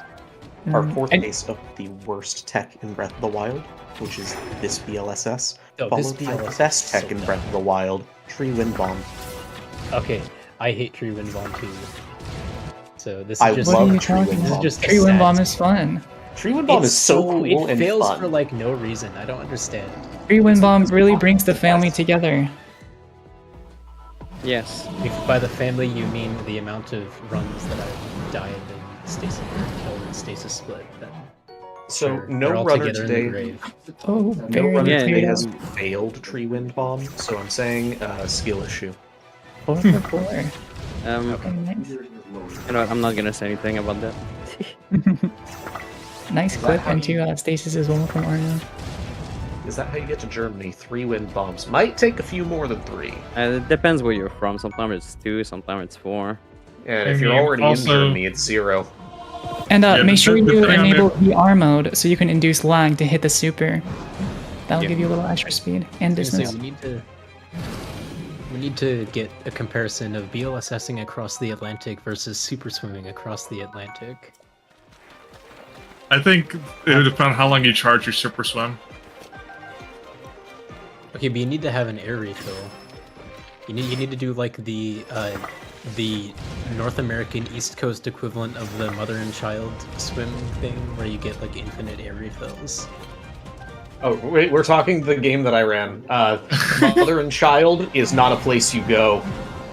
It is in random, because there's a chest, so you can get double storage. How do I induce lag in real life? The answer is have exactly one conversation with Glovers. Yeah, Nice, exactly. Your brain will be blue screening in about 30 seconds. I think Crystal knows this firsthand. Nice stasis wind bomb for Arna. Savage? That's a compliment. I keep telling that there, so. I'm sorry, we've devolved a little bit here. Hi everybody, Happy 10 welcome to hours, our 3D everybody. Zelda relay. Breath of the Wild, Tears of the Kingdom, Arna, Ethernet. Let's go. Let's go. We could put on like somebody playing Ocarina of Time again, and then we can talk about that. You know. Hey, maybe I can boot up my casual Echoes of Wisdom playthrough. Do we have enough do people not here for talk another about relay that here. team? So Glubbers, do you need What? some ointment for that burn that Pouch gave you, or? I would, but I'm Arna's sorry. in the snow right now, so it's kind of cold. Like, I'll just put some snow on it. Don't worry. You won't be there for too long anyway. That stasis launch though gave a lot of height. I was worried about taking fall damage. Yeah. Well, I'm Am I the only curious one as that saw to. that? Ethernet forgot something upstairs. I didn't quite catch what it was, but whatever it is, I was looking at R now, so I'm unsure. I believe he has successfully retrieved it. So we kind of brushed over it last time, but he's going to set up an arrow smuggle here. I see. Yeah, arrow smuggle definitely makes this clip easier. The well clip is pretty lenient that we saw earlier. This clip is, in my opinion, one of the harder ones. The position is a lot more precise, and as what am I trying to say here? The ceiling is a lot more concave. You can't really just bash your head against it until you get the clip because you get continually pushed backwards the further you go. So you get pushed out of position. So this one you got to get it within the first 2 or 3 reps when you're at the ceiling, or drop and try again. Interesting. This is a few more than 2 or 3 reps, it looks like. Yep, he's gonna have to drop down and reset up again. He had a good cue there. I think he just did another rep too early. So what you want to do here is wait till Link's head gets basically flush with the ceiling, and then he's going to dip down just a bit. You'll see him do like a little head nod forward. That's kind of your cue. And then once the top of his scalp is flush with the ceiling, you can do your next rep, and he should get through. Oh, and we didn't see any of the other runners have this, but the camera can be super jank because, believe it or not, you're not supposed to be out of bounds under the floor. Really? This isn't a feature? It's actually a bug? They made I colors mean- and everything though. There is floor to stand on. I think we're fine. Also, something a little sketch here is you can see he's taking a bit of gloom damage. I have lost a run on PB pace due to being at 1 heart for reasons, and then clipping through too slowly and dying to gloom damage as I was clipping back in bounds.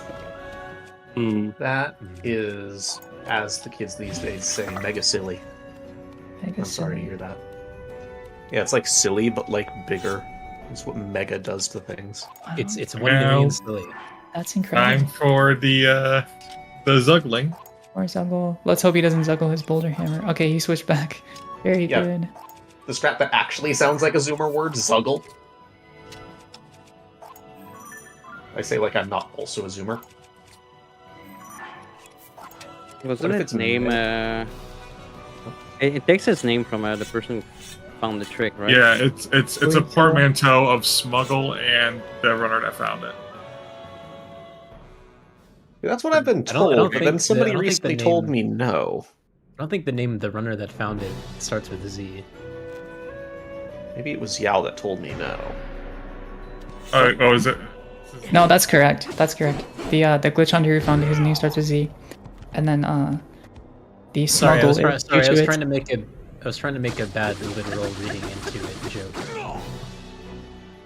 Okay, I don't actually know how to say that. Oh, okay, I'm understanding. I'm listening and learning. Nice one, y'all. Good job. Good job. Zavelian? ZV Leon? Okay, well now we're just making stuff up. What? Legend said the person's name, I think. I don't think you didn't. It's not Zlubbers. I trust Legend with everything ever, so if he says it, that must be true. Has to be true indeed. Would a guy that can get a 116 Skyward Sword any percent just lie to you? I don't think that's how it works. Yes. I mean, I could, but then I would have to actually be able to get a 116 Skyward Sword. So what you're saying is you're a liar then? No. Okay, so what I'm hearing is that when I run Skyward Sword, I need to get at least a 116 so that I can just then lie to Cloud whenever I want. Yeah, well, you get a 116, you're free to gaslight Cloud. That's... Hell yeah. Okay, it's time to come out of retirement for Skyward Sword. It's true. But that Counter makes argument. Women can do whatever they want forever. Exactly. Gaslight, gatekeep, girl boss. That's Heck the yeah. girl boss applying the Heck yeah. gaslight. Mm-hmm. So anyways, And Breath of the Wild, we've got Arda doing the BLSSD castle. Yeah. Yeah, and we can see if Arna gets to experience the gatekeep. Oh, Let's Black see if Spike. Arna's gonna get let's see if Arna's gonna get lucky there, man. The gate has been troublesome for some runners, but nice to others today. So So I heard a rumor that when the Switch 2 releases, it's gonna load the world so fast that it'll guarantee loaded gate every single time. Source my uncle at Nintendo, etc. Yeah, hold on. You have an uncle at Nintendo too? Wait. Our uncles must We- know each other. No. We might be cousins. Tell me you're joking, because my uncle also works for Nintendo. Oh my Oh goodness. my god. Oh my god. It's my uncle's Nintendo. Is that why we all What? became Zelda speedrunners? What? I Crystal's I'll uncle get works all at my games for Nintendo free. too. Man. Is there a gene for that or something? No, those are pants. Well, my god, Trez. My granduncle's cat works for. My uncle Hope you're winning. Hope your uncle is winning is that he a lawsuit, lawyer? dude. You'll Yeah, I be hearing hope from my I lawyer. hope he's a good lawyer.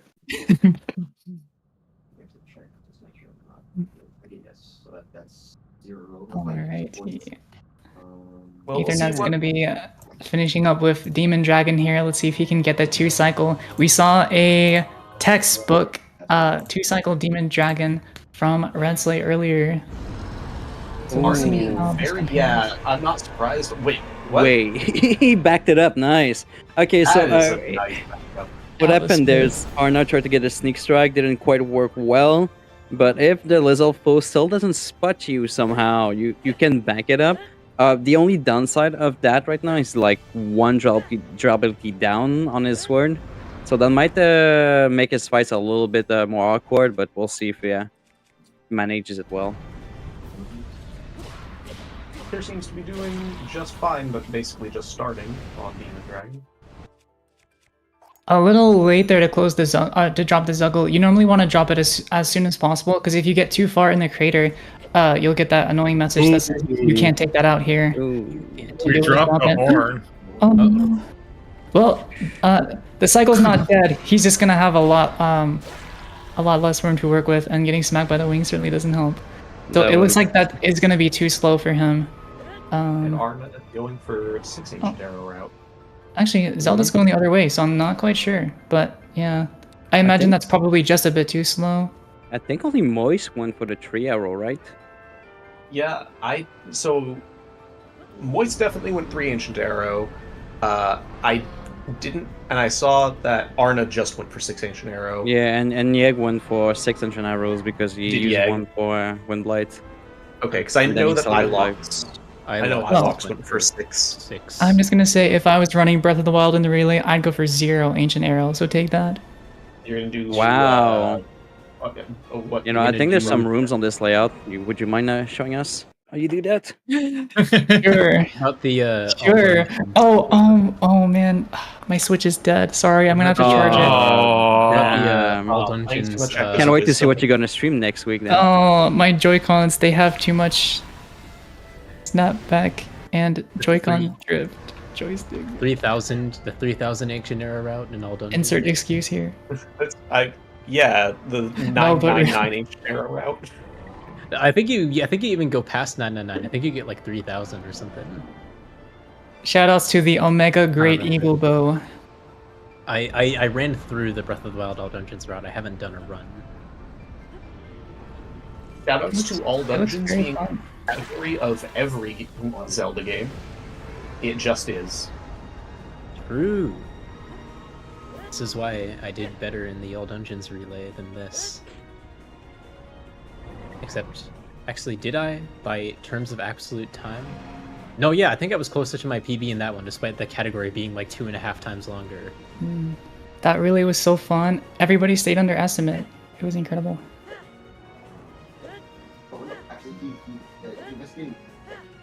Yeah, we have a cat jam going on. That cat sure is bopping. Yeah. Indeed. Well, if there's any of our other relay participants hanging around that want to jump in for an interview, or just to, yap. Celebrate the end with us.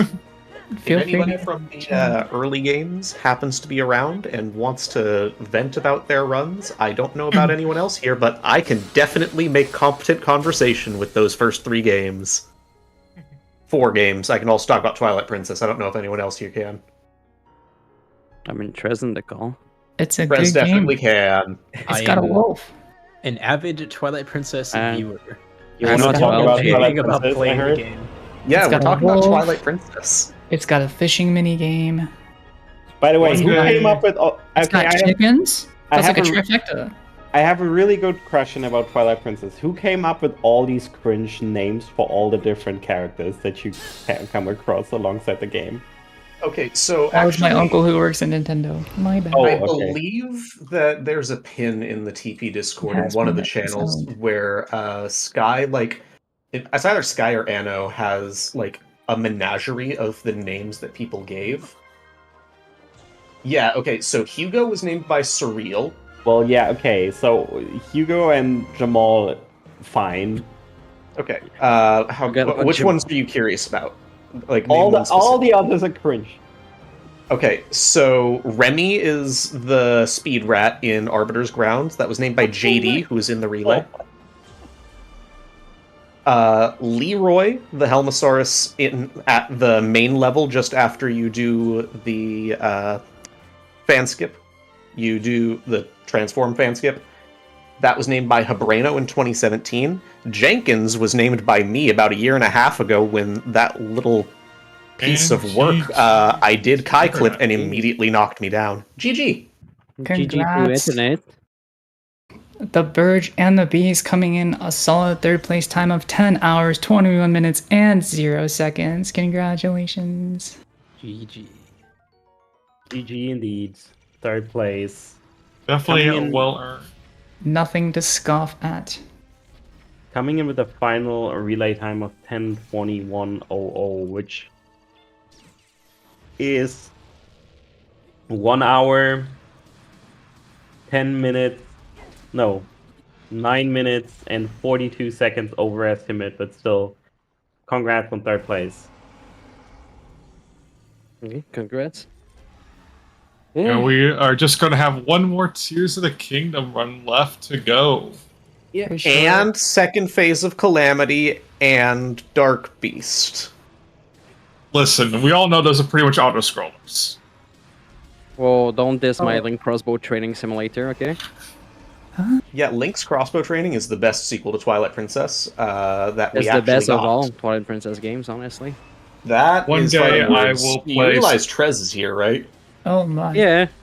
Lou, I was trying to defend you earlier, but that's a little bit too far.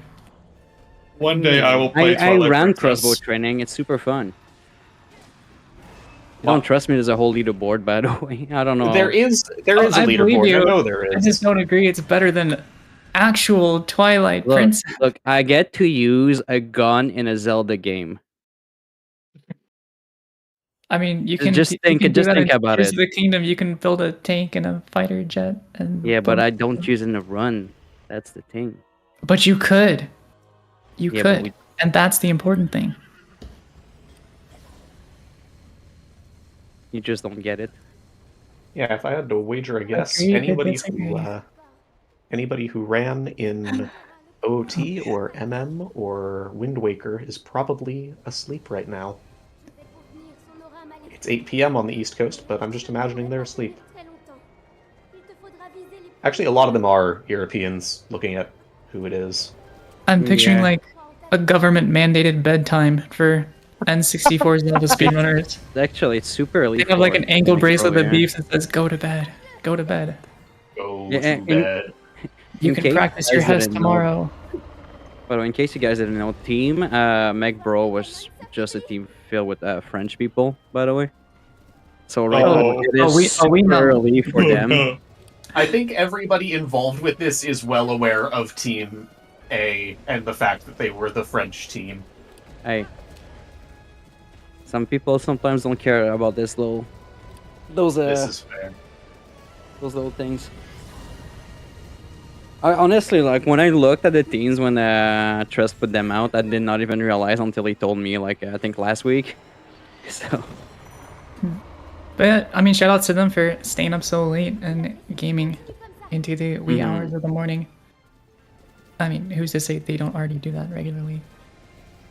I don't think people in Europe sleeps. Like, that's a theory I've been thinking about ever since I started streaming.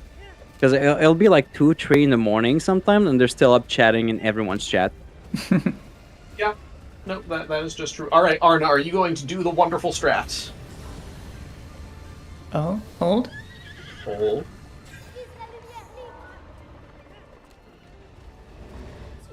We're on the edge of our seat here, chat. Is he gonna hit the eye? Is he going to hit the eye? That was actually a pretty nice pre-fire. Yeah. If we could get some golf claps in chat for that. Do we have anybody hit speechless? I wasn't paying much attention to Moist Start Beast. I did not have audio for the Breath of the Wild runners, most of them like when they were in Breath of the Wild, but I did not hear speechless the 2 times that I've Okay. heard this fight. Well, huge GGs to Arna, incredible run. That's our fastest Breath of the Wild time. So congrats for pulling it back. And, Yeah, Arna. and now I think Ripple. we can probably expect an incredible Tears of the Kingdom run from Eshek, who's one of our top runners for Tears of the Kingdom. He's a former world record holder in the current patch version of this category, which is quite different, a bit slower, but still a tough speedrun all the same. And so he's definitely got the chops complete a nice run here. A lot. I think every runner so far we've seen have played in Russian, but seems like Eshek's Playing in language is set Korean. to Korean. Yeah. Why is that set to Korean? I'm actually confused by that. He's probably just having fun. Korean's actually one of the slower text languages for this game. And by slow, I Oh. mean we're talking a window of like 2.5 seconds between the fastest and the slowest for any percent. So it's not a huge deal, but Okay. I have seen him swap his languages pretty frequently. This is the kind of stuff you have to do to keep sane when you're watching that cutscene over and over Hmm. and Have you over heard and over. I have it Ganondorf's memorized in Spanish English voice and actor? Japanese. The Spanish voice actor is so freaking good. I definitely Oh, in recommend watching Spanish? him. Yeah. I have. That gives me like Super Mario Sunshine vibes, where it took them until like 2020, maybe it was like late 2019, when they allowed you to actually use a file to skip that was modded to skip that cutscene. So basically, every SMS runner from that era just has that cutscene memorized, because regardless of the version you play on, it has English voice acting. Oh It's yeah. absolutely wonderful. Can I give you the English voice acting? Well, I'm no Matt Mercer. So no. No, Crystal says, time for the dub. Do you want the dub or do you want the L? I can do a little dub too.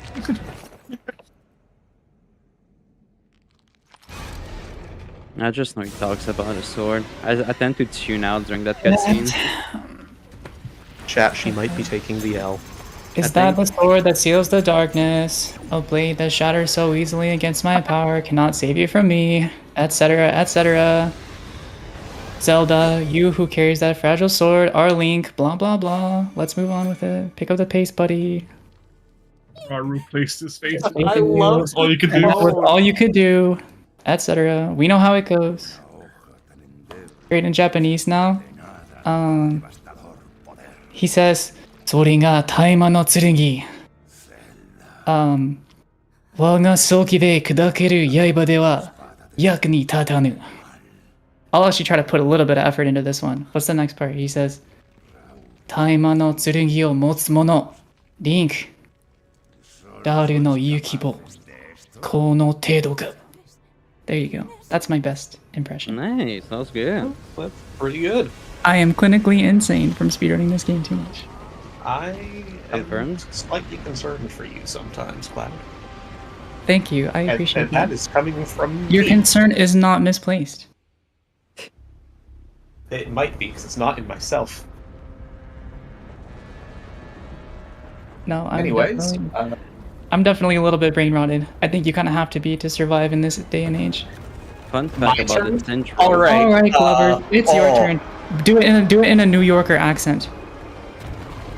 I don't even know what a New Yorker accent is. Or do some funny I think accent. they say pizza quite a bit, something like that. Hey, I'm walking. I don't know. They always talk about how good their pizza is over there. I'm not sure. I do Chris Pratt. Chris Pratt is Mario. Please don't do Chris Pratt as Mario. It just sounds like Chris Pratt. I don't even know if there's talking at this part. No, Zelda just, barely any. and then Link dives to catch her. Yeah, fun fact about this cutscene. And she it's long goes, enough "Hey, that she Link!" doesn't have to pass any percent. Link, no! I do have to call out And the then- attention to detail that Nintendo put into this game. If you go down to the place where Zelda fell, you find her torch that she was carrying. And Shek puts the Castle in the chat. What's happening with Castle?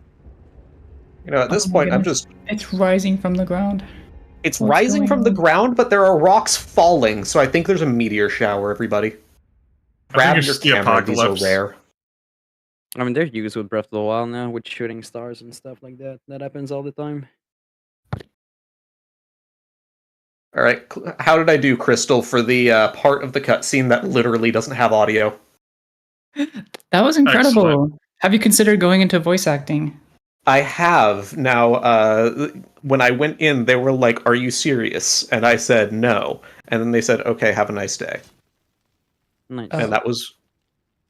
I did actually chat with a voice act. Like, there was like one of those booths at what was that, PAX? before I did the TPR commentary. I was chatting. The with results are some in. voice actors. Don't quit your day job. Don't quit my. I don't want to quit my day job. I work with robots. It's cool. I would love to quit my day job. I would also. I work 50 hours a week. All right, let's see. SX, very quick cog skips it up. And a Nice. beautiful first try. Bro, very first clean. try. Very clean. Nice SX cog skip. SX, a very consistent speedrunner, especially for these early segments of the game, which are some of the most difficult because, you know, if you mess up one of these tricks, it's basically a reset. Intro clip, messed up, reset. Cog skip, missed too many times, reset. Messed up wing flip, that's a reset as well. So there's a lot of reset heavy tricks right at the very beginning of the run. SX very consistent at getting through with relative speed. And we also completely brushed over this earlier, but this little funny running technique he's doing, like a stutter step with pulling out the sword, that's like if, did we explain whistle sprinting in Breath of the Wild? I'm sure we did didn't have earlier, time right? for that. No, we Nope. didn't have time for that. There was a lot of too much chaos going on. Okay, well, that's why I asked. I figured we probably may not have gotten to it. But basically, it's a stamina conservation technique that's similar to whistle sprinting if you're familiar with it. However, it is less effective and a bit more mechanically intense. It's called crouch throw sprinting, so you do a quick crouch, cancel with B, tap R to draw the sword, and then tap B to put it away. And that can maintain stamina preservation. As the stand-in Skyward Sword commentator, I would like to apologize for all the chaos that is Skyward Sword. It's fine. It's always awkward whenever like there's the game transition and the team is like way ahead, but like, yeah, like. It did make for some funny times, though.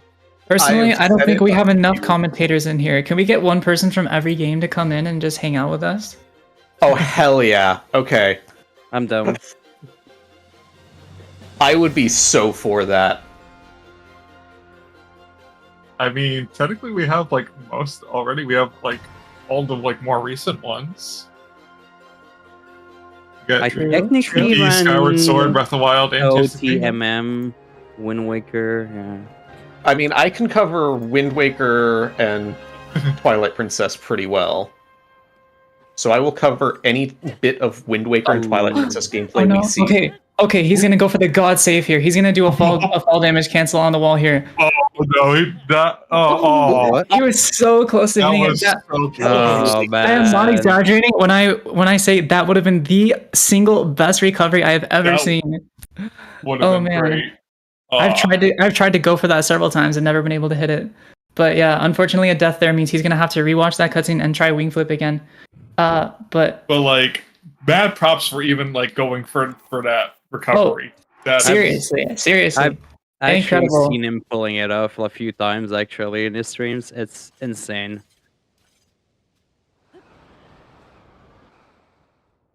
But yeah, I hope you At guys least you like get that wonderful title card. Let's see it again. More skydiving. The people have spoken. They want more skydiving. More skydiving. And we see more of that mysterious dragon. Yeah, skydiving with a title card on screen, that is my bread and butter.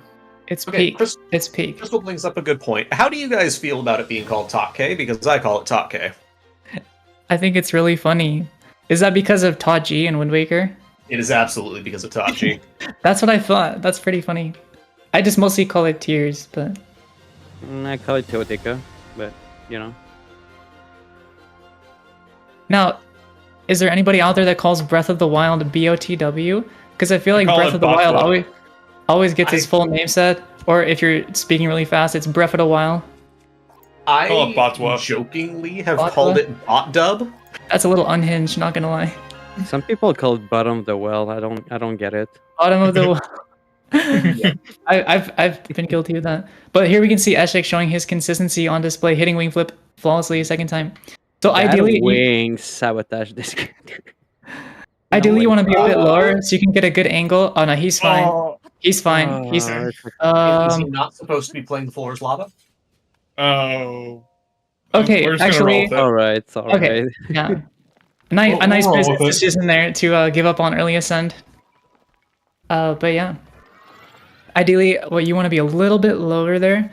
There's actually a pretty small window between where you're high enough where you have to do that stall and slow fall, and then low enough where you hit the autosave trigger. And so it can be really tough to thread that needle, especially when you're diving so fast and have to react to open the quick menu and then get the jump slash out quickly, not on the first frame, but the second or later, and then react to how the wing is falling to dive and know when to cancel. It's a tough trick. Personally, it was one of the hardest for me to learn in the speedrun. But there's some people out there that can really master the wing flippage. So what would you say is the best way for somebody to learn this game, Vlad? I would say just give it a try. All right, so don't be build on that, intimidated by then. all the cutscene and GSI, honestly, because as soon as you're getting out of GSI for this game, it's an actual, I would say experience. I would say don't learn any percent, learn all dungeons. It's the superior category. It is. No matter the patch you're running on, right? I'm biased. I like all dungeons better. Or you can learn all shrines. That's a fun speedrun if you have nothing better to do for 6.5 hours. So I'm going to press on that question a bit, as I, the person who is currently learning the any percent 3D Zelda challenge, do not have the ability to learn all dungeons. And how I have been learning this game previously, before pausing, was exclusively looking at Gymnast's GDQ run. Is that rate that on a scale of 1 to 10 of like how good of an idea that is? Watching Gymnast GDQ run And just from copying it. GDQ 2024, right? Of this 20, yeah. Yeah. So that run's a bit outdated now. He does not use arrow smuggle. Oh no. Oh, you got the auto-save, I think. Yeah. Yeah, he's gonna have to reload here. Unfortunate, but it's the Oh, I see. Wait, does that mean he's gonna have to watch the contract cutscene again? I think so. Yeah. Really? Hell yeah! More Zelda, let's go. Lore! No me la hace pa... Everybody in chat loves Zelda games. So If you we're are bringing here- you even more Zelda. Spending your Hello. Saturday watching people play Zelda on Twitch, you must be a fan, right? So how could you complain about more Zelda? Wait, this is supposed to be Zelda? I thought this was like Pokemon. Actually, it is Pokemon. That's kind of what the construct looks like. I would believe that is a Pokemon. Steel? Electric Steel? It kind of looks like Bronzong. I would say more like Electric Psychic.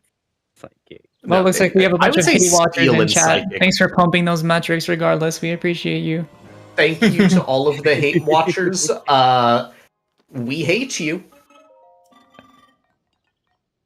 It is mutual. I'm ambivalent. Cloud is ambivalent.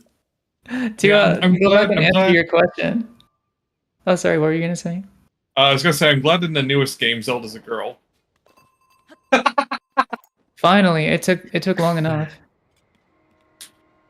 But I was gonna say, yeah. So if you're watching that run, it's an incredible run, but the route is a bit outdated. So the funny thing about this game is, oh my god, he's zooming in. This is for the thumbnail, guys. I'm gonna repeat myself. This is what Tears of the Kingdom does to your brain. But anyways. Nice. We'll just say it's for lag reduction. How about that? For a faster wing flight. He's gaining frames over world record here. It's RNG manipulation. Oh, but since he was messing around, he's way too high and he's not gonna be able to get the construct. So he's gonna do a bit of an alternate route here. Actually, how's that gonna affect his wait, is he not on the Oh my wing? goodness. He's not on the wing. Okay, he can save this. How? He can save this with a frame perfect backflip or side hop. Oh, he did it. He did. Maybe. UI is I covering. didn't see the... Okay, I didn't see an autosave icon there, but sometimes you can get a stealth one that doesn't show. So Okay, we're good. All right. You could grab a stick, right? Technically. Yeah. So the reason you want to commit hit and run on that construct there. Oh wow, that's Yo, man, this game doesn't like him today. that's scary. The reason you want to encourage that construct to give up his weaponry is it's the fastest way to gain access to a second shield, because the other shield, the flame emitter from Bottomless Cave, you can't shield surf on that until you enter the Fuse Shrine. Backup peppers, any Breath of the Wild enjoyers in chat? Liking our backup peppers here. But having two shields is crucial for not running out of durability for the run, and then also the Rusty Broadsword allows you to get a much quicker kill on the construct inside of Ascent to disarm him for his bow. So it's not a huge time loss, but he is gonna have to adjust, and if he's not used to doing the route without it, it could cause a little bit of a hiccup. So we'll see. Considering he's been running a lot of current patch, I'm pretty sure he has a good idea of what Yeah. he could be doing. I just had a horrible thought that what if he's gonna do the current patch route? I mean, that would work still, right? I don't know. I think so they use coaling to set up arrow smuggle, and I think it works differently on one build, but I'm not sure. Commentators, I would like to turn your attention to the Twitch channel, not the view that we have for a moment. Mm-hmm. Oh. Oh. Oh wow. We are watching something happen. But we mean you guys. I'm watching the run. This is for the TikTok, right? The Subway Surfers on the side. Come on, it's not that boring, guys. I promise it gets better. Just keep watching. The best part's almost here. I can send Trez unparking. Then we can actually have Subway Surfers on the side. Oh. Anyways, on to the Okay. run. This is a load screen. Indeed it is. Remarkable Cloud, observation. What How were many we load doing? screens are there in Tears of the Kingdom? So that depends on your philosophical definition of a loading screen, because I guess the game's loading the entire time, is it not? So there's just one loading screen, yeah? And it depends, are we counting like fade to black loading screens, or are we only counting the map screens? I defer the question as it has become less fun. That was my objective. Mission accomplished. No, I'm just kidding. What, you didn't expect an actual like deep answer to your question? No, if I'm being completely honest, I read one of the chat messages and got really confused and completely forgot what you said. That's probably for the better. Thank you, random chatter, for distracting Glovers. Anyways, if you want to go about learning this run, get back to this. maybe don't watch this relay, because the commentary is gonna be a little over par. But oh, nice quick bomb That kill here. works. Yeah, good backup. And since he ran to the cave, he's got more than enough to dupe later on. Yeah, if you wanna learn the run, I recommend. So I was gonna say there's something a bit interesting about Tears of the Kingdom is that there's a couple different routes and there's many different kind of like buffet style of pick and choose that you can do for which strats you want to go for and not. Well, I mean, a lot of speedruns are like that, right? Every speedrun is personalized. Alright, Tresh just having fun with gifts now. Well, I recommend. Let me go the leaderboard. Let's see who's got a good learnable run. Well, everybody does, to be honest. Except don't watch Moist's run. No, he came up with half of the tricks in this game, but don't watch him. No, I'm not just being mean. His PB is from the second half of a Breath of the Kingdom combined any percent speedrun. So it's a longer video with Breath of the Wild at the beginning. Got it. Now I do have a question. Okay. Is that particular video uploaded to YouTube? Indeed it is. All right. This is a PSA. Every runner, please do not submit Twitch VODs. Please upload to YouTube so that we can frame advance if we want to reference your run. Goodness. Okay. Thank you for saying that. This has now become a safe space. I realized. I hate frame advancing on Twitch VODs. I didn't know this was a like a common problem. This is a very common problem.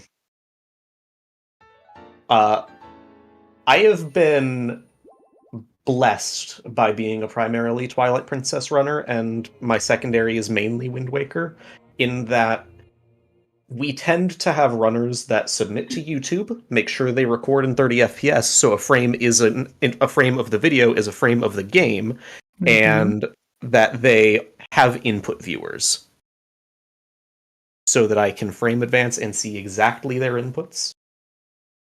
I would really like to put out a PSA for Switch runners to please do the same thing.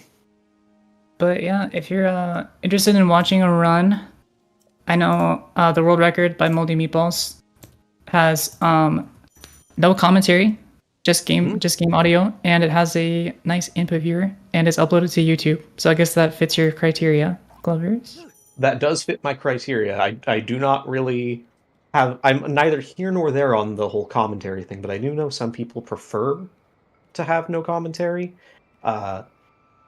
Yeah, no, that is a. I'm with you, solid fan. choice. Just don't submit runs. Just have a folder full of unsubmitted records.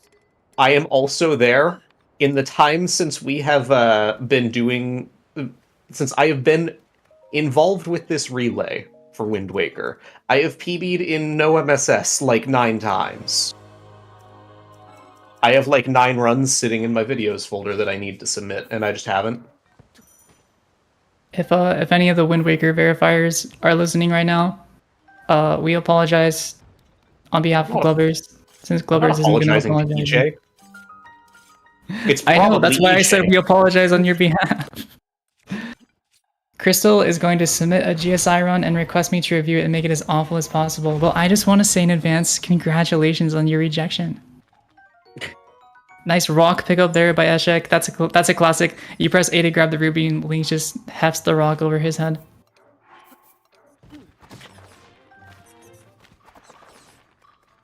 Those keys are. Yeah, classic and keys and Crystal is going to be creating a new world record for getting a speedrun rejected any %. That's gonna be a tough one to beat. That's all I'll say. But I think Eshek's doing kind of like the older no amiibo route. Nowadays that we saw Red Slate do it and we saw Ethernet do it, is you grab the ruby by diving down after exiting recall. It's about, I actually don't remember the time, but it's at least a few seconds faster than running this way. Because you do a lot less running. My old dungeon brain rot was wondering why he was not cooking speed food there, but it's 20%. That's true. Old routes we did used to encourage those constructs to disappear so we can cook some speed food. But speed food is obsolete for any %. Getting some hot-footed frogs.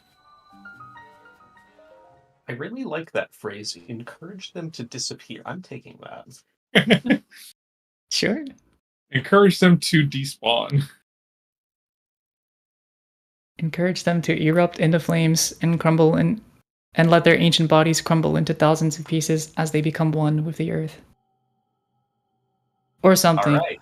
We're getting poetic with it now. We were always poetic.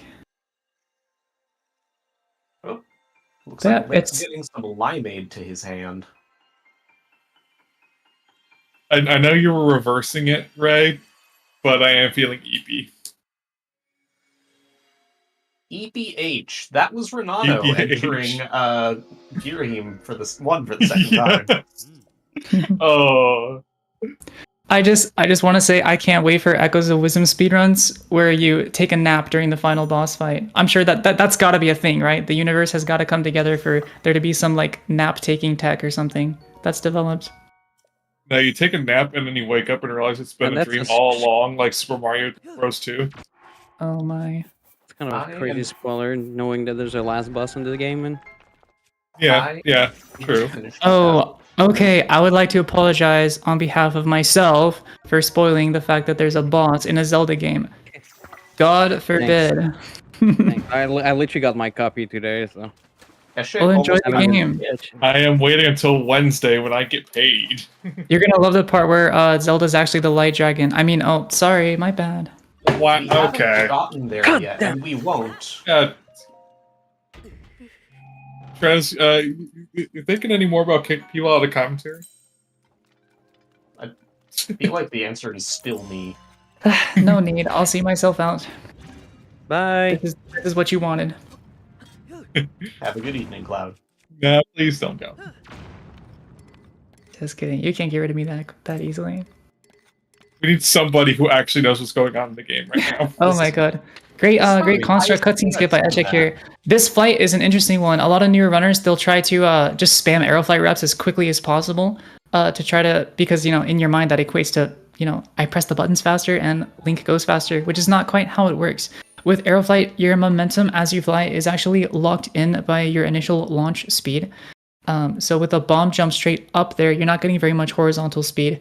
And what inputting faster reps does is it makes you go higher.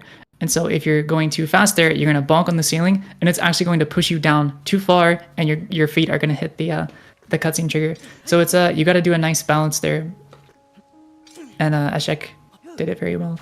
And now we're seeing that normalized setup again. 4 side hops to the left, 2 parries, aim at the shrine, another parry, and then a buffer jump slash into an instant shield jump. And we see here, like we mentioned earlier, he's looking up for lag reduction. Although it's the We're jury's just still out staring at the sun whether- to go blind. whether that actually works. Yeah. The light refracting. Kind of funny how in Twilight Princess you have to look down to reduce lag, and in this game you have to look up. Things have changed. You can Skyward also Sword, you just look adjust your down. aspect ratio. You can look down to avoid lag in certain areas as well. Like in all dungeons, on the flight from the rocket chest to lookout landing, I tend to look down at the ground to reduce lag. And that's now you're telling me that after like what 7 months of grinding this category? Well, you were running the bad route, so I can't say anything in regards to that. Wow. Imagine doing wing shield, GSI, and cooking frogs. How could you? I was fun. Hey, those frogs deserved it. They did not. I mean. Okay, chat. I need your help here. Jumping around and they're annoying to get. Are the frogs cute? In this game. Look, I'll put an example in chat for you. Are these frogs cute? Do you think they deserve to be cooked into a speed potion? I say no. I am with Cloud here.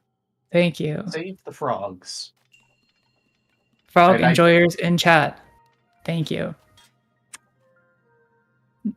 I think maybe the MM runners can agree that frogs deserve to die. Yep. Question: Why the MM runners? Because of the many frog fights in MM. Oh, the giant frogs. My mind went to Speed Frog and the Frog Choir. And like in MM, the Dongero, however you say it. That was a really flashy backup from Ashek there. So what happened was he was a bit too forward on the slab, and he ended up going over the side and jumping over. But he just did kind of like the older route running through. And then at the end there, he jumped off that ramp and he did one arrow flight chain into a quick shield surf to immediately cancel it. Just to like, he probably only saved frames on that, but it was worth it and it looked really cool, and he pulled it off. What about Wind Waker runners? I mean, there's only Wind 2 Waker frogs runner. in Wind I mean, you let you shoot arrow at one just to be able Yeah. to warp across Yeah. the map. So you know. And the other one, we store as cutscene. In routes that we even look at it. I wonder if that causes him pain to have his cutscene stored. Probably. So anyways, like- what we're seeing here, he's doing some more of those shield surf redirects, and unfortunately being a bit too flashy and going and overshooting, but he managed to save it with the last second fall damage cancel. I actually thought he was going to smack into the ground there. Nah. Oh, is he going to get the Korok? No, I think he was too far to the side. But if I ever miss that, and I end up doing the backup, now he's getting the second shield. I see. And oh no, wait. No, you can't. Okay, I see. You can't throw the sword. If his sword breaks, yeah, he's not gonna have a weapon to arrow fly with. Interesting. But yeah, he does need a second weapon because the Decayed Master Sword, which he was using for the run, it goes away at the end of GSI. It gets sent back in time. And without a weapon to jump slash, you can't do a glitched jump slash cancel, which means you can't arrow fly. Wait, back in time? Skyward Sword reference? Indeed. Add it to the counter.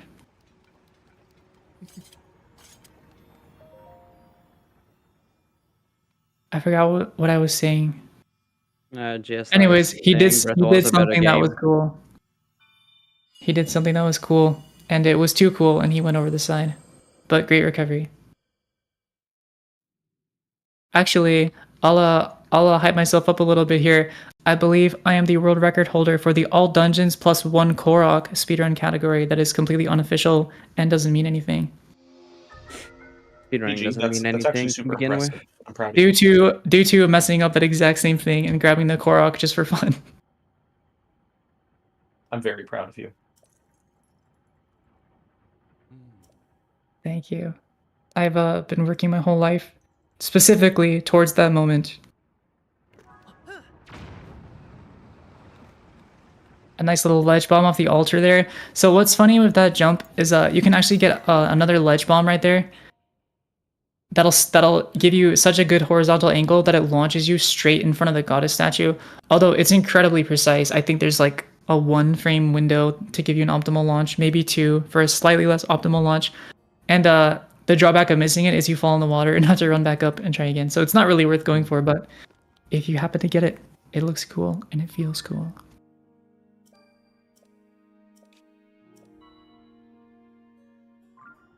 So this cutscene right here, we did mention earlier that we saw most of our runners were playing in Russian. This cutscene here is why Russian is the fastest language for Tears of the Kingdom any %, because the Raru dialogue that gives you fast travel has, I believe, 2 less text boxes in Russian during that dialogue.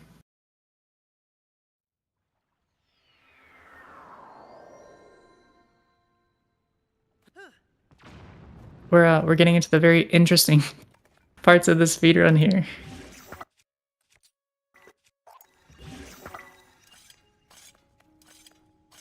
But yeah, playing in Korean. Korean is actually the slowest language for any %, which is funny. Well, it might be Japanese, I can't remember. But It's one of the two. Yeah, it's one of those. It's interesting ever since like Breath of the Wild, how much they try to make every languages in a Zelda game like to be almost the same. Yeah, I imagine that's impacted a lot by the fact that they added voice acting. Oh, Eshek's going for his Yeah. own personal lineup that he developed to try to get a ledge bomb there, and it looks like he got some great launch speed. Yeah, that's his own personal setup that he came up with. Not very many other people use it. Although he didn't really save any time, maybe half a second. Okay, so I have an official Pip Yanetafat answer as to what happened to Renano's run because she went back and studied it. The short answer is that at a certain point, Renano bit saved instead of bit warped, and instead of just dying, he opened file 3, copied file 3 to file 1, started file 1, left ET, took to the sky at temple statue, landed in sealed grounds, died to the spiral, hit continue, went to the bottom trigger of the cutscene. This goes on for a long time. He broke the file. Remember to breathe, Glover. Okay. Breathe. That was less than a quarter of this statement. I mean, Oh, so you at may this be point, I talking to can't yourself. even process Skyward Sword speedrunning. Well, so you may be wondering to yourself, oh my gosh, why did Eshek run and jump on the wall before warping? Isn't that time loss? Well, dear viewer, I'm glad you asked. That is a load manip. Yay. Please do not breathe me. I am not in gaseous form yet, Crystal. I will be in about 100 years. So live that long, and yeah, you can do that. That's the classic right there. Accidentally pulling out the wing instead of a bomb. I do that all the time because it messes up your memory. Oh, okay. I think we're. I would die. Did Red Slay hit that? I think we're 1 for 3 on that strat, but it was nice to see everybody going for it. That I'm just wing, gonna by the run up on way, the side can be here. scary sometimes. Oh 'Cause yeah, for sure. If you're running, sometimes I'll just lie just a little bit. If you drop the bomb right after, sometimes the wing's gonna drop on the More bomb and swimming. just explodes it. Wind Waker reference. Yeah, Wind Waker reference. My favorite game. I'm definitely not still angry at it. You did good. Come on. Listen, I feel like everybody was a little angry at their respective games today. Except I Morpheus, unfortunately I think. I missed the Wind Waker portion of the relay. Were you guys using the new Tingle Tuner zombie hover in We did, yeah. I don't know if anybody failed it, because it's not actually that hard of a strat. And that let me gold that segment by 11 seconds. It's actually insane that unplugging, plugging back the tuners. Yeah, just it's makes the goofiest. makes it work. It's the I love goofiest using thing. peripherals. Well, you have to unplug and replug it twice. Like, if you do it just once, it doesn't work. Like, you gain control of the cursor back. That's it, for some reason. And Shoutouts weirdly, to random miscellaneous discoveries. yeah, and weirdly, it only really works in Ganon's Tower. There's, like, plenty of other places that tuners restricted, but it just doesn't work in most of them. There's a couple of others, but That's just classic speedrunning for you. Finding a new crazy trick after how many years now? Morth Hover was announced at the unveiling of the TAF, which was 2017, 2018. I mean, Back in Time wasn't discovered in Skyward Sword till 2019. That's like pre-barrier skip, right? It was like I'm a little bit foggy on my, or rusty on my Wind Waker speedrunning history timeline. The TAS was a pre-barrier skip TAS. I don't believe it came out pre-barrier skip. I don't know. I haven't been around Wind Waker that long. I can look it up real quick. Oh, Ishak is going for the new. Oh yeah, there. yes, we get to see the new dupe.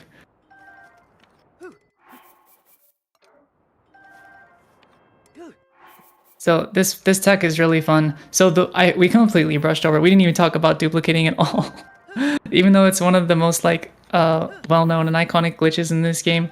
So this is what's called a mid-air sort duplication, which by holding an item and then pressing Y to sort the inventory and pressing B to close the menu at the same time, it effectively duplicates the item. You have to be in a state where Link is mid-air, hence the name mid-air sort duplication, such as shield surfing, being on the paraglider, or riding Minoru's construct, which also counts for some reason. Oh, and he's going crazy on these shield inputs here. So I misspoke a little bit earlier by saying it's the Wind Waker TAS. It was a Wind Waker tech revealed at the end of the Twilight Princess TAS. Oh. Which was 6 years ago, and based on the posting on YouTube, it was January 20th, 2018. So this should be in barrier skip days, but this would have been in the days of grapple, I believe. I thought barrier skip was 2017. No. Oh. And very nice. Because I remember Breath of the Wild coming out, and the game exploded on release, and then Wind Waker got barrier skip, I think, and Breath of the Wild just died. Like everyone went back to Wind Waker. So it was an HD only tech for a while. It was 2019 that we found barrier skip that wasn't using grapples in SD, if I recall correctly. Yeah, I think you're right. Yeah. So that new dupe method of shield starting with arrow smuggle, as well as that slightly new clip spot that saves a few seconds, those are both those are some of the two most recent optimizations that we have to the 90% run from just a couple months ago, courtesy of Sva, the Japanese runner who many of you know and love. No, SV is the GOAT, honestly. Did you just call him Sva? Give her a chance. Oh yeah. That's how his name's written in Japanese. I think you're the first that I hear calling him Sva, honestly. I do it to be contrary. I know.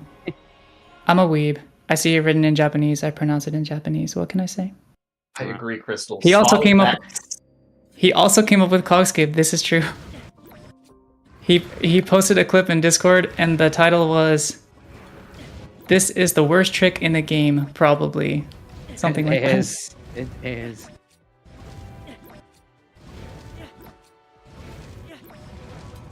Alright, we're seeing just a lot of, like, explosions right now. Oh, he's also a Royal Broadsword enjoyer. Let's go. I didn't know there was two of us. So for the Ganon fight, you either need a Broadsword or a Royal Halberd. Most people grab the Halberd just because that's what the old route used to do. I personally find the sword to be easier to grab because just the positions it normally lands in are easier to navigate to throughout the chaos. And then grabbing the horn here, that's also very smart. I like his army pickup routing quite a bit.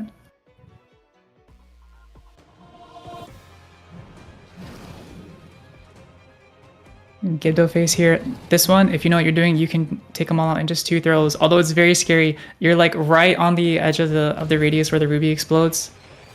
But yeah, run forwards a little bit, then run back. Check another one. Perfect. Very well done. Oh, that was nicely done, yeah.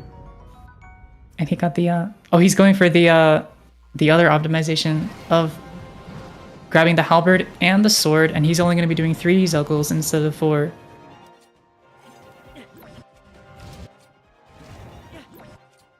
I believe you Zelgal the sword twice and the halberd once, and then you leave the halberd equipped. That way you get the higher damage of the sword, but you get the faster attack speed of the halberd, is the theory behind that, I believe. So you can get away with just one less cycle. Which is, as they say, time safe. Yeah, we also brushed over this strat here. Did we ever get a chance to fully explain skew in Breath of the Wild? I can't remember. A little bit. I don't think so. I tried. Very briefly. But then something happened. An attempt was made. I'm pretty So sure the- something happened in Skyward Sword. So this is a little bit of more esoteric knowledge for Tears of the Kingdom, but so in version 1.0, which all our runners are playing on, which is the pre-release patch, there's actually what I would call a vestigial version of skew left in the game from Breath of the Wild. But it's a little bit different. It's a lot weaker and you can't use it to clip. We also call it surf storage. So on version 1.0, if you do a shield surf on a slope, the next time you do a bomb jump, it'll actually store the angle that you surfed on. And it hasn't actually, it was theory crafted for a while to try to come up with some nice aeroflight launches by doing a shield jump on a slope and then using that to you just do a jump on flat ground and it sends you off sideways. Very cool. But it never became actually relevant except for this tunnel flight here, but not in the way you think. We're not going to get surf storage, we're trying to actively avoid it, which is why you see first the wing shield to get a higher jump to avoid hitting the ground. And then after that last clip back and bounce, you see the L cancel to drop the shield. That's so Link doesn't land on the shield and get surf storage, which will mess up the angle for tunnel flight. Nerd hour is over. And we just jammed to the Colgera music for like 10 Wow, seconds. we've been watching Zelda speedruns for 11 hours. Nerd hours are not over yet. Actually, this might be the most nerdly of the nerd hours. If you're still watching, we love you. Thanks for hanging out with us. Yeah, thanks for making us a part of your entire Saturday. Yeah, if anybody else has been here since that phenomenal GSR race, shout outs to the runners, by the way. Holy Oh, crap, that was yeah. a good race. I was happy to catch that That one. was amazing to watch. I sadly joined in during the MM. If you were there for that interesting MM race, things happened to every runner except for Morph.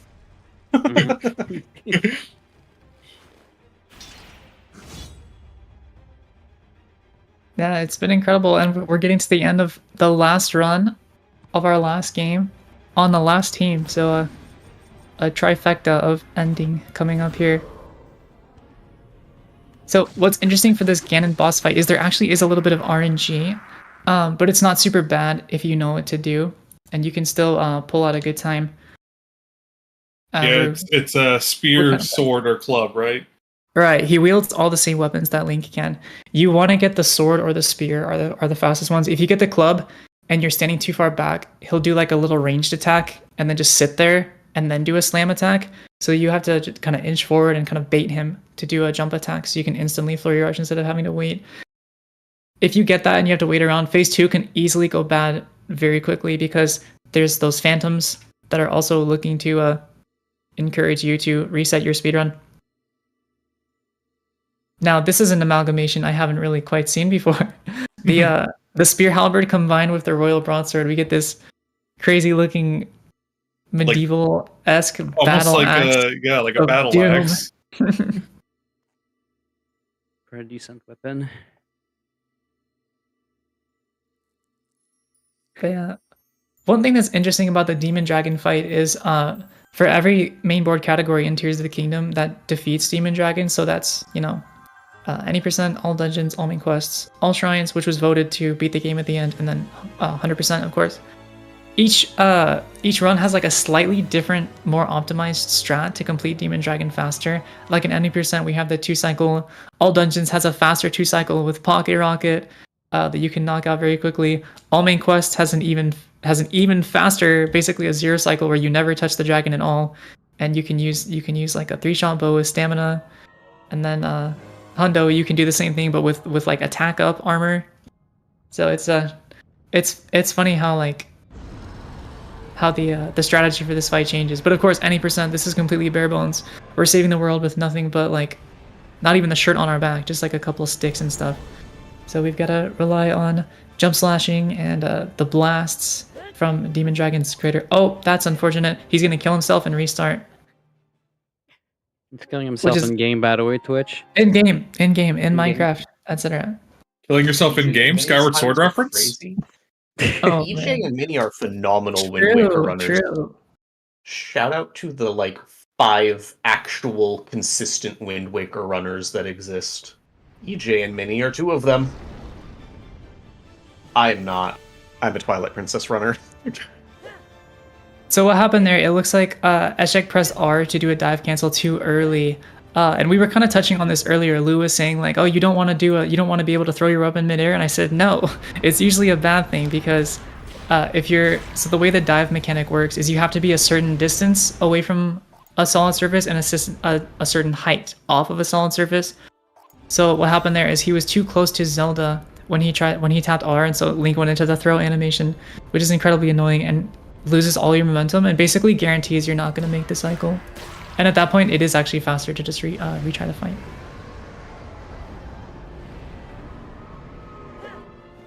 And there we go. That's a good Zelda position. He's well set for a fast cycle here.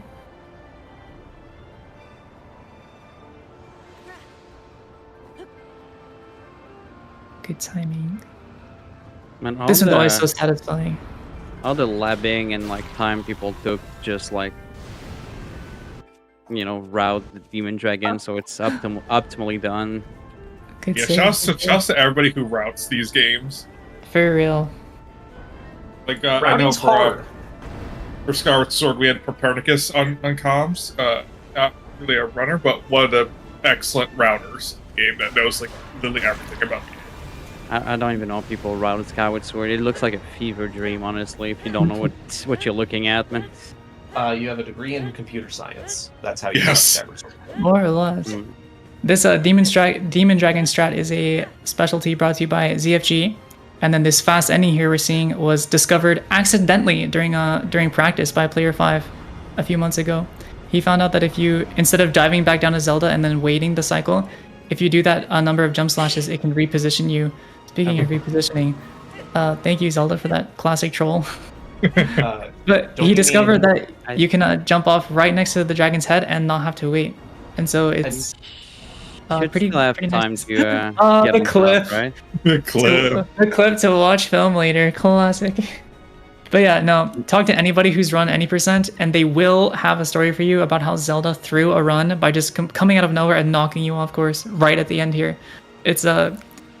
It's like a badge of honor at this point.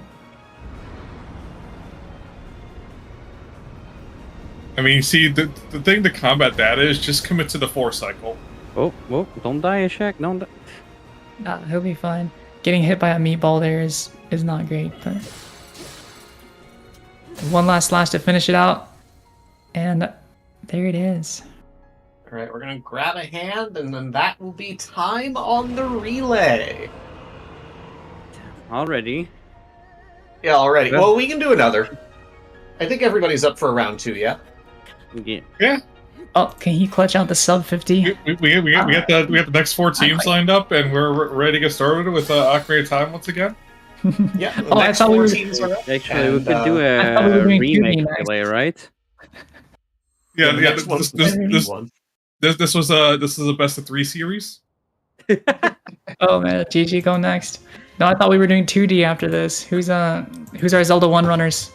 Please take the stage. I can do A Link Between Worlds, I think. Just need to de-rust it. I'll do Echoes of Wisdom. I'll do my casual. You guys can watch me do my casual playthrough. Honestly, a 3D rando relay would be cool. It would be interesting to watch for sure. I don't know how you would gauge the time it takes. Well, everybody would be on the same seed for their respective games. No, not in that way. I mean, to estimate the length. And that is time. Game Nice. set match. GG. GG. Congrats, Eshek. Congrats, Team Mech Bro All Stars with a finishing time of 11 hours, 15 minutes, and 30 something seconds. I didn't quite catch it. 42 seconds. There we go. Congratulations, everybody. Incredible. What a speedrun. day. What a relay. Indeed. All of our runners did great. Yes, we can all go to sleep now. Yeah, I saw in chat earlier the theme for today seemed to be perseverance, right? Everybody had some setbacks, mess ups, well, except for Morpheus, and then pushed through to overcome. Had a really clean run. We all needed power, wisdom, and courage to pull through today. Indeed. So Yeah, very well done. It was super fun being here on comms for TOTK / Breath of the Wild / Skyward Sword, I guess.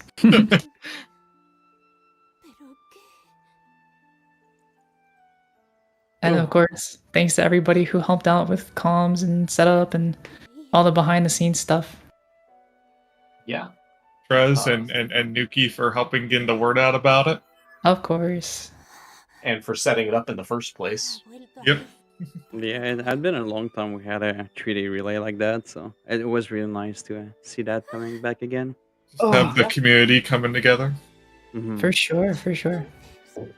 Indeed, people, thank you so very much for being here, for playing, for volunteering. That was it. That was the 3D Zelda Relay Race 2024. 11 hours, 15 minutes, and 42 seconds. Whew, what a trip. GG's, everybody. Incredibly for sub well done. GG's, indeed. Thanks for putting up with our interesting commentary. Interesting is a good way to put it. But Interesting yeah. is usually the word I get. Yeah. Yeah. But yeah, here we can see the final result again. Procrastinators taking the victory, 9:37.24, followed by World Big Record, Big Pig, The Birch and the Bees, and Macro All Stars, wrapping up. That was quite a lot. I hope you all had a really good time. Thank you so much to all our volunteers. Thank you so much to our 28 runners, 16 commentators. And of course to Nuki for the idea and getting the ball going, getting the ball rolling. Yeah, 3 a.m. in the morning. Anybody of you with final words? Else I'm gonna wrap it up here. I can't wait for the 8th installment of a 3D game coming up soon on the Switch too. I'm gonna make this relay race 12 hours next, so it's gonna be amazing. Can't wait. Yeah, I can't wait for The Legend of Zelda Breath of the Tears. Breath of the Tears. No, but honestly, it's an amazing event, and I'm glad to see it coming back. Hope we get more in the future. Yeah, we'd love to see more inter-community events in the future as well. It was awesome to be a part of this, so thank you guys for hosting this. Alright. Thank you all so much for watching. Thank you to everybody that participated. And with that, we're gonna wrap it up here. Thank you all. Have a good night. Have a good weekend. This entire relay will be on YouTube tomorrow night or Monday morning. And until then, thank you all for watching. Have a good one. Bye bye.